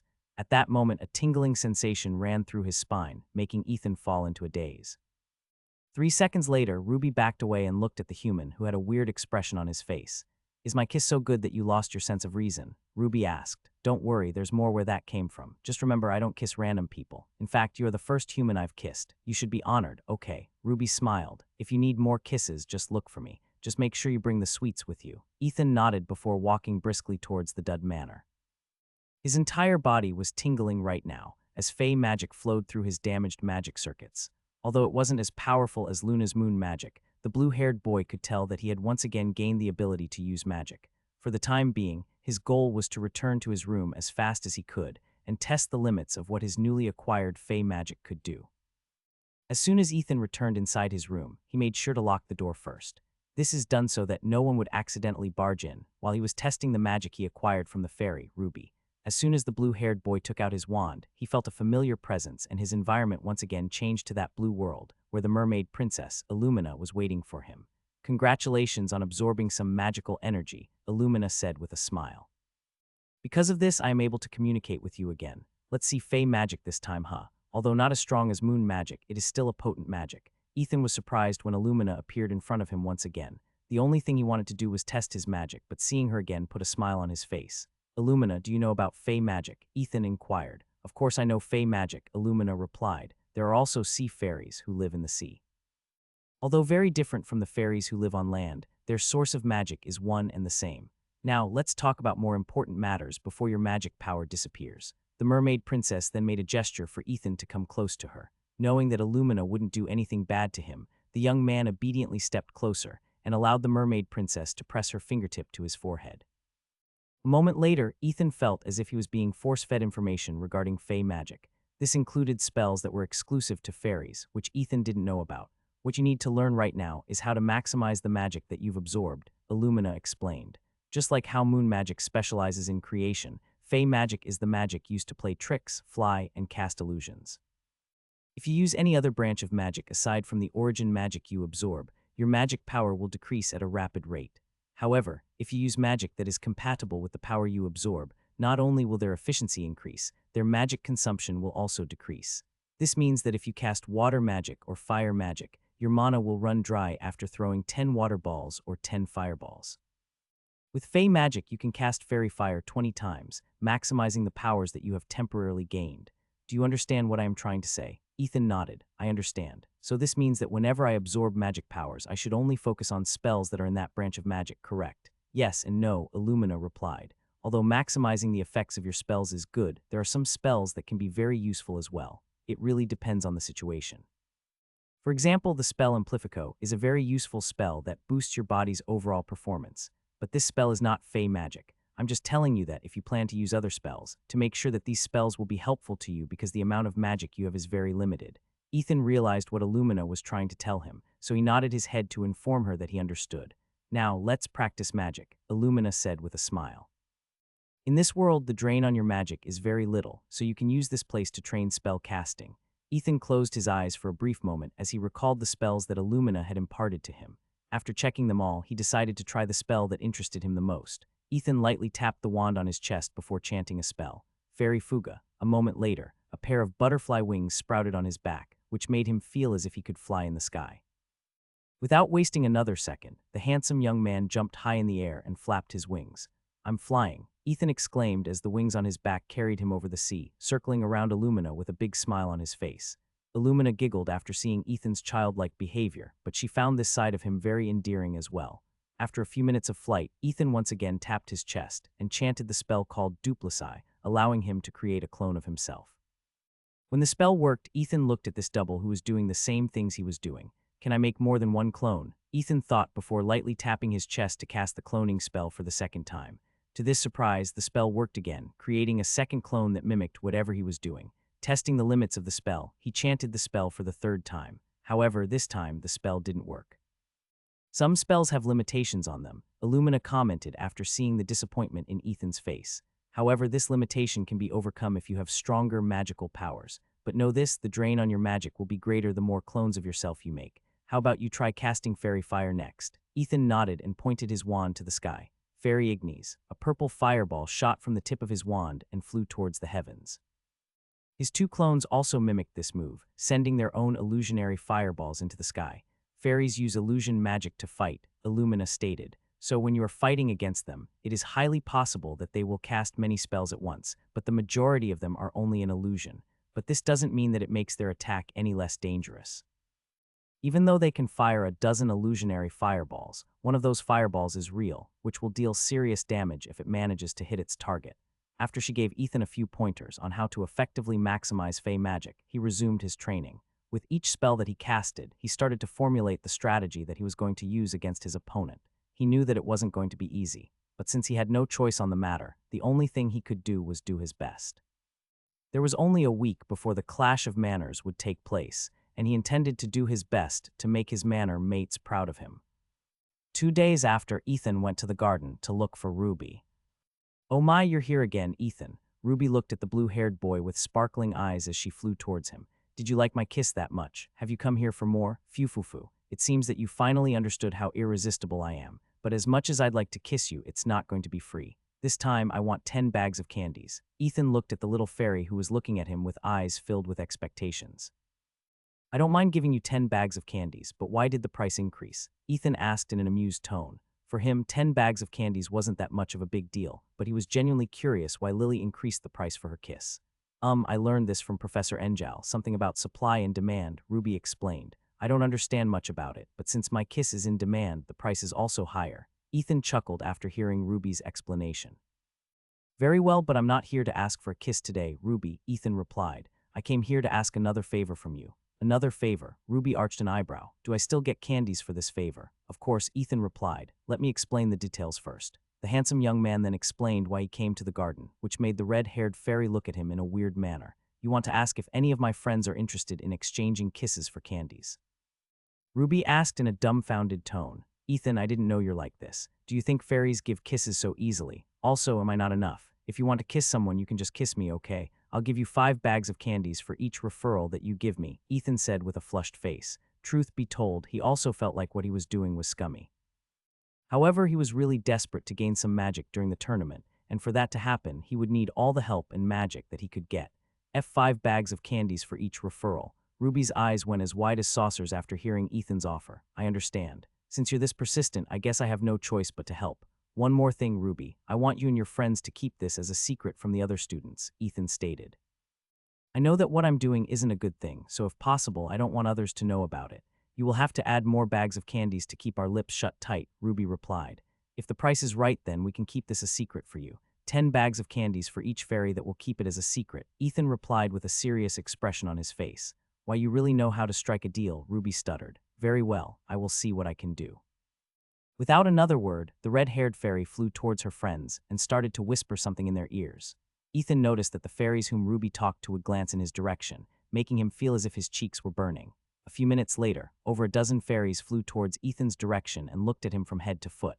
They even circled around him as if checking for something before they all stopped and hovered in front of him. Well, at least you're not ugly, a green-haired fairy said. Ruby said that you will give us 10 bags of candies for a kiss, but I don't think this is a fair price. That's right, another fairy who had purple hair commented. Do you think we're country bumpkins that know nothing of the world? 20 bags of candies for a kiss or the deal is off. We will also tell everyone on campus what you asked us to kiss you. If you don't want your little secret to be exposed, you need to add 10 additional bags of candies for each of us. All the fairies voiced out their agreement, including Ruby, who momentarily forgot that she was supposed to be on Ethan's side. Knowing that his social life in the academy might suffer if the fairies started to spread word that he was asking them to kiss him, Ethan decided to bite the bullet and agree to their conditions.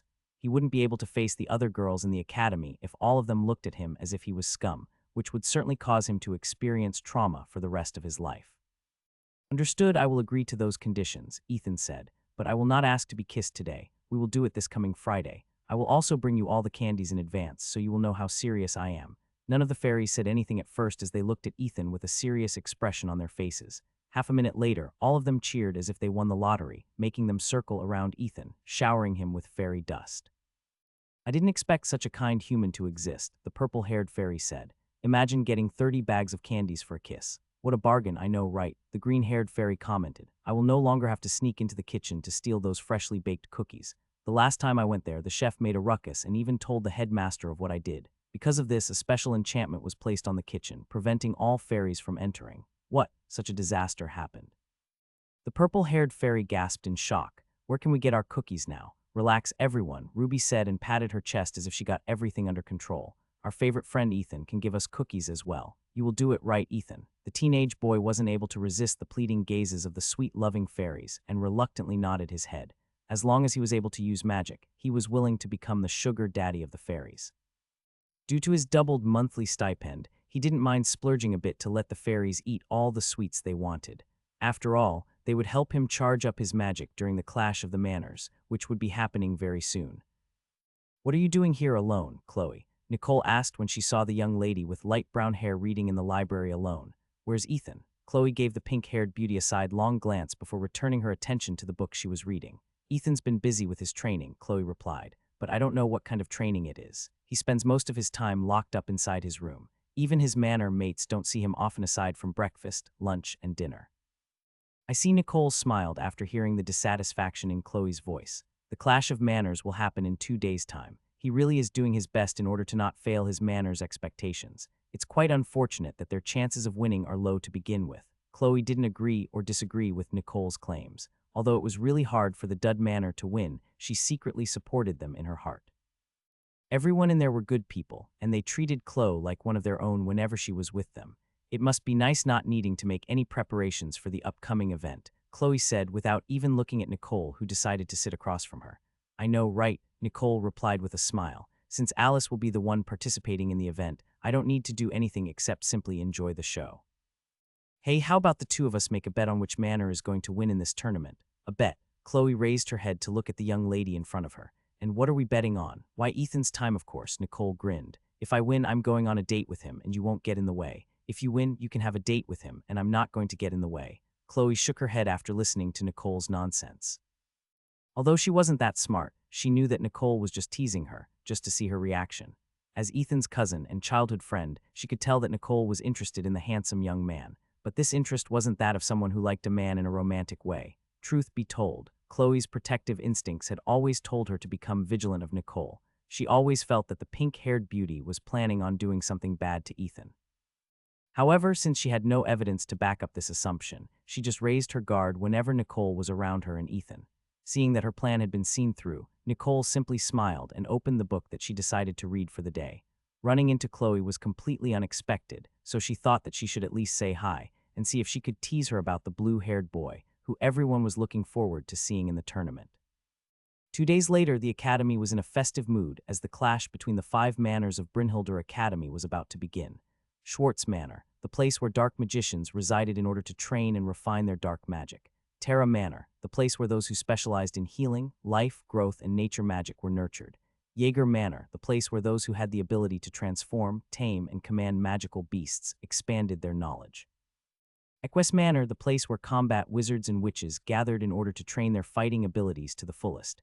This was also the gathering point of those who aspired to become magic knights and serve the high-ranking nobles, as well as the royal family of the magic world. And lastly, the Dud Manor, the place where magically crippled people gathered in the hope that they could find their place in the magical world despite the difficulties that they were facing. 5 manors, 5 factions. Only one of these 5 would become the champion for the first annual tournament of the year.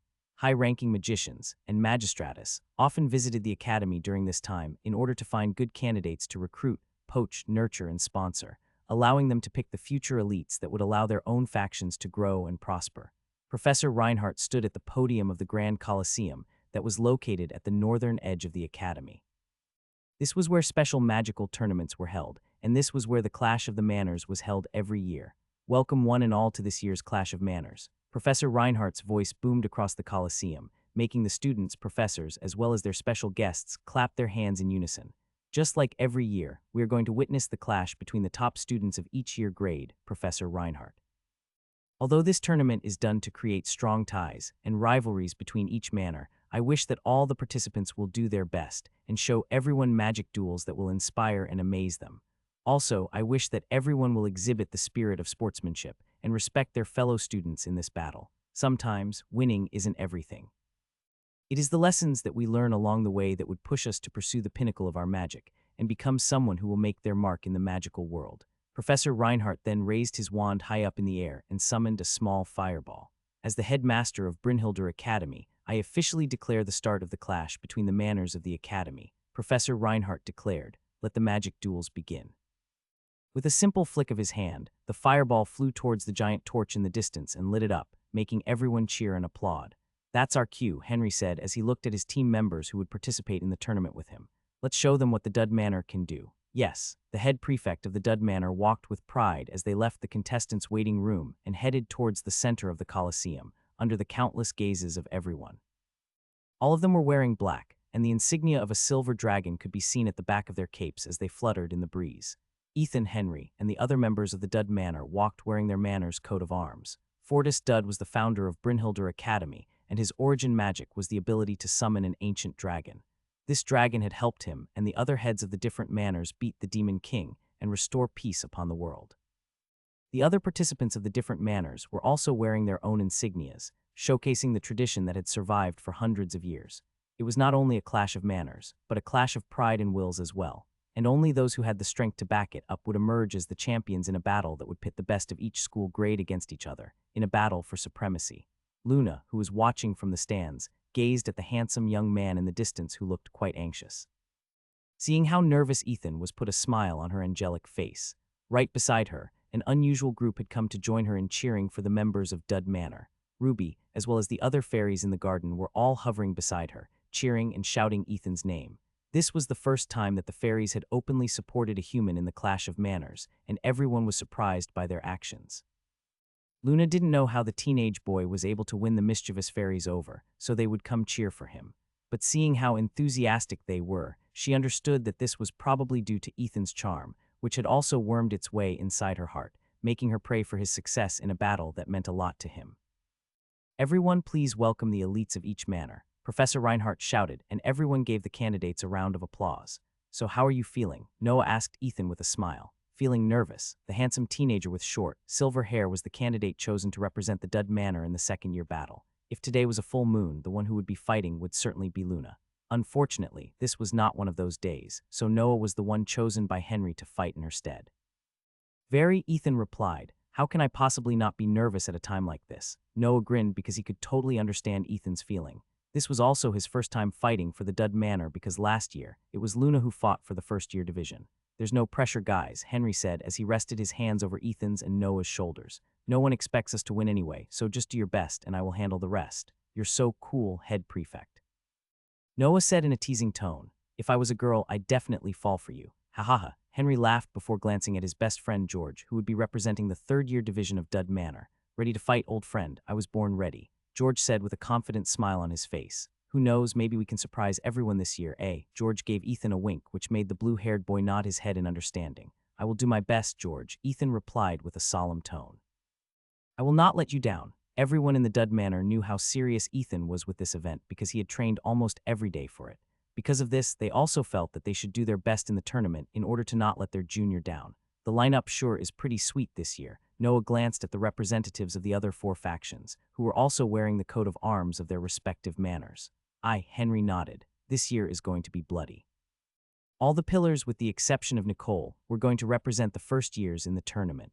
Langston Kerr represented Schwartz Manor. Lily Langley would be fighting for the Jaeger Manor. Kurt Hale, who exuded a silent confidence that made the members of Terra Manor feel that he could make them proud. Alice Quinn, who took over Nicole's spot to fight for the Equus Manor. And last but not the least, was the one that everyone considered to be the dark horse in the tournament, Ethan Gremory of the Dud Manor. Ethan glanced at his rivals and noticed that they were also looking at him. Truth be told, the other pillars felt that Ethan was the greatest threat in the tournament. Just because he had used partial resonance was enough for them to take him seriously. The only question that was on everyone's mind was, could he do it again, or was the first time just a fluke? No one knew the answer to this question. Even the special guests that had come all the way to Brynhildr Academy to witness this annual clash between the manors were looking forward to his performance. Among them was Langston's father, Zach Kerr, a duke of the magical world and one of the highest-ranking nobles in attendance. The audience noticed that the participants were already sizing up their opponents for the duel, which made them quite excited about how the matches would start. At that exact moment, Professor Reinhardt's voice once again caught everyone's attention, making everyone look in his direction. "Just like what we did with the previous tournaments, all head prefects need to get a ball from this wooden box," Professor Reinhardt explained. "Since there are 5 manors, one of them will get a free pass to the next round. The 4 other manors will have an elimination match, and the 2 winners will advance in the semifinal round. In the semifinal round, a round-robin battle will take place between the 3 manors. The one who wins twice will become this year's champions. Not only that, they will also get priority picks for the Continental and Tour Academy battles that will happen at the end of the year, and they will represent Brynhildr Academy." Another round of applause erupted in the surroundings, making Ethan subconsciously clench his fist. He didn't know that the clash of manors was just a prelude to something bigger. However, before he could participate in that tournament, he would have to defeat the other pillars, whose magical powers surpassed his own by leaps and bounds. "Head prefects, please step forward," Professor Reinhardt shouted. "Head prefect, please pick the golden ball," Noah shouted as Henry walked towards the podium. "We need that free pass no matter what." Henry nodded and gave Noah a thumbs up. "Leave it to me. Lady Luck kissed me before this match, so I'm feeling very lucky." With a face filled with confidence, Henry walked towards the podium with a smile on his face. The other head prefects had also gotten up on the stage and gave each other a nod of greeting. All of them were in the same circle, so aside from being rivals, all of them were also very good friends. The first one that took the initiative to pick a ball from the wooden box was a blonde beauty with blue eyes. She was the head prefect of the Terra Manor, and she specialized in nature magic. To everyone's surprise, she got the golden ball right off the bat, making the other head prefects shake their heads helplessly. On the other hand, the members of the Terra Manor all cheered because their beautiful head prefect had allowed them to get a free pass to the semi-finals without a fight. The next one to pick was the head prefect of Schwartz Manor. The one he got was a red ball with the number 1 on it. The third one to pick was the head prefect of Equus Manor, Arthur, and he got a blue ball with the number 2 in it. Henry was the fourth one to pick, and the one he got was an orange ball with the number 1 in it. Since there was only one more ball to pick, the head prefect of the Jaeger Manor pulled it out of the box and showed everyone a blue ball with a number 2 in it.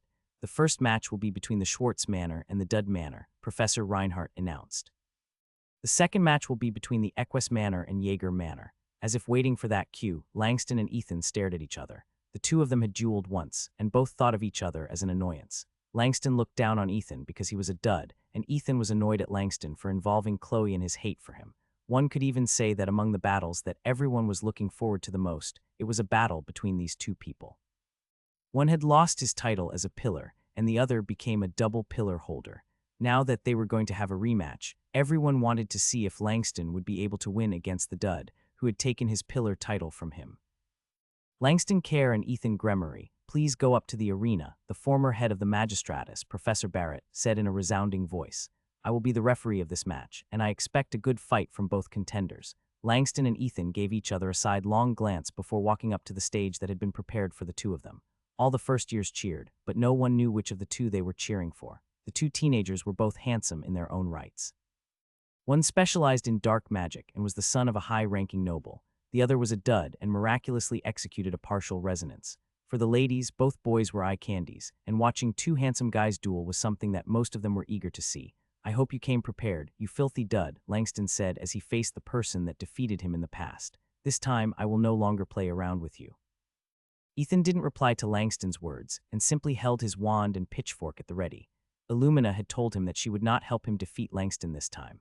What she wanted was for Ethan to use his own powers and ability to win the duel. Relying on her for everything would only impact his growth in the long run. Ethan understood this as well, so he trained very hard in Illumina's illusionary world, practicing magic to the fullest until he ran dry.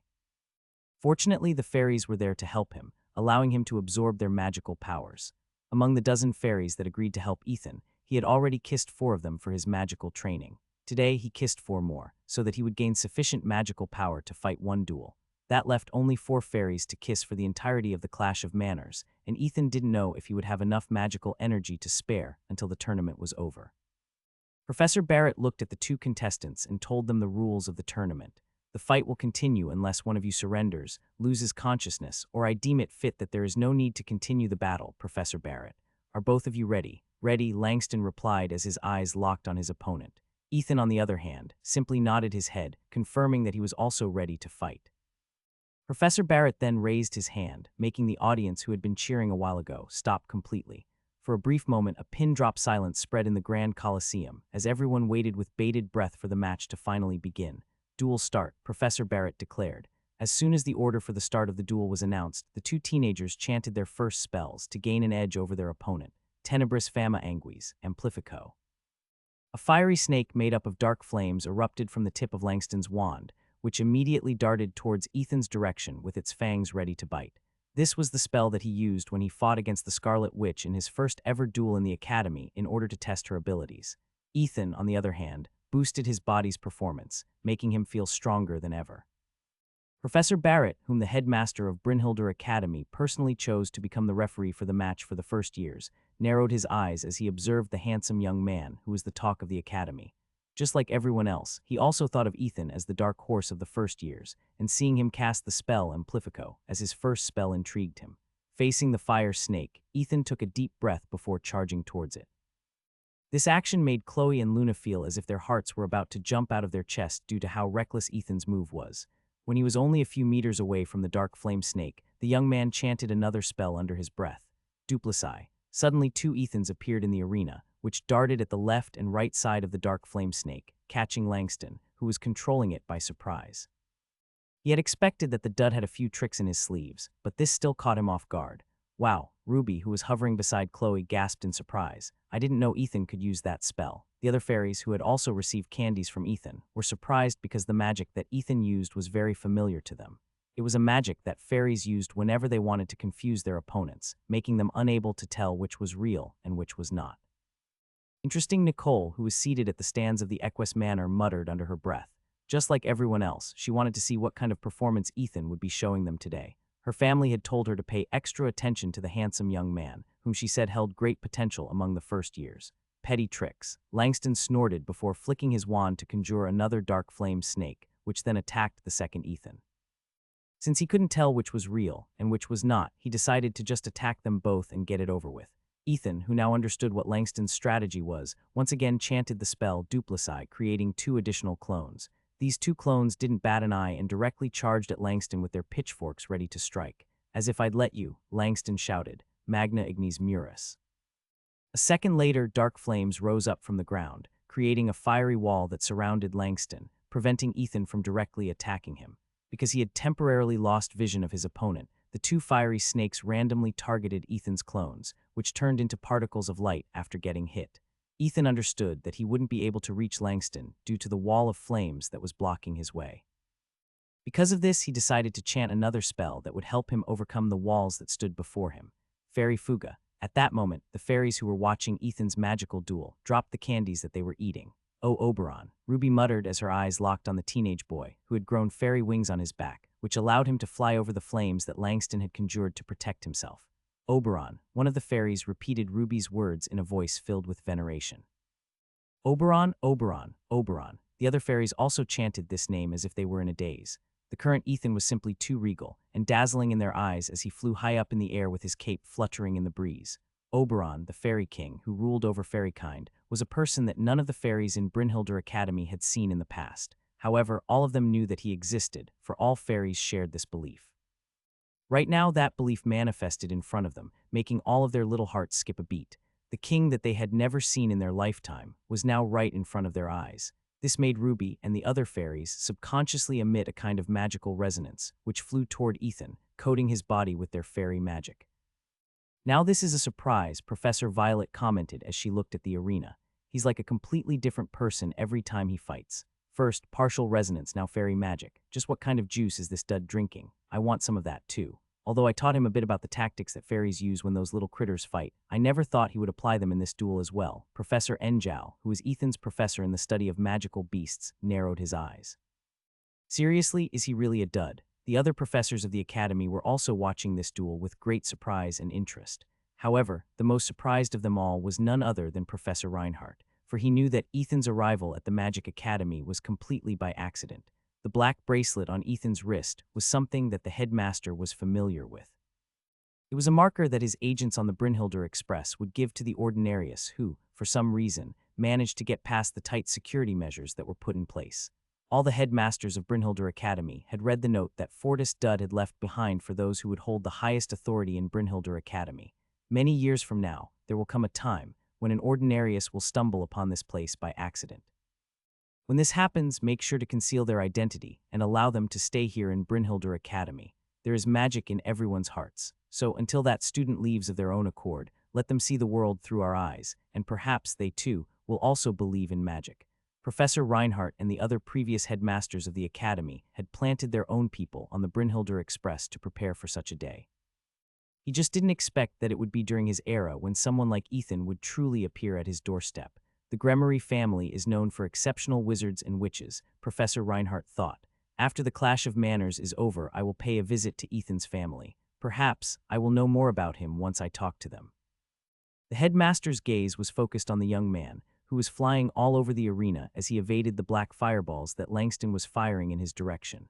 After making it past the firewall, Ethan was met with a barrage of spells that forced him to distance himself from the blonde-haired boy, who now had a serious expression on his face. I can't keep this up, Ethan thought as he evaded 2 more fireballs that were fired in his direction. Although I can still fly for a few more minutes, my magic is still being drained by the spell. At most, I can only last for 5 more minutes before all my magic reserves are gone. I need to think of a way to close the distance. Ethan gripped his wand and his pitchfork firmly in his hands as he once again charged at Langston with the intention of fighting him in close combat.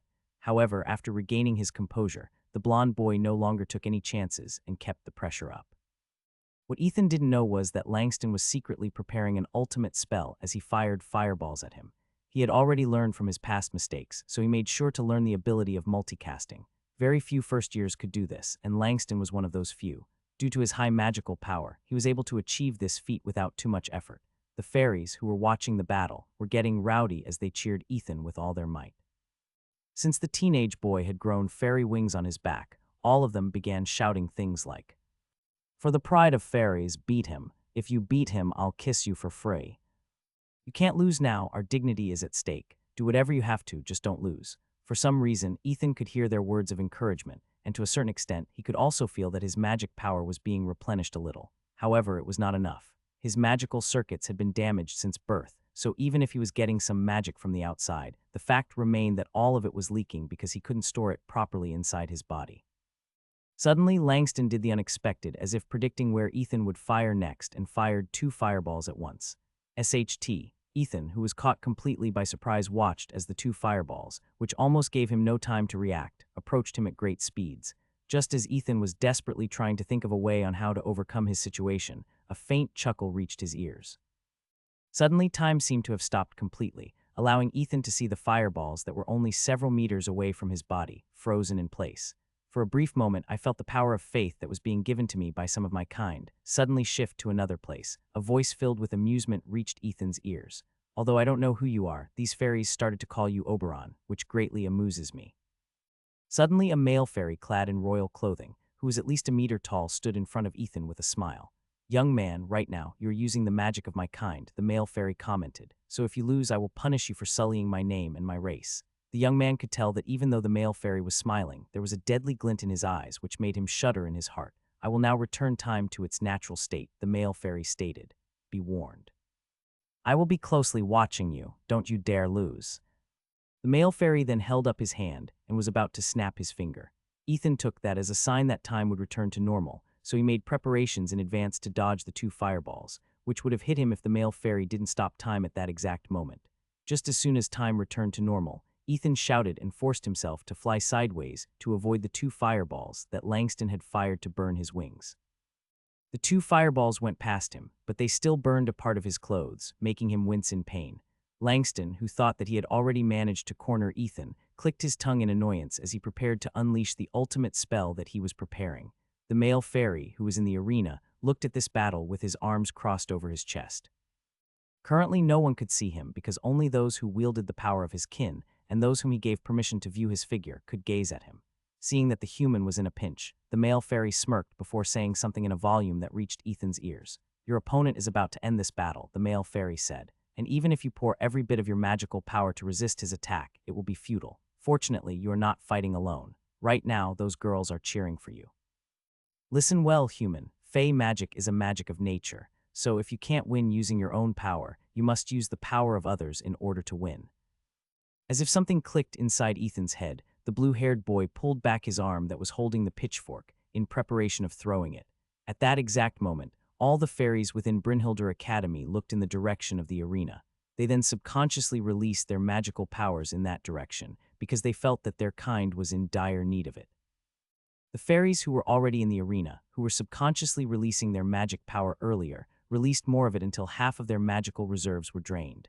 "That's it," the male fairy nodded his head approvingly as he looked at Ethan, who had coated his pitchfork with fairy fire. There were many ways to utilize fey magic, and weapon enchantment was only one of them. "Draconis Halitus Tenebris," Langston roared. At the same time he casted his ultimate spell, a black dragon made up of dark flames that was several meters long materialized in front of him. It then gave a resounding draconic roar before flying towards the handsome young man, whom its caster designated as its target. In the past, he had used a black dragon made up of flames to beat Ethan in their first duel. However, he failed to do so. Because of this, he decided to refine this spell, increasing its destructive power threefold. He had spent countless hours in strengthening and refining this trump card of his, so he was confident about its strong destructive power. Langston believed that with this ultimate spell, he would repay the annoying dud for the humiliation he suffered in the past and reclaim the glory he once lost. Facing such a threat in front of him, Ethan didn't back away because he knew that it was futile. Gathering all the magic in his body and his surroundings, he planned to make an all-out attack with everything he got. Instead of chanting a spell, 2 words appeared inside his head. He didn't know if these words came from the male fairy, who was watching him from a distance, or the shouts of Ruby and the other fairies in the arena. But one thing was clear. These were the words that he needed to shout before throwing the burning spear in his hand that was clad in fairy fire. Oberon's, Ethan roared before throwing the pitchfork in his hand. Descent. As if by magic, the pitchfork that he had thrown transformed into the image of the male fairy, who had talked to him earlier. However, unlike the one that had his arms crossed over his chest, the fairy clad in fairy fire held a spear in his hand, thrusting forward. The black dragon and the king of fairies then collided mid-air, causing sparks to fly in every direction. Langston intensified his magic output, while holding his wand with both hands, forcing the black dragon to overpower the flaming fairy king, who dared to challenge his ultimate spell. Ethan, on the other hand, also held his wand and pointed forward. Although he knew that he might fall off from the sky at any second, he still decided to give everything he got in order to win. The black dragon and the fairy king pushed each other as they fought for supremacy. It was at that moment when the audience noticed that the flames of the fairy that Ethan had summoned became stronger and more intense. Get him, Oberon. That's our fairy king. No one can beat him. Our king will not lose to a dragon. Even if the dragon king is here, we will still not lose. Fairies are the strongest. We are the strongest. Damn it, sisters, don't stop me. I'll fight that dragon too. Everyone all together. We will not lose to that dragon. Aya. All the fairies pressed their hands together and prayed to their king to win the battle. The real Oberon, who was watching this from the side, smirked, but he didn't do anything, because he didn't have to. The power of faith that the fairies were pouring towards his avatar was more than enough to empower it, allowing it to slowly, but surely, push the dragon back as the fairy flames on its body intensified. Oberon's descent. Ethan and all the fairies shouted once more at the same time, making the spear of the fairy king pierce through the black dragon like a hot knife cutting through butter. A second later, a powerful explosion rocked the magical arena, where the first duel of the Clash of the Manners was being held, which made even Professor Reinhardt wonder if Ethan was really a dud or not. Oberon's descent. As Ethan and the fairies all shouted in unison, Professor Barrett immediately flicked his wand and forcefully teleported Langston out of the arena. A second later, a loud cracking sound that was similar to a peal of thunder boomed in the grand stadium, making some of the students cry out in shock due to how loud it was. For a brief moment, the arena was covered with a white dust cloud. However, it didn't linger for long because Professor Barrett waved his wand a second time and blew it away. When everyone saw the aftermath of Ethan's and Langston's magical duel, most of them were unable to believe the scene in front of them. Half of the arena was obliterated, and a crater that was several meters wide could be seen on the place where Langston was standing earlier. Pin-drop silence that lasted for nearly 10 seconds descended upon the arena before Professor Barrett's voice spread in the surroundings. The winner of the first match is Ethan Gremory, Professor Barrett declared. His declaration broke everyone from their daze. A moment later, a round of cheering erupted in the stands where the Dud Manor, as well as the fairies who had come to watch the magical duel, began to make a ruckus. "Wow, we won," one of the fairies shouted. "Fairies are the best. Fairies are the best. Fairies are the best. Give us candies. Yeah, give us candies. Candies." The fairies, who had started to demand candies, made the members of Dud Manor look at them with smiles on their faces. Although they didn't understand why they were demanding candies from Ethan, they wouldn't mind chipping in because all of them were in a good mood. "Finally, it's over," Ethan muttered before the fairy wings on his back disappeared. The blue-haired teenager then fell from the sky, which alarmed those who cared for him. Leviticus. Professor Reinhardt waved his wand, and Ethan, who was falling just a few seconds ago, slowly descended on the arena as if he was being carried by a gentle breeze. "Medics, come," Professor Barrett shouted. The members of Terra Manor, who had been assigned as the medical personnel in the arena, all moved as one to check Ethan's condition. "You're suffering from mana deficiency," one of the pretty girls from Terra Manor said. "Here, please drink this. Can't you see that he can't even move his body?" Another pretty girl commented, "How about I drink that potion and feed it to him mouth to mouth? What? You're just a first year and you intend to get first base before your seniors. You got some nerve, newbie," a third year who had above average looks stated. "Step aside, I'll handle this." "No, I'll do it." "Hey, the patient is still injured. Stop pulling him." Professor Barrett lightly rubbed his forehead as he gazed at the handsome young man, who was currently being fought over by the young girls of Terra Manor. He didn't know if he should laugh and cry in this situation, so he decided to turn a blind eye on it. What are they doing?" Chloe, who was paying close attention to her cousin, heard the nurses with her hearing spell, which made her very angry. "I'm not going to let them steal a kiss from Ethan. Not in my watch." Luna calmly stood up from the stands and placed a bracelet on her wrist. This was one of the magical batteries that she charged up whenever she was able to use moon magic. This artifact allowed her to temporarily use her magic until its magical reserves ran out. Similar to Chloe, she would not allow any other girls to kiss Ethan without her permission. After all, the handsome boy was the one that stole her first kiss. She wouldn't allow his lips to be taken away by others so easily. Just as things were getting out of hand, Professor Violet appeared in the arena and grabbed the potion from the hand of the third-year girl, who planned to use mouth-to-mouth treatment to pass the potion to Ethan's body. "You silly girls, have you forgotten where you are?" Professor Violet said before wagging the potion in her hand. "You're in front of so many students, as well as guests in the academy. Can you all act like the medical personnel that you were meant to be?" The professor's reminder made the faces of the girls turn beet red. They had completely forgotten where they were and acted on impulse. Most of the students in the academy didn't go there just to study magic. Some of them were ordered by their families to find talented wizards and witches, whom they thought would become suitable partners for marriage. In the past, Ethan wasn't someone popular due to him being a dud. However, after winning his duel against Langston, more people took interest in him. Now that he had won a second time against the ex-pillar of Schwartz Manor, there was no doubt in their minds that he was the most ideal partner to become a husband among the first years. Professor Violet also understood this part, so she no longer berated the girls. However, she reminded them to pay attention to their surroundings so that people wouldn't get the wrong idea. "I'll take care of him," Professor Violet stated. "You girls go back and remain on standby." "Yes, Professor." The nurses of Terra Manor all left the arena. However, while doing so, they still gave Ethan glances while sighing in their hearts for their missed opportunity.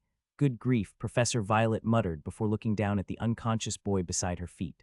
Although that last spell wasn't a partial resonance, it was still a very powerful spell. "Just where are you learning these things?" Naturally, no answer came because the person she wanted to ask was currently out like a light. Professor Violet then waved her wand and made Ethan float in the air. The professor then walked out of the arena, while Ethan slowly floated behind her. "Due to the damage done to the arena, it will be needing some repairs," Professor Reinhardt stated. "We will take a 1-hour break before the next battle starts." After making his declaration, the headmaster of Brynhilder Academy glanced at two of the professors that specialized in earth magic. The two nodded their heads in understanding and stepped into the arena to start repairing it. This wasn't the first time that the arena had been damaged during a magical duel, so they already knew what to do. Due to everyone focusing their attention on Ethan, they didn't notice Langston leaving the arena with a contorted look on his face. The blonde boy was biting his lips so hard that blood had already started to ooze from it. Just like everyone else, he didn't understand how Ethan was able to overcome his strongest offensive spell. All he knew was that if Professor Barrett didn't act quickly, that attack might have made contact. The arena had a special spell that prevented people from dying, but it didn't prevent them from getting injured or suffering great pain. Because of this, Langston was saved from such hardships. Even so, he wasn't saved from the humiliation he suffered a second time against the person who had beaten him in the past. What was worse was that his father was watching the duel from the stands, which made the handsome blonde boy feel very anxious. His father didn't like losing, and seeing his own son lose in front of countless people would certainly make him mad. Because of this, Langston wanted to return to the Schwartz Manor as soon as possible and lock himself up inside his room. That way, he didn't have to see his father, who was currently seething in anger in the stands, wishing that he hadn't come to the academy to watch his own son lose face in front of the other high-ranking nobles that opposed his faction in the magical world.